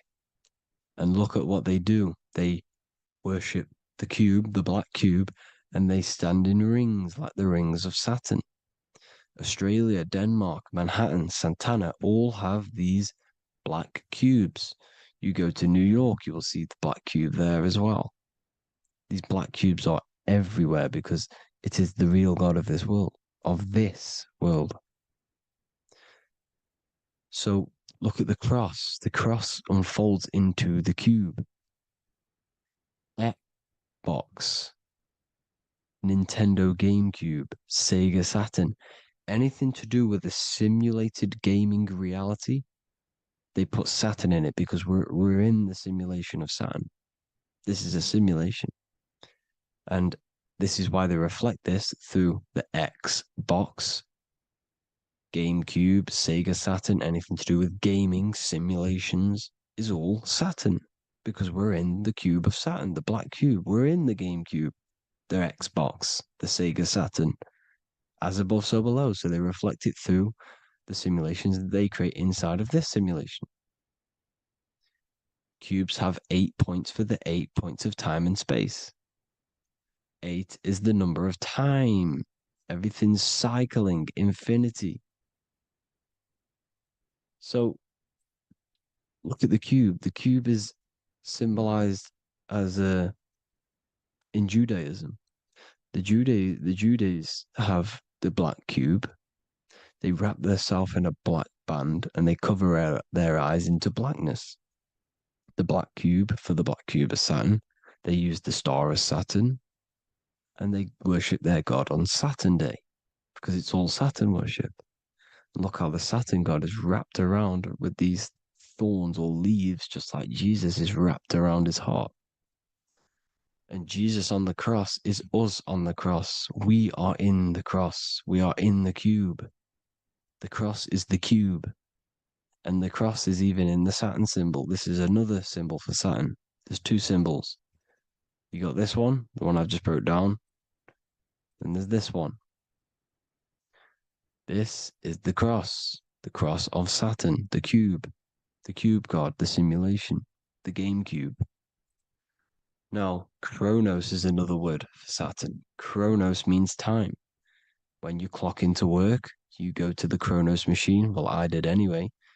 And I'd tap my card on the Chronos, because Chronos is time.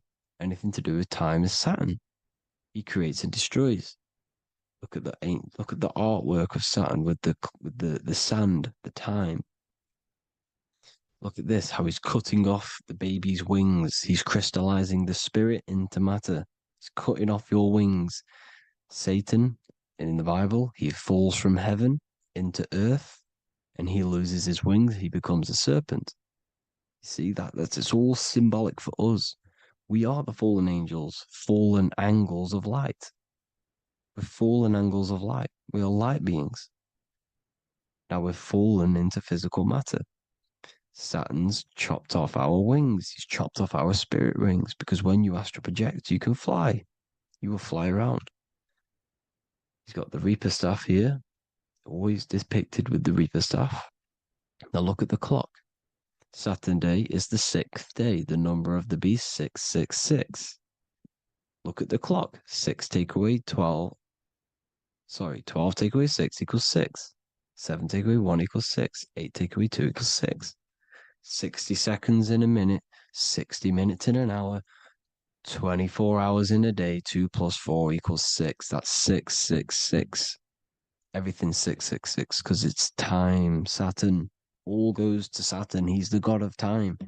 We're in time now.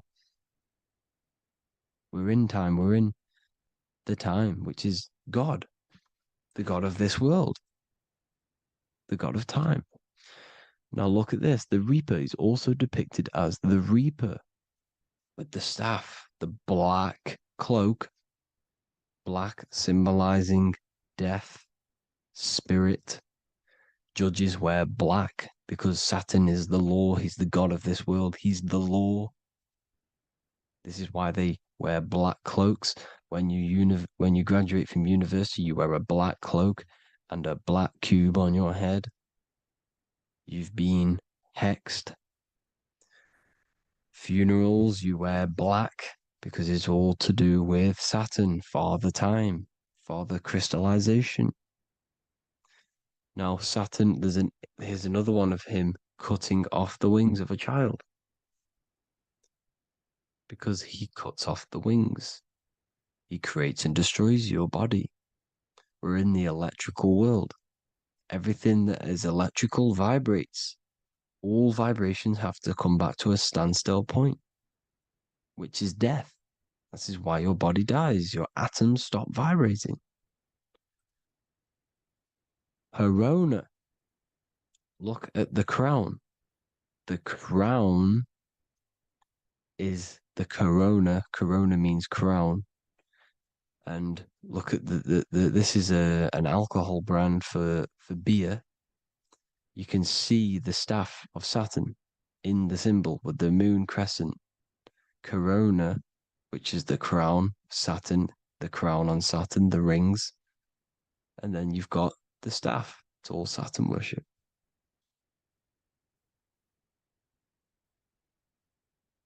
Is the black cubes of 9/11. 2 black cubes. This was a ritual for Saturn. It's all ritualistic. And look at the Star of David, the Star of Saturn. It's not the Star of David. Creates IXXI, the sigil of Saturn. IXXI means 9/11 in Roman numerals. 9/11. It's all a ritual for Saturn, and they have the 2 black cubes of Saturn. Now look, XX. There's more symbolism of Saturn now. We're going deeper. XX is more symbolism for Saturn. The sigil of Saturn is XX. As above, so below. Same with the Star of David. You split it in the middle, as above, so below. As above, so below. XX. This is a Knights Templar, Cross of Lorraine. XX. Knights Templar, High Order of Masonry. They all worship Saturn. Well, Saturn's the real god of this world. X Eon with the XX. XXL magazines, which is all to do with famous rappers and stuff like that. When you die, you put XX on the eyes because it's Saturn. He's the Reaper. is Jesus with the XX crown with the thorns around his heart, around his soul, with the cube on the top, the cross cube. Le Lucifer with the XX cross of Lorraine. Jay-Z with his alcohol brand, XX cross of Lorraine. The X Factor with the rings of Saturn. All Saturn worship. The seal of Melchizedek is also Saturn. This is the cube. This symbolizes the cube with the 8 points for the 8 points of space and time. And this is the cube. It's another ancient symbol for Saturn. Here you see the star of Saturn with the Melchizedek symbol around it, which is all to do with Saturn. Here you see an altar, the Holy Grail, the Melchizedek symbol on it, and they're worshipping it. This is why we wear rings, wedding rings for the rings of Saturn. It all goes back to Saturn. Earrings. The 8-pointed star of the ancient Sumerians is all Saturn. It's all Saturn. So the ancients, the symbols of Saturn goes on forever. It's in all of the major corporations. You can see it everywhere, the rings of Saturn. Toyota is an obvious one. Internet, Nike, Target, Sega, Saturn. All Saturn worship. All Saturn worship. Because he is the real god of this world. Here's Kanye West's album with a Saturn here. Here's Michael Jackson's album saying escape. There's the X again. The escape. You have to escape this reality. Maybe that's what he's pointing at. Here you see it on the dollar bill. The star of Saturn. Here you see it again on the dollar bill. So that is it for today's people. I hope you all gain some insight on Saturn. Please like, comment, and share if you can. Subscribe if you like the channel. Please have an amazing day. God bless.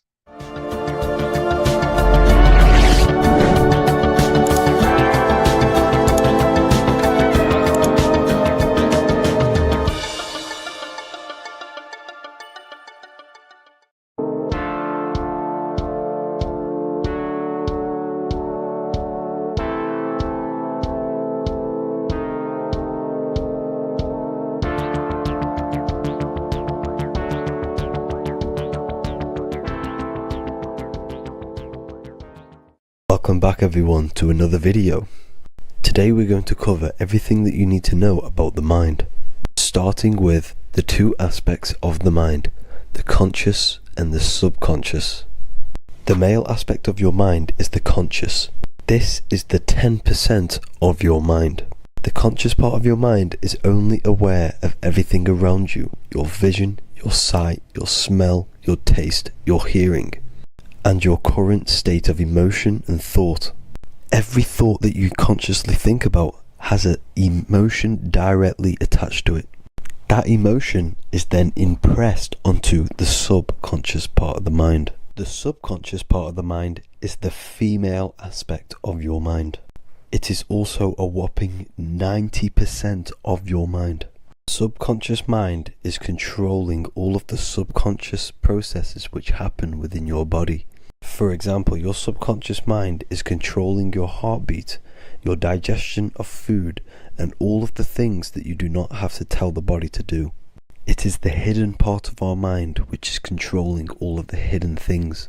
The subconscious mind is like a recording supercomputer. Everything that you have experienced in your life is all recorded and stored within the subconscious mind. One of the most important things about your subconscious mind is that it stores your mental programs. Everything in the subconscious mind manifests into behavior and actions within the body. Your daily basis routine and habits are all mental programs within your subconscious mind.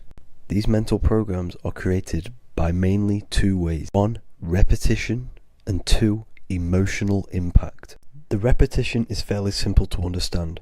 The more you do something, the more it impresses onto your subconscious mind and becomes a program. That program will then manifest into your behavior. However, with the emotional programs, they work a bit different. The stronger that you feel an emotion, the stronger it is impressed onto the subconscious mind. And then that emotion becomes a program. For example, you had a very traumatic moment happen when you were a young child.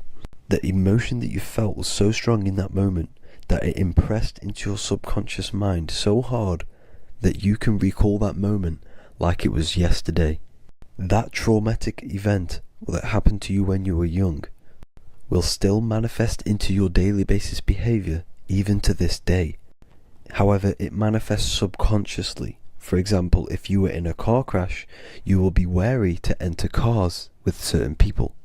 All because of that traumatic emotion that you felt and impressed onto your subconscious mind. Another example of the subconscious manifesting into our behavior is posting on Instagram. Most of the time, the reason why you post is because your subconscious mind is seeking gratification. So before you actually do something, question yourself and find out the root cause of why you are doing this. Another thing that you need to understand about the subconscious mind is that it takes everything you say in here literally. So for example, if you go and say, "You are an idiot" to someone, your subconscious mind will only pick up the word idiot. It only knows yourself. It doesn't know anyone else. You are casting a spell on yourself just by saying that to someone else. This is why the golden rule is to treat others like you'd like to be treated. Now, you can rewrite these programs which are already in your subconscious mind. However, it does take consistency. You have to change these programs which have been running for years. And by changing these programs, you change your behavior, because these programs manifest into your behavior. The best way to do this, personally, is to listen to affirmations first thing when you wake up in the morning, and do this for 10 minutes every single morning. Then at night time, you want to think and feel that you are becoming the reality that you desire. The more that you feel this reality, the more it will become a program and impress your subconscious mind. For example, you're trying to gain financial freedom.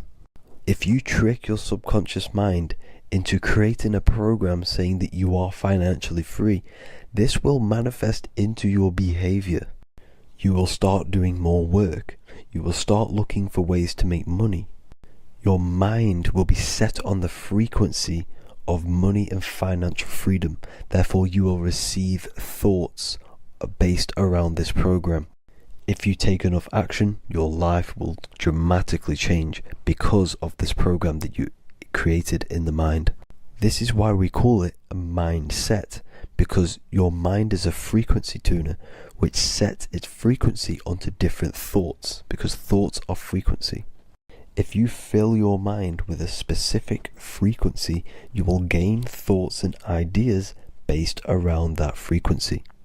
To create a stable mind, you need to master your emotions. You need to change your mindset. Everything that you experience is neutral. Based upon the mindset that you see it, you either give it a positive or negative charge. By understanding this deeply, you will then control your emotions. I hope you gained some wisdom and enjoyed this video.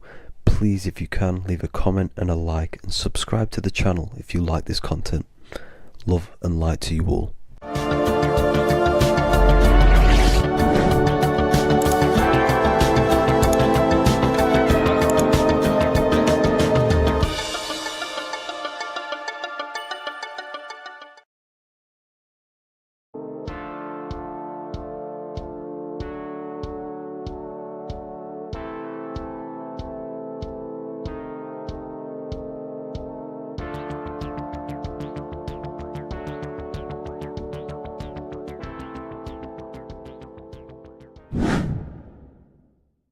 What is good, YouTube? Today we're going to be talking about the astral plane and how the cosmology fits into the astral plane. Okay, so first let's go over the astral plane and go over the different layers of reality so that you can understand reality more. You are a multi-dimensional being. You are not in these, you are in all of these realities at the same time. They all interweave into one big reality. but there are different planes. They are different vibrational dimensions. There are different dimensions of reality. The mind is the root cause of reality. We're living in the mind of God. Everything is being thought into existence from the root cause, from the universal mind. This is why the ancient Egyptians said, all is mind. We're living in the mind of God. And we are a microcosm of this mind. This is why we all have the same mind. This mind is the world of thoughts. Now, this world of thoughts is just the thought alone. For example, it is the thought of a chair. But then when you start to imagine this chair and you start to mentally see the chair, you're now manifesting the thought, the singular thought, into some sort of form. So now you're imagining the chair.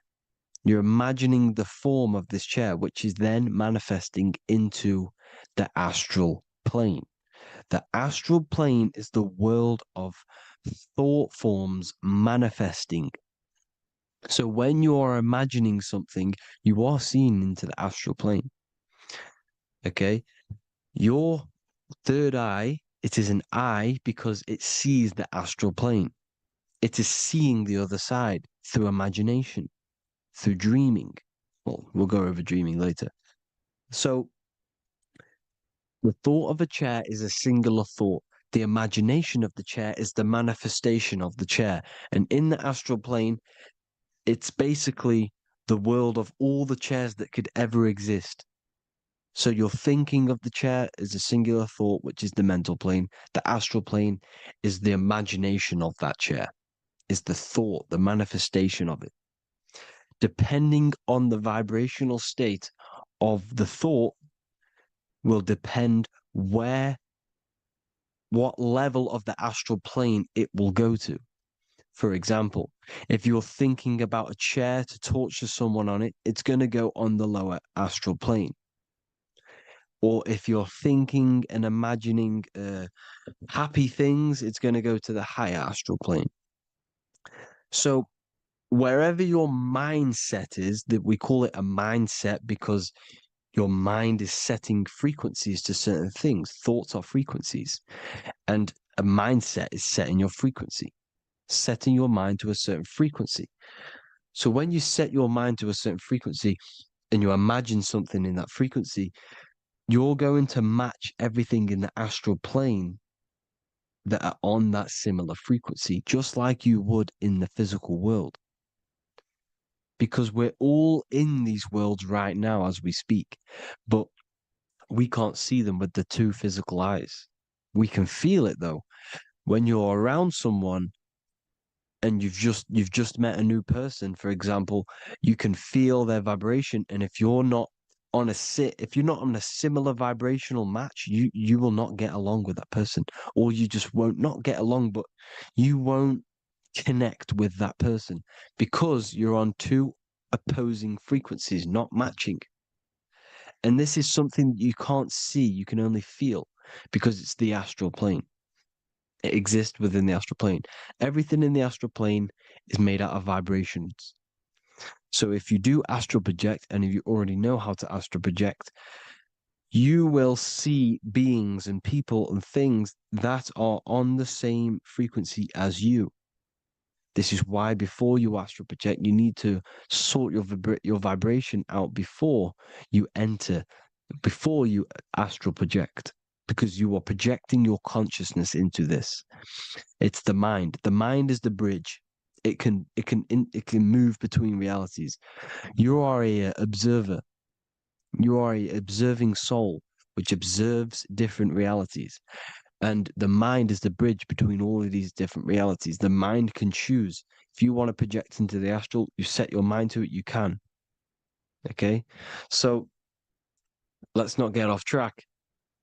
The lower astral plane is where demons are. The higher astral plane is where heavenly beings are. Heaven and hell are kind of a real thing. The etheric plane is a powerful substance, the ether, the fifth element that they don't tell us about. if you type in on Google the 5 elements, they will try to remove it with wood or metal because they don't want you knowing about the ether. Ether is the energy double behind all physical objects. So the ether is very important. It is the 5th element. It is part of the physical world, but it's also part of the astral world. It is on either side. You see how they're showing you the truth in the language? Ether and either are the same word.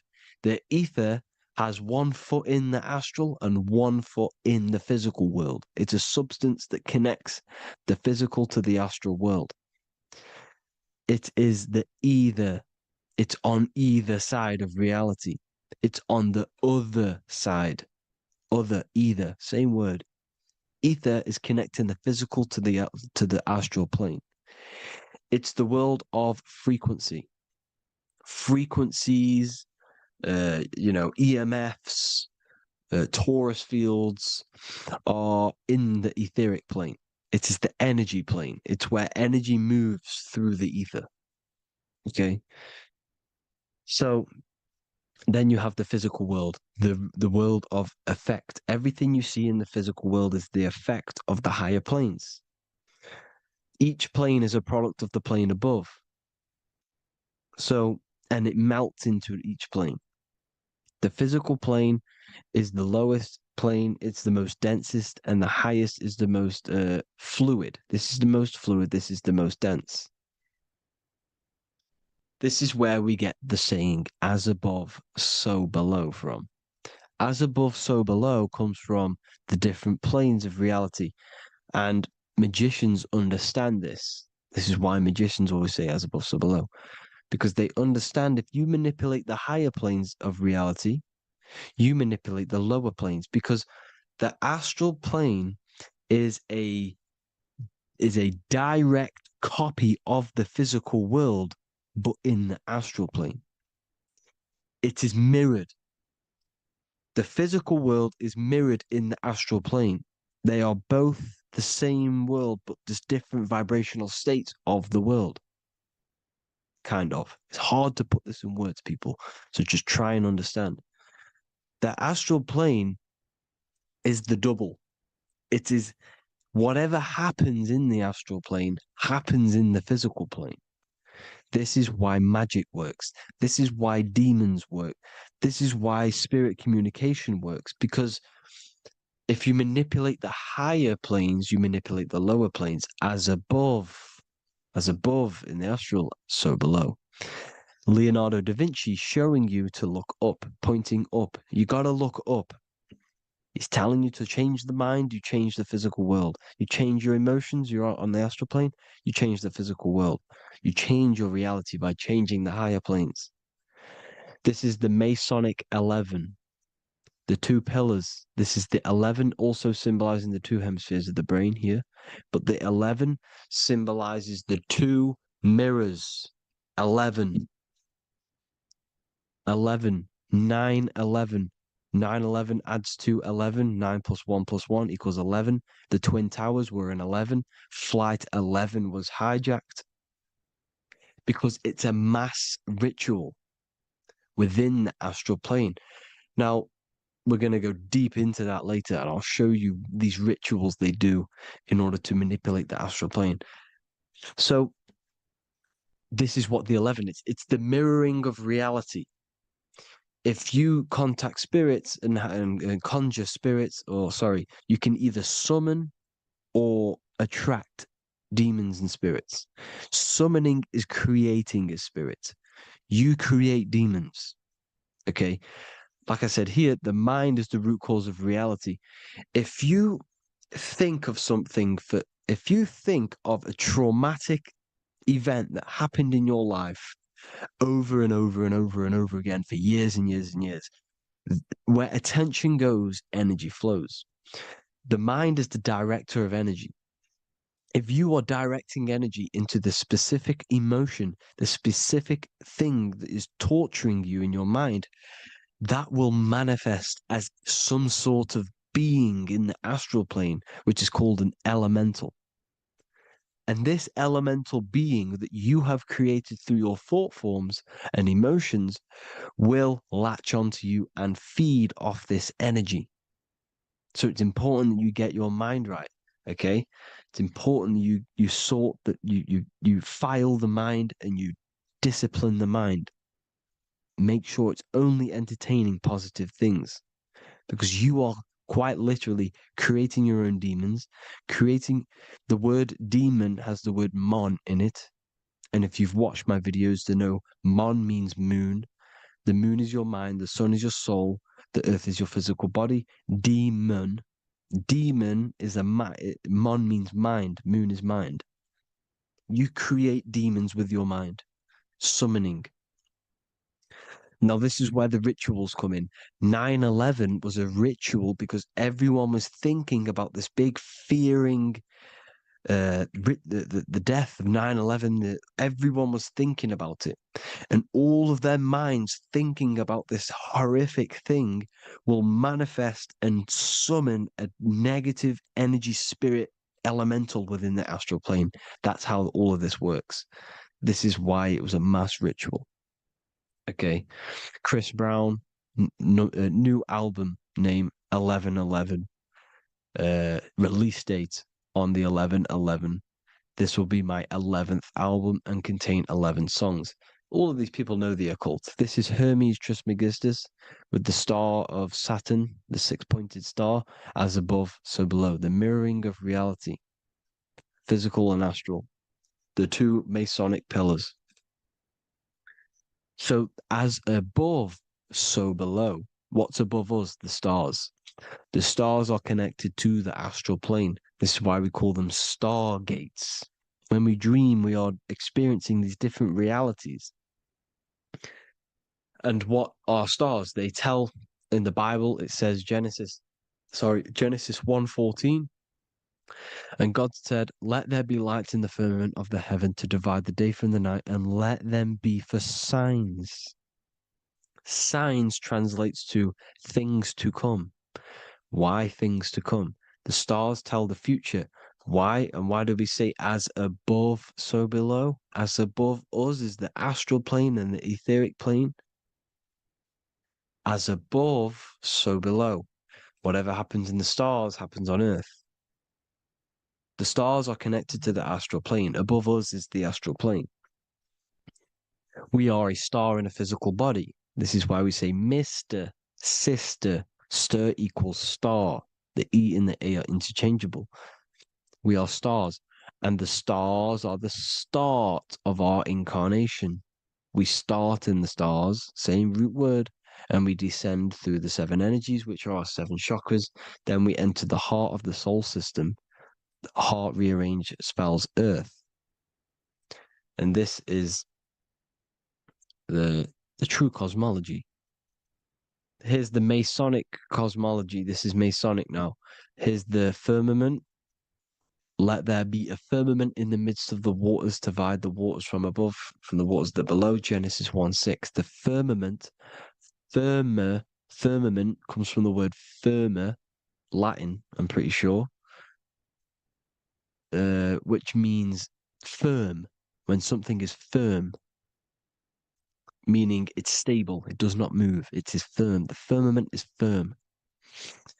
So, is the firmament Genesis 1:6. What does he say? Genesis 1:3, sorry. Let there be light. This is before the sun and the moon was created. Let there be light. Before the sun and the moon was created, light was appeared. So what's that tell you? This is a holographic projection from some sort of light being, some sort of projector. And that projector is the all-seeing eye you see in the Masonic cosmology. This is the all-seeing eye projecting the light beams. Let there be light. Everything is made out of light. The universe is created out of light waves. The Taurus field is one unit of light. The light projecting this reality is Polaris. Okay, the famous all-seeing eye. Now, what else? Then we have after let there be light in Genesis 1:16, And God made the two great lights. This is the sun and the moon, electric, magnetic, male and female. Then we have the Masonic checkerboard, the black and white symbolizing dualities within the dualistic reality we're in, spirit and matter, light and matter, rest and motion, positive and negative, good and evil. Everything's dualistic here. Okay? And it's a dance. The universe is a dance between flickering of white and black light, which is the Taurus field. We're not going to go over that, but this is all connected to the astral plane. This is the true cosmology. The astral plane cannot work on a spinning monkey ball in the middle of space. Does not work. Cannot work. It's impossible. Okay? Impossible. So, even in the Quran, it says, Allah has made the earth for you as a carpet, flat. Quran 15:19. And the earth we have spread out like a carpet, set there on mountains, firm and immovable. It is immovable. In the Quran, it also says 65:12, it is Allah who has created the seven heavens of the earth. The seven heavens meaning the seven layers of heaven, the seven planets. And Psalms 104:5, he set the earth on its foundations and it can never be moved. Never. So here you see in Isaiah 40:22, he sits enthroned above the circle of the earth and its people are like grasshoppers. He stretches out the heavens like a canopy and spreads them out like a tent to live in. We live in a tent. This is the tent. The projection of light. Here you see an ancient picture here. Here you see the ethereal barrier, meaning the firmament, the etheric barrier. And here you see his head popping out. Why is his head popping out? Because your head is heaven. Your heel is hell. Your head has access to the astral plane. This is why your head is heaven. The pineal gland, when stimulated, has access to project itself, project consciousness into the astral plane. Here you see another ancient picture here with the Masonic Royal Arch, with the Zodiac here, the Zodiac on the top, arching, because there's a firmament above us. Here's God in the brain. Consciousness is God. Here you see the Masonic Royal Arch, symbolizing the firmament. George Washington above the Masonic Royal Arch. These are the stars. This is Polaris projecting reality. Here's ancient churches with the dome. Polaris projecting reality with Jesus. Disney World is under the dome. The seven layers of heaven, ancient paintings, all depict if you go and look at the ancient paintings, they'll all depict the firmament, the arch above us. This is where we get interesting.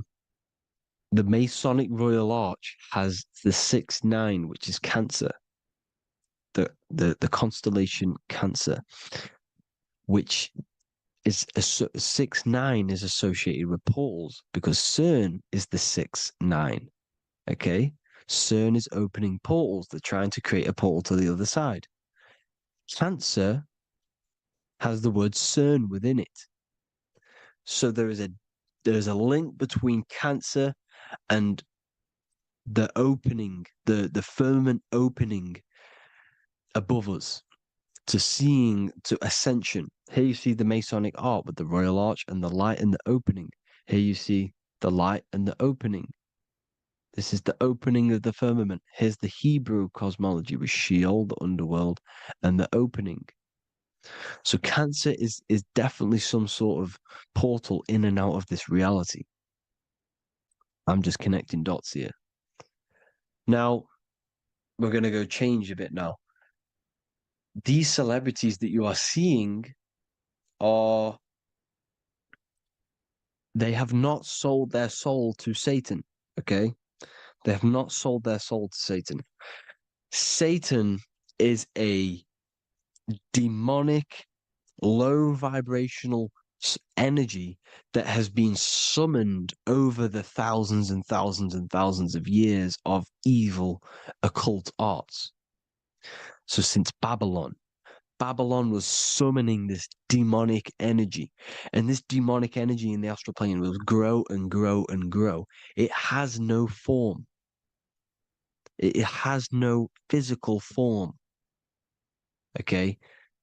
But you can see it in the rappers. If your third eye is open, you can see clearly that these people are demonic. You can sense the energy that they're manifesting. Selling your soul is not what you've been told. It is gaining, because your soul is pure love, okay? Your soul does not want to do anything bad. So when you sell your soul, you're gaining physical gain, you're gaining physical wealth, for example, like for these rappers, they will be given millions of pounds because the people in control of the music industry, which is the dark occultists trying to brainwash the masses, the people in charge, they're dark occultists. They understand Satan and the energy. They are satanic energy, which has been summoned in the astral plane. They see that they have influence over the masses, so they will go to them and say, "I'll give you this amount of money forever if you manifest this satanic, demonic energy through the music and through social media to blind the masses, to brainwash the masses into this demonic energy." Because when you listen to music, music is frequency. Whatever you listen to, you become that frequency. So if you're listening to these people, they're throwing energy, this demonic, satanic energy that they sold out to. Soul, same word. When you sold something, you've got your soul involved. They have exchanged money, physical gain, so that they manifest this satanic energy within the astral plane and through the music, through the videos, through social media, to keep us in this vibrational frequency, in this low state of consciousness. This is what it actually is. It's not, you're not selling your soul to some sort of devil. This satanic energy has no physical form it is formless in the astral plane. It's a summoned energy. Now, the root chakra is red. This is why the devil is red, because it symbolizes the animal nature of man.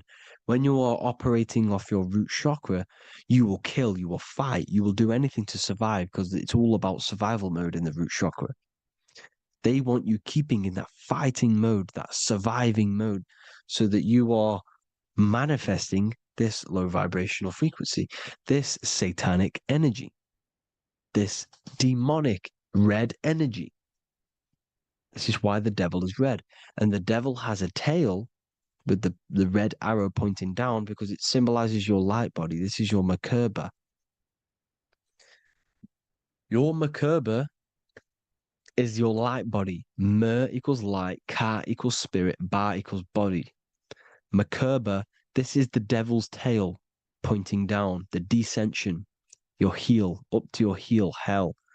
Ascension to heaven, head. You see? This is the all-seeing eye with the illumination coming off it, your head, when you're illuminated. The Merkaba is your celestial sphere to portray different planes of reality. It is the vehicle of ascension. It's your light body. It's in the word Kabbalah, Kabbalah, Ka, spirit, Ba, body, La, light. Same thing, Kabbalah, Merkaba.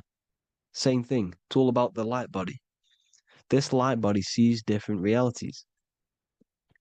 So when you see the goat in the music industry, it's this satanic summoned energy that's been summoning for thousands of years within the astral plane.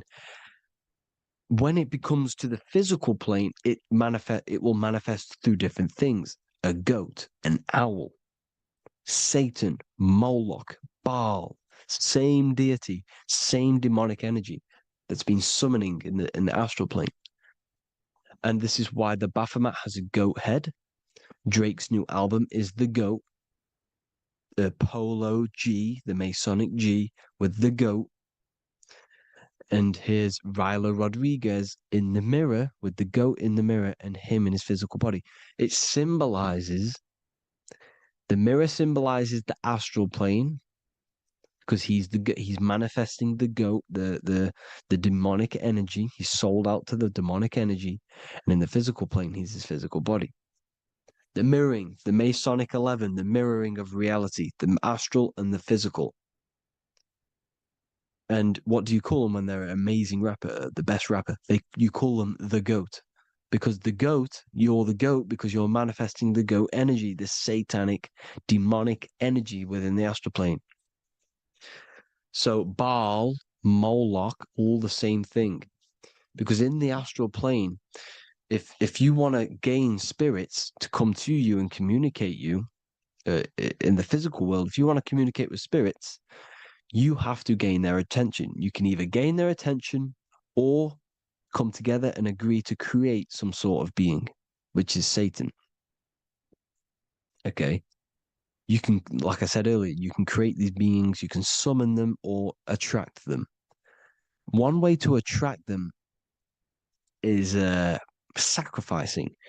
In order for you to become God, man, to turn to God, you have to sacrifice your life.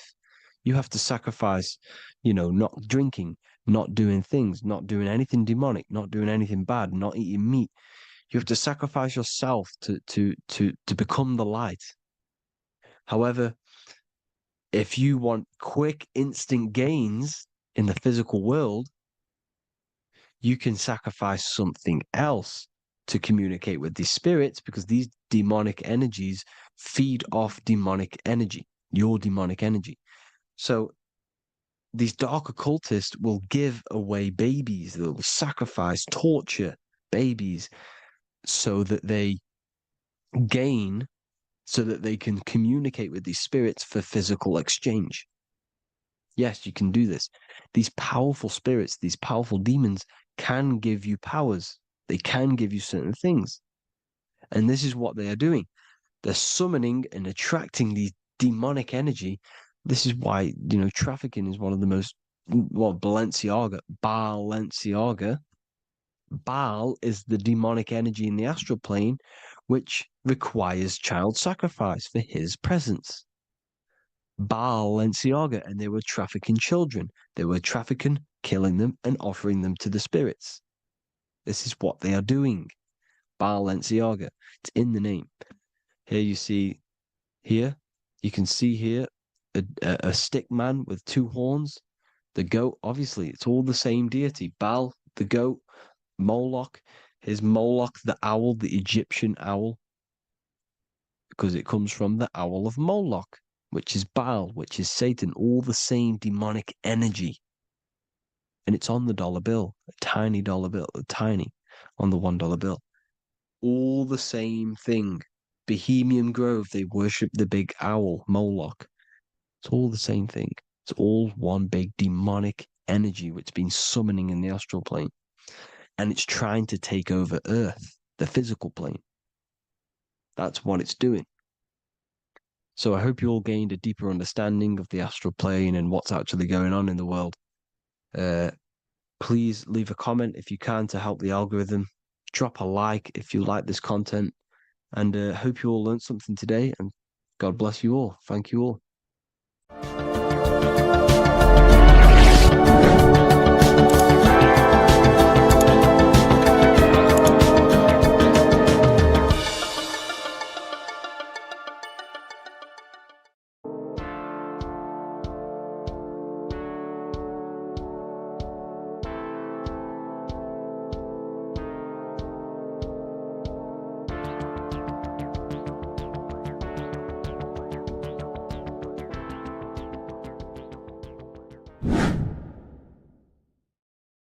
What are we all doing, people? Survival wisdom. Today we're going to be breaking down the Bible and its real, true metaphysical meaning.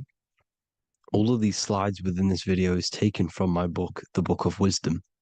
So you can get all of these slides. So the Temple of Solomon, you are body, mind, and soul, which is the Holy Trinity, the moon, sun, and earth. The sun is your soul because the sun is its infinite source of energy. It is its own source of energy. And that is what your soul is. It's its own source of energy. The moon is mind. This is why you call people a lunatic. You're a lunatic. Luna means the moon. And inside of your mind, you have a specific mood. Mood is moon. And mind in German is Mond. And the word Mond means moon. And earth is your physical body because your body contains of the four elements, the four physical elements. Well, the Temple of Solomon is the temple of the soul and the mon, the soul and the mon, the soul and the mind. And it's the temple of the Holy Spirit in the Bible. Everything leads back to one singular point in the center of the brain. The brain is not the mind. It's mind over matter. Okay? The brain is the physical manifestation of the mind. The brain is the electrical computer which decodes the light waves given to it by the mind. This is why everything in the body leads back to one singular point. And we'll go over this in a minute. But this is controlling the physical body. This is the within. If you rearrange within, it spells high twin because within you is your twin, your true self. And it's just an entity in the center of the mind. And if you shut your eyes, you can feel it. Your awareness is in the center of the brain. So there's just an empty chamber in the center of the two cherubs, the two brains. They are two separate brains. They're two hemispheres. And the empty chamber, when scientists chop it up and see it's just an empty chamber, well, because you can't see in that plane of reality. You cannot see the mind. You cannot see thoughts. It is invisible to the human eyes, to the visible light spectrum, to the two eyes. The reason why we call it the third eye in the center of the brain, it's not the third eye, it's your true self. It's the mind and soul. It's an eye because it does see. It's the all-seeing eye that you always see here. There's some Masonic artwork showing the two pillars, the two cherubs, the two hemispheres of the brain, and the inner eye. This is the eye that sees all things. What do I mean by seeing all things? Not physically. It sees the mind. It's what, because your soul is watching the mind. You can observe the mind. You are not the mind. And if you meditate deeply enough, you can go beyond the mind. It's the all-seeing eye. It sees the mind. It sees what emotions you're feeling. It sees what you're thinking. It sees what you're seeing with the two eyes. It's the all-seeing eye. It sees all things. It's omnipresent. It's everywhere. Because the mind can be anywhere. The mind can switch itself into any place it wants. There is no limitations with the mind. So there is two hemispheres in the brain. And in the Bible, there is a quote saying the most holy place between the two cherubs. The two cherubs is the two hemispheres of the brain, and the most holy place is between them, which is what the Masonic artwork is showing. This is the all-seeing eye, the soul and the mind in the center of the brain. And you will not see this with the two eyes. So when scientists come to seeing the empty chamber in the center of the brain, they wonder because they do not understand the occult side of the world. They do not understand the layers of reality. How the two eyes, everything physical comes from the unseen. Everything seen comes from the unseen. Now, the two hemispheres of the brain play a major role in our lives. The right hemisphere is the artist. The left hemisphere is the scientist. The right hemisphere controls the left side of the body. The left hemisphere controls the right side. So there's a crossover. Now, the right hemisphere is to do with your feminine energy, creativity, unification, metaphors, visualization, intuition. The left hemisphere is to do with sequencing, facts, materialistic details, language, and logic.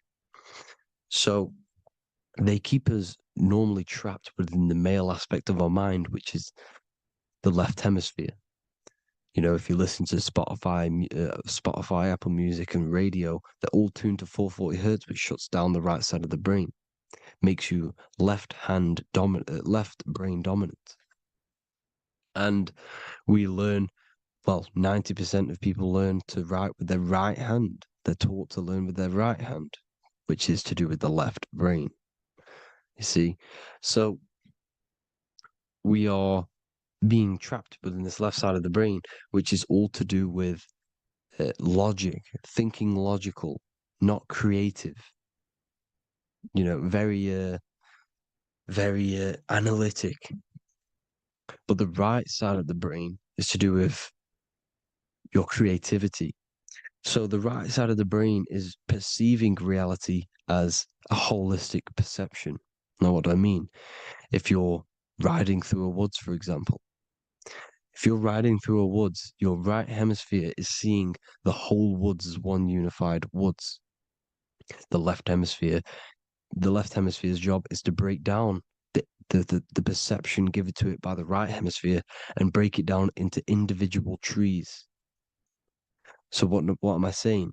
The right hemisphere is seeing humans and everything in creation as one unified consciousness. The left hemisphere is seeing individual egos. This is why the left hemisphere is the place of the ego, the right hemisphere is to do with the higher self. They're both needed, though. I'm not saying one's better than the other. It's balance. Now, they don't want you to see the unified picture, perception of creation. They want you to think everything is individual, everything doesn't come from the one, because all things come from the one. And we experience the two in this reality, dualism. In order to understand the one, we have to experience the two to advance. So, anyways, let's get away from the two hemispheres. The right hemisphere, like I said, is to do with the higher self. And this is why in John 21:6, it says, cast the net onto the right-hand side of the boat and you will find fish. Meaning, cast your energy, cast your perception into the right hemisphere of the brain, and you will find God, unification, and higher self. You will see things from a unified perspective. How we are all one. Because we are all the same consciousness. The same spark that is in me is in you. This is why I am you and you are me. We are all the all-seeing eyes of God, just split up into individual bodies. We are all made up of the same essence, consciousness. And that consciousness, that mind and soul, is in the center of the brain. You are just in different avatars. And until we see this, we'll forever be divided and conquered. Until we figure this out as a collective consciousness, we will forever be divided and conquered and ruled over. This is why the Bible says, ye are gods. You are the sons of the Most High, because we are. We are the Word made flesh. We are God made flesh. Mark 16:19. So then after the Lord had spoken unto them, he was received up into heaven. Head is heaven, H-E-A, and sat on the right hand of God. God is the consciousness in the center of the brain. Heaven is the head, and the right hand of God is the right hemisphere of the brain, meaning he sees things in unification, creativity, intuition, the higher mind, the higher brain.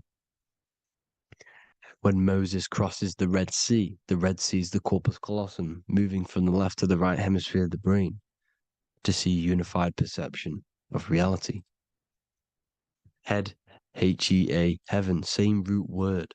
This is why the ancients always depict God in the center of the brain. Here you see ancient Christian artwork showing God in the center of the brain, the light. Here you see it here. Here you see Ganesh, an Indian god, which is the brain. Here you see the Father, the Son, and the Holy Spirit in the dome, the brain. This is the brain, because you are God made flesh. That's what consciousness is. The upper room where Jesus meets the 12 disciples. It's the upper brain on the upper room. The upper room is the chamber, the empty chamber in the center of the brain. That's the room. And the 12 disciples are the 12 cranial nerves in the brain, which pretty much rule the body, all the cranial nerves. The tree of life, the cardiovascular system. This is why in Genesis it says the tree of life was in the midst of the garden. Midst meaning middle, because the middle of the body is the cardiovascular system, which is controlling all of the systems in the body. The tree of knowledge of good and evil is the nervous system. It's the spine and brain. This is what's detecting good and evil. The brain is the electrical computer with the left and the right hemisphere, decoding the dualistic world, decoding the light waves given to it by the external world.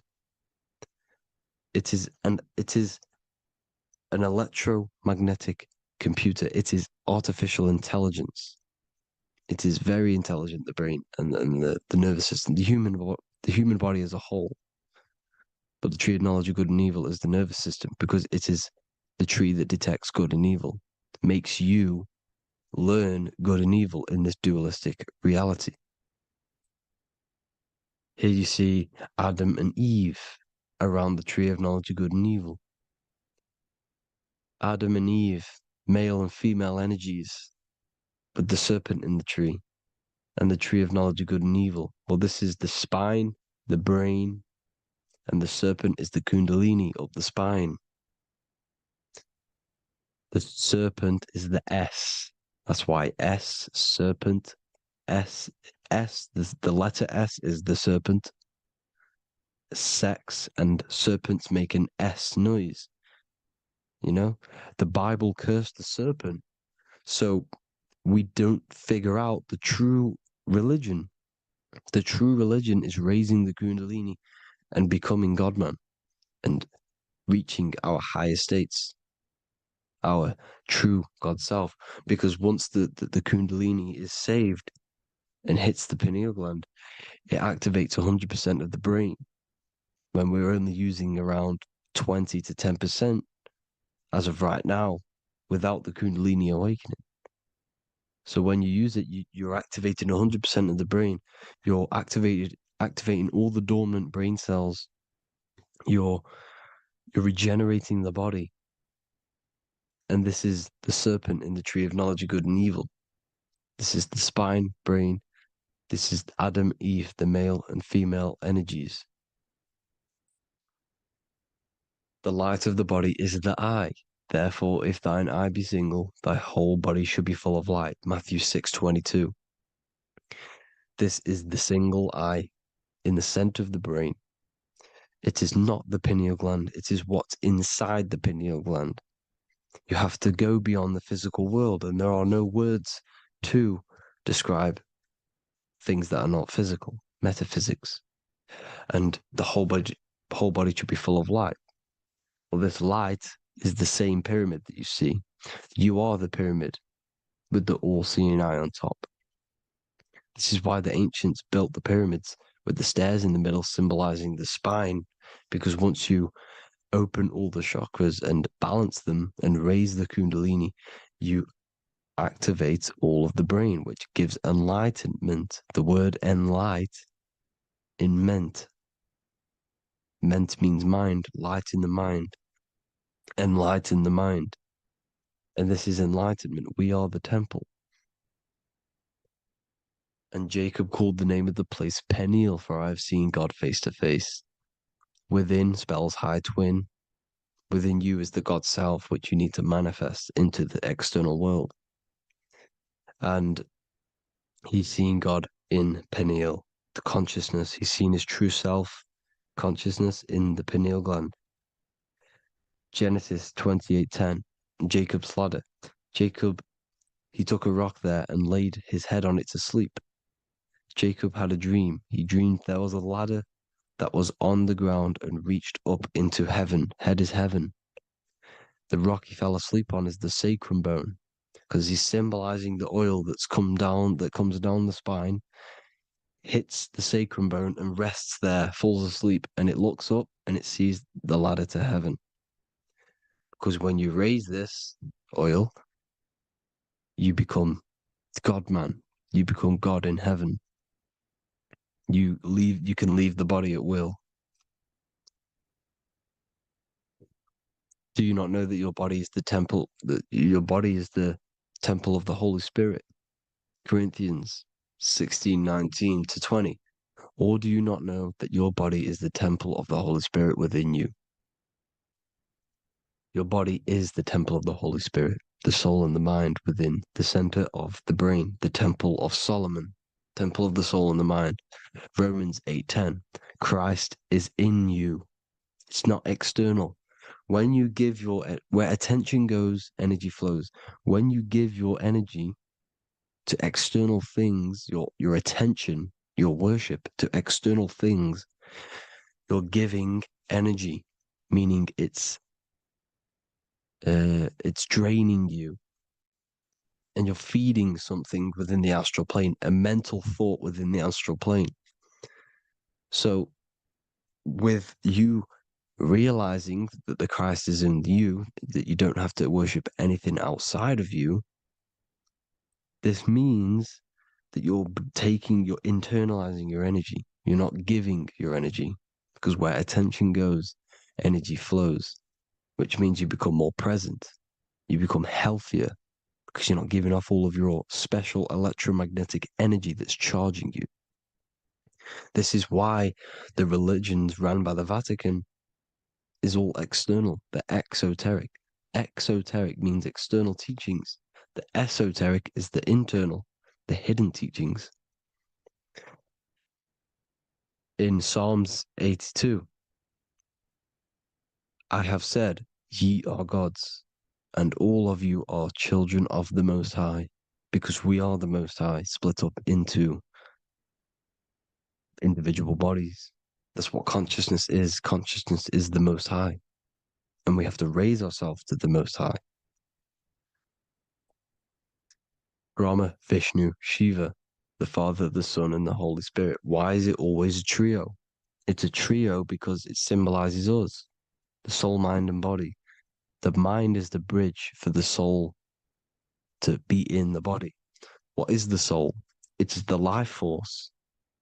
It's the watcher. It's the all-seeing eye. The soul sees into different realities, and it gives life to the body of every reality it goes in. This is why you always see light around the all-seeing eye, because it is the energy, the life force, the light, life, L-I. Life is light. And it's the eye because it sees into the different realities. It sees into the dream world. When you're going to sleep at night and you dream, it's not a dream. It's another reality. You're a multi-dimensional creature. We live in a multiverse. There's infinite amount of yous. And there is a version of you which is the highest self in a reality somewhere. And this eye has the ability to switch realities, which is exactly what astral travel is. Astral travel is the ability to switch reality beyond the 3D construct of this world. The Father, the Son, and the Holy Spirit, Brahma, Vishnu, Shiva. Brahma, the soul, inhabits different bodies. This is why they have different heads. Vishnu, the mind, symbolizing gnosis, meaning knowledge. This is the serpent. The serpent symbolized knowledge. Shiva, the body. The Father, the Son, and the Holy Spirit. The bird, the soul, because the bird symbolizes the soul. This is why you have here the Egyptians showing you the soul leaving the body. Here you see here with the twin head, the same head, and it's a bird. This is the soul self. This is the ego self. The Egyptians knew this. They knew all of this. Of course they did. Now the whole story of Jesus is all metaphorical for the process which goes on within your body. Your neck and head is the Holy Grail, which the sun and the moon creates. Sorry, the sun and the moon creates the fluid within the Holy Grail, the brain, the skull. And the moon creates the milk. Sorry, the moon makes the milk. The sun makes the honey, the land flowing with milk and honey in the Bible. The land flowing with milk and honey is the center of the brain in the Holy Grail. Here you see the Masonic artwork showing you the sun and the moon creating the fluid in the spine. Here's the serpent. Serpent symbolizing the two Kundalini channels, the Ida Pingala up the spine. Here's the furnace raising the Kundalini, raising the oil, heating it up and rising it to the crown. You see? So here you see more Masonic art, seeing the sun and the moon creating the holy fluid in the brain, in the cup, filling the cup. This is why it's a cup, because it's the Holy Grail. This is the holy oil in the center of the brain that gets released down the spine, which is Jesus coming down from heaven. It comes down the spine, down the River Jordan in the Bible. This is when Jesus goes from Nazareth to Jerusalem. He comes down the River Jordan, and Joseph and Mary are in Nazareth waiting for Jesus' return. Joseph and Mary symbolize the pineal and pituitary gland, which produce the two oils created by the sun and the moon. And when he returns, he gets crucified at 33, because there's 33 vertebrae at the back of the spine, and it crosses the vagus nerve.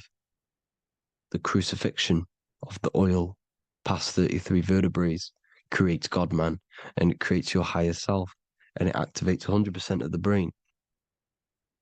And you turn into spirit, you turn to your spirit self. This is why Jesus dies. He didn't physically die, it metaphorically dies and becomes his higher self. The ego self is left behind. It's the same with the whole story of Jesus. Jesus comes down from heaven, which is the oil. He dies in a cave for 3 days, which is the oil hitting the cave. Here's the cave. And resurrects after 3 days. If you resurrect the oil, comes up and gets crucified at 33 in Golgotha. Golgotha translates to a place in the skull. The three wise men from the east. Well, if you look at the Masonic artwork, they'll always show you a ladder up to the east. Okay? Here you see north, south, west. This would be east. Here you see east here. East here. The ladder up to the east. The east is the top, up. Three wise men from the east. The thalamus, pituitary, and pineal gland in the center of the brain. The most important glands in the body. Here you see the Egyptians with the spine, the sun, and the two hemispheres of the brain. What did I say at the beginning? The sun is the soul. The sun is its own source of energy. It's the life force, which gives life to anything it inhabits. The soul is the same thing. That's why sun and soul mean the same thing. So, what I'm saying is consciousness is God. And this is why when it refers to as God in the Bible, it means your higher self, pretty much. And returning back to this higher self, because God is something that you need to manifest. Consciousness is God, and your body is a reflection of the creation by God. This is why everything in the body corresponds with the stars. The stars rule the body. We are an image of the stars. This body is an image of the whole of creation. Aries rules the head. This is the cerebrum, the ram in the brain. Here's the ram, Aries. And we have something called the cerebrum, Aries, the ram. This is the Lamb of God moving to the higher mind. Taurus, which is the lower brain and neck, the cerebellum, the bull Taurus, the lower mind, and the cerebrum and the cerebellum, the ram and the bull, is what makes you ramble on. Ramble meaning walking, The higher mind and the lower mind working together makes the body ramble. Ramble is what makes you walk along. Thank you to Santos Bonacci. Gemini, the two twins, rules the two arms, the hands, and the lungs. These are the two twins of the body.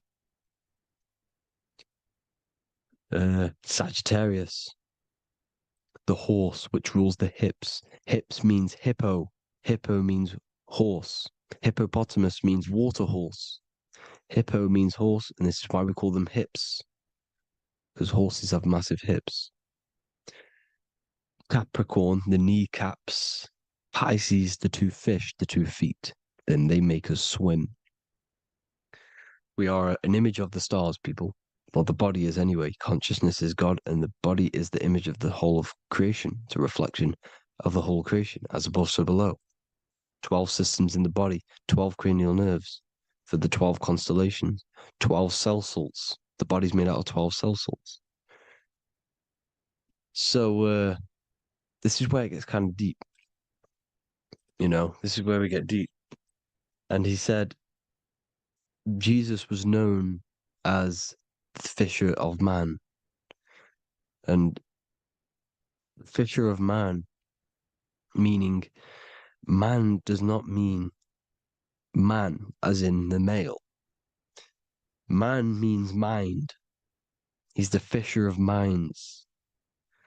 So the Bible is not patriarchal. It's not patriarchal. Man just means mind, pretty much. So the fisher of mind, man, because he was fishing minds out of this reality into the higher realities.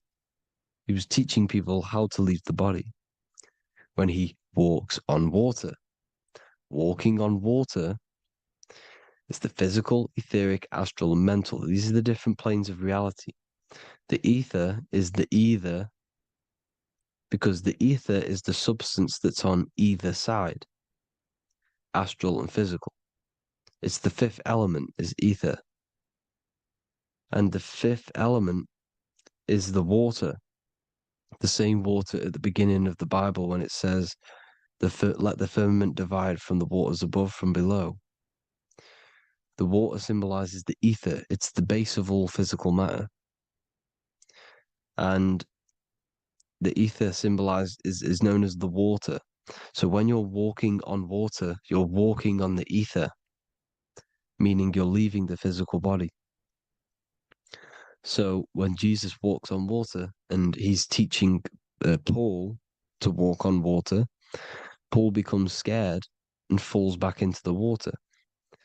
Well, when you astral travel and you become scared when you're projecting, you'll fall back into your body. So he's pretty much saying walking on water is leaving the body, and walking on the ether, because the ether is the veil between the astral, and that's what devil means. Devil has the word veil in it, because the devil is trapping you between one veil, which is this world.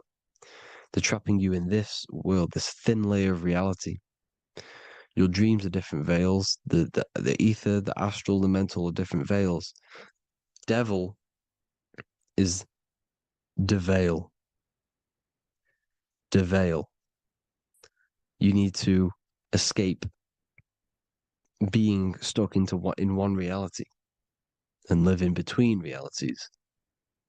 And this is when you truly become a multi-dimensional being, because your soul is just the eye. That's what you are. You're just an eye, and you see into different worlds.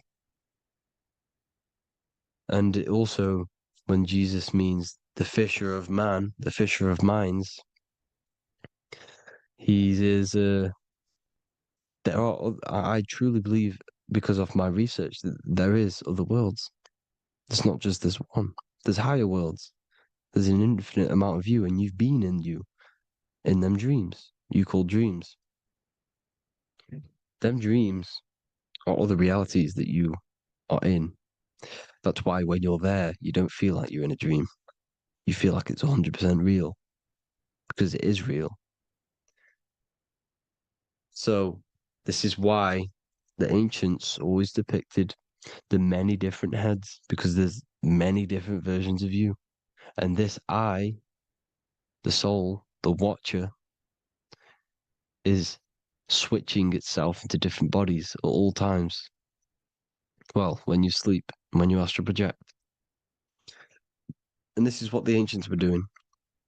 They understood the multiverse, and they could switch bodies at will. And this is what the 7 seals are in the Bible, also known as the 7 chakras. These are literally portals within us to these different worlds. We're in the heart at the moment. Earth, rearranged, spells heart, meaning middle. This is where good and evil exist. It's the middle point, the midpoint of realities. So, I hope you all enjoyed the video. All of this knowledge that I've give you in this video is inside of my book, the Book of Wisdom. The Book of Wisdom gets updated every single month with new pages. It's a one-time payment for a lifetime worth of research and knowledge by me. So if you do want to get it, the link will be in the description. But I hope you will gain some amazing insight. Please like, comment, and share to help the algorithm, and drop a subscription. And for more lectures, every 2 days, I drop lectures and knowledge within the Patreon. If you want to support the channel, join the Patreon. Everything's in the description because we are not monetized on YouTube. Thank you all. Have an amazing day.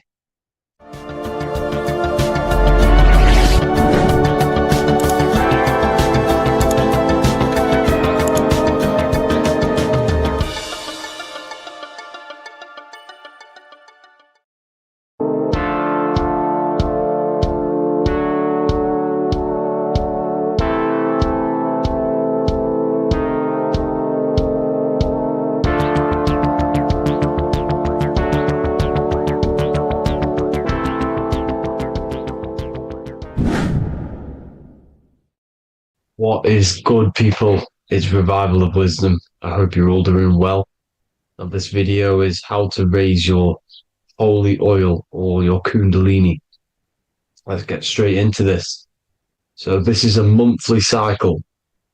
Every month, when the moon is in your zodiac sign, this oil is released. Now, the moon is in control of monthly cycles. For women, it's the menstrual cycle, and as well, this holy oil cycle. The moon changes sign every 2.5 days and passes through the zodiac signs in 27 days. So the moon tells the day, the sun tells the time, the stars tell the month. This reality is a massive clock, if you like to say. It's a cycle. Okay. The moon controls the night, emotions, water, fluids, and the mind. Okay. So this oil is produced in the claustrum. It's produced in the claustrum, which is here, right? This is where you get Santa Claus from. Now, the claustrum is at the center of the brain, and it is next to the pineal gland and the pituitary gland. Once it starts in the claustrum, this is the holy present. This is the present that Santa gives to us, Santa Claus. And it goes to the pituitary gland and the pineal gland. And what's connected to the pituitary gland and the pineal gland is the Ida and the Pingala. The Pingala is the pineal gland's nerve, which is the honey, which is the positive charge, electric. And the pituitary is the Ida nerve, which is the magnetic charge. This is the milk, the land flowing with milk and honey. This is the brain, the heaven, okay? And it travels down the spine using these two nerves, these electromagnetic charge.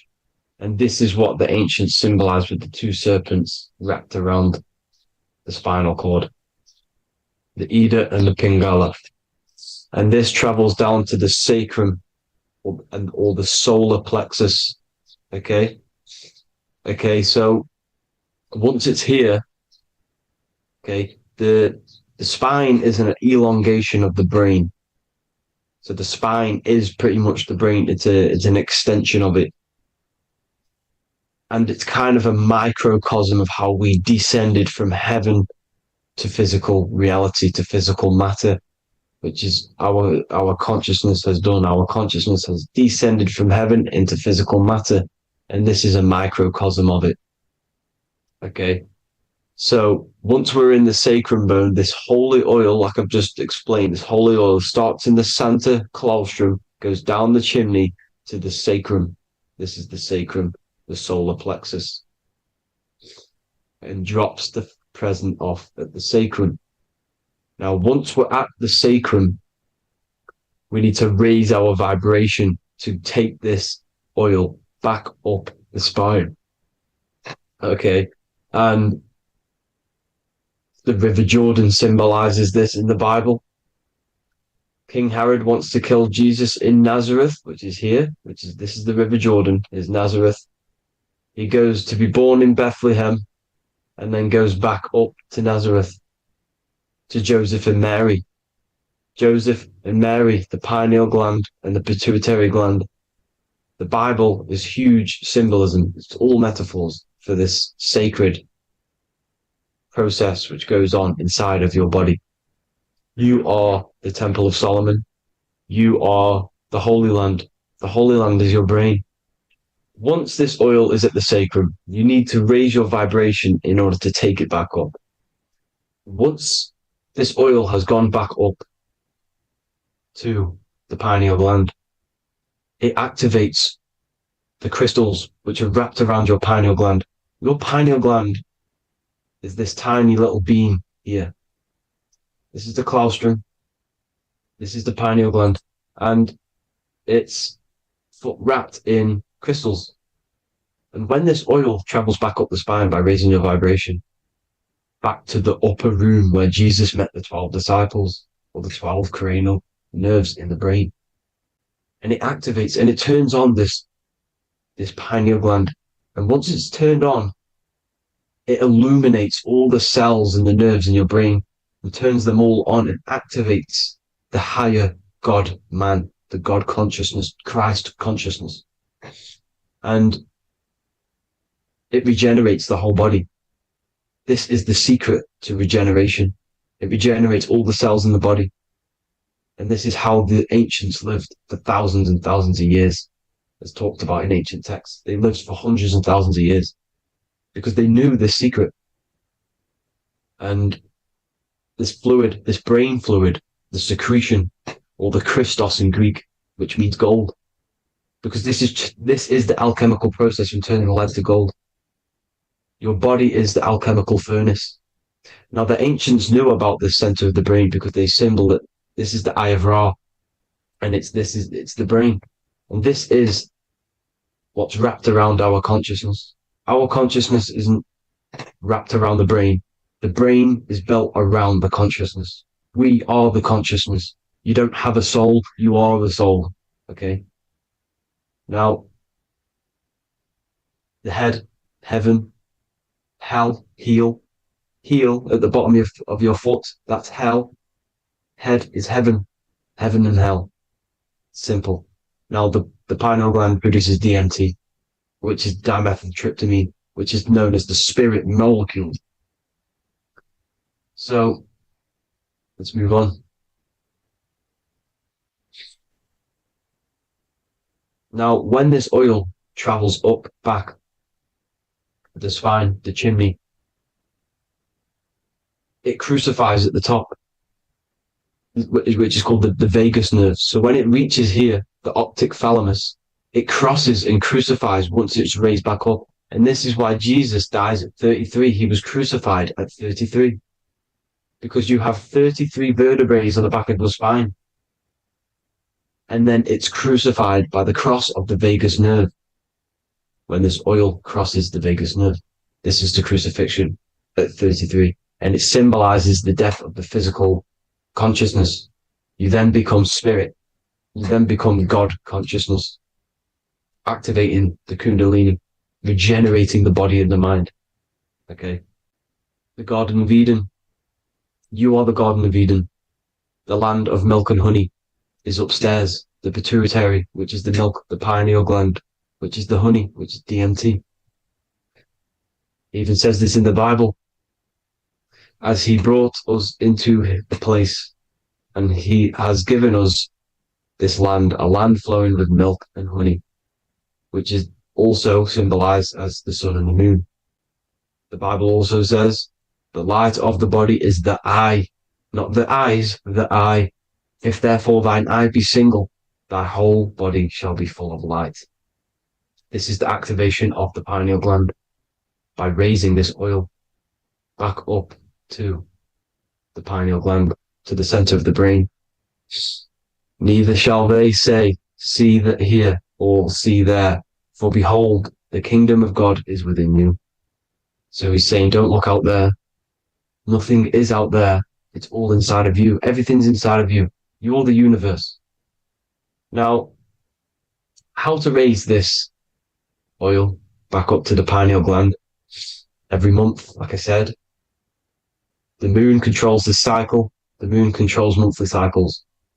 When the moon is going into your zodiac sign every month, this oil goes down the spine, and you must raise your frequency to get it back up. You must retain your seed. This is the most important. Your fluid, your secret, your holy fluid, your life force. You can't let that go. That life force is the reason you're alive. This holy oil is the reason you're alive, because it feeds all of the systems in your body.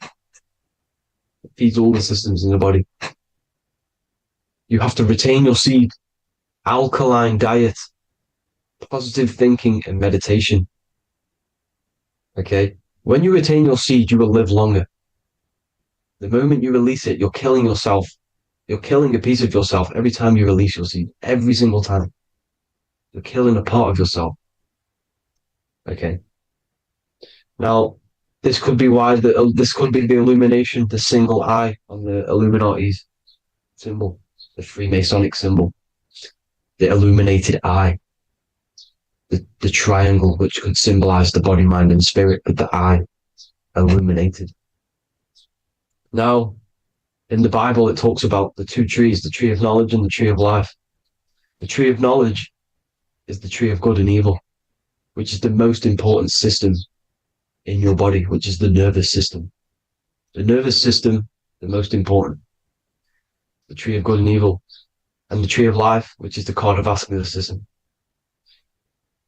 Now, this oil, when it's released every month, feeds these two systems, and these two systems feed everything.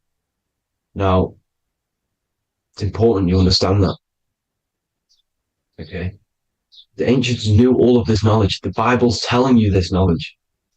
But it's in a metaphorical way. You have to understand the context behind it so you can read it properly. Now, eating of the tree of life, which is when it talks about in the Bible, eating from the tree of life is actually symbolizing a bad diet, ejaculation, because you're eating from these two systems. You're killing yourself with a bad diet. You're killing yourself with an ejaculation. Okay? So, that's important to understand. Now, this is Jacob's ladder in the Freemasons. Jacob's ladder, which is the spinal cord, it's the stairway to heaven. And this is Jack and the Beanstalk when he goes up the beanstalk and finds the golden egg in the grey clouds. The grey clouds symbolize the grey matter in your brain. Now, the Garden of Eden talks about the 4 different rivers in Garden of Eden. As we see here, the North Pole map, the ancient North Pole map, because the center of the earth is the center of the Taurus field. Everything's the Taurus field. Atoms are Taurus fields. Everything's Taurus fields. You are the universe. Everything is within you. The North Pole is your spinal cord. This is why they say Santa Claustrum comes from the North Pole. This is the North Pole. And the Santa Claustrum is the center of your brain. Now, there's 4 rivers which come from the Garden of Eden. There's the blood, the Christ oil, which is the oil we're talking about, urine, and saliva. These are the 4 sacred oil, 4 sacred fluids in your body. And these are constantly abused in today's society. These secret societies are targeting these fluids. Okay? This is why porn is free. They sexualize society through Disney. Go and look at some of the Disney movies. There's so many subliminal messages which sexualize these children because they want you sexualized. So you release your seed, which is one of the holy fluids in your body, especially your semen, your sexual energy. So important you retain this. So important because it's your life force. It keeps you alive. Okay. Now, let's recap on this. If you want to raise your oil every month, you can't just retain your seed for the month. You have to retain your seed forever. Don't just do it for a couple of days. Have to do it. It's a lifestyle. You want to become God consciousness, you got to do what it takes. It's hard in this society because this society is it's designed to kill you pretty much. It's designed to keep you in these lower states of consciousness with all the bad food, the chemicals in the food, the chemicals in the water, the sexualized TV programs, sexualized adverts, sexualized TikTok and apps, videos, subliminally stimulating you. Because that is your weakness, sex. It's your weakness. Now, you have to retain your seed, meditation, and an alkaline diet. Why alkaline? Because acidic is low vibrational. This is the color spectrum. And what's the highest vibrational color? Violet. It's the lowest, red. You have to have an alkaline body in order to raise this oil. When you drink, when you have a bad diet, when you drink alcohol, when you smoke, this destroys the oil. It destroys the oil in your sacrum and it can't be raised again, can't be raised up. This is why it's so important. Without that oil, you don't live. That oil makes you live. It feeds everything in your body. It's crazy how we're not taught this. It's insane. But that is how you raise the oil, people. I hope you all gain some knowledge out of this video. And I hope this assists you on your journey, your spiritual journey. And please like and share this video. We need this knowledge out to the public to wake up humanity. Thank you all, people. God bless.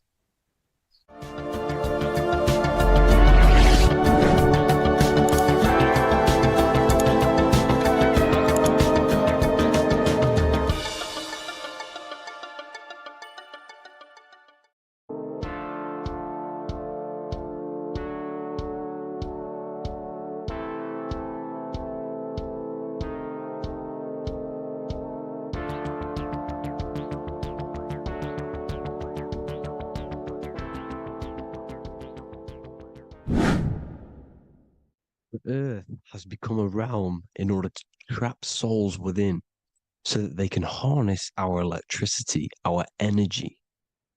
Even the Bible is talking about how this realm is controlled by the wicked one in John 5:19. We know that we are the children of God and that the whole world is under the control of the evil one. Ephesians 6:12. For our struggle is not against flesh and blood, but against the rulers, against the authorities, against the powers of this dark world, and against the spiritual forces of evil in the heavenly realms. So the Bible is telling us that this is not the only world. There are other worlds, there are other realms that we can go to, considered as heaven. Heaven being a higher realm where there is no evil, no darkness. This is a midpoint realm where there is good and evil. Now, we're going to explain how the soul trap is how it's working and how your soul is being harnessed for its energy and how you are tricked to come back to this realm after death. What you need to understand is first is that you are the invisible intelligence behind the physical body. You are the mind and soul. The soul is the true you, the good you. It is pure love, pure bliss, eternal, never dies. The mind can be corrupted though. The mind is the intelligence of the soul. It is invisible. Has no true form. The intelligence inhabits the brain.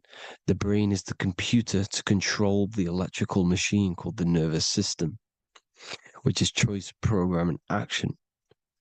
You are the invisible intelligence behind the body, and this will prove it even more. You do not even see into the external world. You are seeing an image produced by the brain because the light is being sucked through the retinas of the eyes. The image is produced in the visual cortex at the back of the brain. What does this mean? This means that we are the consciousness in the center of the brain, in the pineal gland, that is experiencing the program being ran by the central nervous system in the brain. This is the sigil of Lucifer. Lucifer in Latin is Lucy. Lucy is light in Latin. Lucifer is known as the light bearer. This is how the eyes work, people. It's not a demon or a devil. The sigil for Lucifer is how the eyes work, and how the left eye is controlled by the right brain. The right eye is controlled by the left brain. There is a crossover. It's the same with the body. The left side of the body is controlled by the right brain. The right side of the body is controlled by the left brain. There's a crossover with our hemispheres in the brain. Now, this empty chamber in the center of the brain is where this universal cosmic intelligence is held, known as the most holy place in the Bible, the throne of God. Okay? This is above the 33 vertebrae on the spine. As you can see here, you are the being in the center of this point. All of the nerves are being sent back to this one particular point, which is the seat of our invisible intelligence. You can see it's an empty chamber. Our consciousness, our intelligence is not a physical thing. This intelligence is the true voice inside of your head. This is why your head is heaven, your heart is earth, your heel is hell. Your head is heaven because this is the seat, the throne of God. God is in heaven because the consciousness, this divine intelligence that's controlling the body, is sat in the center of the brain. The brain is taking commands of this invisible intelligence. When you close your eyes, you can feel your awareness, your consciousness, your intelligence is all in the brain. Your awareness is not in the feet, the heart, the legs, the arms. It's all in the center of the brain. Now, if you meditate deeply, you will find that you are beyond the mind. You are the being observing the thoughts. You are the soul observing the thoughts. Now, with this being said, you are the consciousness experiencing the program being ran by the central nervous system in the brain, because you're not seeing into the external world. It's an image, it's a simulated image produced by the brain and the central nervous system. You do not experience the external world. You do not feel the external world. You feel electrical impulses on your nervous system. Your nervous system is decoding what you are feeling. So the only thing that you truly feel is the electrical impulses on your nervous system. This is why the nervous system is the tree of knowledge of good and evil, because it gives your invisible intelligence, your mind, the knowledge of good and evil. It can detect good things, it can detect bad things. If it's hot, if it's warm, if I need to go, the nervous system is doing this. It is the tree of knowledge of good and evil. Okay? Now this universal intelligence is symbolized as the single eye. Okay? Matthew 18:9. It is better for you to enter life with one eye than to have two eyes and to be thrown into the fire of hell. What does this mean? It's symbolic, it's metaphorical, people. It is metaphoric. Your universal intelligence is the single eye, the one eye. It's the balance between the two poles, between the left and the right, the good and the evil. It knows the right thing to do all the time. This is our inner guide. The inner self is the inner guide. And when you are operating your life off duality, using your two eyes, you'll be thrown into the fire of hell, lower states of consciousness. Because you're split. You need to live in oneness, even, balance. Matthew 6:22, the light of the body is the eye. The light of the whole body is the eye. You are a light being. Human. Hue means an attribute of a color. Man is the word manifested. We are light manifested into physical form. Depending on your vibration is depending on what color that you are vibrating on, which is a hue, a human. If therefore thine eye be single, thy whole body should be full of light. Again, it's talking about the single eye, oneness, completeness. When you balance the hemispheres of the brain, we'll go over that later. But anyways, the body is the earth. This is what we need to understand, people. The body is running the simulation, the program that our consciousness is experiencing. So when we leave the body during death and astral projection, we leave the earth. This is how it works. The body is the vehicle for the earth, for this realm. Everything exists within our mind. You have the soul, mind, and body. The soul is the observer, the watcher, the true being. This is why she has many different heads, because the soul inhabits different bodies. This is the serpent, which means knowledge, which is the mind, wisdom. And this is the body, soul, mind, and body, Brahma, Vishnu, Shiva. The mind is the bridge between the soul and the body. So what do I mean? When you astral project, you are using your mind to project your awareness, your observing consciousness outside of the physical body. The mind is the projector, projecting consciousness.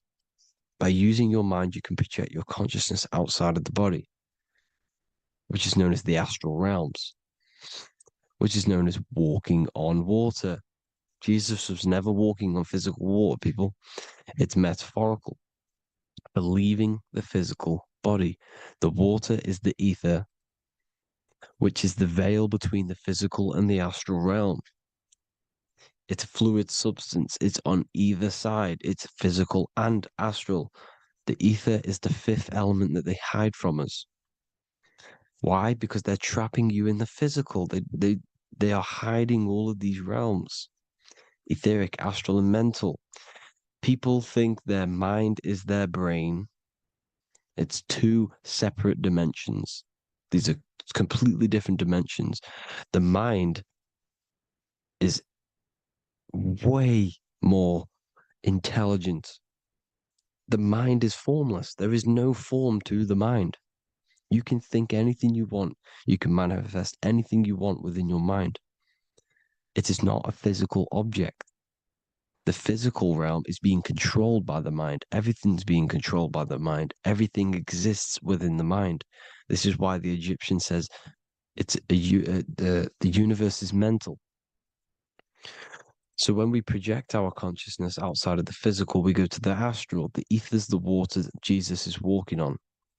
This is the veil between the physical and the astral world. The word together has ether within it because it joins the two worlds together, together, the astral and the physical.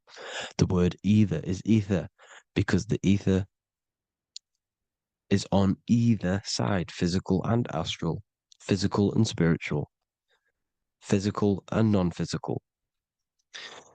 In the astral realm, the mind can manifest anything we want. We incarnate to restrict our minds. This is why Saturn, if you go and watch my video on Saturn, how Saturn is this simulation, okay? Our minds can manifest anything we want in the astral plane in the click of a finger. However, when we incarnate in matter, we now have to labor for our manifestations. This is why Saturn's known as the great teacher in astrology, because he teaches you a lesson. When your mind incarnates into matter, it's teaching your mind a lesson, the knowledge of good and evil. This is why the Bible says, you shall be gods and know the knowledge of good and evil. When you incarnate here, you have to know the knowledge, you need to know the knowledge of good and evil to become a god. Okay? Now, the square is the physical plane, the triangle's the ethereal plane, the circle's the eternal plane. The circle has no beginning, no end, it's eternal. The physical plane is the square, it's limited. The square is limited. The cube is the geometric shape which gives rise to matter. Now, the term think outside the box has truth in plain sight. You have to think outside the box to project your consciousness, use your mind to project your consciousness outside of the box, the physical plane, into the astrals. The astral realm is the realm of the stars. Above us is the stars. Through the stars is the astral plane. This is why astral has the word star within it. The devil is the deveil. When you sell your soul to the devil, quote unquote, it's metaphorical. The devil exists in the physical plane. It's the lowest state of consciousness. The deveil, you deveil yourself into the physical when you are the devil. The deveil. The ethereal plane. Now, we all know what the famous symbol of the all-seeing eye, right? The all-seeing eye with the eye in the triangle. Look at the Masonic artwork showing you the triangle above in the sky. This is symbolizing the ethereal planes. The eye in the triangle symbolizes your invisible intelligence, your mind, which has the ability to see on either side. Because the triangle's the ethereal plane. The eye is your consciousness, your intelligence. And this intelligence has the ability to see in the physical plane and to see in the ethereal planes, in the astral planes. This is why it's above the earth. It's above the ground. Because it can see here, it can see in the heavenly realms. Now, the stars are, well, this is known as heaven, the realms of the astral planes. This is some quotes from the Emerald Tablets of Thoth. Out of the darkness ye must rise upwards, one with the light and one with the stars. Man is in process of changing to forms that are not of this world. Grows he in time to the formless, a plane on the cycle above. So there's other worlds. The Bible's telling you there's other worlds, there's other realms.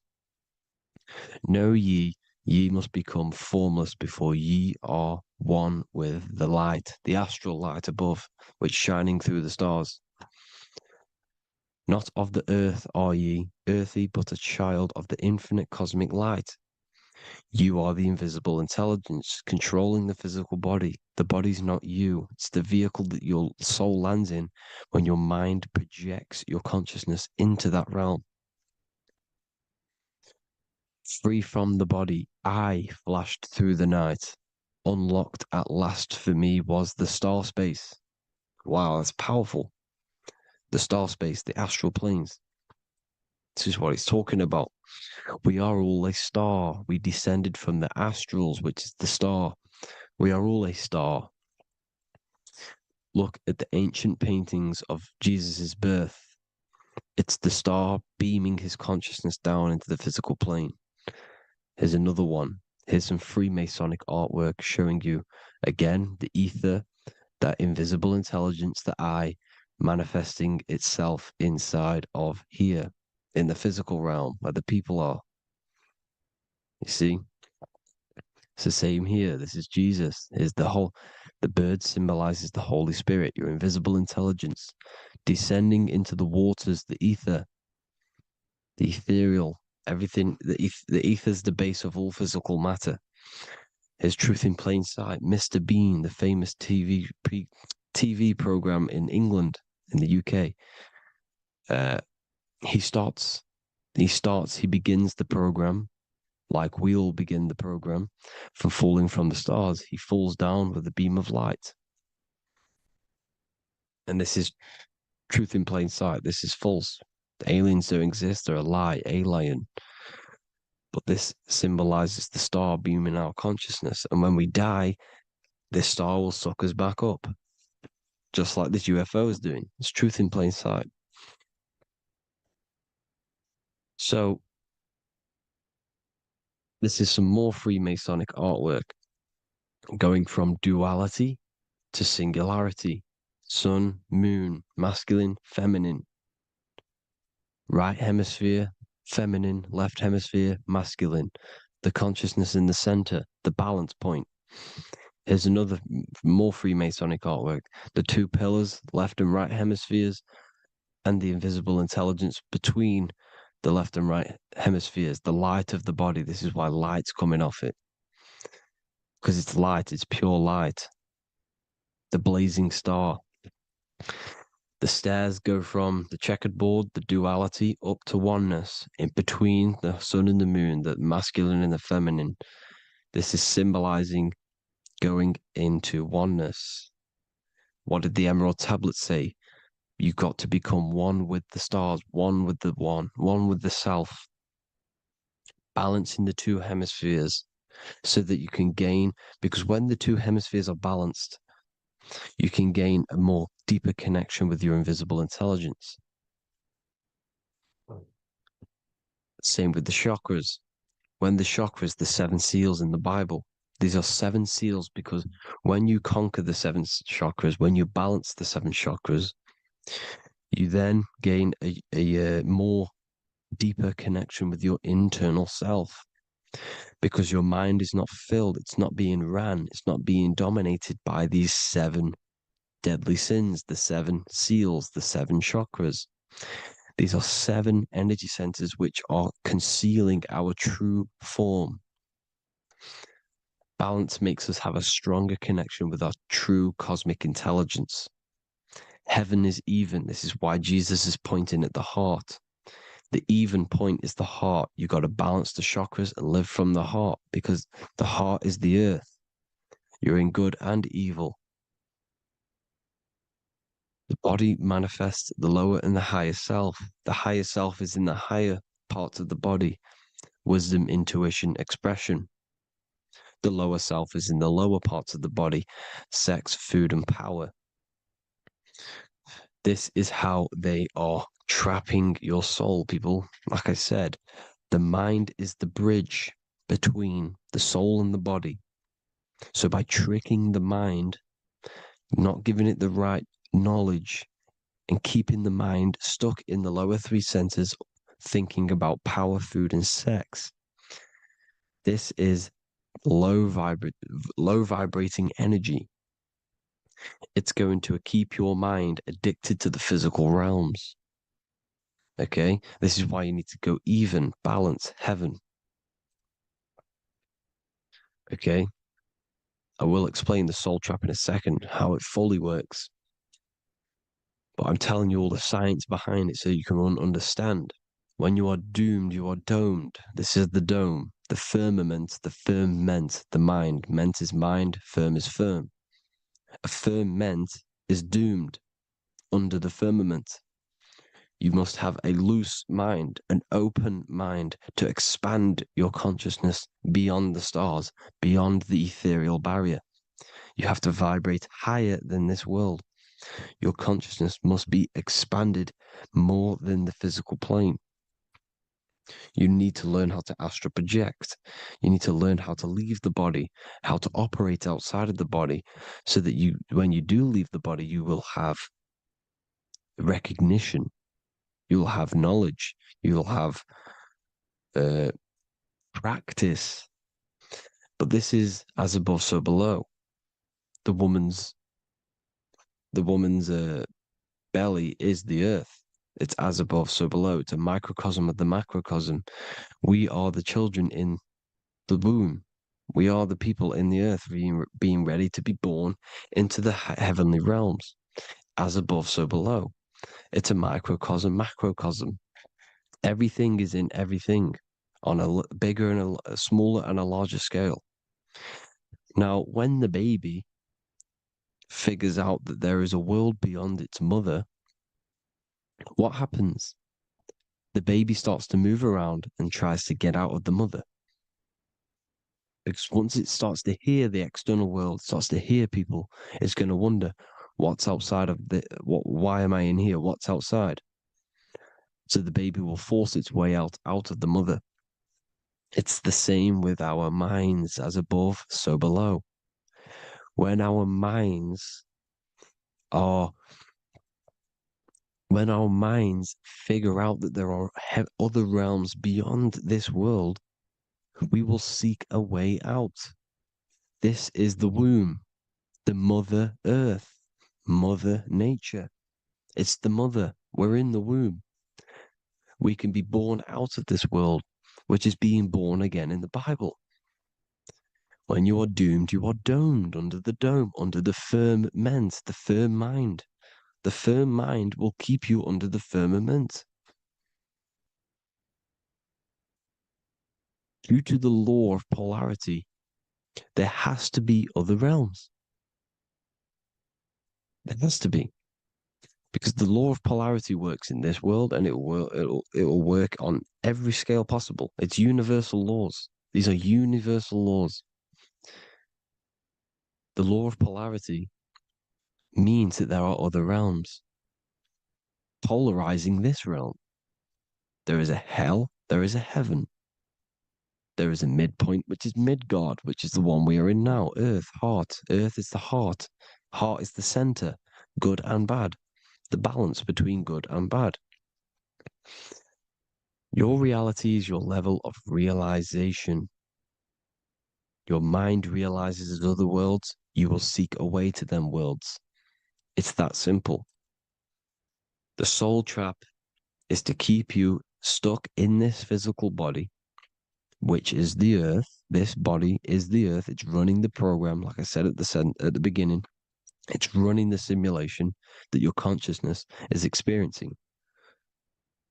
You are an electromagnetic being, and you're hidden in a cage, your rib cage, and you're stuck in cells, a prison cells. Look, you're in cells. We produce electromagnetic energy. Your soul produces this energy. And by trapping your consciousness inside of this physical realm, they harness this energy within the astral realms. They're using you to manifest demons, because your mind creates demons through emotions and mental thought energy, which is a whole nother video. I can make a video on that. You're manifesting everything for them because they're trying to create a hive mind. This is why they want everyone to believe in one belief system, one government, one belief system, one religion, because they're creating a hive mind. This hive mind will manifest and be summoned within the astral planes, because the mind manifests the astral plane. The astral plane is the realm of imagination. The mental plane is the realm of just thought alone. The etheric plane is the energy. The physical plane is the matter. So all of our minds together are manifesting these demons within these subconscious realms, the astral. Now, how are they keeping you stuck to this realm? Well, when you die and you're stuck in your lower three chakras, Okay? When your mind and soul detaches from the body, which is the earth, when you leave the earth, you're still going to have these mental addictions to the food, the sex, the materialism, the phone, the cigarettes, everything. This is why they get you addicted to everything possible. The TikTok, the YouTube, they get you addicted to as many things possible. Because when your mind is addicted to these things, and when this mind leaves the physical body, you're still going to have these addictions. Okay? You're still going to have these thoughts. And you will be manifested into the lower astral realms because you're thinking materialistic, you're thinking negative, because your level of realization was your reality. You were manifesting hell on the earth. When you leave the body, you're going to manifest hell in the astral planes, which means you'll be vibrating on the very low, which will put you in the lower astral realms. So guess what? You're going to come back. You're going to come back into materialism. You're going to reincarnate. Because you haven't prepared for life after death. You must detach from the external world. Okay? Moon is mind. The sun is the soul. The earth is the body. The moon is the mind. This is why we say lunatic. In your mind, you have a specific mood. Moon. Money, M-O-N, is the moon. Money exists in the mind. They get you addicted to the money. The Bible's telling you this. Do not conform to the pattern of this world, but be transformed by the renewing of your mind. It's telling you. Of this world, but be transformed by the renewing of your mind. Who knew that the Bible was this deep? Matthew 16:26, what good will it be for someone to gain the whole world yet forfeit their soul? James 4:4, don't you know that friendship with this world means enmity against God? Therefore, anyone who chooses to be a friend of this world, of the world, becomes an enemy of God. John 4:4, dear children, are from God and have overcome them, because the one who is in you is greater than the one who is in the world. It's talking about the invisible intelligence. It's greater than the physical world. John 2:15, do not love this world, nor the things it offers you, because this world will create you to, if your mind has attachments to what this world offers, sex, money, and power, pretty much, you will reincarnate here. You will come back here, because when you leave the body, your mind will still have these addictions. Do not love the world, nor the things it has to offer you. All of this is in my newly published book. The paperback versions are now available. Finally, for all the people who have been waiting, the Book of Wisdom. All of this knowledge is inside of the Book of Wisdom. The paperbacks are available. There's worldwide shipping. You can get it anywhere, pretty much, any country. My new website, it's amazing. There's going to be some amazing products coming on the new website. But I thank you all for the support. Before I leave, I need to explain what is going on with the soul trap. Like I said at the beginning, the mind's the bridge between the soul and the body. The body's the realm. By tricking your mind with false knowledge, they are keeping your soul stuck to this realm. They get you addicted to all the physical things, and that is it. As soon as you're addicted and you die, you're going to come back. So by tricking your mind, which is the bridge between the realms, they keep your mind stuck within this body. They keep you in physicality. They deveil you, the devil, the deveil. Thank you all for the support, people. If you do want to join the Academy, all the links will be posted below this video for the book, The Academy. Thank you all for the support and have an amazing day.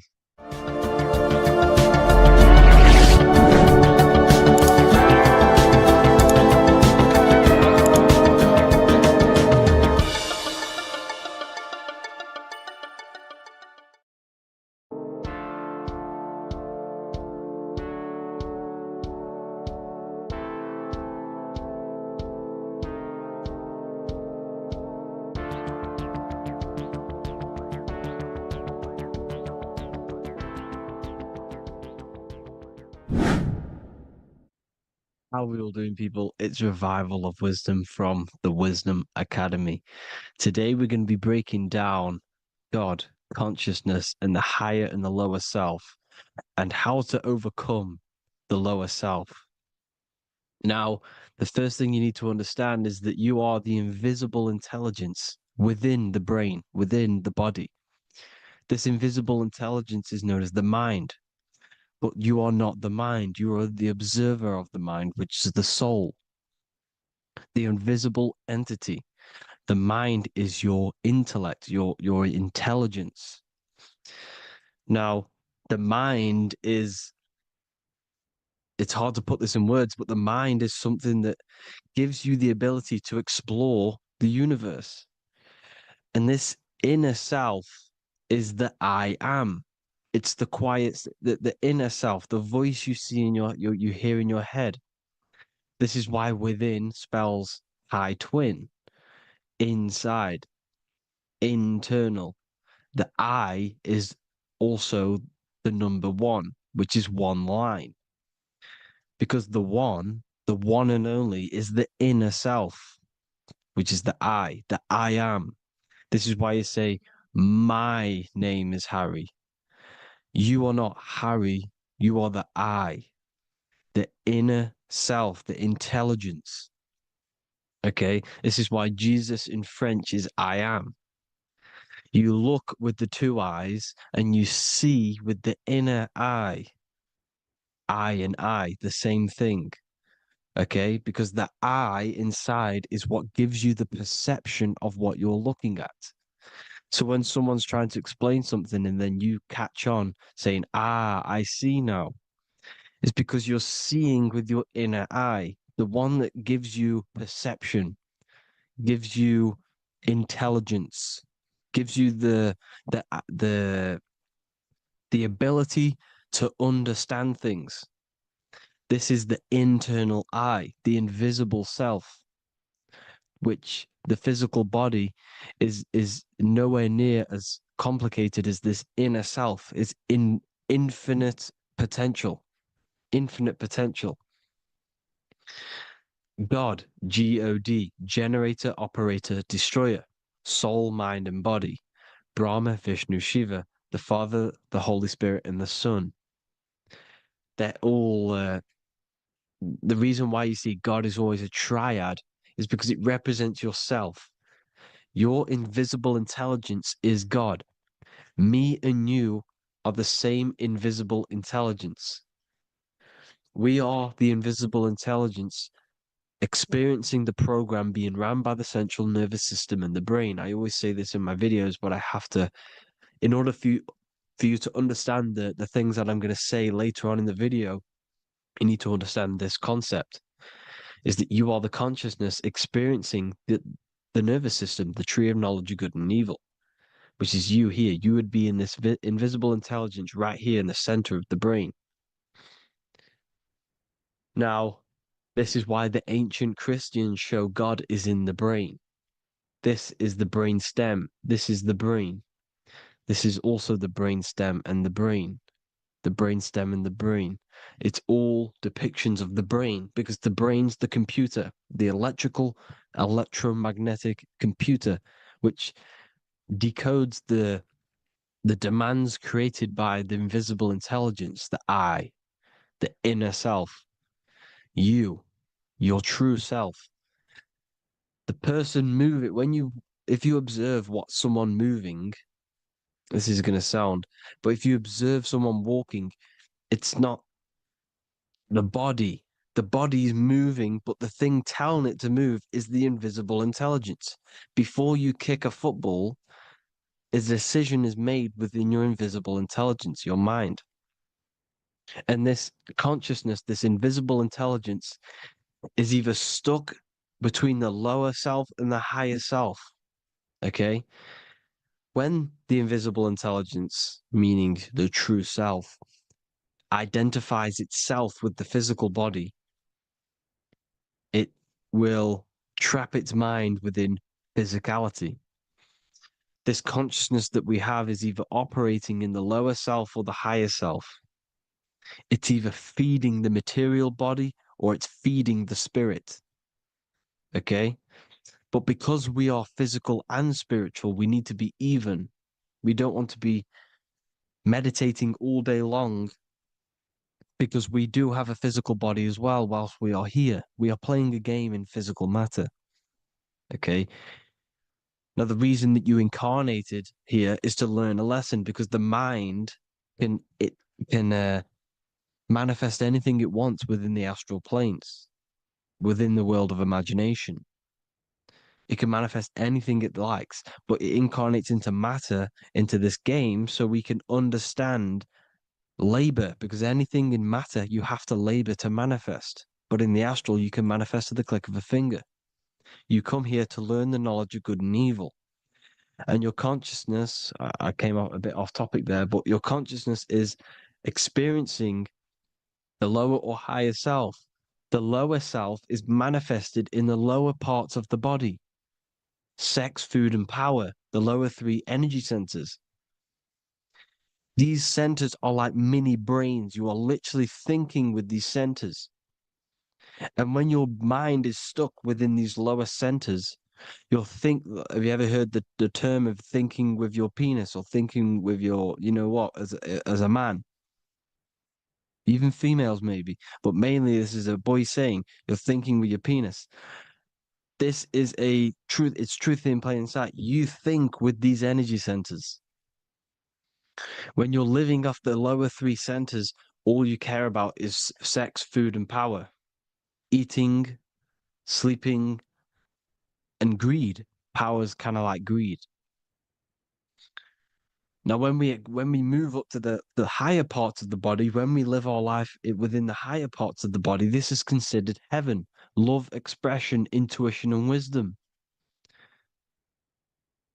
This is what we need to be aiming to do, moving out of the lower half of the body and living our life within the higher self, the higher parts of the body, thinking with the higher energy centers, thinking with love, expression, intuition, and wisdom, spreading love, expression, intuition, and wisdom to others.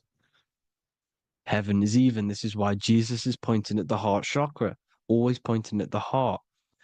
Earth rearranged his heart, because in earth you're manifested as a physical being. You're in the heart, good and bad. You need to be balanced between the good and bad, because love can be a demon too. That's a whole nother video, but love can be a demon. Now, the seven chakras are known as the seven seals in the Bible. When the Lamb opened the seventh seal, there was silence in the heaven for about half an hour. This is a verse from the Bible. The Lamb is Aries, which is the higher brain, the cerebrum, Ram, Aries. Because when the Ram opens the seven seals, you enter the kingdom of heaven. Because these chakras seal your invisible intelligence. They seal your true self.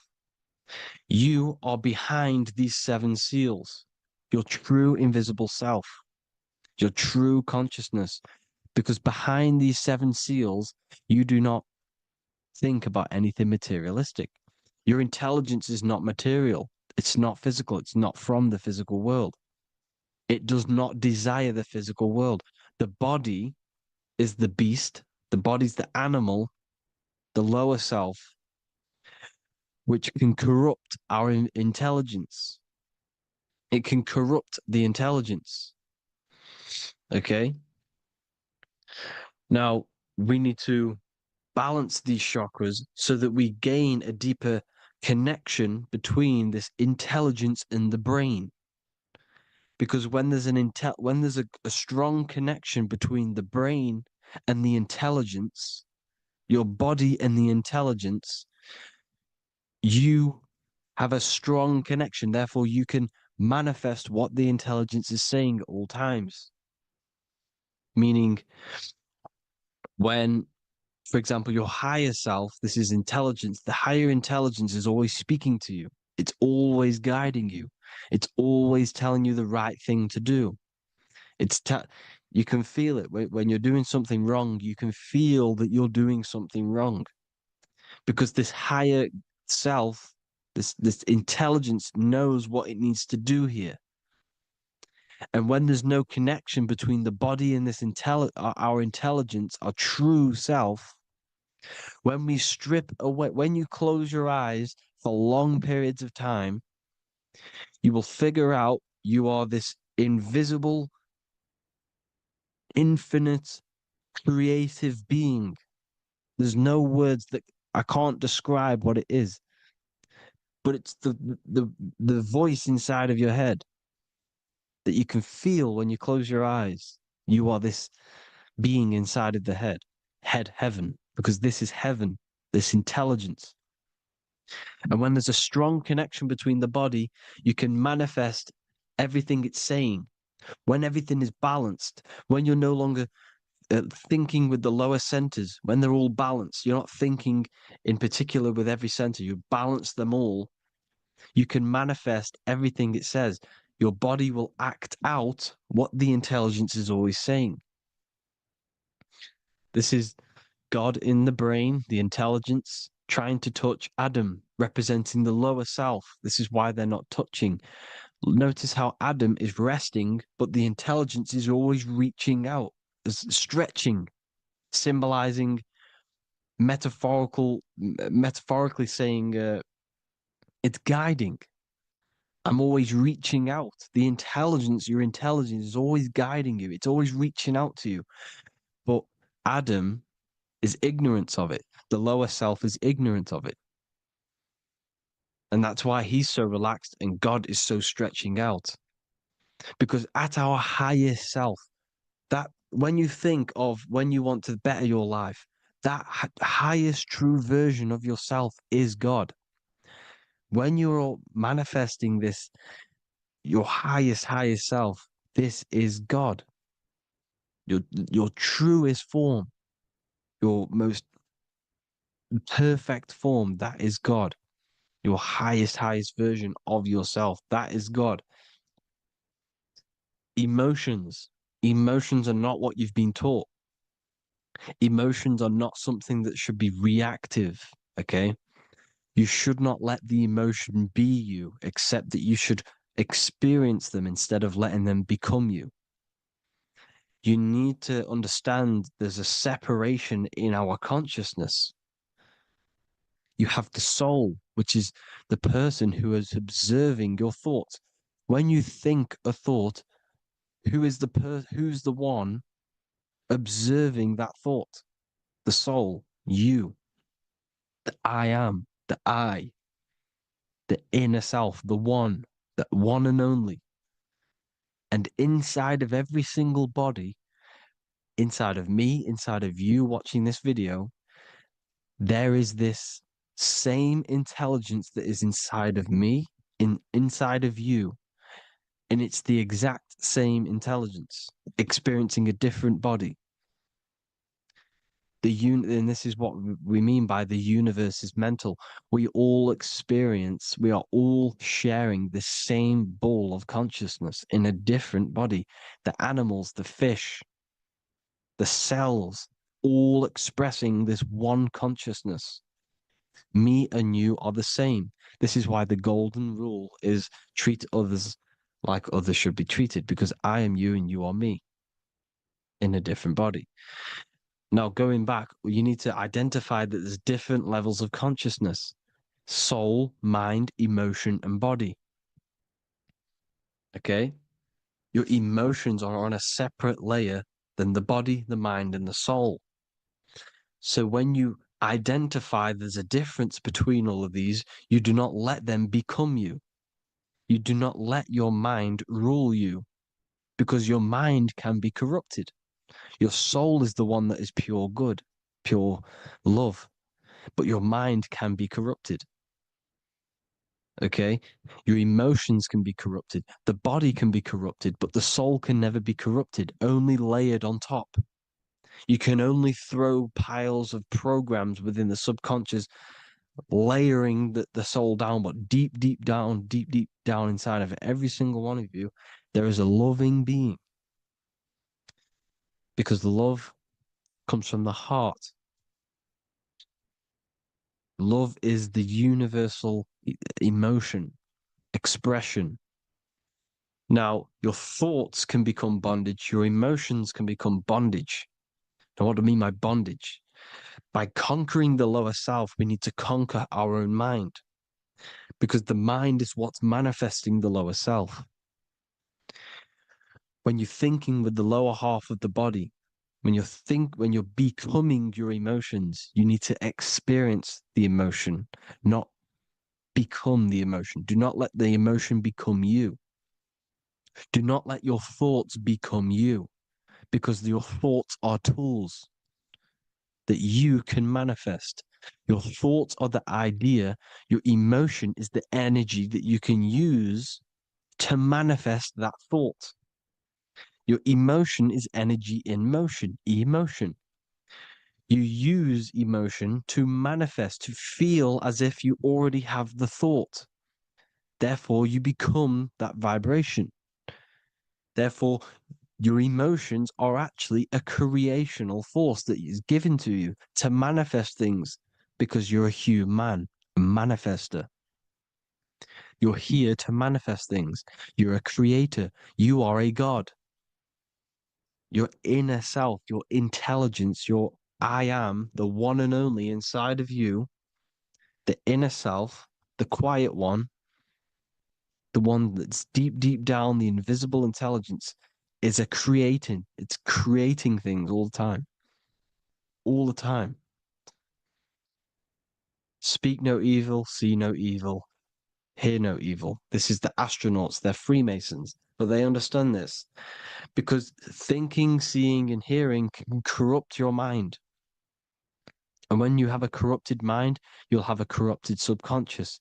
The subconscious will manifest into the body, because 90% of your behavior comes from the subconscious mind.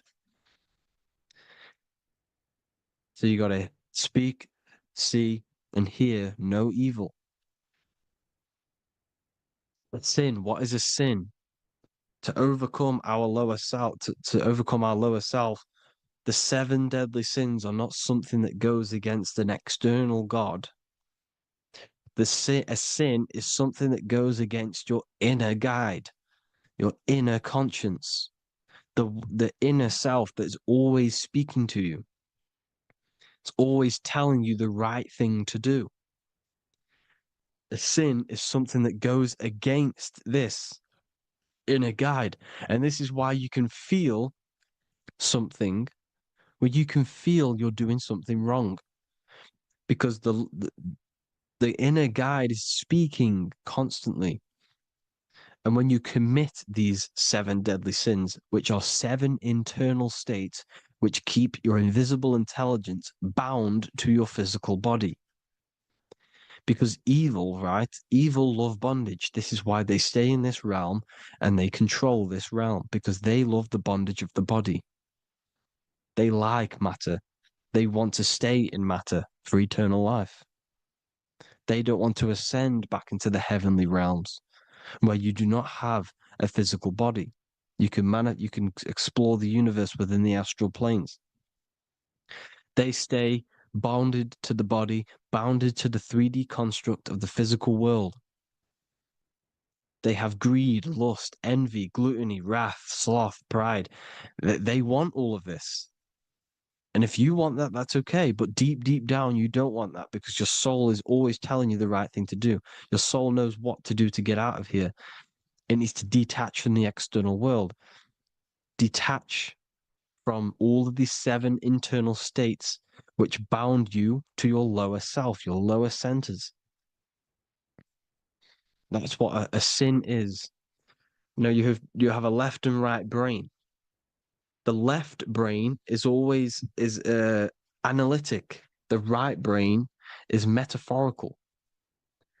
So the right brain is producing a holistic view of reality. Now, what do I mean? And not view, perception. When you see, because your eyes are parts of the brain, so when you look at something and you look, that image is produced in the back of the brain in the visual cortex. And then the brain produces The right brain produces a perception, a holistic, it breaks down what you're seeing into a holistic image, a holistic perception. So, for example, if you're in a woods, the right brain sees the whole woods as one big woods. The left brain is breaking that perception down into individual trees, branches, and leaves.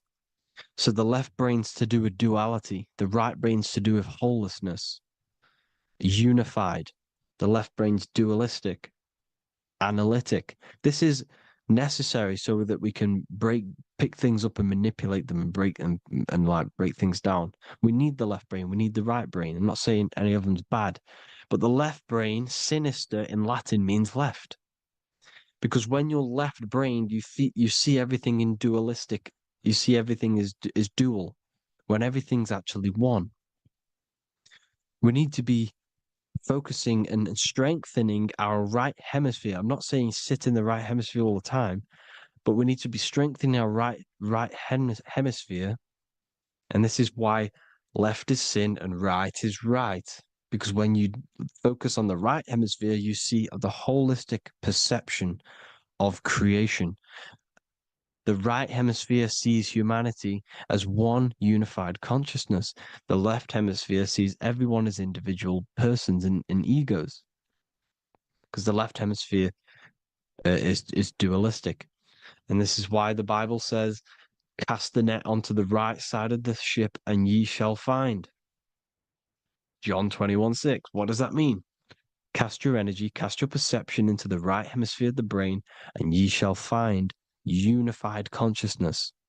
You shall find your higher self, the one and only. If then you have been raised with Christ, seek the things that are above, where Christ is seated at the right hand of God. Wow. Powerful. What does this mean? Seek the things that are above, where the Christ is seated at the right hand of God.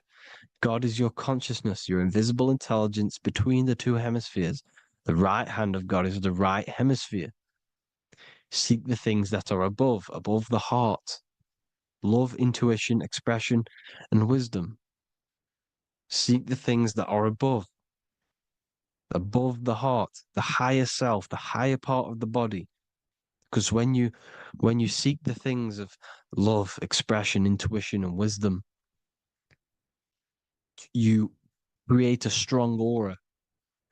You attract the same frequency.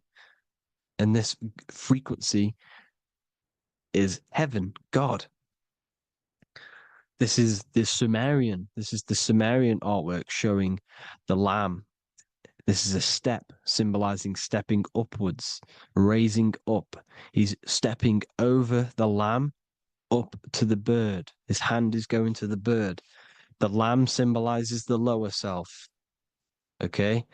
The bird with the wings is in the sky. It represents the higher self. This is why angels always have wings, because it represents the higher self in the sky. The lamb is a ground animal, symbolizing the lower self. He's stepping over the lamb to the bird, his higher self, his invisible intelligence.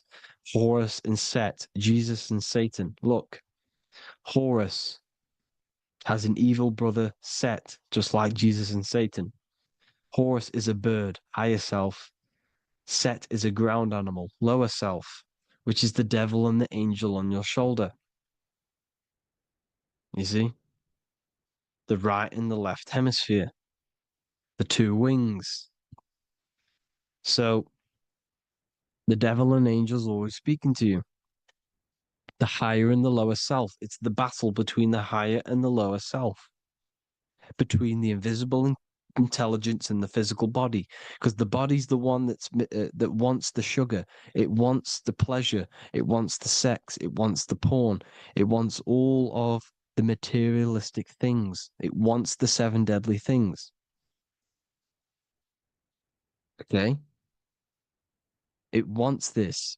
There's a battle between the higher and the lower self, your intelligence and the body. This is why you need to become balanced. so that there's a deep connection between the body and the invisible intelligence that I am. You need to master your mind with discipline, and you gain a connection between the brain, the body and the intelligence. Resurrection, transmuting sexual energy. Okay, this is important. Res is Resh, which is Hebrew. The early Hebrew Resh symbol is the head. This is the head. Resh, erection. Erection is a sexual stimulation. Resurrection is rise-erection. You got to raise your sexual energy up the base from the spine to the head. This is the Christ, the Christos. Because there's a psychophysical psychophysical oil produced in the brain every month. Go and watch my other video on raising the chrism. Okay? And every month there's this fluid produced in the brain, which takes 2 trips, because one's produced by the pituitary, one's produced by the pineal, magnetic female, magnetic and electric charge. And it takes 2 trips down the spine to the solar plexus, the bread of life in the Bible, or Bethlehem in the Bible, because the River Jordan's your spine. Goes down to Bethlehem. It gets born in Bethlehem, just like Jesus. Because when this oil travels to the solar plexus, it creates the seed, the seed of life, and it feeds the body, all the central nervous system, all the cells. It regulates the blood, does all sorts of good things for the body, this oil. Now, when you save your sexual energy and you raise your resurrection, you awake the Christ, you raise it from the solar plexus or the sacrum bone up to the brain, you activate 100% of the brain, and this is the true resurrection of Christ. Instead of wasting the energy and giving away your sexual fluids, because behind the fluids is the energy. So when you release that fluid, the energy is out there. You've released the energy. Your sexual energy is the most potent emotional force a human could possibly feel. Same with any animal or anything. The sexual urge, the sexual emotion is the most powerful, potent emotion that you can feel. It takes over the whole body. When you feel sexually aroused, it takes over everything because it's so potent. And when you fight the serpent, when you fight the sexual energy, which is shown here in the Egyptians, the cat cutting off the head of the serpent, or Hercules fighting the serpent, or in the Greek mythology fighting the 7-headed dragon, the 7 chakras. The serpent is your sexual energy because it symbolizes your kundalini. When you fight it and you transmute this energy, instead of releasing it, instead of acting sexually on it, you can transmute the energy, transfer it from the solar plexus up to the brain. You can also do this with other tasks. Instead of releasing it, instead of raising it from the solar plexus to the brain, you can use it for other things. So, for example, you want to think critically. You can use it for critical thinking. You can use it for going to do exercise. You can transmute sexual energy into anything. But you can do this. You can raise the sexual energy, and you can use this energy to push the cerebrospinal fluid from the solar plexus up through the spine, up the 33 vertebrae to the brain, and it'll activate 100% of the brain. And this is the resurrection of Christ. Jesus was never dead. Jesus was never rose from the dead. It symbolizes the Christ, Jesus Christ. Christ is Christos, which means oil in Greek. The resurrection of the Christ, the Christos, the oil. And when it activates 100% of the brain when it's raised, and it can regulate all the systems, it can regulate all the blood, it can regenerate the body.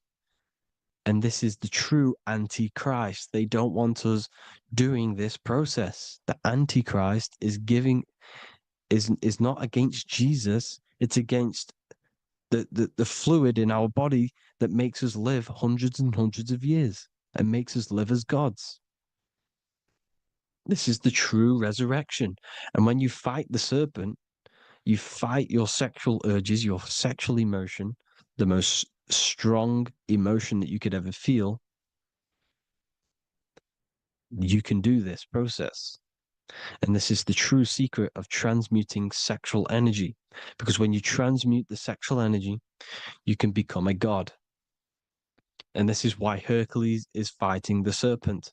Notice how the serpent is low. He's reaching down to it. It represents the lower self. Because the lower self wants the lust. It desires sex. The body desires sex. There's a fight between the higher and the lower self. But when there's balance, there's even. Heaven is even. When there's evenness between these, this is the kingdom of heaven. This is when heaven is on earth.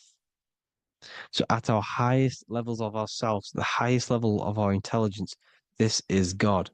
God is something that we manifest. We need to achieve Christ consciousness by battling the body.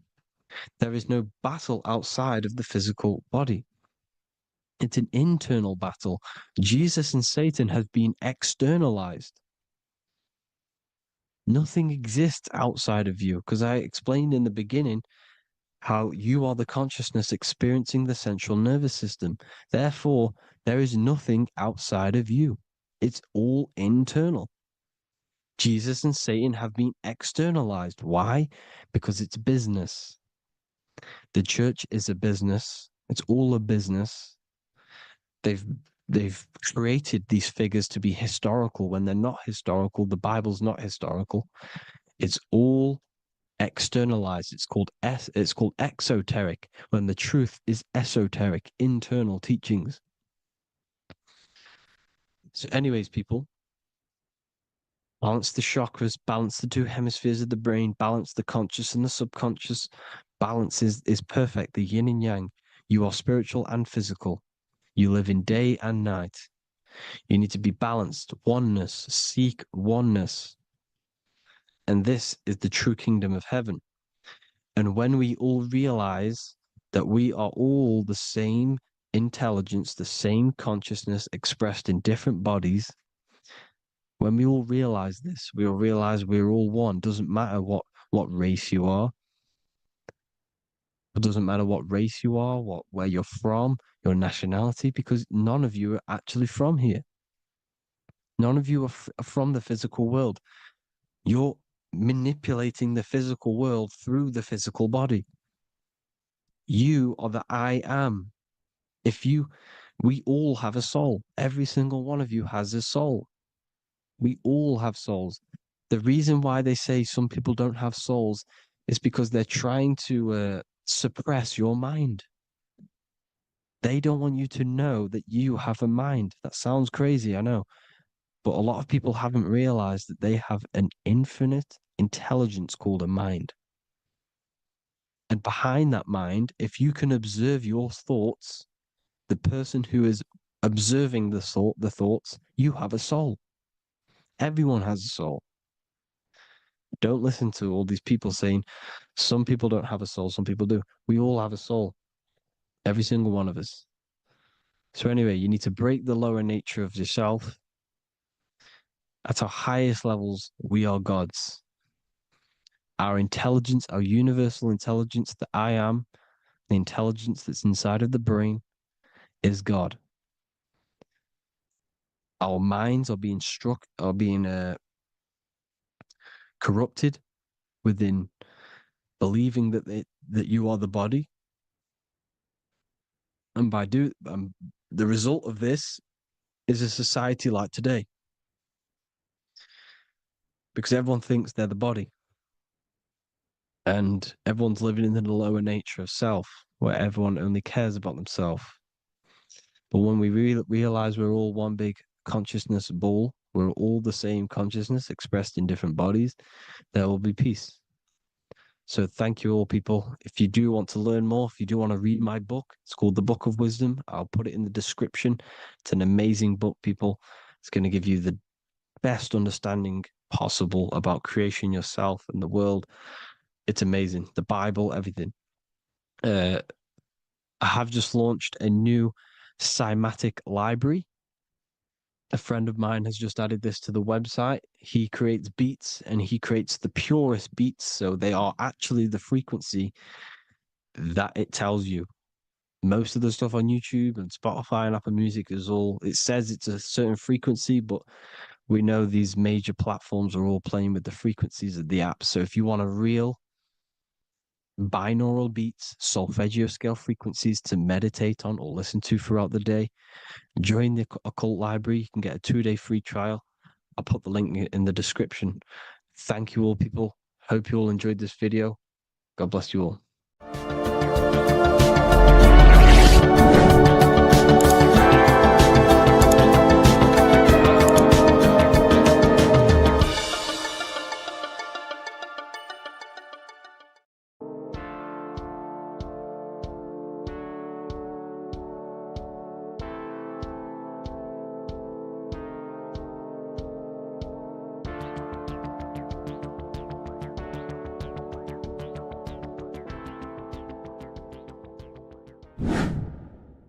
Hello and welcome to another video, people.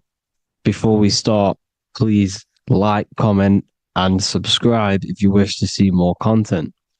Today we're going to be talking about the mental universe and how everything is mental. This is the #1 law on the Kabbalion. If you've never read that book, it's called The Kabbalion. A very good book. It's the first law because this is the most important thing you need to understand. Is how everything exists within the mind. Behind every single one of these eyes is the same consciousness expressed in different bodies. The mind is what gives perception to what you're experiencing. Behind every single one of these eyes is the exact same consciousness, but the brain that they inhabit is giving them a different perception, a different being, a different body. Now, this is the difference between humans and animals. Humans possess a advanced consciousness, an advanced mind that gives us the ability to be aware of ourselves mentally, physically, and spiritually. We can reflect on ourselves. When a dog looks in the mirror or an animal looks in the mirror, it doesn't know what it's looking at. It doesn't realize it has a consciousness. It can't reflect on itself. It can't say, I want to improve in this area. It doesn't have that consciousness. We have a divine consciousness. Take away the N for divine, and you get with a D, put it with a D, you get divide, because we have a divided two-way consciousness. An animal only has one. However, it's still the same mind. We're all mind. We're all mental. We all exist within the mental plane. Look at this person walking. The body, the brain is sending electrical signals through the 12 cranial nerves, which the 12 disciples that spread the gospel of Jesus, right? You have 12 cranial nerves in your brain. There are 12 disciples which spread the gospel of Jesus. Jesus represents the mind, the intelligence, the invisible intelligence that we all are, the same intelligence, the same exact consciousness, which then sends a command into the brain. Then the brain sends these 12 electrical signals through the 12 cranial nerves to control the rest of the body through the nervous system. This person walking is not, the body is not walking. The mind is telling it to walk. And the brain is it's a supercomputer which is decoding these demands given to it by the mind. Because the pineal gland will have something to do with the ether, because the ether is physical and non-physical.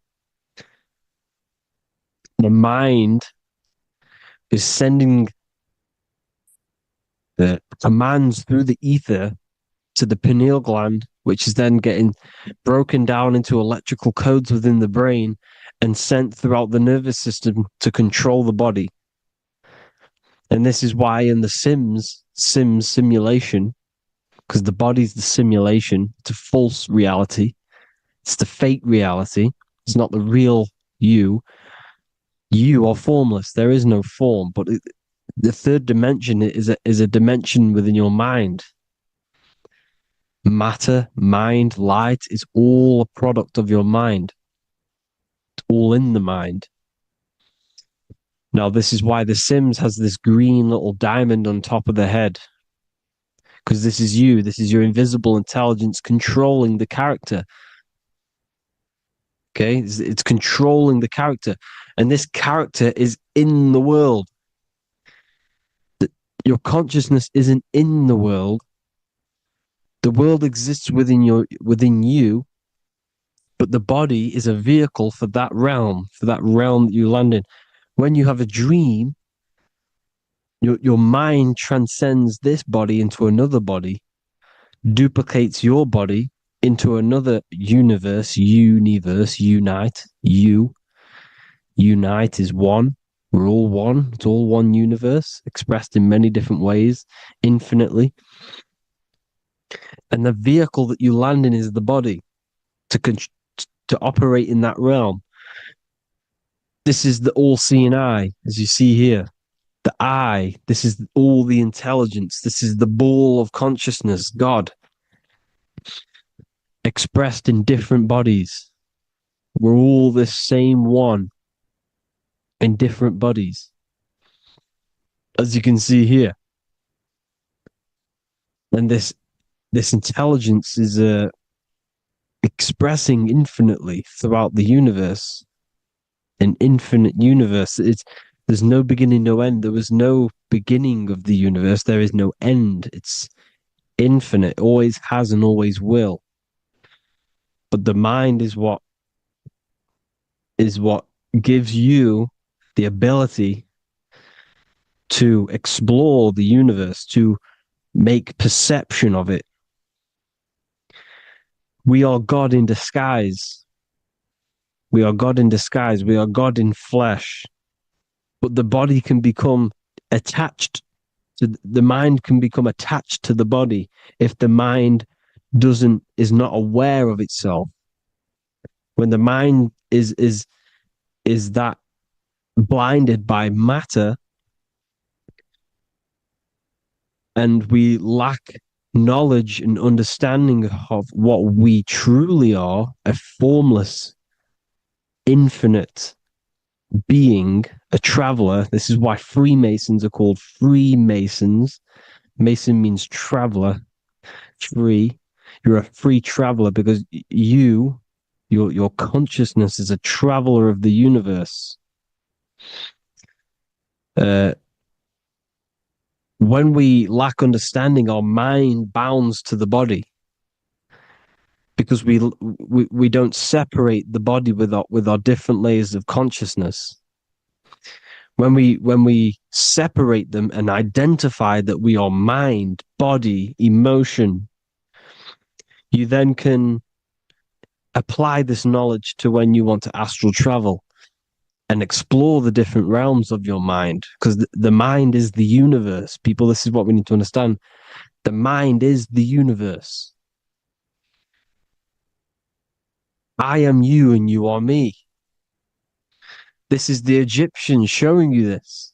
The Ankh is the symbol of life.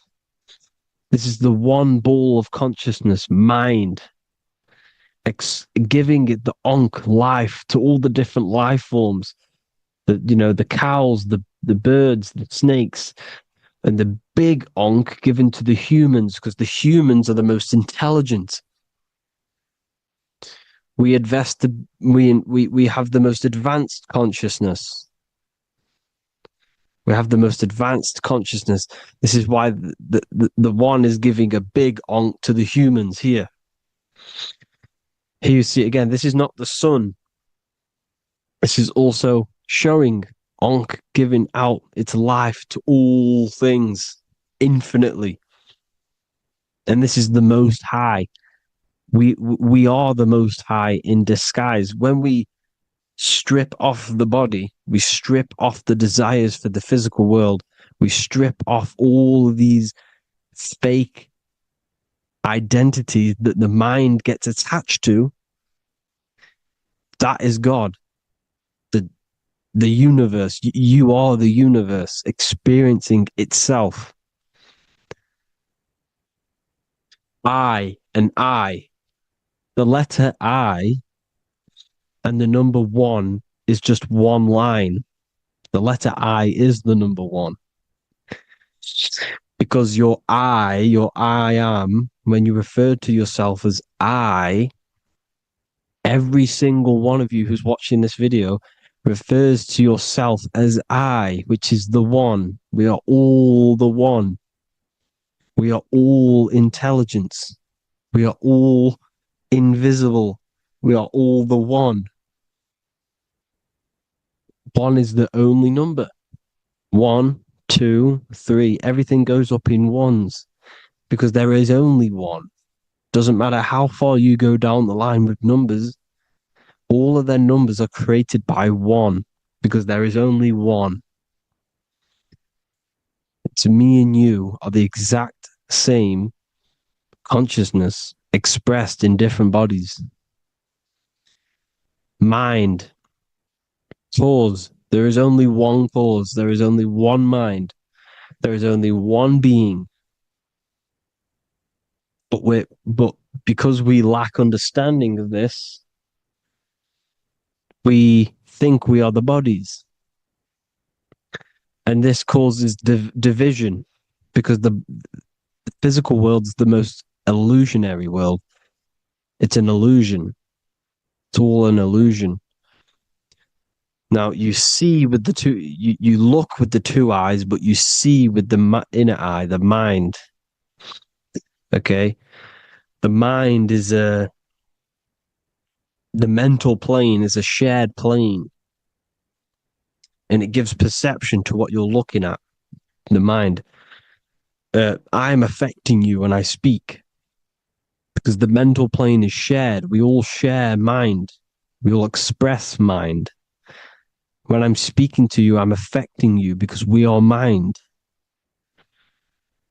So the words that I'm saying, which are being manifested from my mind, are being manifested through my body into vibration,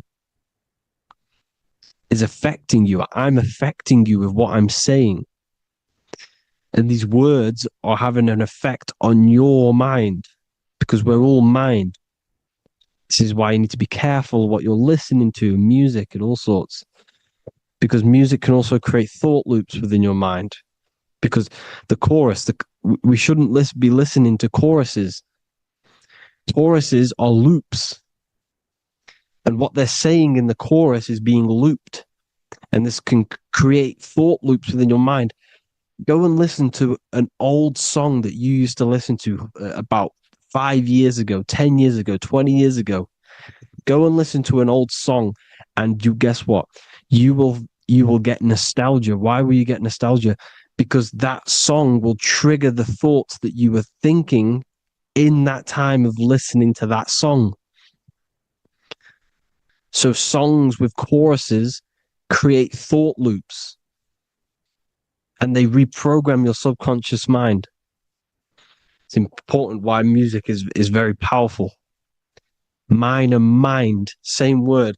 See, language is the truth, people. This is why I use language in all of my presentations, especially the English language. It's riddled with occult truth. I is my me. I, you, and me, or I, one. We are not the name. We are I. Every single one of you is I because we are all the one, all mind. Now, the only thing that is truly mine is my mind. When you say something is mine, it's an illusion. It's not yours. The only thing that is mine is mind, my mind. Okay? It's my mind. It's the only thing. It's the same word, mind and mind.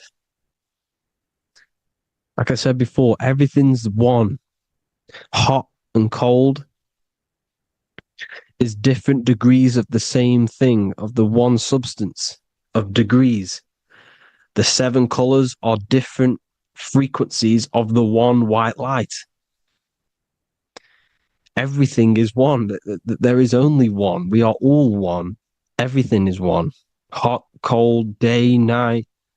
It's the same degree of one, which is mind. The mind's perception is what's giving it, labeling it hot or cold. The mind's perception of colors is what is giving it red or purple, hot or cold. There is only mind. The mind gives things perception. There is only one, that is mind. The conscious and the subconscious mind. The male and the female, these are married. The subconscious mind is your hidden part of the mind. Okay, it's hidden. You can access it through different meditations and Reiki teachings and dreams or manifestations of your subconscious. This is how you know mind and matter are one, because your mind creates matter in dreams. Your subconscious manifests everything in a dream, in the astral realms. The conscious is what you're conscious of, what you're consciously thinking of. So me, I am conscious that I am speaking into this mic and creating this video. My subconscious mind is the hidden part of the mind, which is speaking to my heart, telling it to beat. It's telling my food to digest. It's regulating all my blood. It's doing everything in my body without me being conscious of it. Without me being conscious. The subconscious is the feminine. The conscious is the male. The Bible, of course. Proverbs 12:4. Helpful, not helpful, an excellent wife is the crown of her husband, but she who brings shame is like rottenness in his bones. In the same way, husbands should love their wives as their own bodies. He who loves his wife loves himself. You can take that physically, you can take that literally, or you can take it metaphysically. See, the Bible's written in such a way where you can take it as your level of realization. He who loves his wife loves himself. If you love your subconscious, if you love yourself, you speak good about yourself, because your subconscious takes everything literally.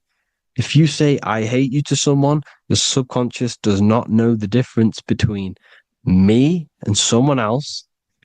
It only thinks me, me, me. Why? Because mind is the only thing that exists. You are mind, I am mind. If I say, I hate you, you're saying that to yourself. Your subconscious picks that up and says, I hate myself. And that's telling your subconscious that's what you want. Because your subconscious manifests 90% of your behavior. The programs within your subconscious. Tying your shoelace is a program. You don't need to be conscious of it. You can just do it because it's a program. It's deeply interwoven in the subconscious. Driving your car, texting on your phone. You don't have to think about what letter. You just do it because you know where the letters are. It's a program. Therefore, if you look after your subconscious, they are a married couple. It's your wife. Your subconscious is your wife. And it manifests 90% of your daily basis thought patterns, actions, behaviors, emotions, all the things that you all the trauma that you've experienced is stored within your subconscious, which is affecting you. So let's say you were in a car crash 10 years ago and you had a really traumatic event, you really hurt yourself, and you had a very, very, very strong emotion that you felt of pain, that will still affect you today. And why? Because it will manifest into your behavior. How? Well, you'll be cautious of what cars to go in and who. You'll be cautious because of that event that stood within your subconscious, because of that feeling you felt was so painful and so strong. It's still manifesting into your behavior today. For example, you won't go in certain cars, you won't go with certain drivers. Subconscious stores everything, all your memories, the programs, and everything. So if you trick the subconscious, that's how you manifest your life. If you trick the subconscious, you already have something. And therefore it will manifest into your life and into your behavior, thoughts, and actions. This is why the golden rule is to treat others like you want to be treated. Because I am you and you are me. We are all subconscious. We all have subconscious. Whatever I do to you, I do to me. Because my subconscious picks that up and thinks I'm speaking to me. Mind is very powerful. Whatever I do to you, I do to me. Treat others like you want to be treated. The golden rule. That is the only rule we need in this realm, in the universe. If everyone understood this rule and how the subconscious works and how karma works, we'd live in heaven on earth, the Garden of Eden, the golden age. As a man thinketh in his heart, so is he. Proverbs 23:7. Where your heart is, there will be your treasure. Your heart's the emotions. This is the storehouse of emotions. This is where you feel emotions. You have to let your emotions move through you, not become you. You can't let your emotions become you. Or except be like the sky and let them pass through you. Be like the clouds and the stars passing over. Let them pass through you. Do not let them become you. And this is how emotions can take over your mind. We are driven by, when a man is driven by emotions, he has no self to control. You must control the mind, because the mind can be corrupted. Because your thoughts are electrical in the brain. Your thoughts come from the mental plane. So how the mind works is that you place your attentions on something in the mind, and infinite information just flows in. Think about it. When you think of a certain topic, as soon as you think of that topic, information comes flying into your mind. Different ideas, ping, ping, ping. It's all connected. It's why we call it a mindset, because your mind sets itself to frequencies. And when we think of something, we tap into that frequency, and just the universe, the mind, the mental plane just flows in information based on that frequency and that thought. The universe is just information. All of the information out there, nothing is new. It's all there. You just have to tap into it. You can tap into these different thoughts, and it's all there. Everything already exists within the mental plane. You don't think anything. You receive thoughts. We all share the mental plane. We affect each other. I'm affecting you. Listening to me is affecting your mental plane, your mind. The physical plane is the lowest plane. It's the world of effect. Everything you see in the physical plane is the effect of mind. Like I said, the person walking is the effect of their mind telling the body to walk. The physical plane is the lowest dimension of your mind. Mother Earth, we are in a mother. We're in the womb still. The Earth is feminine. It looks after you. It provides you with food for free. It grows on trees with water. It's Mother Earth. It's the womb. the dome above your head is your mother's belly. Okay, is your mother's belly. You're in the womb still. You're forever in the womb because your mind's constantly expanding. Because when the baby's mind figures out that there is a reality outside of its mother, it starts to hear the people on outside of its mother. What does it do? It figures a way out of the mother, and it becomes born again in the water, in a hospital, into the other world. It's the same with our minds.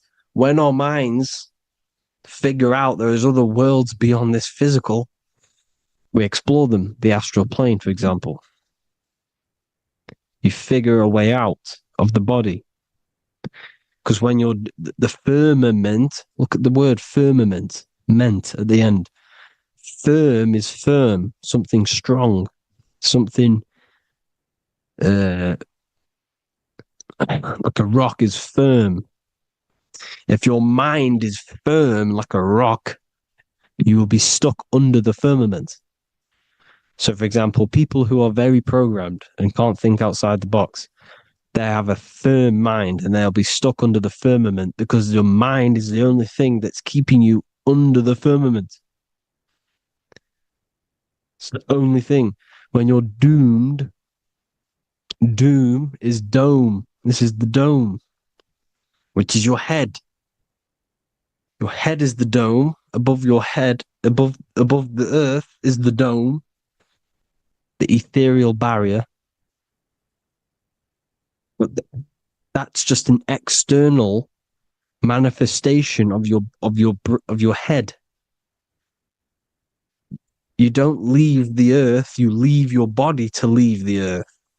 Because your body is the earth. It's a dimension within your mind. So when you're doomed, you're domed. Your reality is your level of realization. You realize something, or when you have an idea, the mind, and the EYE or I, same thing, mind, it's all mind. Reality is your level of realization. You realize there's other worlds, that's your reality. Your perception's your reality. Mind in Latin is mens. Jesus was known as the fisher of men, which is the fisher of minds. He was fishing minds worthy of knowing the higher truth, the deeper occult knowledge. Jesus figured out that we are all God. And he got killed for it because in that age they were trying to suppress this information. Jesus figured out he was God because we are all God, every single one of you, and they killed him because we're all mind. We are not the body. We're the invisible intelligence, which is God. But you are not God if your mind is attached to this physical world, to the worldly pleasures. If you master your mind and travel the depths of your mind, that is God. Mental and men. Look at the word mental. It has men in it. Men in the Bible means mind. Here you see Masonic. The Masonic symbol with the eye, the mind. Looking over everything is the one. Everything comes from the one. All the lines coming off it. Giving its life to all of the life forms. Down here on the bottom, you have duality, black and white. Up here, you have singularity. One and the two. Unification and division.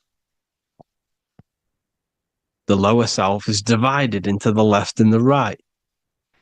So the Bible even says, I forgot what verse it is, but it says, it's better to go through life with one eye than to have two and be cast into the fiery abyss of hell. I'm not sure what verse it is, but you can research it yourself. It's better to go through life with one eye, to be unified. unified consciousness, dimension. No brainer. No brainer. The language tells you the truth, people. Dimension. The dimensions are in your mind. Entertainment. Entertain the mind. Disappointment. It's all in the mind. Environment. The environment that you are in is a product of your mind. Within, rearranged spells high twin. Within is your mind, and your external world is mirrored from the decisions you make in your mind. Advertisement, commitment, it's all meant, it's all mind. Everything is mind. Everything. So, this is important. The collective thoughts and collective beliefs. The collective, because we all share the mental plane. And because of this is why we are in a weakened state of consciousness at the moment. Because the collective thoughts and the collective minds overall are asleep. And they don't believe in anything. You see, everything is true within the mind. You think of something, it is there instantly. You think of a chair, it's there in your mind. You think of anything, it's there instantly. So everything's true within the mind. Anything can happen in the mind. Anything can happen on the physical plane if the collective consciousness, the collective minds, believe it to be true.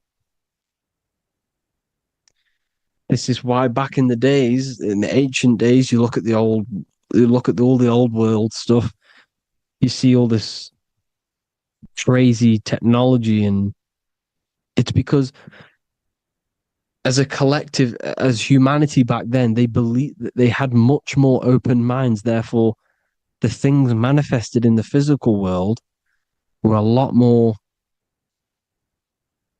out of the box, so to say, compared to today. For example, magic is not as powerful today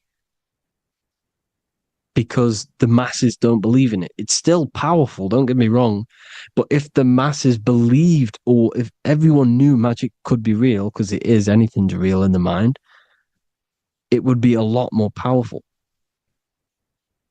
You see? So and what they're trying to do is create a hive mind worldwide.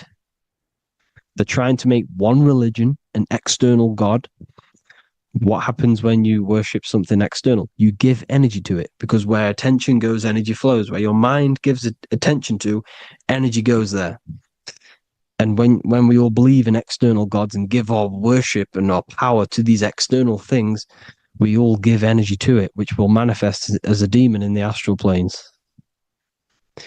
It's a hive mind. They're trying to make a hive mind to summon our energy. Trying to summon our energy. And it through mind, through collective thoughts. The hive mind. They want one religion, one government, one currency, one belief system. And that will create a hive mind, which will limit our consciousness, which will limit what we can do in the physical world. Because if everyone doesn't believe in certain things, it cannot happen, because it's all in mind. Mind is so powerful. I am you and you are me. I hope you all enjoyed this video, people. If you haven't already, join the Wisdom Academy. The Wisdom Academy, we have many occult lectures just like this one. Also, we have just launched Mindwave Hub.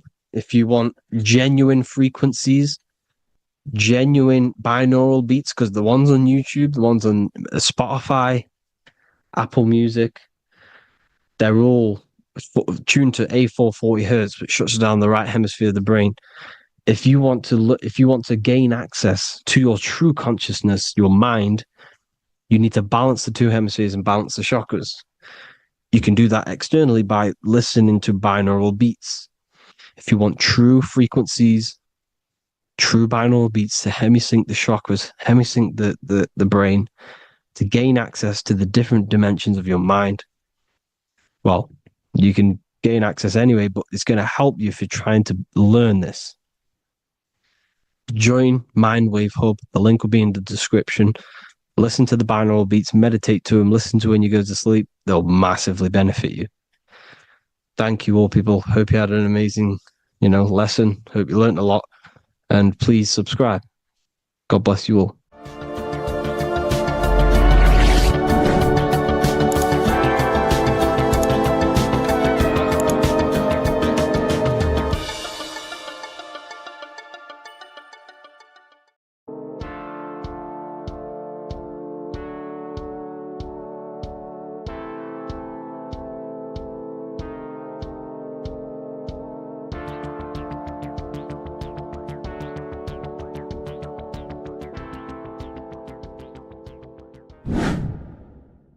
Welcome back, people, to another occult lecture by Revival of Wisdom.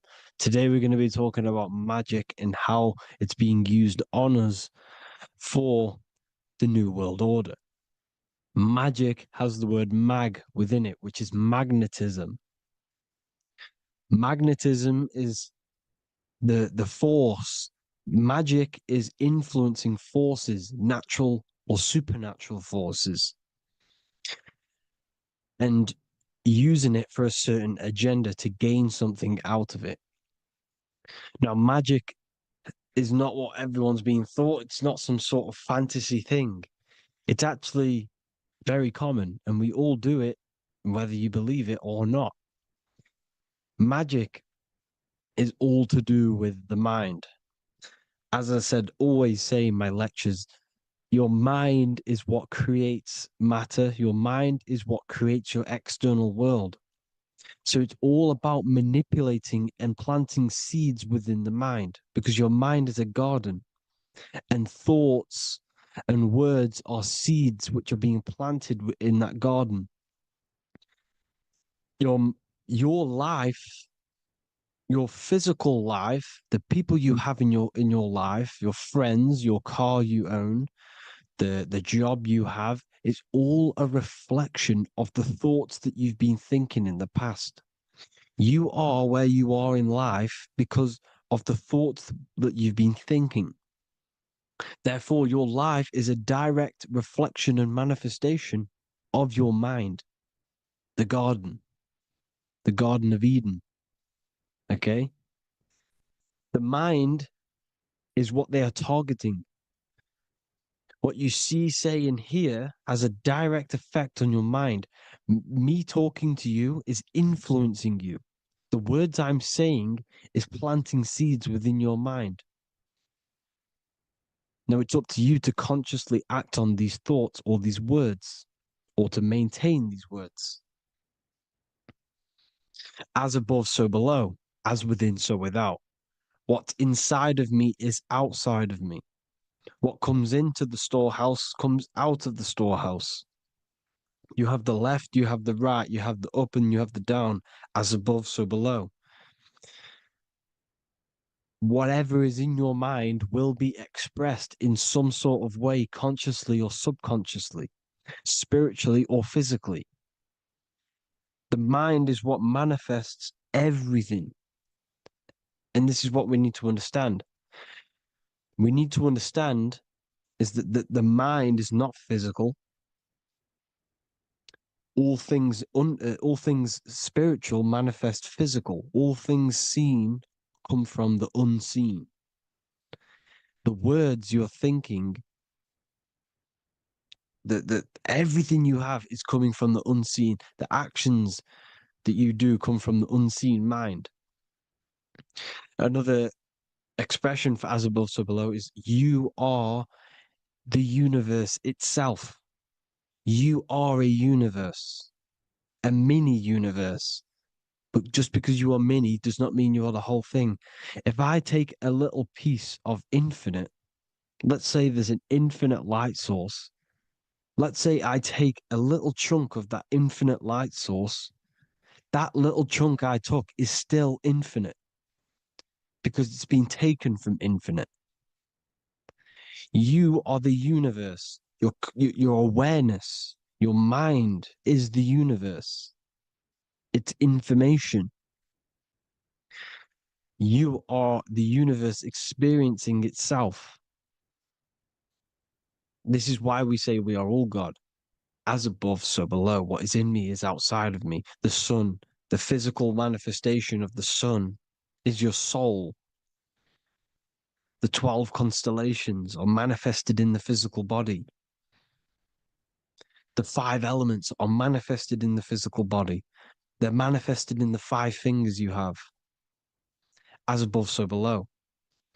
This is manifested, well, this is a symbolized in Freemasonry and secret societies as the 2 pillars. The mirroring reflection, the reflection of reality, the mirror, as above, so below. What happens in the mind, what happens in the astral, happens in the physical. This is Aleister Crowley. This is all symbolism. This is the 2 pillars with the all-seeing eye and the triangle at the top. Aleister Crowley was a master magician, very powerful dark magician, black magician. There's 2 types of magic. You have white and black, just like the checkered board, the Masonic checkered board. You have white and black. You have good and evil. White magic is influencing natural forces to gain something that will help the collective consciousness, help the collective, help the earth, help other people. Black magic is something you manipulate something so you can get something personal out of it. Doesn't matter if it's good or bad. It's still considered as black magic because you're being selfish. Everything you do should be contributing towards the collective consciousness and helping others. And this is why the ancients lived in a system where everything was in unity. We understood that I am you and you are me. What I do to you happens to me because I am you and you are me. We are the same mind substance on the inside. We're all the same mind substance being expressed in different bodies. So what I do to your mind will have a ripple effect on my mind because all of our minds are connected within the mental plane. So this is why they know all this knowledge. They know all this knowledge. So yeah, this is the mirroring effect of reality, the 2 pillars, or symbolizes the number 11. The number 11. We'll go deeper into that. The technology we're using is magic. It's a form of magic. Television is tell-a-vision. They're telling a vision into your subconscious mind, into your memory. And when you turn on the television, you get a program because they're telling a vision to create a program within your subconscious mind. You see, the conscious mind is only 10% of your mind, which is to do with your, what you're aware of, your 5 senses. What are you consciously aware of? Well, I'm aware I'm here, I'm talking. I'm aware of what I'm wearing, the 5 senses, what I can hear, taste, smell, hear. What I'm wearing, I'm aware of what I think of. But the subconscious mind is the 90% of your mind. It's the hidden part of the mind, which is telling your heart to beat, telling your body to breathe. It's storing all of your emotions. It's storing everything you see, storing all the belief systems that you have. It has everything. It stores all of the habits you have, the values. It stores everyone's name that you know. All the words that I'm speaking right now is all coming out of the subconscious. Everything is subconscious. And it literally manipulates 90% of your daily basis behavior. Most people don't know this. What you did yesterday is what you will do today because of these beliefs and mental programs within the subconscious, stored within the subconscious. So the subconscious is what they're aiming at. They're trying to create programs within the subconscious. because the subconscious manifests 90% of your thought patterns, 90% of your actions and words. They know all this stuff. So the subconscious mind is the most powerful part of the mind. Another way the subconscious manifests and influences your life is, let's say you were in a car crash years and years ago, 10 years ago. Let's say you're in this car crash, right? And you really hurt yourself. The emotion you felt in that time when you were injured in that car crash had a great impression on your subconscious mind. You see, the stronger you feel something emotionally, the stronger impact it has on the subconscious. You can remember and recall that moment, and very vividly, because of the impact it had on the subconscious. Another, for example, you become that terrified of cars that it manifests into your life today, that you are wary to go in certain cars. You don't want to go in cars at all, maybe, because of that moment that stood within the subconscious. And it will manifest into anxiety. It will manifest into not going into cars. It will manifest into depression, maybe. These things, these emotional, very emotional, traumatic events have a great impression on our subconscious, and they control your life. This is why you need to meditate and let go go deep within yourself and let go of these internal, deep emotions that you may have repressed and keep pressing down and ignoring. But you need to address it and let go of these subconscious impressions you have, which are controlling your life, like anxiety, depression. All of these things are stemming from things that are stored within your subconscious years and years ago, more than likely. Broadcasting. They're casting spells to a broad audience, to news, north, east, west, and south. They're casting spells. No, if you watch the news, everything's red. Breaking news in red writing or the red background. Everything's red. Why? Because red's the root chakra, which is all to do with survival. They want to stimulate this root chakra because they want you down there in survival mode. They want you in survival mode because you're easier to control. They control out of fear. And not only they're casting these spells as if, because most of the things they cast in the news hasn't already happened. They're constantly bombarding you with, there might be a war breaking out, war this, war that, kill here, kill there, murders. It's impressing, it's casting spells on your subconscious mind. So when the event does turn up in real reality, in physical reality, you're less emotional, you're less surprised. You're not as surprised because you've already heard it before. Your subconscious has already heard it all before. If you never heard of a war and then a war broke out, you'd be going crazy.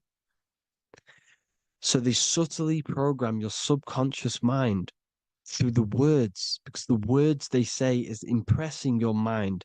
It has an effect on your mind, which will have an effect on your behavior, your words, your conversations you have with people. They're casting spells to north, east, west, and south on the television. They're telling a vision by broadcasting, by saying spells. This is why we call it spelling. Even the word, listen, the words we say cast spells. Bless. Oh, bless you. That's be less. The subconscious mind only picks up literal things. You see, when I say bless you, your conscious mind picks that up as, oh, thank you, you're blessing me. But your subconscious picks up as be less. You see, because the subconscious it has no filter. It's just, it is what it is. Everything is factual in the subconscious. Therefore, if I call you an idiot, your subconscious, my subconscious will think I'm talking to myself and calling myself an idiot, and it will take that as true. That is truth. Everything is truth within the subconscious, and the subconscious manifests your behavior. The devices this is the biggest one. Black scrying mirrors, device, the devil's vice, the device. Okay. Black scrying mirrors, black screen is scrying. Black scrying mirrors were used to communicate with spirits within the astral plane in the medieval times. They're probably still, well, they're still being used now by black obsidian mirrors. And look at your phone, it's a black mirror. And there's some sort of, I'm not saying this is fact, but personally, I believe these are portals for spirits and ethereal entities to come into your life, to come into your surroundings. So this is the next big thing: the TVs, your iPhone, your iPod, all black mirrors. And mirrors are very, very powerful. Even just a normal mirror. Mirrors have an effect. Whatever you say into a mirror, what you say is energy. And when you say something into a mirror, you're saying it into yourself. It's an infinite cycle of words, of energy, because it's being reflected infinite times. When you say something into a mirror, it has a massive effect. You're saying it directly into your eyes, into your mind. So what you say in a mirror should be said with precaution. Never say anything negative into a mirror, because mirrors are very, very powerful ways for you to reprogram your subconscious mind for the good. You can say very positive things into mirrors and it will reprogram your subconscious mind. Okay? Manifesting is all magic. It's all magic. Everything is magic. But consciously doing it is what they're doing. They hid this knowledge. Your phone is magic. It manipulates your mind. The iPhone. Okay. See, magic isn't all of this with wands and see, Harry Potter. Okay, that was created to give you this perception of a mystical and amazing form of magic with magic wands and all sorts of stuff like that. Yes, that stuff was true when the collective conscious minds were on a higher level and our belief systems believed in these things, because the universal mind, all of our minds contribute to reality. If the masses don't believe in magic, if the masses don't believe in a certain thing, it's going to have an effect on physical reality. So when the collective minds are higher and have more open minds, things like Harry Potter can come true. See, it's all in the mind. The iPhone, the eye is the symbol for the mind, the invisible intelligence. The triangle is the ethereal plane. Okay, so the eye in the triangle is the eye that sees into the beyond the ethereal planes. The square is the physical plane. So the iPhone, your phone, is a black box, just like the Saturn black cube.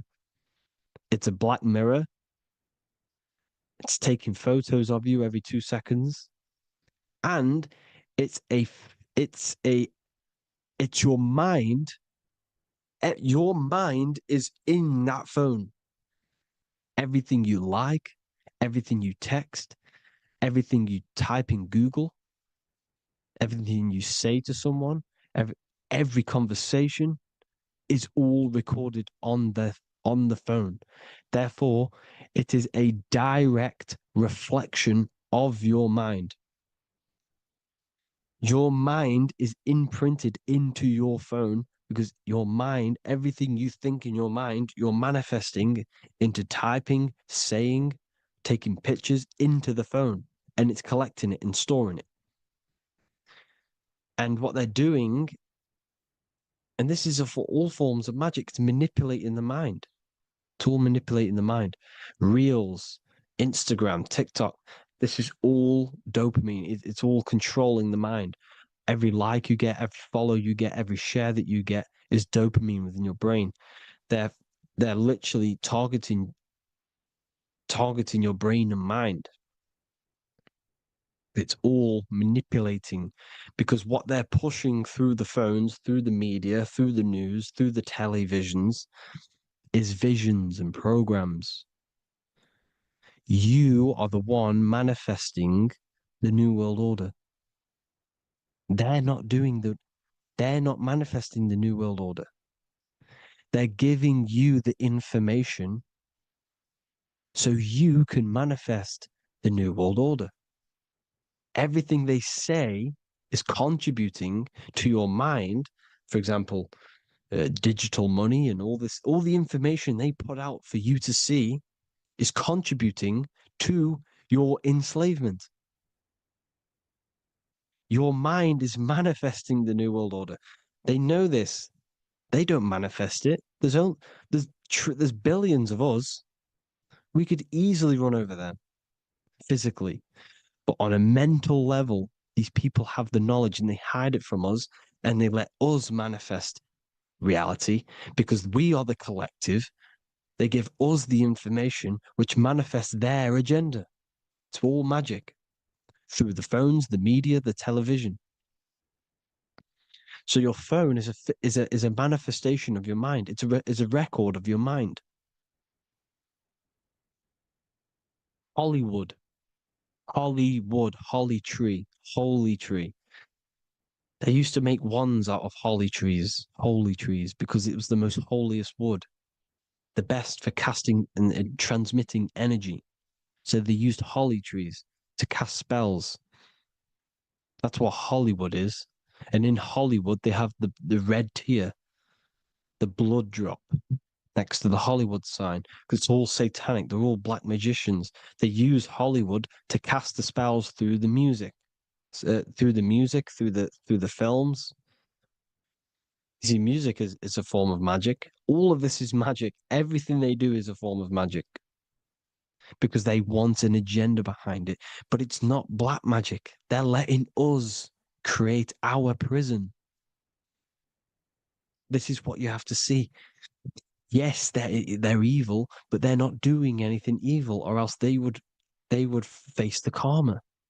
They let us manifest this agenda through giving in the information, by telling you what's going to happen in the movies.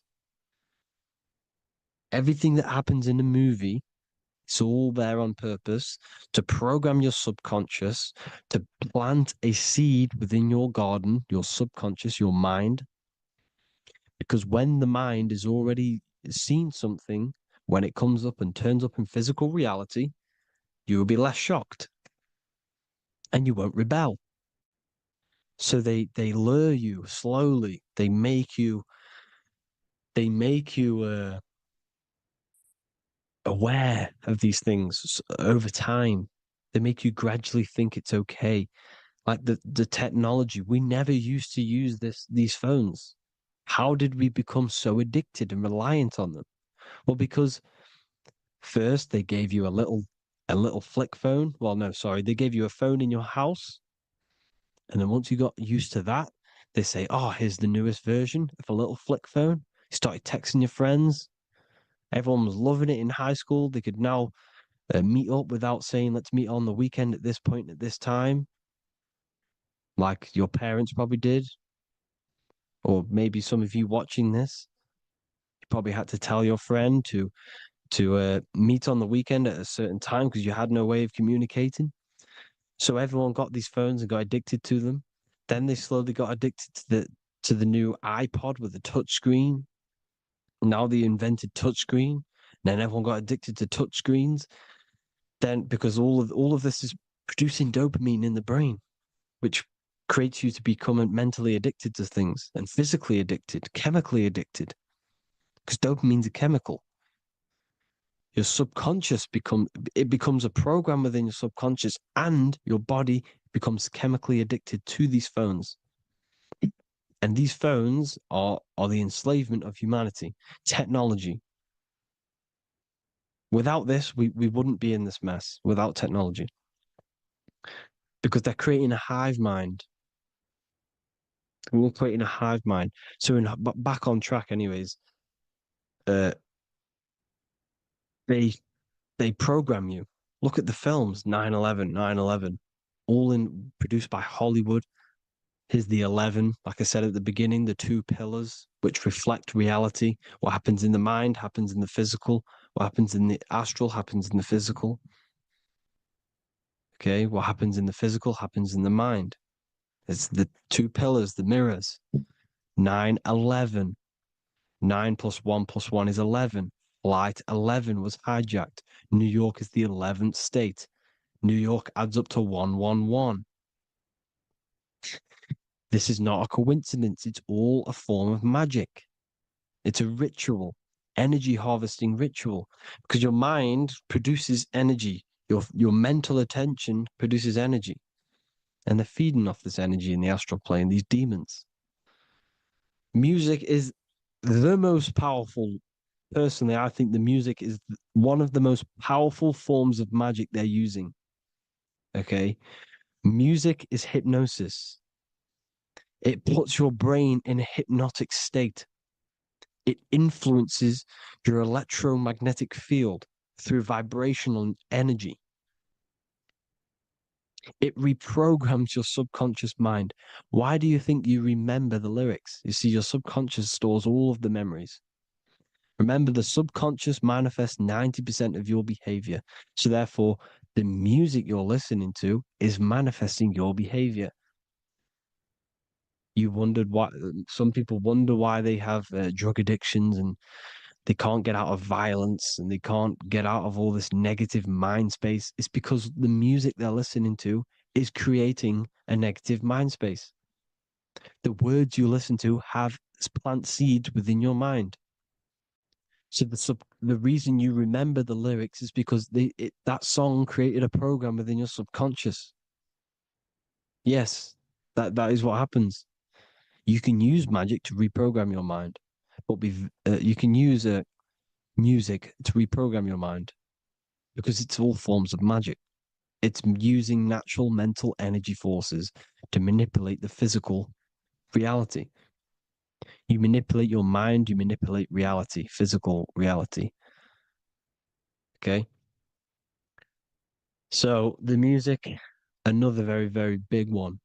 When you turn on the radio, it's just all talks about alcohol, drugs, and sex because they want you down in the lower three chakras. They want your mind attached to matter when it's mind over matter. Your mind's not physical. You see, the word spirituality is the new trend. It's not about your spirit. It's not about your spirit. It's about your mind. It's not about, you know, uh, spirituality and looking after your spirit. And they've got you focused on your spirit. Why? Because they hide your mind from you. You see, a lot of people think their mind is their brain, but the mind is everything. There is no physical reality without mind. You can have a brain. Imagine if you had no mind but a brain. It wouldn't work. The mind is everything. The mind controls your avatar. It begins in the mind before it happens in the brain. Then the brain manifests through the body. The brain's just an electrical computer. So that, they've got people scared, or do I have a soul or not, and all this stuff. Listen, if you have a mind, you have a soul, because you are not the mind.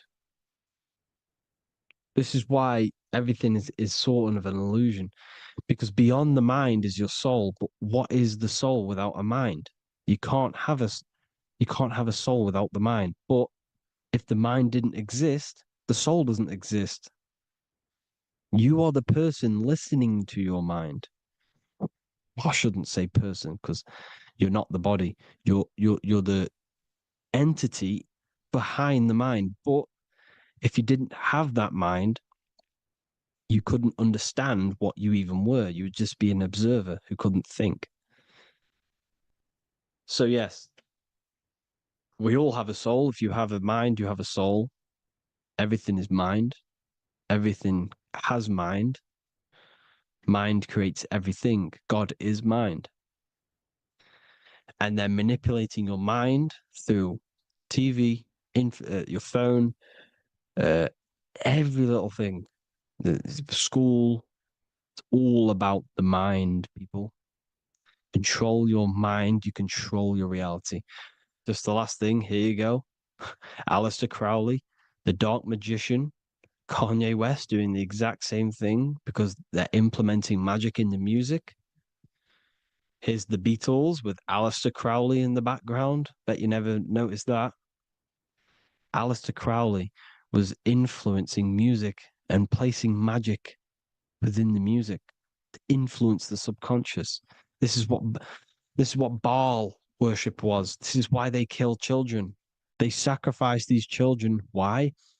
Well, because in order to ascend, in order to raise your consciousness internally, godly, by being good, God, or being in order to be good and raise your consciousness and to get something in the physical world, you have to sacrifice yourself. And what do I mean by that? In order to raise your consciousness and ascend, you have to sacrifice the lower nature of yourself. You know, you got to abstain from having sex to retain your sexual energy, to transmute it, or staying away from negative, some poisonous foods like meat. So, staying away from blood. We shouldn't be consuming other animals' blood. We should be keeping our blood pure. We are humans. We shouldn't consume chicken blood, chicken germs. We are the most divine creatures on this creation. We are the most intellectual creatures in this creation. Therefore, we should keep our temples pure. We are not animals. If you want to associate yourself with an animal, go out in the wild, go and find a wild boar and go and try rip its guts out with your bare teeth, because you can't do it. You're not a cat. You're not a carnivore. Okay? So in order to ascend, you have to kill and sacrifice your lower part of yourself to ascend up to your spirit self, your mind self, the highest version. And the elites don't want to do this. So they sacrifice other things like babies to kill them, to exchange their life over to the astral plane, so these demigods in the astral plane can give them something in return in physical. They don't want to sacrifice their lower self, so they sacrifice other things for exchange, for physical pleasure. But the godly person sacrifices their lower self for their higher self to do good and ascend. So this is what all the Baal worship is, people, and this is why they're doing it. Hope you all had an amazing lecture. If you haven't already, go and get the Book of Wisdom for more information. You know, I don't go into dark stuff in this book because all I do is enlighten people in this book. You can get it in Spanish, English, German, Italian, and French. Worldwide shipping, you can get the PDF or paperback. Or there is also a new one called the Human Health Guide 2.0. It gives you a list of all the foods, grains, oils, and nuts, you know, everything that's alkaline and positive for the body and not man-made and hybrid. It tells you all the products to stay away from, how to fast, how to improve vision, how to improve everything, literally. So the Human Health Guide has been released. If you want that, I'll put all the links in the bottom in the description. Hope you all enjoyed the lecture, people. God bless you all.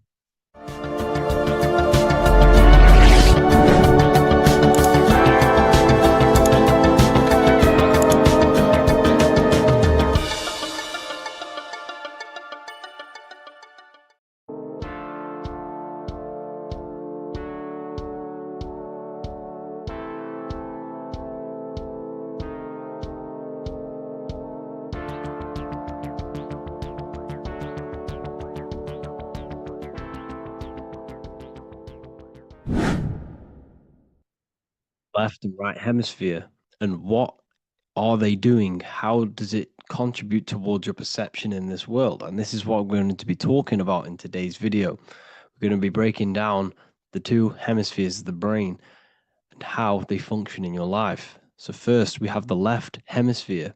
This is the logical hemisphere. This is the analytical, divided, scientific, or verbal hemisphere. The right hemisphere is creative, wholeness, artistic, symbolic, and metaphorical. The right hemisphere does with non-verbal things. It produces a holistic perception. It is more to do with creativity. Because what you must understand is that we are not in the external world. The world is produced by our brain. We see with our brain. Our eyes are a part of the brain. What we touch is the brain's interpretation of electrical signals on the nervous system. What we smell is the brain's interpretation of smell through the nose. What you taste is your brain's interpretation of chemical reactions on your taste buds. So what you are experiencing is the brain. The brain is a computer creating a simulation. And you have two hemispheres which breaks down this reality. So essentially the brain is the perception creator. It creates perception. So if the brain is creating this, who is the one experiencing the brain? Well, that is you, the consciousness, the mind, the all-seeing eye. You are the all-seeing eye experiencing the brain, the observer behind the brain, behind reality, behind the emotions. So if you're walking through a woods, this left brain sees individual trees. The right brain sees the whole woods. It sees the biome. It sees the bigger picture. So when you are walking through this woods, the right brain picks up a holistic perception of reality. It creates the woods as one unified woods. The left brain's job is to break this down and analyze it so that we can see individual things. And this is also necessary for humans to have the ability to break things down and manipulate things in this world. So without this left hemisphere, we could not manipulate things and break things down. So this right hemisphere is important because it sees the whole woods. It sees humanity as one unified consciousness. However, the left hemisphere sees individual egos. So the left hemisphere is the place of the ego because it only understands it sees the world very divided. Okay, so for example, here's another example of the left and right hemisphere. If someone pulls out in front of you in traffic, your left brain's going to start going crazy and analyzing them, calling them names. The right hemisphere, however, sees the bigger picture. Maybe he didn't see you. Maybe it's just a mistake. Maybe he's in a rush. You see how the two brains are very different. They do the same thing, but they function in different ways. The right hemisphere is feminine, the left hemisphere is masculine.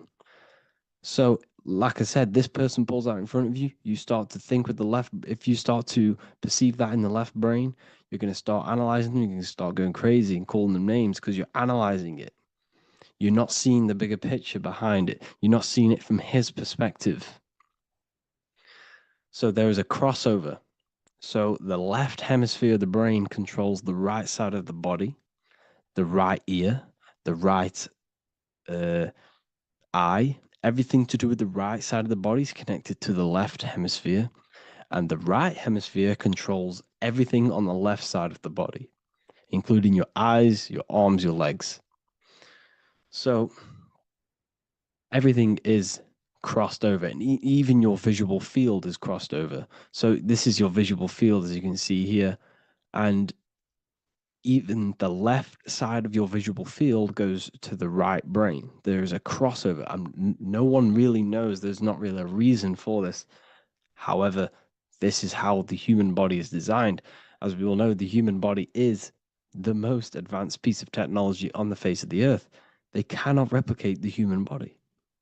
And they tell you it has no creator. This is crazy. People are that brainwashed, they can't even understand that their body is the most advanced piece of technology. Your body is so advanced, The computers that you use are mimicked of the body. Everything they create is mimicking nature, but they don't show you how intelligent nature is because they don't want you to understand you're in an intelligent design. So anyways, let's get back on track. There is a crossover in the brain, and this is why they teach you to write with your right hand. And I was speaking to someone who's in a nunnery, or whatever you want to call it. They were a nun, or they knew someone who was who was a nun, and they forced these people, these nuns, to write with their right hand. You had to write with your right hand. This is why, you know, I'd say at least 70% of the world, or 80%, is right-handed and right-legged, because they taught us this to activate the left hemisphere more because of this crossover that happens in the body. So when we are using this right side more, we are using that left hemisphere more. Why? Why are they doing this? Well, they also called it writing. Writing is a spell, to cast a spell on you to use that right side of the body so that you use this left hemisphere, because they want you to see the world as a divided perception. They don't want you using the right hemisphere, using that left side of the body to activate the right hemisphere to see the bigger picture and see how everything is all one and everything is created.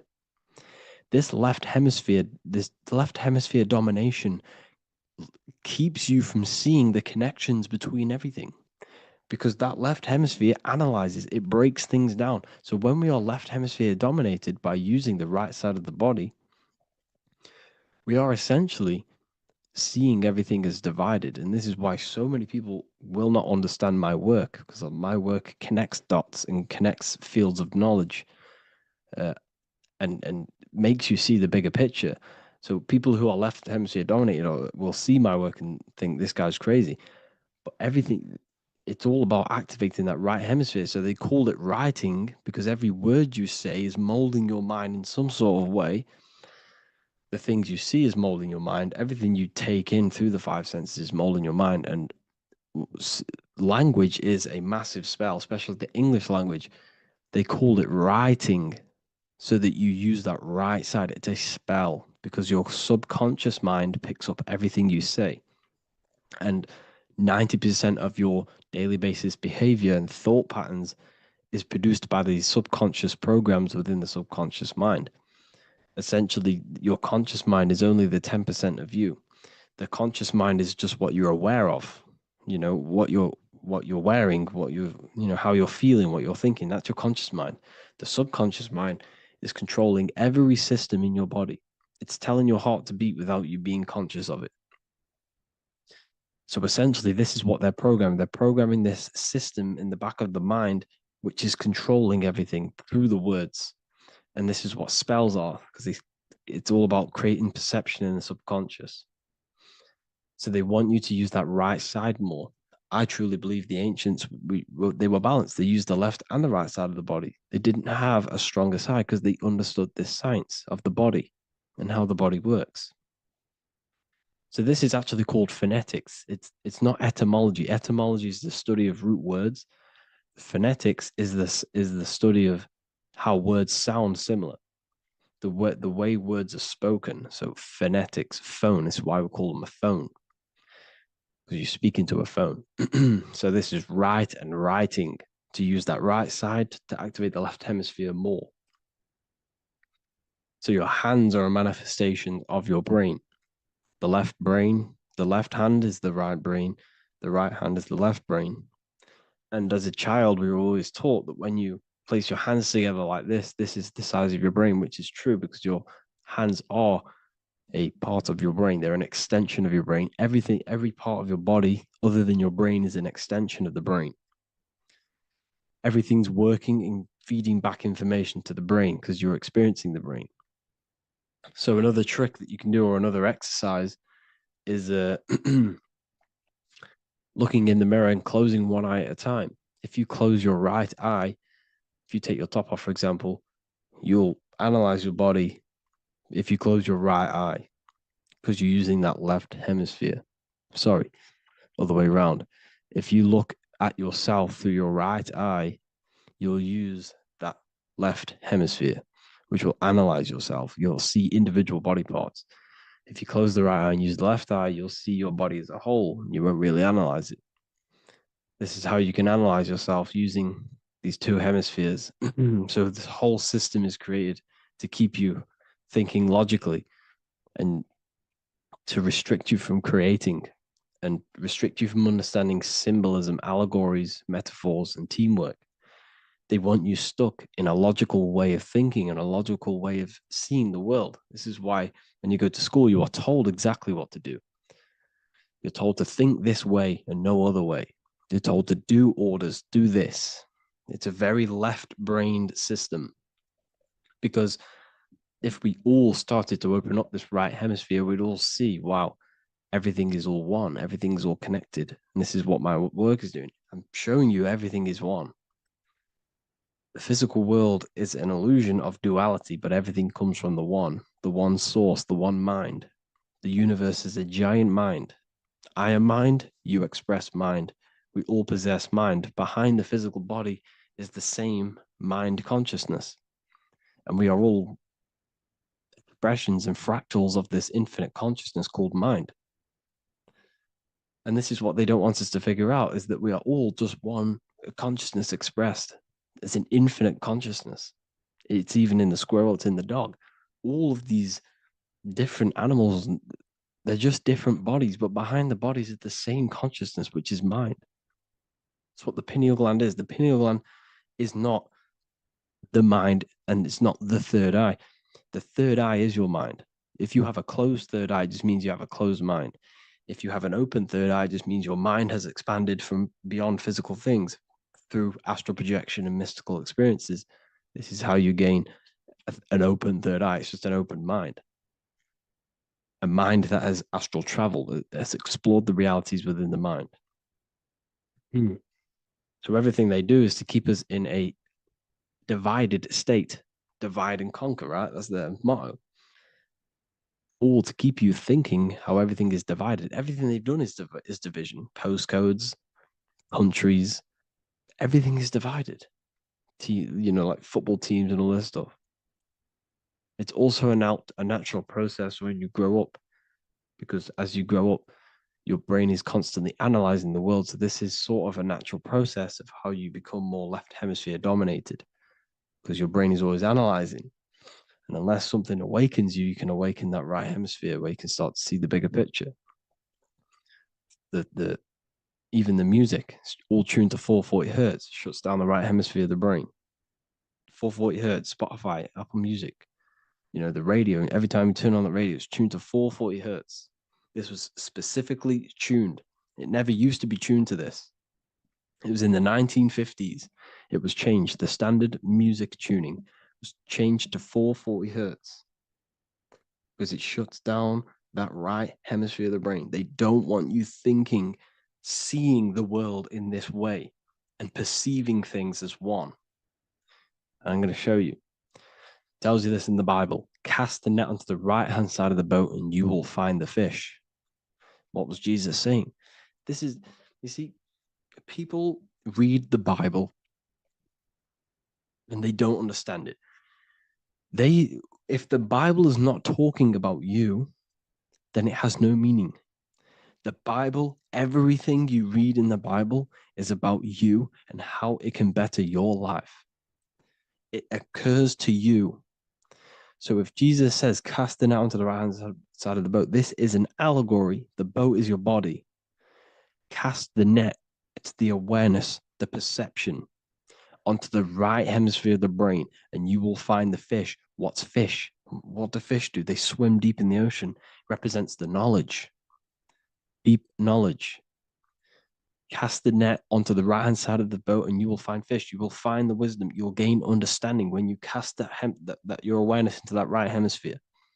You will see that I am you and you are me. We are all one consciousness. You will see everything. You'll see that the trees are the same patterns as the nerves in your body.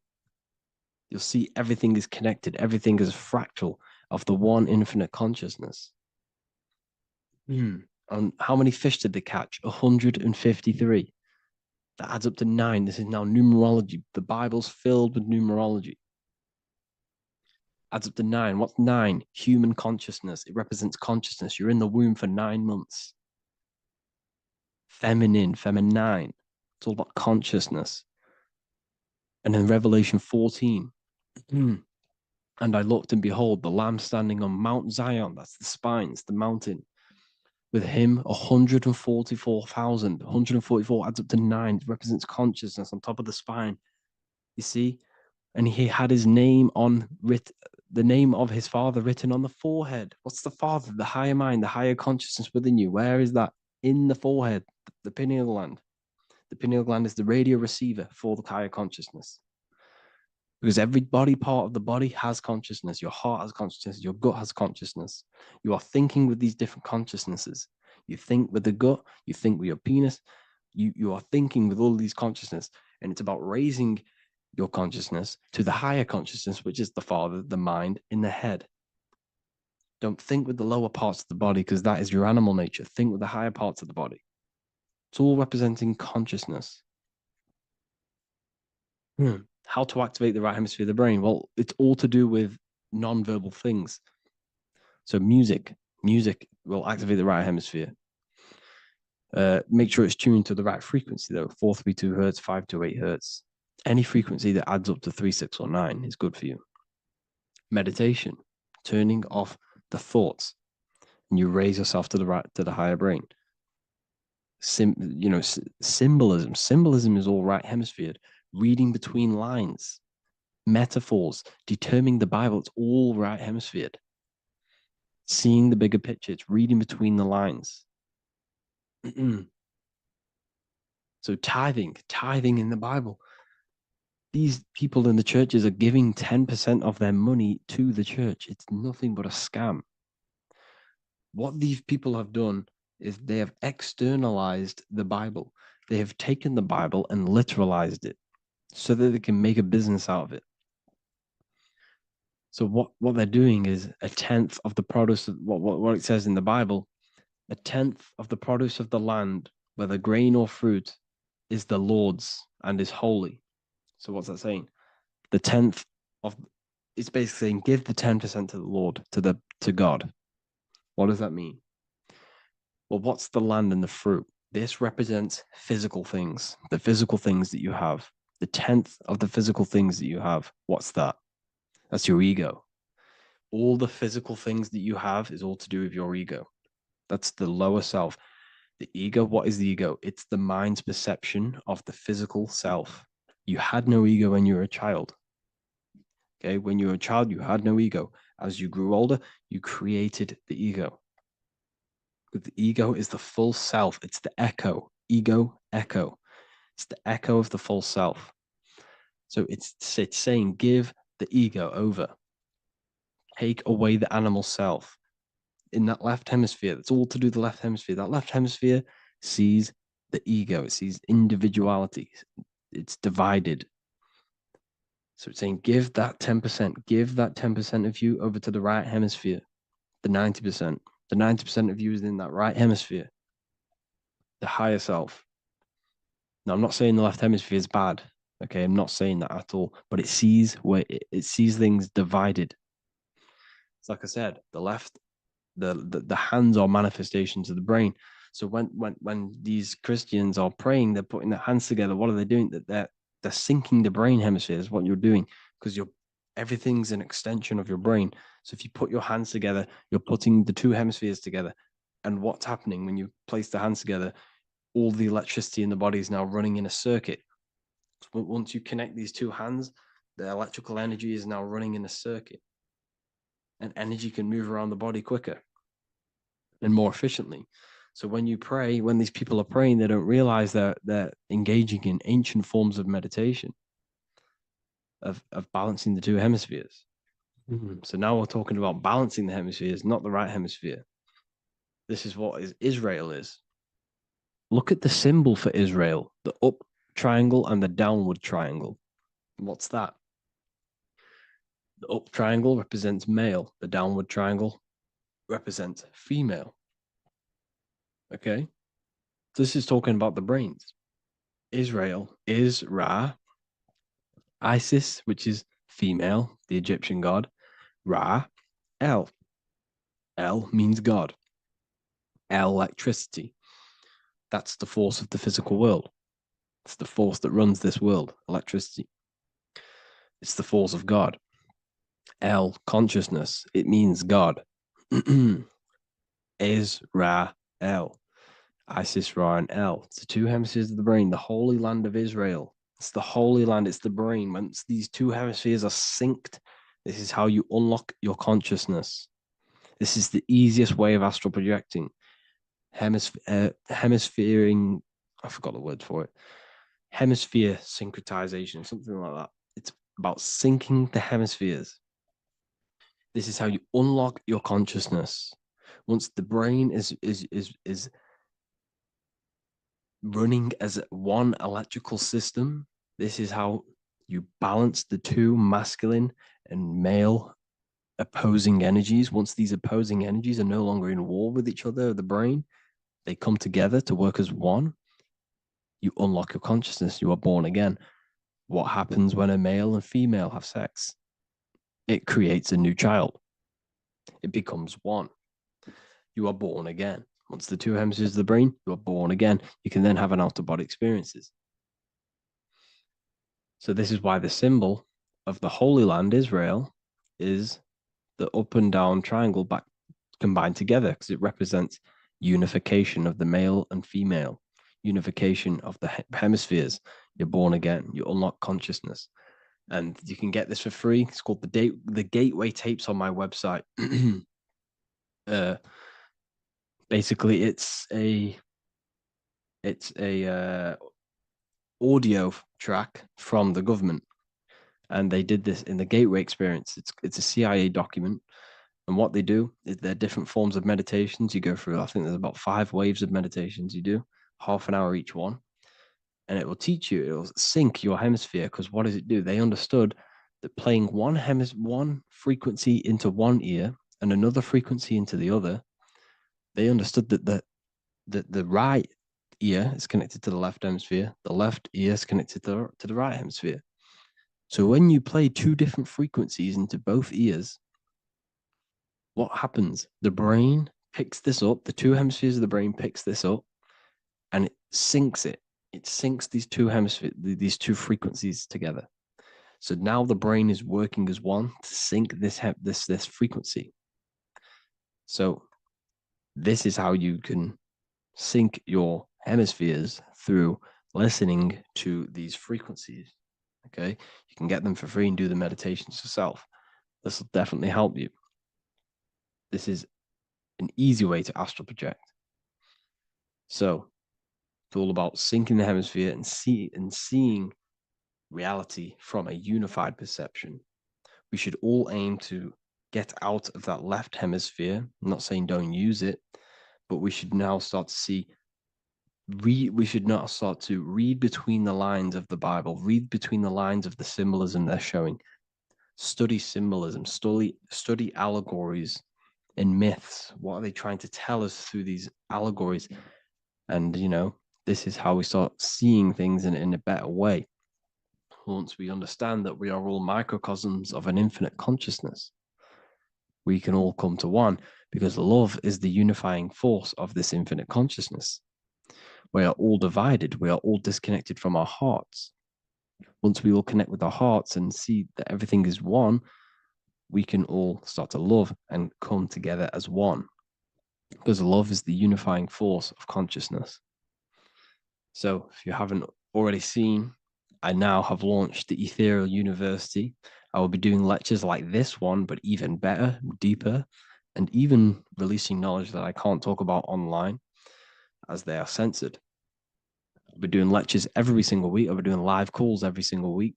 You also gain access to my library, which is filled with over 45 occult books, filled with knowledge.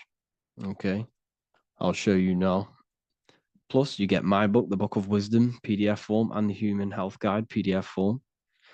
You also get all of this stuff, the health section, Q&As, ethereal meditations. We've got some celestial studies, cosmology, and numerology coming soon. You also get the brand new Manifestation Mastery course, plus the library. And there'll be new books, new lectures, new live calls every single week.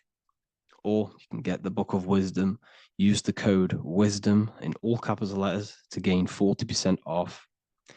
This sale will be ending very, very soon. So if you're watching this, be very quick to get yourself a physical version or a PDF of my book. You can get it in all these languages.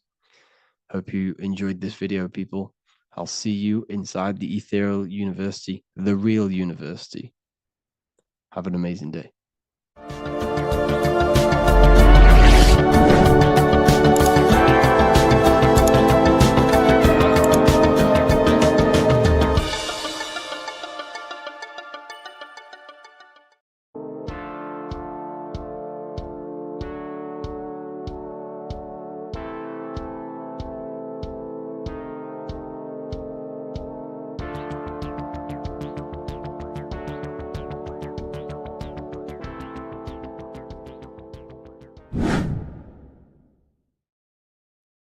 How are we all doing today, people? It's Revival of Wisdom, and today we're going to get real deep. This video is going to get real deep. A lot of people are not going to be ready for this sort of knowledge. Okay, you really have to do is to really deprogram the mind, because everything we've been taught is a complete lies to keep us trapped. Okay, this is really advanced knowledge. Now, let's get straight into this. All of the ancients depicted other worlds, and they called this place Midgard. Midgard is the mid-garden, the middle garden. This is why the Masonic symbolism on the floor is always a black and white checkered board, symbolizing the polarity here, the good and bad, because we're in the middle garden, the heart. Earth rearranged spells heart, because we're in the heart of this system, or whatever it is, a super quantum computer, whatever you want to call it, simulation. Now, in the Quran, it talks about the 7 layers of heaven. All of these ancient artworks are depicting these different layers of reality. Okay, and look at the Egyptians here with the boat outside of the firmament. Boats travel on water, and this is exactly what the Masons are doing. So they're still using the same symbols. Why? Because it's the same knowledge, just hidden. The Egyptians have the same knowledge as the Freemasons. It's just hidden. Now, this cosmology that they're showing here, which is probably made maybe 100 years ago, this painting or artwork, is the exact same as the one we see here, with the arch, the boat. You know, it's similar, because the boat is symbolizing traveling these other worlds, because the ether is also symbolized as water, because if you look up at the stars through a telescope, it looks like it's water. It's shining through water, because this ether, whatever this substance is outside of this world, was symbolized as water. Okay, and look at all these ancient depictions showing these different layers of reality. Now, we are being trapped within this 3D dimensional world, which is the cube, the Saturn cube, because there are 6 sides to everything in this world: front, back, left, right, up and down. 6, which is the cube, because we're in the Saturn, Saturn's world. Okay, now, always been depicted as a tree of life, the tree of the universe has always been depicted as this tree. Because let's get a bit deeper. Now, the cosmology of this reality is the sun, the moon, and Polaris, always in the Masonic art. The sun, the moon, and Polaris, the all-seeing eye. If you go inside of the temples, of the Masonic temples, they always have this star in the middle, shining light beams. Okay, look here. The light beams coming from the big star in the middle, which is Polaris. This I is God. It's God's light shining down from his abundance. Now, when you astral travel, you will see this big ball of light above you, and this big ball of light is God. But you cannot travel towards it until you are pure. Doesn't work like that. You have to become formless. You have to become pure before you can become one with the light. In all these Masonic artworks, it's all depicting the star in the center. This star is Polaris, because Polaris is the way out of this place. And this is why you see the stairway to heaven all the way up to the light beam, the light source. What does it say in the Bible? God is light, because everything is made out of one substance, and that substance is light. And it symbolizes the eye because God is an eye. All things that are alive have an eye. And we all say, I am. We all see these realities through eyes. God is an eye. He's the all-seeing eye. He sees all things at all times. And he is projecting this light. And this light comes down to create all the different levels of the worlds. And this is what the two pillars symbolize the number 11. 11, the number 1, is just a vertical line. It's the one. It's a 1 point. 11 symbolizes the mirror nature of reality. Everything's mirrored, as above, so below. Now, the 11 also symbolizes openings, doorways. And as you can see here, an opening to the all-seeing eye. And you see here again, an opening to the stairway all the way up to the light. This light is the light of God in the astral worlds, beyond this world. Now, Polaris has also been symbolized as the UFO. They put the truth in plain sight. So, you know, in the films, how the UFOs suck people up. That's what Polaris is doing if you ascend beyond this world. If you do not ascend beyond this world, you will be reincarnated in this world. The whole thing is to outgrow this consciousness to the plane above. And I'm not just making this up. I'm going to be bringing in scriptures after this. But you can see with the Christmas tree, we always put a high, big star at the center, at the top, which is the star of Polaris, which is exactly what the Masons are doing here. The star at the top. And it's on top of our Christmas trees. And all of these symbolize the other stars, because Polaris is the most high star. And all the other stars are wrapped around the firmament lower than Polaris. And that's exactly what the Christmas tree is. And it's a triangle. It's a triangle, just like light beams travel from one point in the triangle, just like the all-seeing eye. It's a triangle. The light is coming from one point and sending its rays downward. You see, it's kind of like you see here with the water. And the lower you go, the darker it gets, the more evil it becomes. And this is what the ancients would call hell. Now, this all-seeing eye is Polaris. And below Polaris is Mount Meru, the North Pole, the magnetic North Pole. The Tower of Babel, which is in the Bible.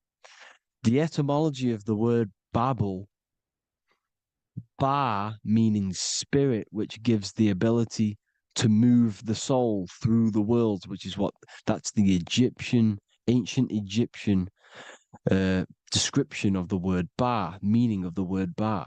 You have the Ka, the Ba, the Ak, but the Ba is the one that gives the ability for the soul to move through the worlds. Your soul can't speak into a world without incarnating into it.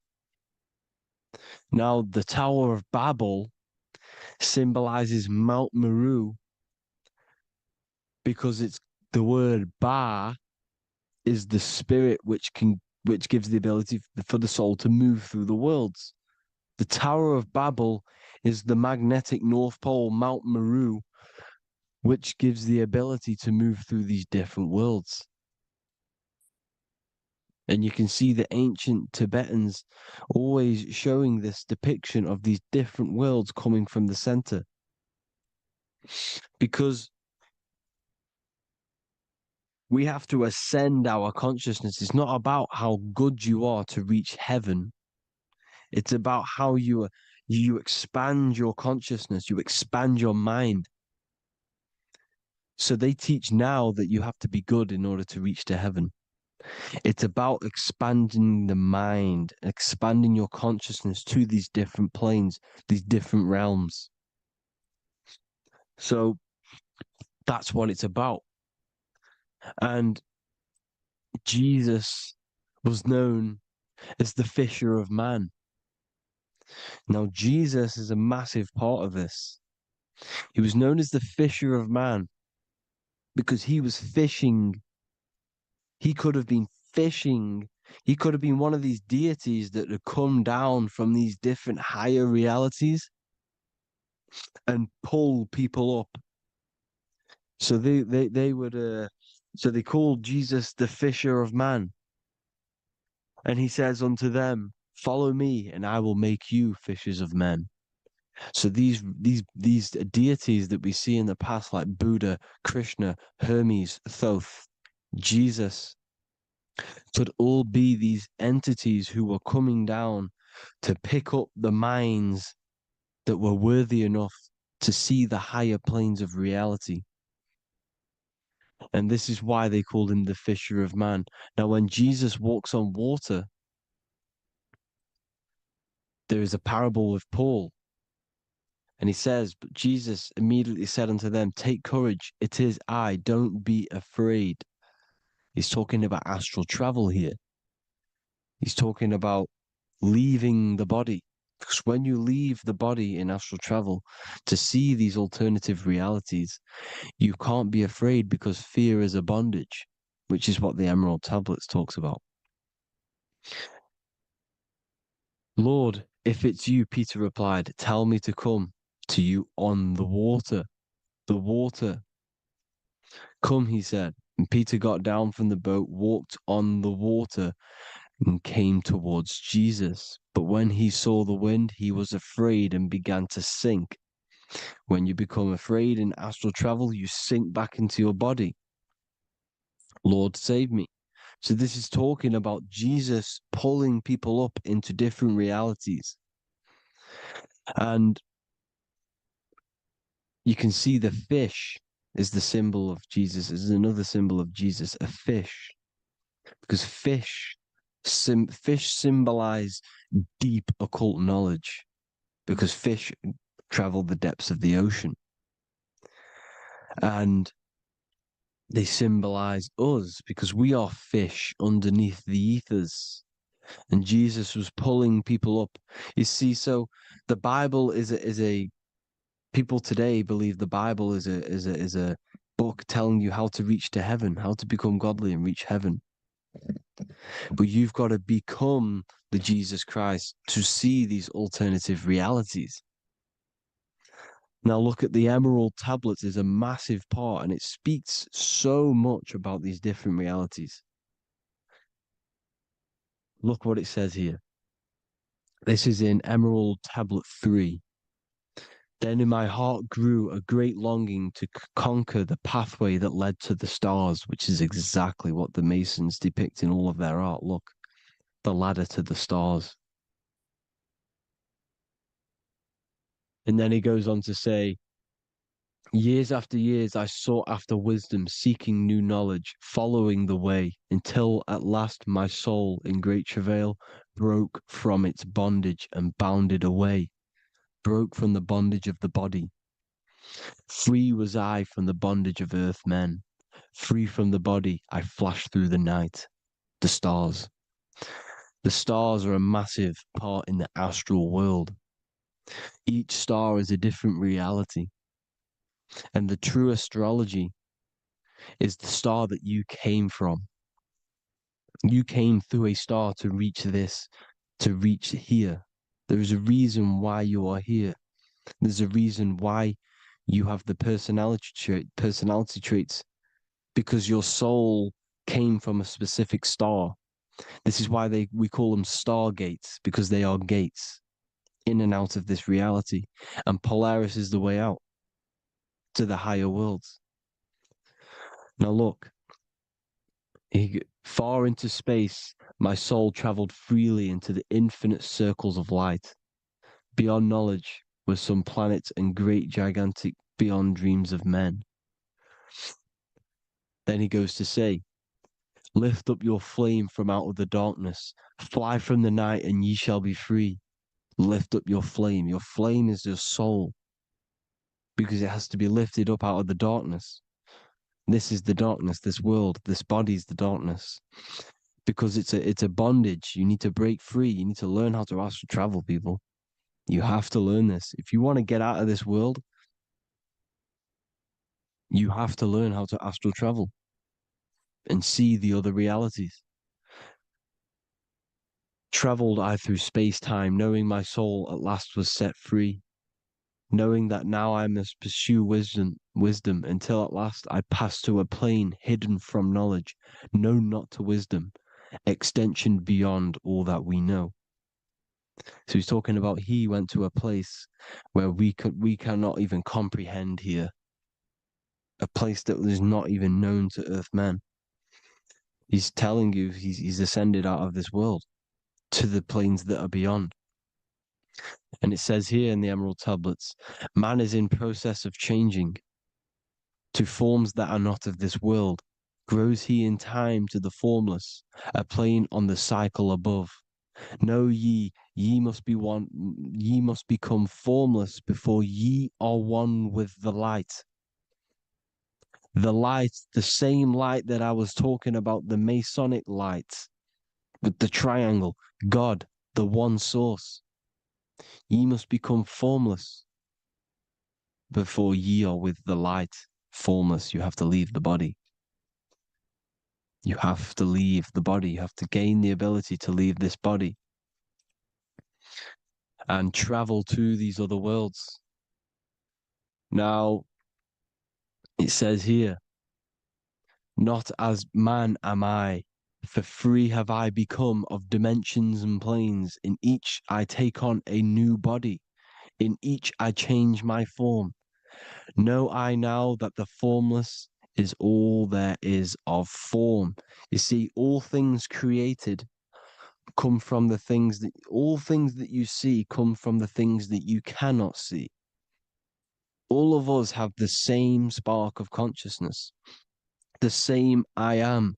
Every dog, every animal, every human has this same I, this same thing which sees through the eye. It's formless. It takes, this formless entity is the same entity of us. We are all the same entity in different bodies. And this entity it was represented as the flame, the cosmic flame, which is inside of all of us. And this is why the Masons depicted your spine as a candle or the Holy Grail. You would either see this or a candle with a flame on the top, because the Holy Grail is your consciousness, which is on top of your spine, which is the candle. Now, Jesus, Thoth, Buddha were all these deities which were coming down to lift people up because they were fishermen of men. And he would lift you up to the higher worlds, out of this world, to the ones above. Now, Thoth, you can see him here, he's leading the way. He's holding someone and he's leading the way with knowledge and power. He was leading the way to other worlds, out of this world. There's no point trying to change this world This world will stay the same. It will stay the same. You have to get out of this world. And that's what they're telling you. That's what they're keeping you from. They're keeping you stuck within this thin layer of reality. So what the Masons are doing, they have the ability to astral travel. They're living not stuck and bound to one reality, but living within the different layers of reality. And this is what Morpheus was doing in the Matrix. Morpheus was going into the Matrix to go and get Neo, which is exactly what Jesus was doing, pulling up people out of this world to the ones higher. And that's exactly what Morpheus is doing in the Matrix. If you haven't watched the Matrix, go and watch it. It will blow your mind. Everything I'm saying in this video, you will see it. Except that you don't need to use a machine to enter the Matrix. You just use your body. Well, you use your consciousness to leave this body. You see, Neo was also uploading himself into the simulation to pull people out of the simulation. And this is exactly what all of these gods were doing. The Fisher of Man. Look, he was pulling people up out of this reality with the knowledge. Now, Jesus was always depicted with the mushrooms. Look at all this mushroom art. Mushrooms were literally the origin of Christianity. You can see it everywhere. There's mushrooms in all of the ancient art. Every single one of these paintings you see here, there's mushrooms on them. Mushrooms have the ability to see alternative states of consciousness. Now, if you go and do them and you go to sleep, if you pop mushrooms, you go to sleep and you will wake up in another reality. You will wake up in another reality.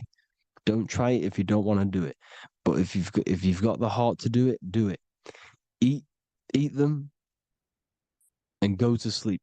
You'll wake up in another reality. And Jesus was handing out mushrooms to the bright minds, to the minds that he wanted to fish out and pull up to the higher realities. He was giving them mushrooms to see themselves in an alternative state, in an alternative reality. This is why there was so much mushroom art, and it's not just ancient Christians. It's Sumerians, it's the Mayans, the Celtics, the Egyptians. All used mushrooms. All of them. Look at all this art. It's on stones. It's everywhere because mushrooms. See, everything in nature is a macro. Look at the form of a mushroom. It's literally your spine and brain. Because they alter your consciousness. Your body is just a radio receiver. Everything that you're experiencing is a program being ran by the central nervous system, and your consciousness is experiencing this program. These electrical impulses of the nervous system, because it's all feeding back to one point, which is the pineal gland. And this is the candle with the light on it. Type in Masonic candle and you'll see it. It's your spine with your spark of consciousness on top of the spine. And it's a mushroom because this sends you to alternative states of consciousness, alternative realities. Now, they were all doing this, the Egyptians, the Mayans. Now, there's more symbolism which goes into this. Look at the Christmas trees we use. The Christmas tree with the presents underneath them. Magic mushrooms grow under trees. And these are the presents under the trees that we symbolize today with Christmas. Santa's red and yellow for the red and yellow mushrooms. The same mushrooms Mario has to collect. And when he gets enough mushrooms, he levels up. And then what does he do when you go past the world? When you win that world in Mario, you go to another reality. You go inside of another world. It's truth in plain sight, and it's using mushrooms. It's using mushrooms. Everything, all of the characters in Mario, well, a lot of them are mushrooms. Look at this one. The presents, black, yellow, and red and white. Red and white mushrooms. And the bow on the top is the mushroom head. That's a bit of a reach, but you know, the symbolism never lies, is what you need to understand. And it's as above, so below. Now look at the Sumerians. The Sumerians were also multi-dimensional beings. Okay, look at how they have the double faces. They had 1 foot in this reality and 1 foot in another reality. And look at this one, a double-headed god inside of like a portal. You see? Because and look at these with the wings, the astral travel. Birds, ancient birds symbolize the soul, because the soul is a bird. It flies to different worlds. It flies around the cosmos. And mushrooms gave you the ability to see these alternative states of consciousness, these alternate realities, because you exist in infinite realities. You exist in infinite realities. Now look at the 33rd degree Ordo Ab Chao badge. You get this badge when you become a 33rd degree Freemason, and it's a double-headed eagle. A double-headed eagle. And you can see this in Sumeria first. Sumeria have the same symbol, a double-headed, bird. You can see it here as well. And the Masons are still using this symbol today. And when you become a 33rd degree, 33 vertebrae on the back of your spine, above the vertebrae is your consciousness, and it's a double-headed eagle. One reality in one. You become a multi-dimensional being in the 33rd degree. And I've heard many interviews of Masons say it becomes Luciferian. You see, they speak in code. These Masons can't tell you about what they learn about, but they will speak in code. They said it becomes Luciferian. The word Luciferian is lucid. The root word of Luciferian is lucid, and lucid is lucid dreaming, alternative realities, dream worlds. You become a god. Luciferian means you're becoming your own god, pretty much. Because you are becoming a multi-dimensional being living in between the different layers of reality at the 33rd degree of Freemasonry.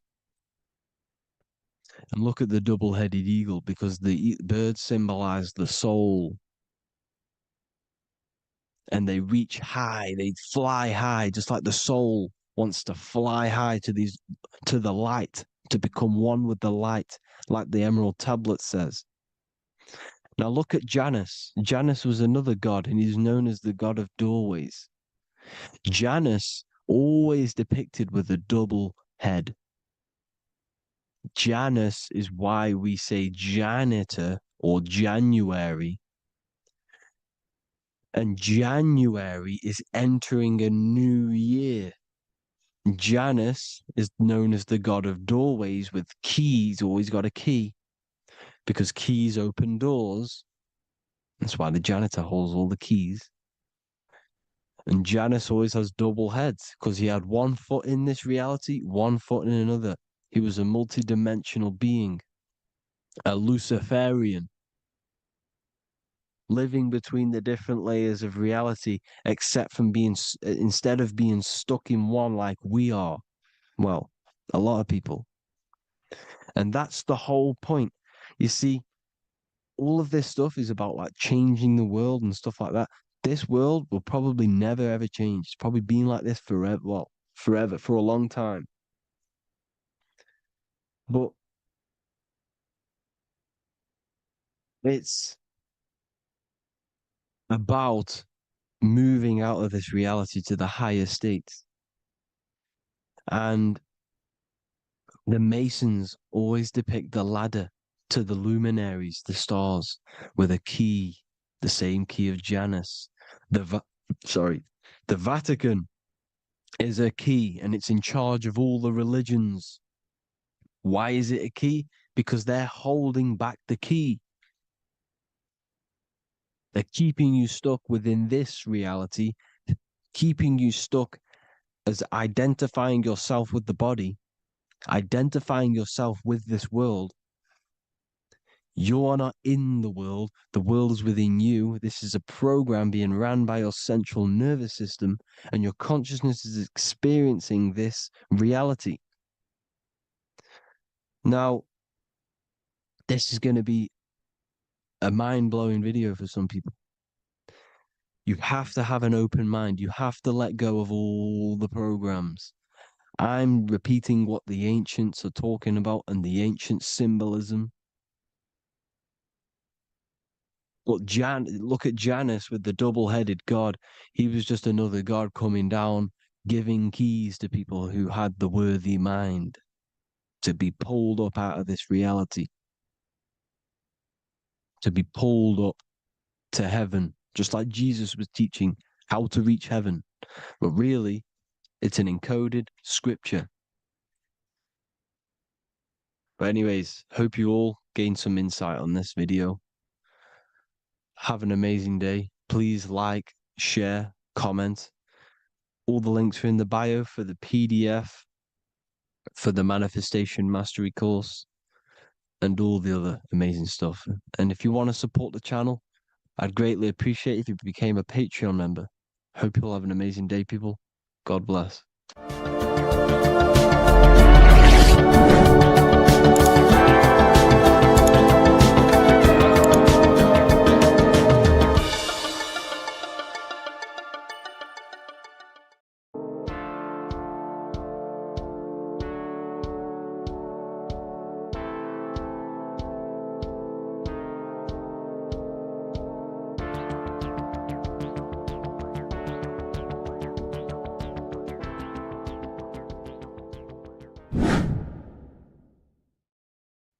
What is up, people? How are we all doing? Today, we're talking about the flat earth cosmology. So let's jump straight into this. Please drop a follow and leave a like to help the algorithm. So we live in a torus field. Everything's made out of torus fields. And every torus field has motion. It's what it is. It's the motion of energy. And every torus field has a center, which is the black hole. It's a womb of creation. It's counter space. Now, this is why the North Pole is magnetic, because the center of this torus field is the most magnetic part, the strongest part of the field. So this is why all compasses will point you to the center. And the Earth's magnetic field is spread across the whole of the Earth.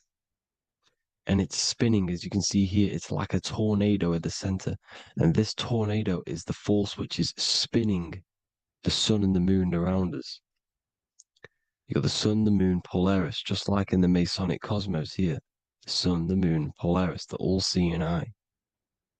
Now we'll get into Polaris a bit later, but the sun is the magnetic force. Sorry, is the electric force, because every field is electromagnetic. Now, the sun is electric. It's positively charged. It's going to give you energy. It's feeding energy. The moon is more magnetic energy, which is taking your energy away from you. And this is why you become sleepy when the moon comes out, because it's taking away your energy. So these two forces is the balance. It's the yin and yang. It's the balance. Everything in this creation is balanced, because the torus field is the Earth is the plane of inertia, the 0 point within the field, because physical matter is a result of two opposing forces equalized on the plane of inertia. And that is where matter crystallizes into physical results. And this physical plane is the plane of inertia, planet Earth. And at the center of this plane is the black hole, the womb of creation. And outside of this black hole gives birth to light. So the Taurus field is constantly rotating, going into counter space, the black hole, and then out of counter space gives birth to the white hole, white light. You see? So it's going around, black hole, birth again, black hole, birth again. And it just keeps going around. It's an infinite cycle of energy. And this is where the infinity sign comes from. This is the motion, this is the force which is creating everything to spin inside of this circle. Okay? And it's making the stars spin. It's making the sun and moon spin around us, around this center point.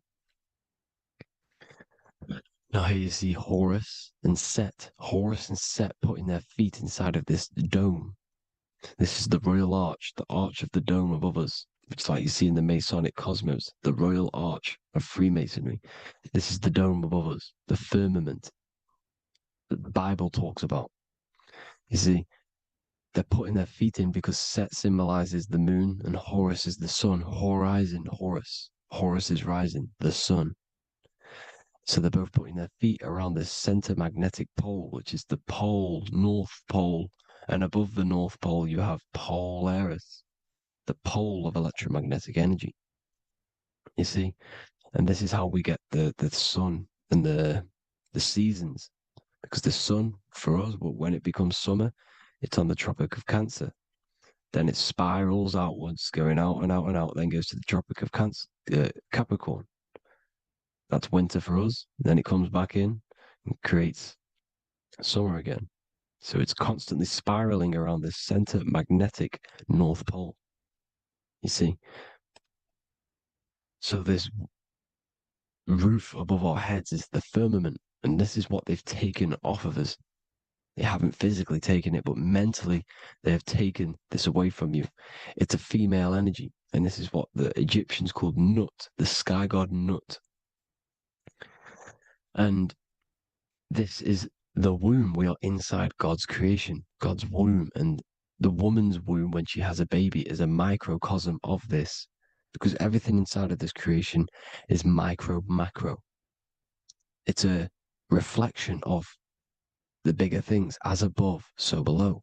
So the dome above our heads is the dome we are in when we are a baby. And you can see the sacred geometry of it is the exact same. It's the dome. And when we are inside of the womb, the woman, the sacred maker, which is the M, the Masonic M, this is the G male symbol. The Masonic M is maker, mason, matter, male. She delivers the male, you see. She delivers the male because it's the maker, the female, the magnetic.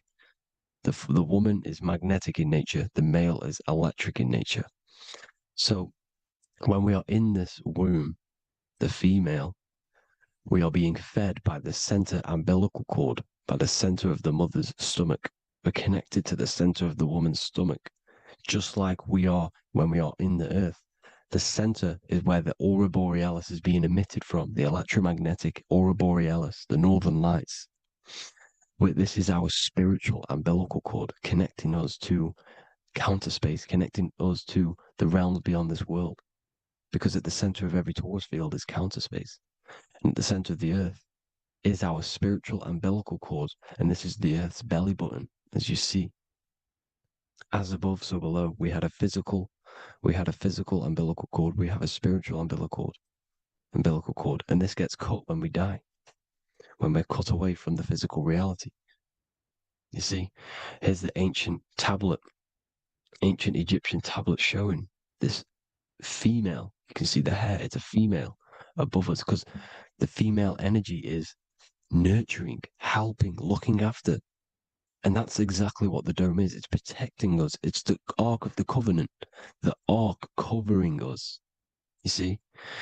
And this is what they've taken away from us. By you believing in space, it completely destroys the idea of this being a sacred creation. They've taken the roof off your head, whether if you believe in space, you believe that there's chaos, there's planets, there's asteroids that could kill us at any moment. But this isn't true. They've made you fear your own creation that you're inside of. They've made you fear what's above you. You see, and it's to hide the power of astrology, the power of the lights in the firmament, which are constantly flowing through the ether. These powers which are above us are sending rays down to the earth, which are influencing our psychology and how we behave. And this is what astrology is. It affects human consciousness. It interacts with our consciousness. And there's a different energy every day because the planets are in different houses, different alignments. And this is, we'll go into this a bit deeper later on. So the world tree, this magnetic north pole, the pole of electromagnetic energy, was symbolized as a tree, the great tree at the center of the earth. You see? And this tree is symbolized everywhere. You can see here how the center person, this Egyptian person, is holding up the sky. This is the North Pole, the hyperboloid, at the center of every Taurus field. And this tree was in the Mayan cosmology. This is an ancient depiction. This is the Taurus field. There's the plane of inertia. Here's the center tree. Here's the tree in the center, the magnetic North Pole, the woman holding the stars. Here's the Hindu with the two birds symbolizing the sun and the moon revolving around this center tree. The Mayan tree, his Horus and Set around the North Pole. They all knew this flat earth cosmology. They knew these secrets. It's so sacred you understand the creation that you're inside of. Because if you don't, you'll be led astray. You don't know where you are. You're lost. You see? And here's the Masonic art with the rays of the stars coming down with the tree in the center. So it was personified as a tree. And we are in Asgard, Midgard, the middle garden, where there's good and evil. So the 7 layers of heaven, which is talked about in the Quran. Each planet has a different layer of the firmament, and this is the 7 layers of heaven, and these are our 7 layers of the energy centers in our body. So we start in the stars, so we are stars in a physical body. And this is why we say Mr., Sister, Fraudster, Sinister. Stir is star, and we are in the stars, and our star descends into the soul system, not solar system. And as we descend into the soul system, we enter Satan's kingdom, Satan's world. As it says in the Bible, Satan is the god of this world. Well, if you've been into my research for a while, you know Satan is Saturn. Saturn's world, because Saturn's the outermost ring. He's the Lord of the Rings. And you enter his kingdom, the kingdom of time. And this is why Saturn's the time god.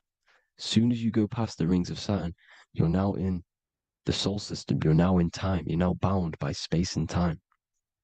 And you're bound to the earth plane, the heart. Earth is heart. It's a rearrangement, it's an anagram for heart. And the heart of the electromagnetic color spectrum is green, and that's why the earth is green. And above green is blue, and this is why the sky is blue. In order to go to heaven on the macro scale, you have to go through the blue sky, through the 7 layers of heaven. In order to reach heaven in your body, whilst you're here, you have to go through the blue chakra to your head, which is heaven. It's micro, macro. Everything is micro, macro inside of this creation.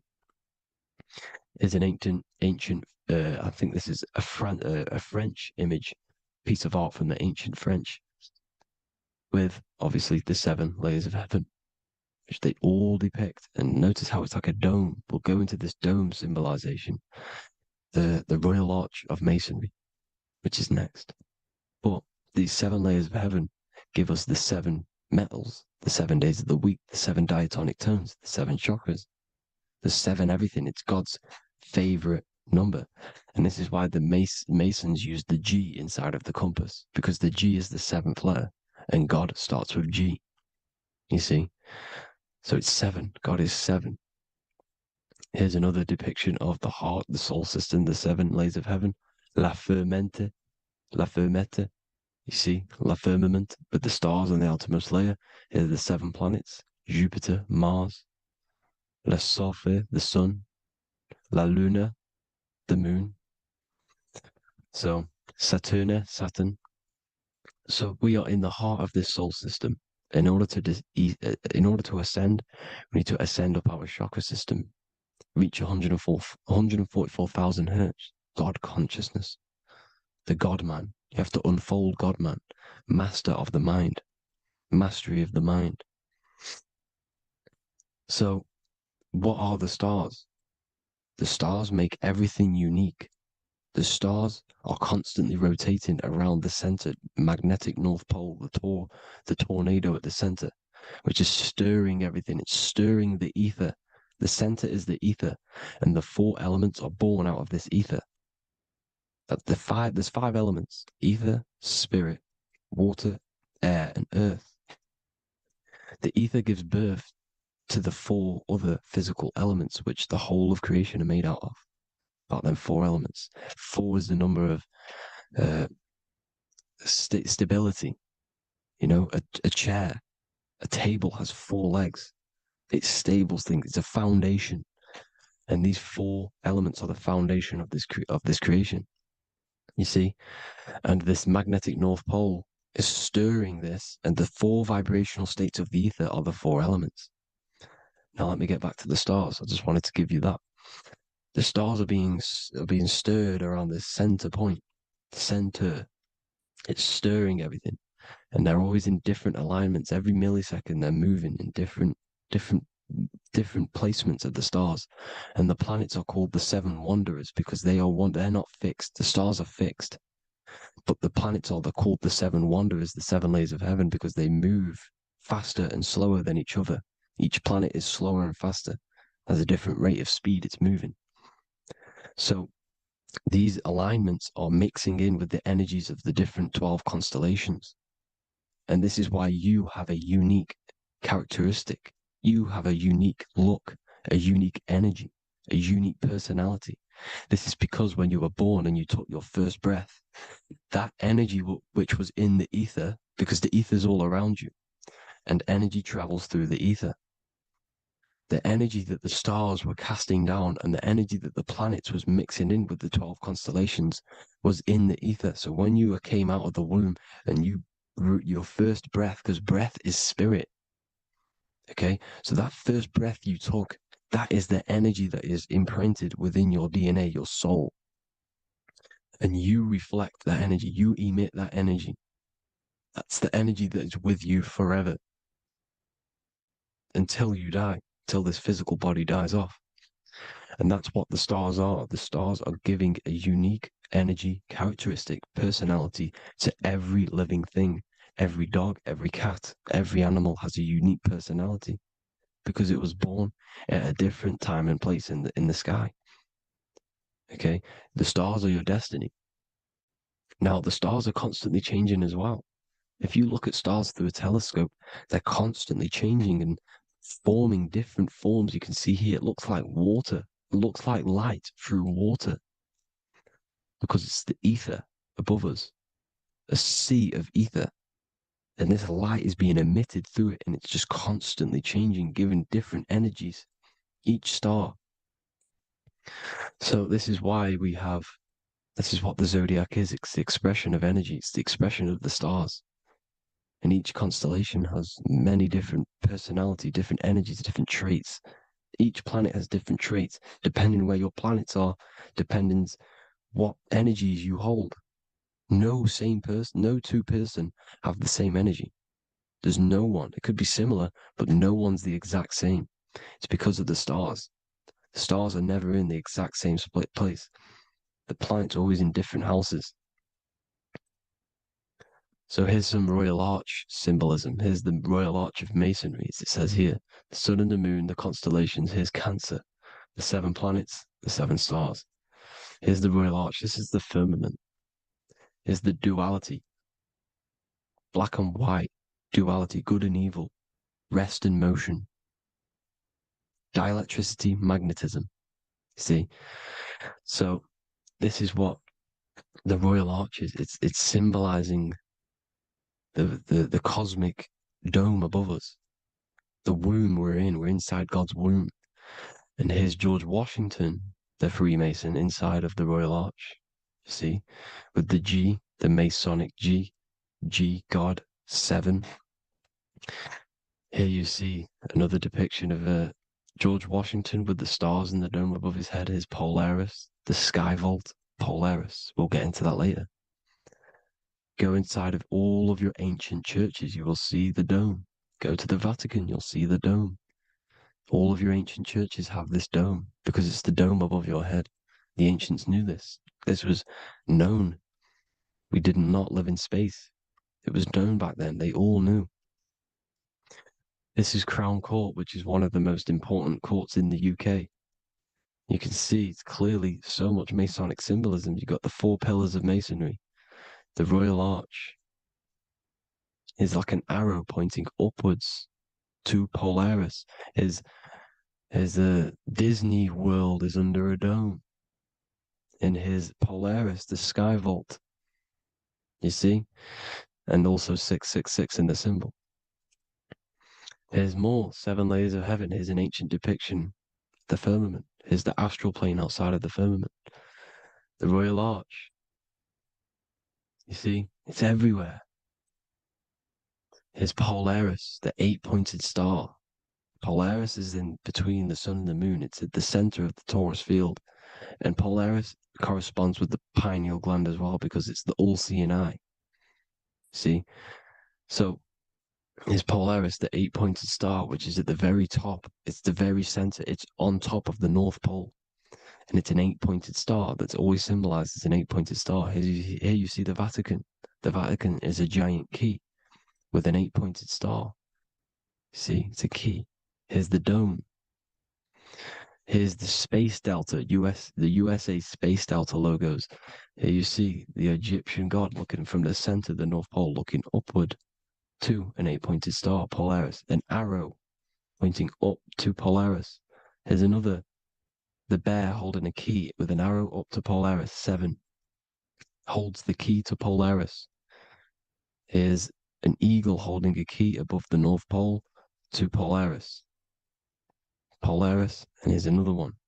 There's another bird, like a dragon, holding a key to Polaris. Because Polaris is definitely something to do with leaving this creation. Okay, maybe, I can't say for sure, but maybe it's to do with ascension, and this is why the Vatican hold the key to the 8-pointed star. And this is why the space, well, we all know space is a lie, but they're showing Polaris and its sacred symbology. Maybe it's to do with something leaving this creation, going to another. Here's some North Pole symbolism. As above, so below. See the four seasons of the Big Dipper constellation going around Polaris. This is Polaris, this is the Big Dipper constellation, and this is the swastika. This image gives us the swastika, because all the symbols we use are created in nature. They're created somehow in nature. This is how we get them. As above, so below. This is the map of the North Pole with the 4 rivers, looking like the Big Dipper constellation.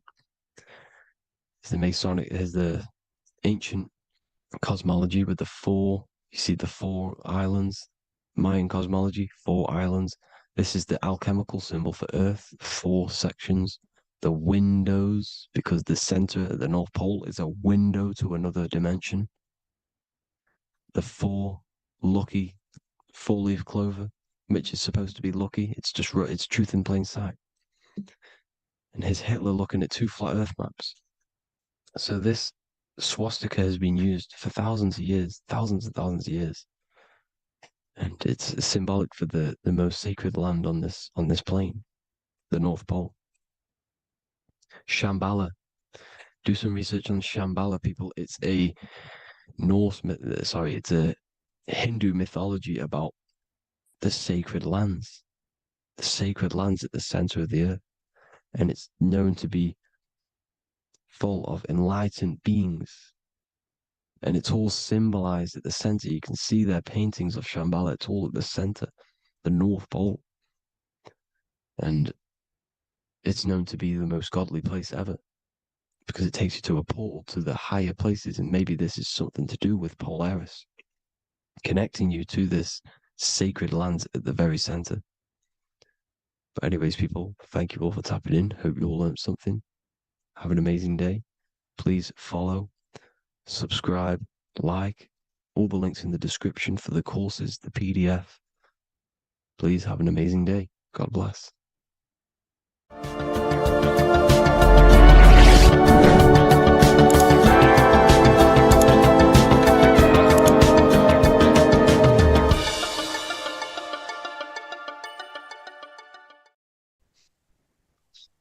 Matthew 21:1, Jesus went into the temple of God. Corinthians 3:16, do you not know that you are the temple of God? Now, what is this telling you? That God is within you. Hence why in Luke 21:12 it tells you the kingdom of God is within you. And the side of your head region is called a temple for a reason. Because the brain encapsulates the mind. The brain is a physical manifestation of the mind. The heart is a physical manifestation of emotion. So we have these different layers of our consciousness. We have an intellectual, communicative aspect of our consciousness, which we would call the mind. We have an emotional aspect of our consciousness, which is the heart. And to communicate with the divine, it's all to do with the mind. Hence why the ancients always symbolize the mind being God. This is why Michelangelo always placed God inside of the brain on top of Sistine Chapel in the middle of the Vatican. He understood that God is in the brain. God is within you, not outside of you. The church tells you that God is in the sky because they are creating a externalization of the truth to create a business and a distraction so that you don't find the divinity within you, so that you don't find your power. Now you have Adam, the physical man, the physical body, the ego, the lower self, and he is resting. He's not trying to reach to God, but God is reaching because the higher consciousness within you is always trying to communicate with you. It's always trying to wake you up to your divinity. But the lower mind, the lower self, Adam, the physical self, is always in ignorance of truth, always in ignorance, and stays in a materialistic way of thinking, which is the lower animal self.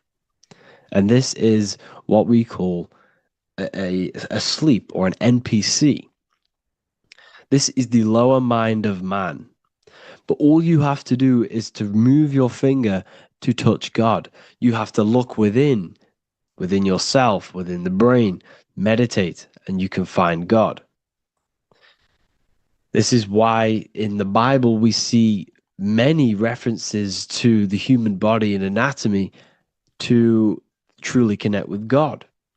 Kings 6:8, the door to the middle chamber was in the right side of the house, which is the right hemisphere of the brain. The middle chamber is the pineal gland, where the seat of your consciousness is, or the seat of your higher consciousness is, the mind. And they went up the winding stairs, which is your spinal column, into the middle chamber, and out of the middle chamber into the third. So they went up the winding stairs. This represents raising your consciousness up the winding stairs. Your spinal column acts as a stairway of consciousness. Depending on what sort of consciousness you are operating in, depends on what part of the spinal column you are using. Because the spinal column ascends and descends consciousness. What do I mean? If you are in a reproductive way of thinking and you're always thinking about sex, you're jerking off all the time and you're always eating, all of your brain's power and your mind's power is being descended into the lower aspects of the spinal column, which represents hell, the physical state of man, Adam, the ignorant state. We're basically living off low-level pleasures like an animal. And the stairway to heaven is your spinal column. They went up the winding stairs into the middle chamber, which is your mind, your pineal gland, and out of the middle into the third stage of consciousness, physical, etheric, astral.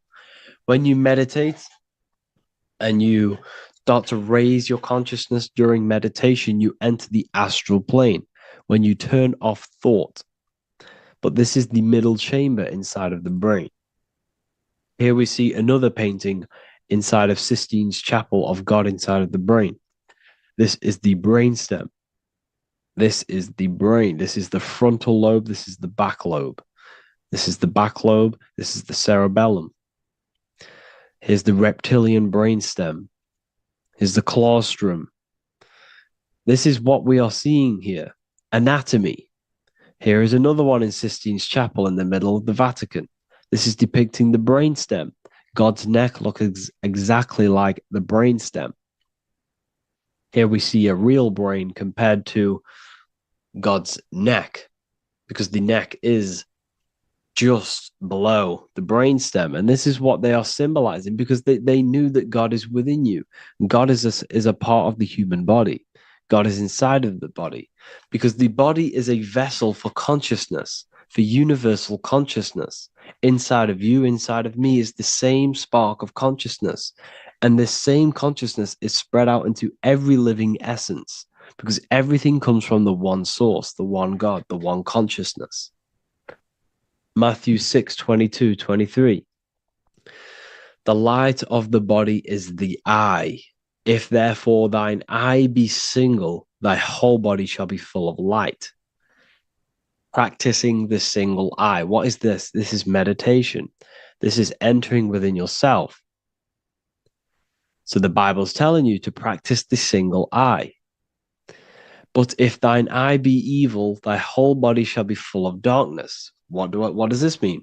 If your consciousness is in an evil way of thinking, if your mind is filled with an evil, negative mind space, then your body shall be filled with darkness, with evil, with negativity.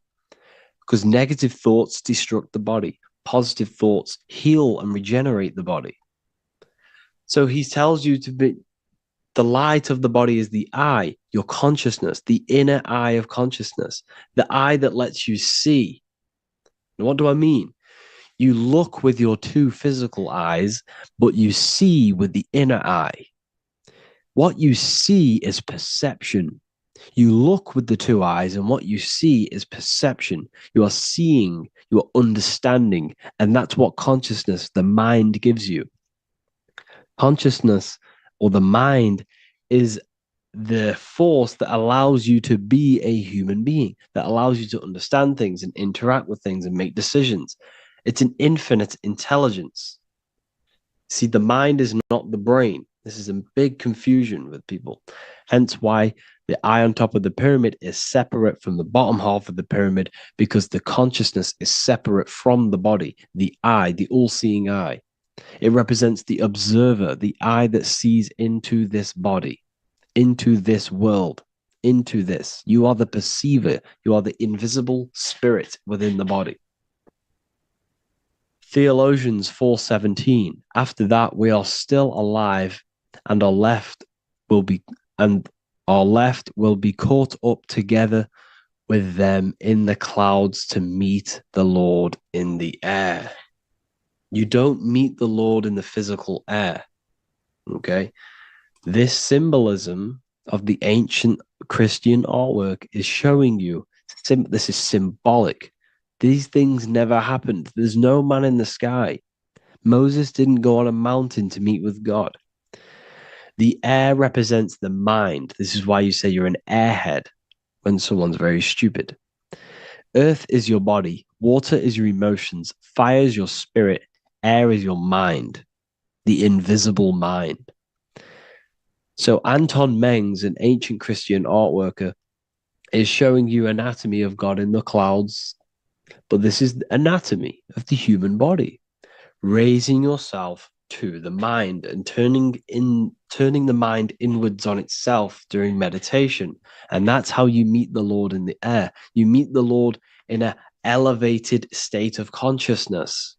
The air represents an elevated state of consciousness because the air is up. You have to raise your consciousness to meet the Lord in the air.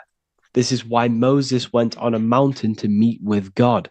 The mountain represents elevation of consciousness, raising the mind up the spinal column taking all of the mind's attention away from the reproduction and the physical aspects of self and raising it to the brain and turning off the brain and going inward into the air.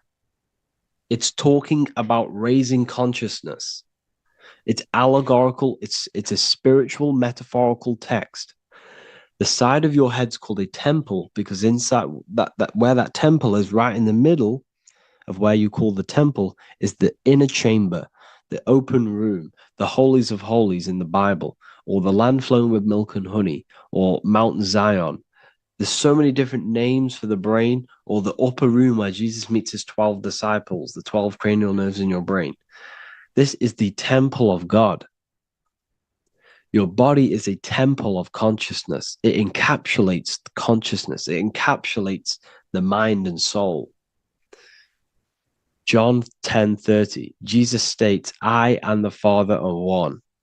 Psalms 46:10, be still and know that I am God. He's talking about the I am within you, not within Jesus. Everyone refers to ourselves as I. I am God. When you say I, you're referring to the highest aspect of yourself. The aspect that is above all thought, above all emotion, and above all things. When you say I, you're referring to your pure awareness, your pure consciousness, the highest aspect of yourself. And anything after I is egotistical.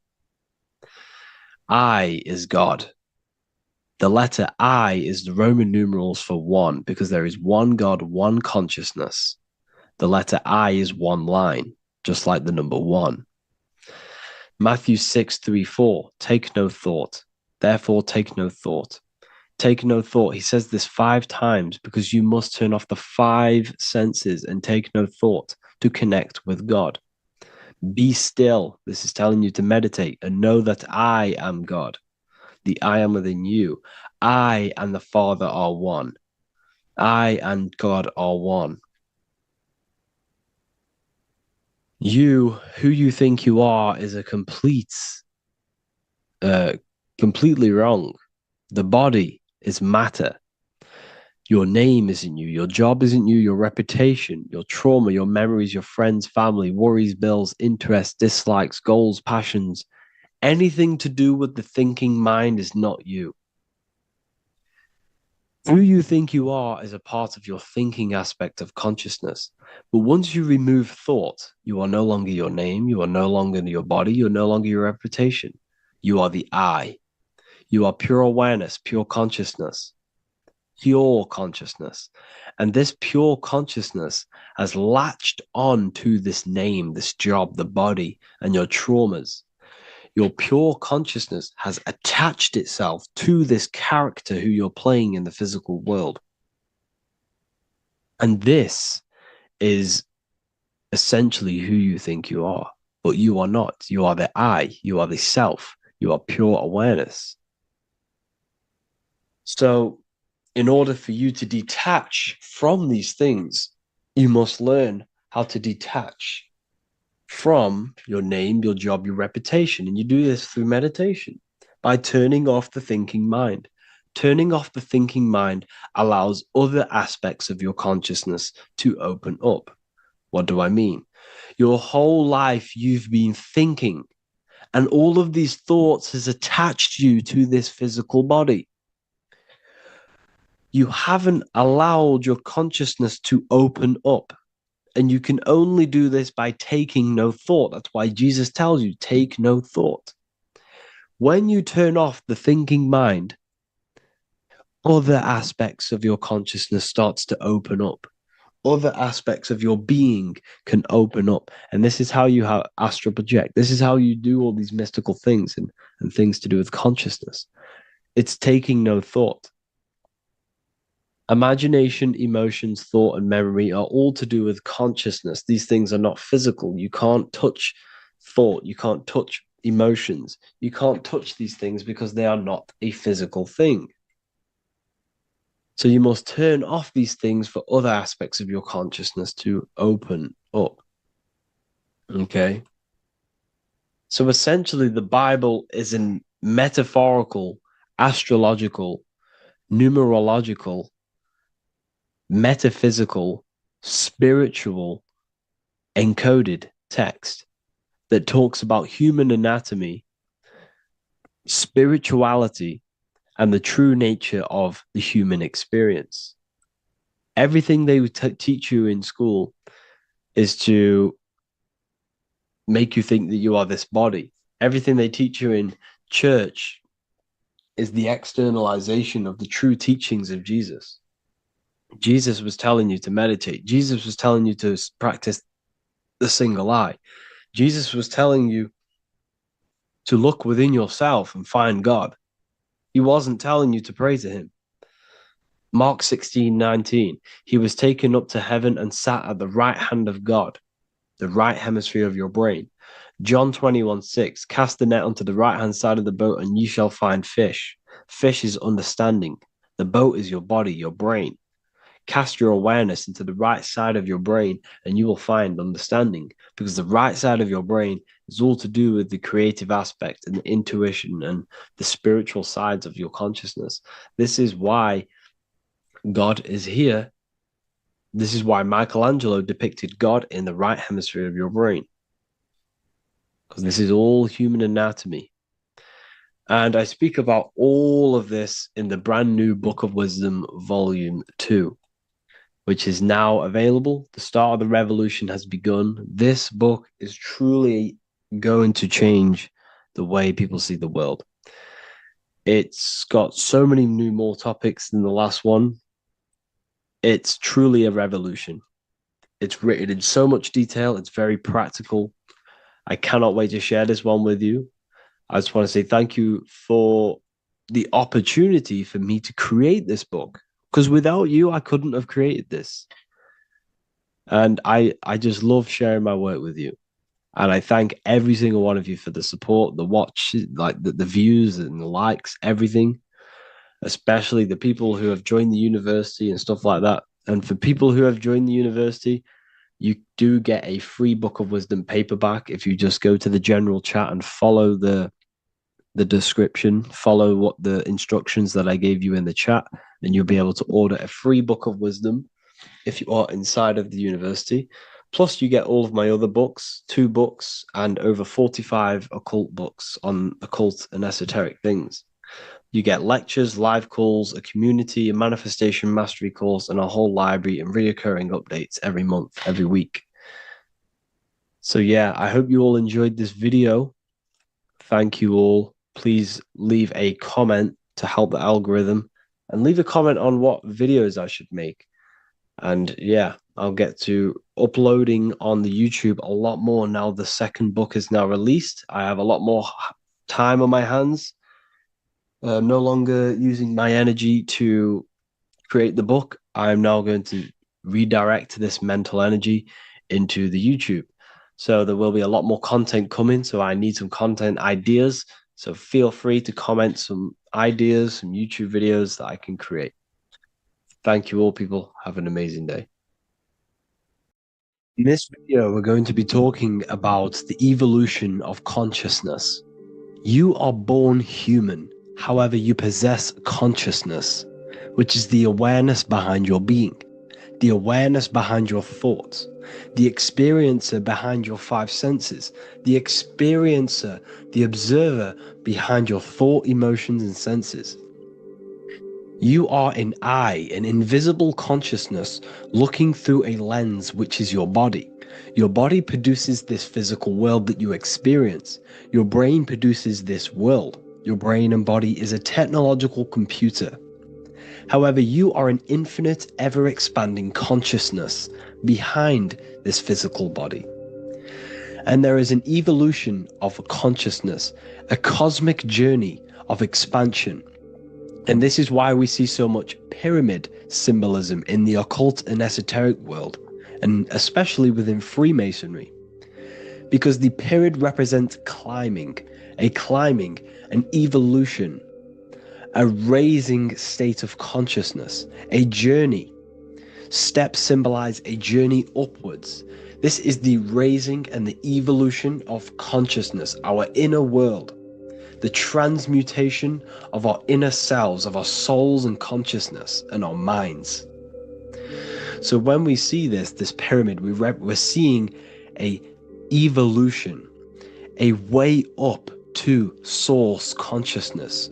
And the eye in the pyramid represents your source consciousness. It represents illumination. It represents divine guidance through this evolution of consciousness. This is why we see the ladder. Consciousness is ever expanding on an infinite journey of evolution. Each individual is a part of this cosmic process, contributing towards the ongoing expansion of both mind and awareness. As we evolve, we collectively explore deeper levels of existence, expanding the boundaries of thought and consciousness. The mind has the ability to expand infinitely into new realms of thought, into new dimensions of mind. The mind cannot be filled up. It is not a physical substance. The body can be filled up because it is a physical thing, but you cannot fill the mind. Therefore, the mind is constantly expanding, ever expanding into new fields of thought. So what we see in Freemasonry, the ladder, is again a journey, an elevation of consciousness. When we are born with an infant consciousness, and as we gain older, we gain an adult consciousness. Our inner world, our inner mind, and our emotional intellect changes and evolves. We are significantly different from when we were very young as an infant. It's because our consciousness evolutes, it changes, it alters like water. So, just like this evolution of your own consciousness as growing up, there is consciousness of beings existing in cycles beyond our own. And their consciousness is unimaginably different from ours. They operate on a higher level of understanding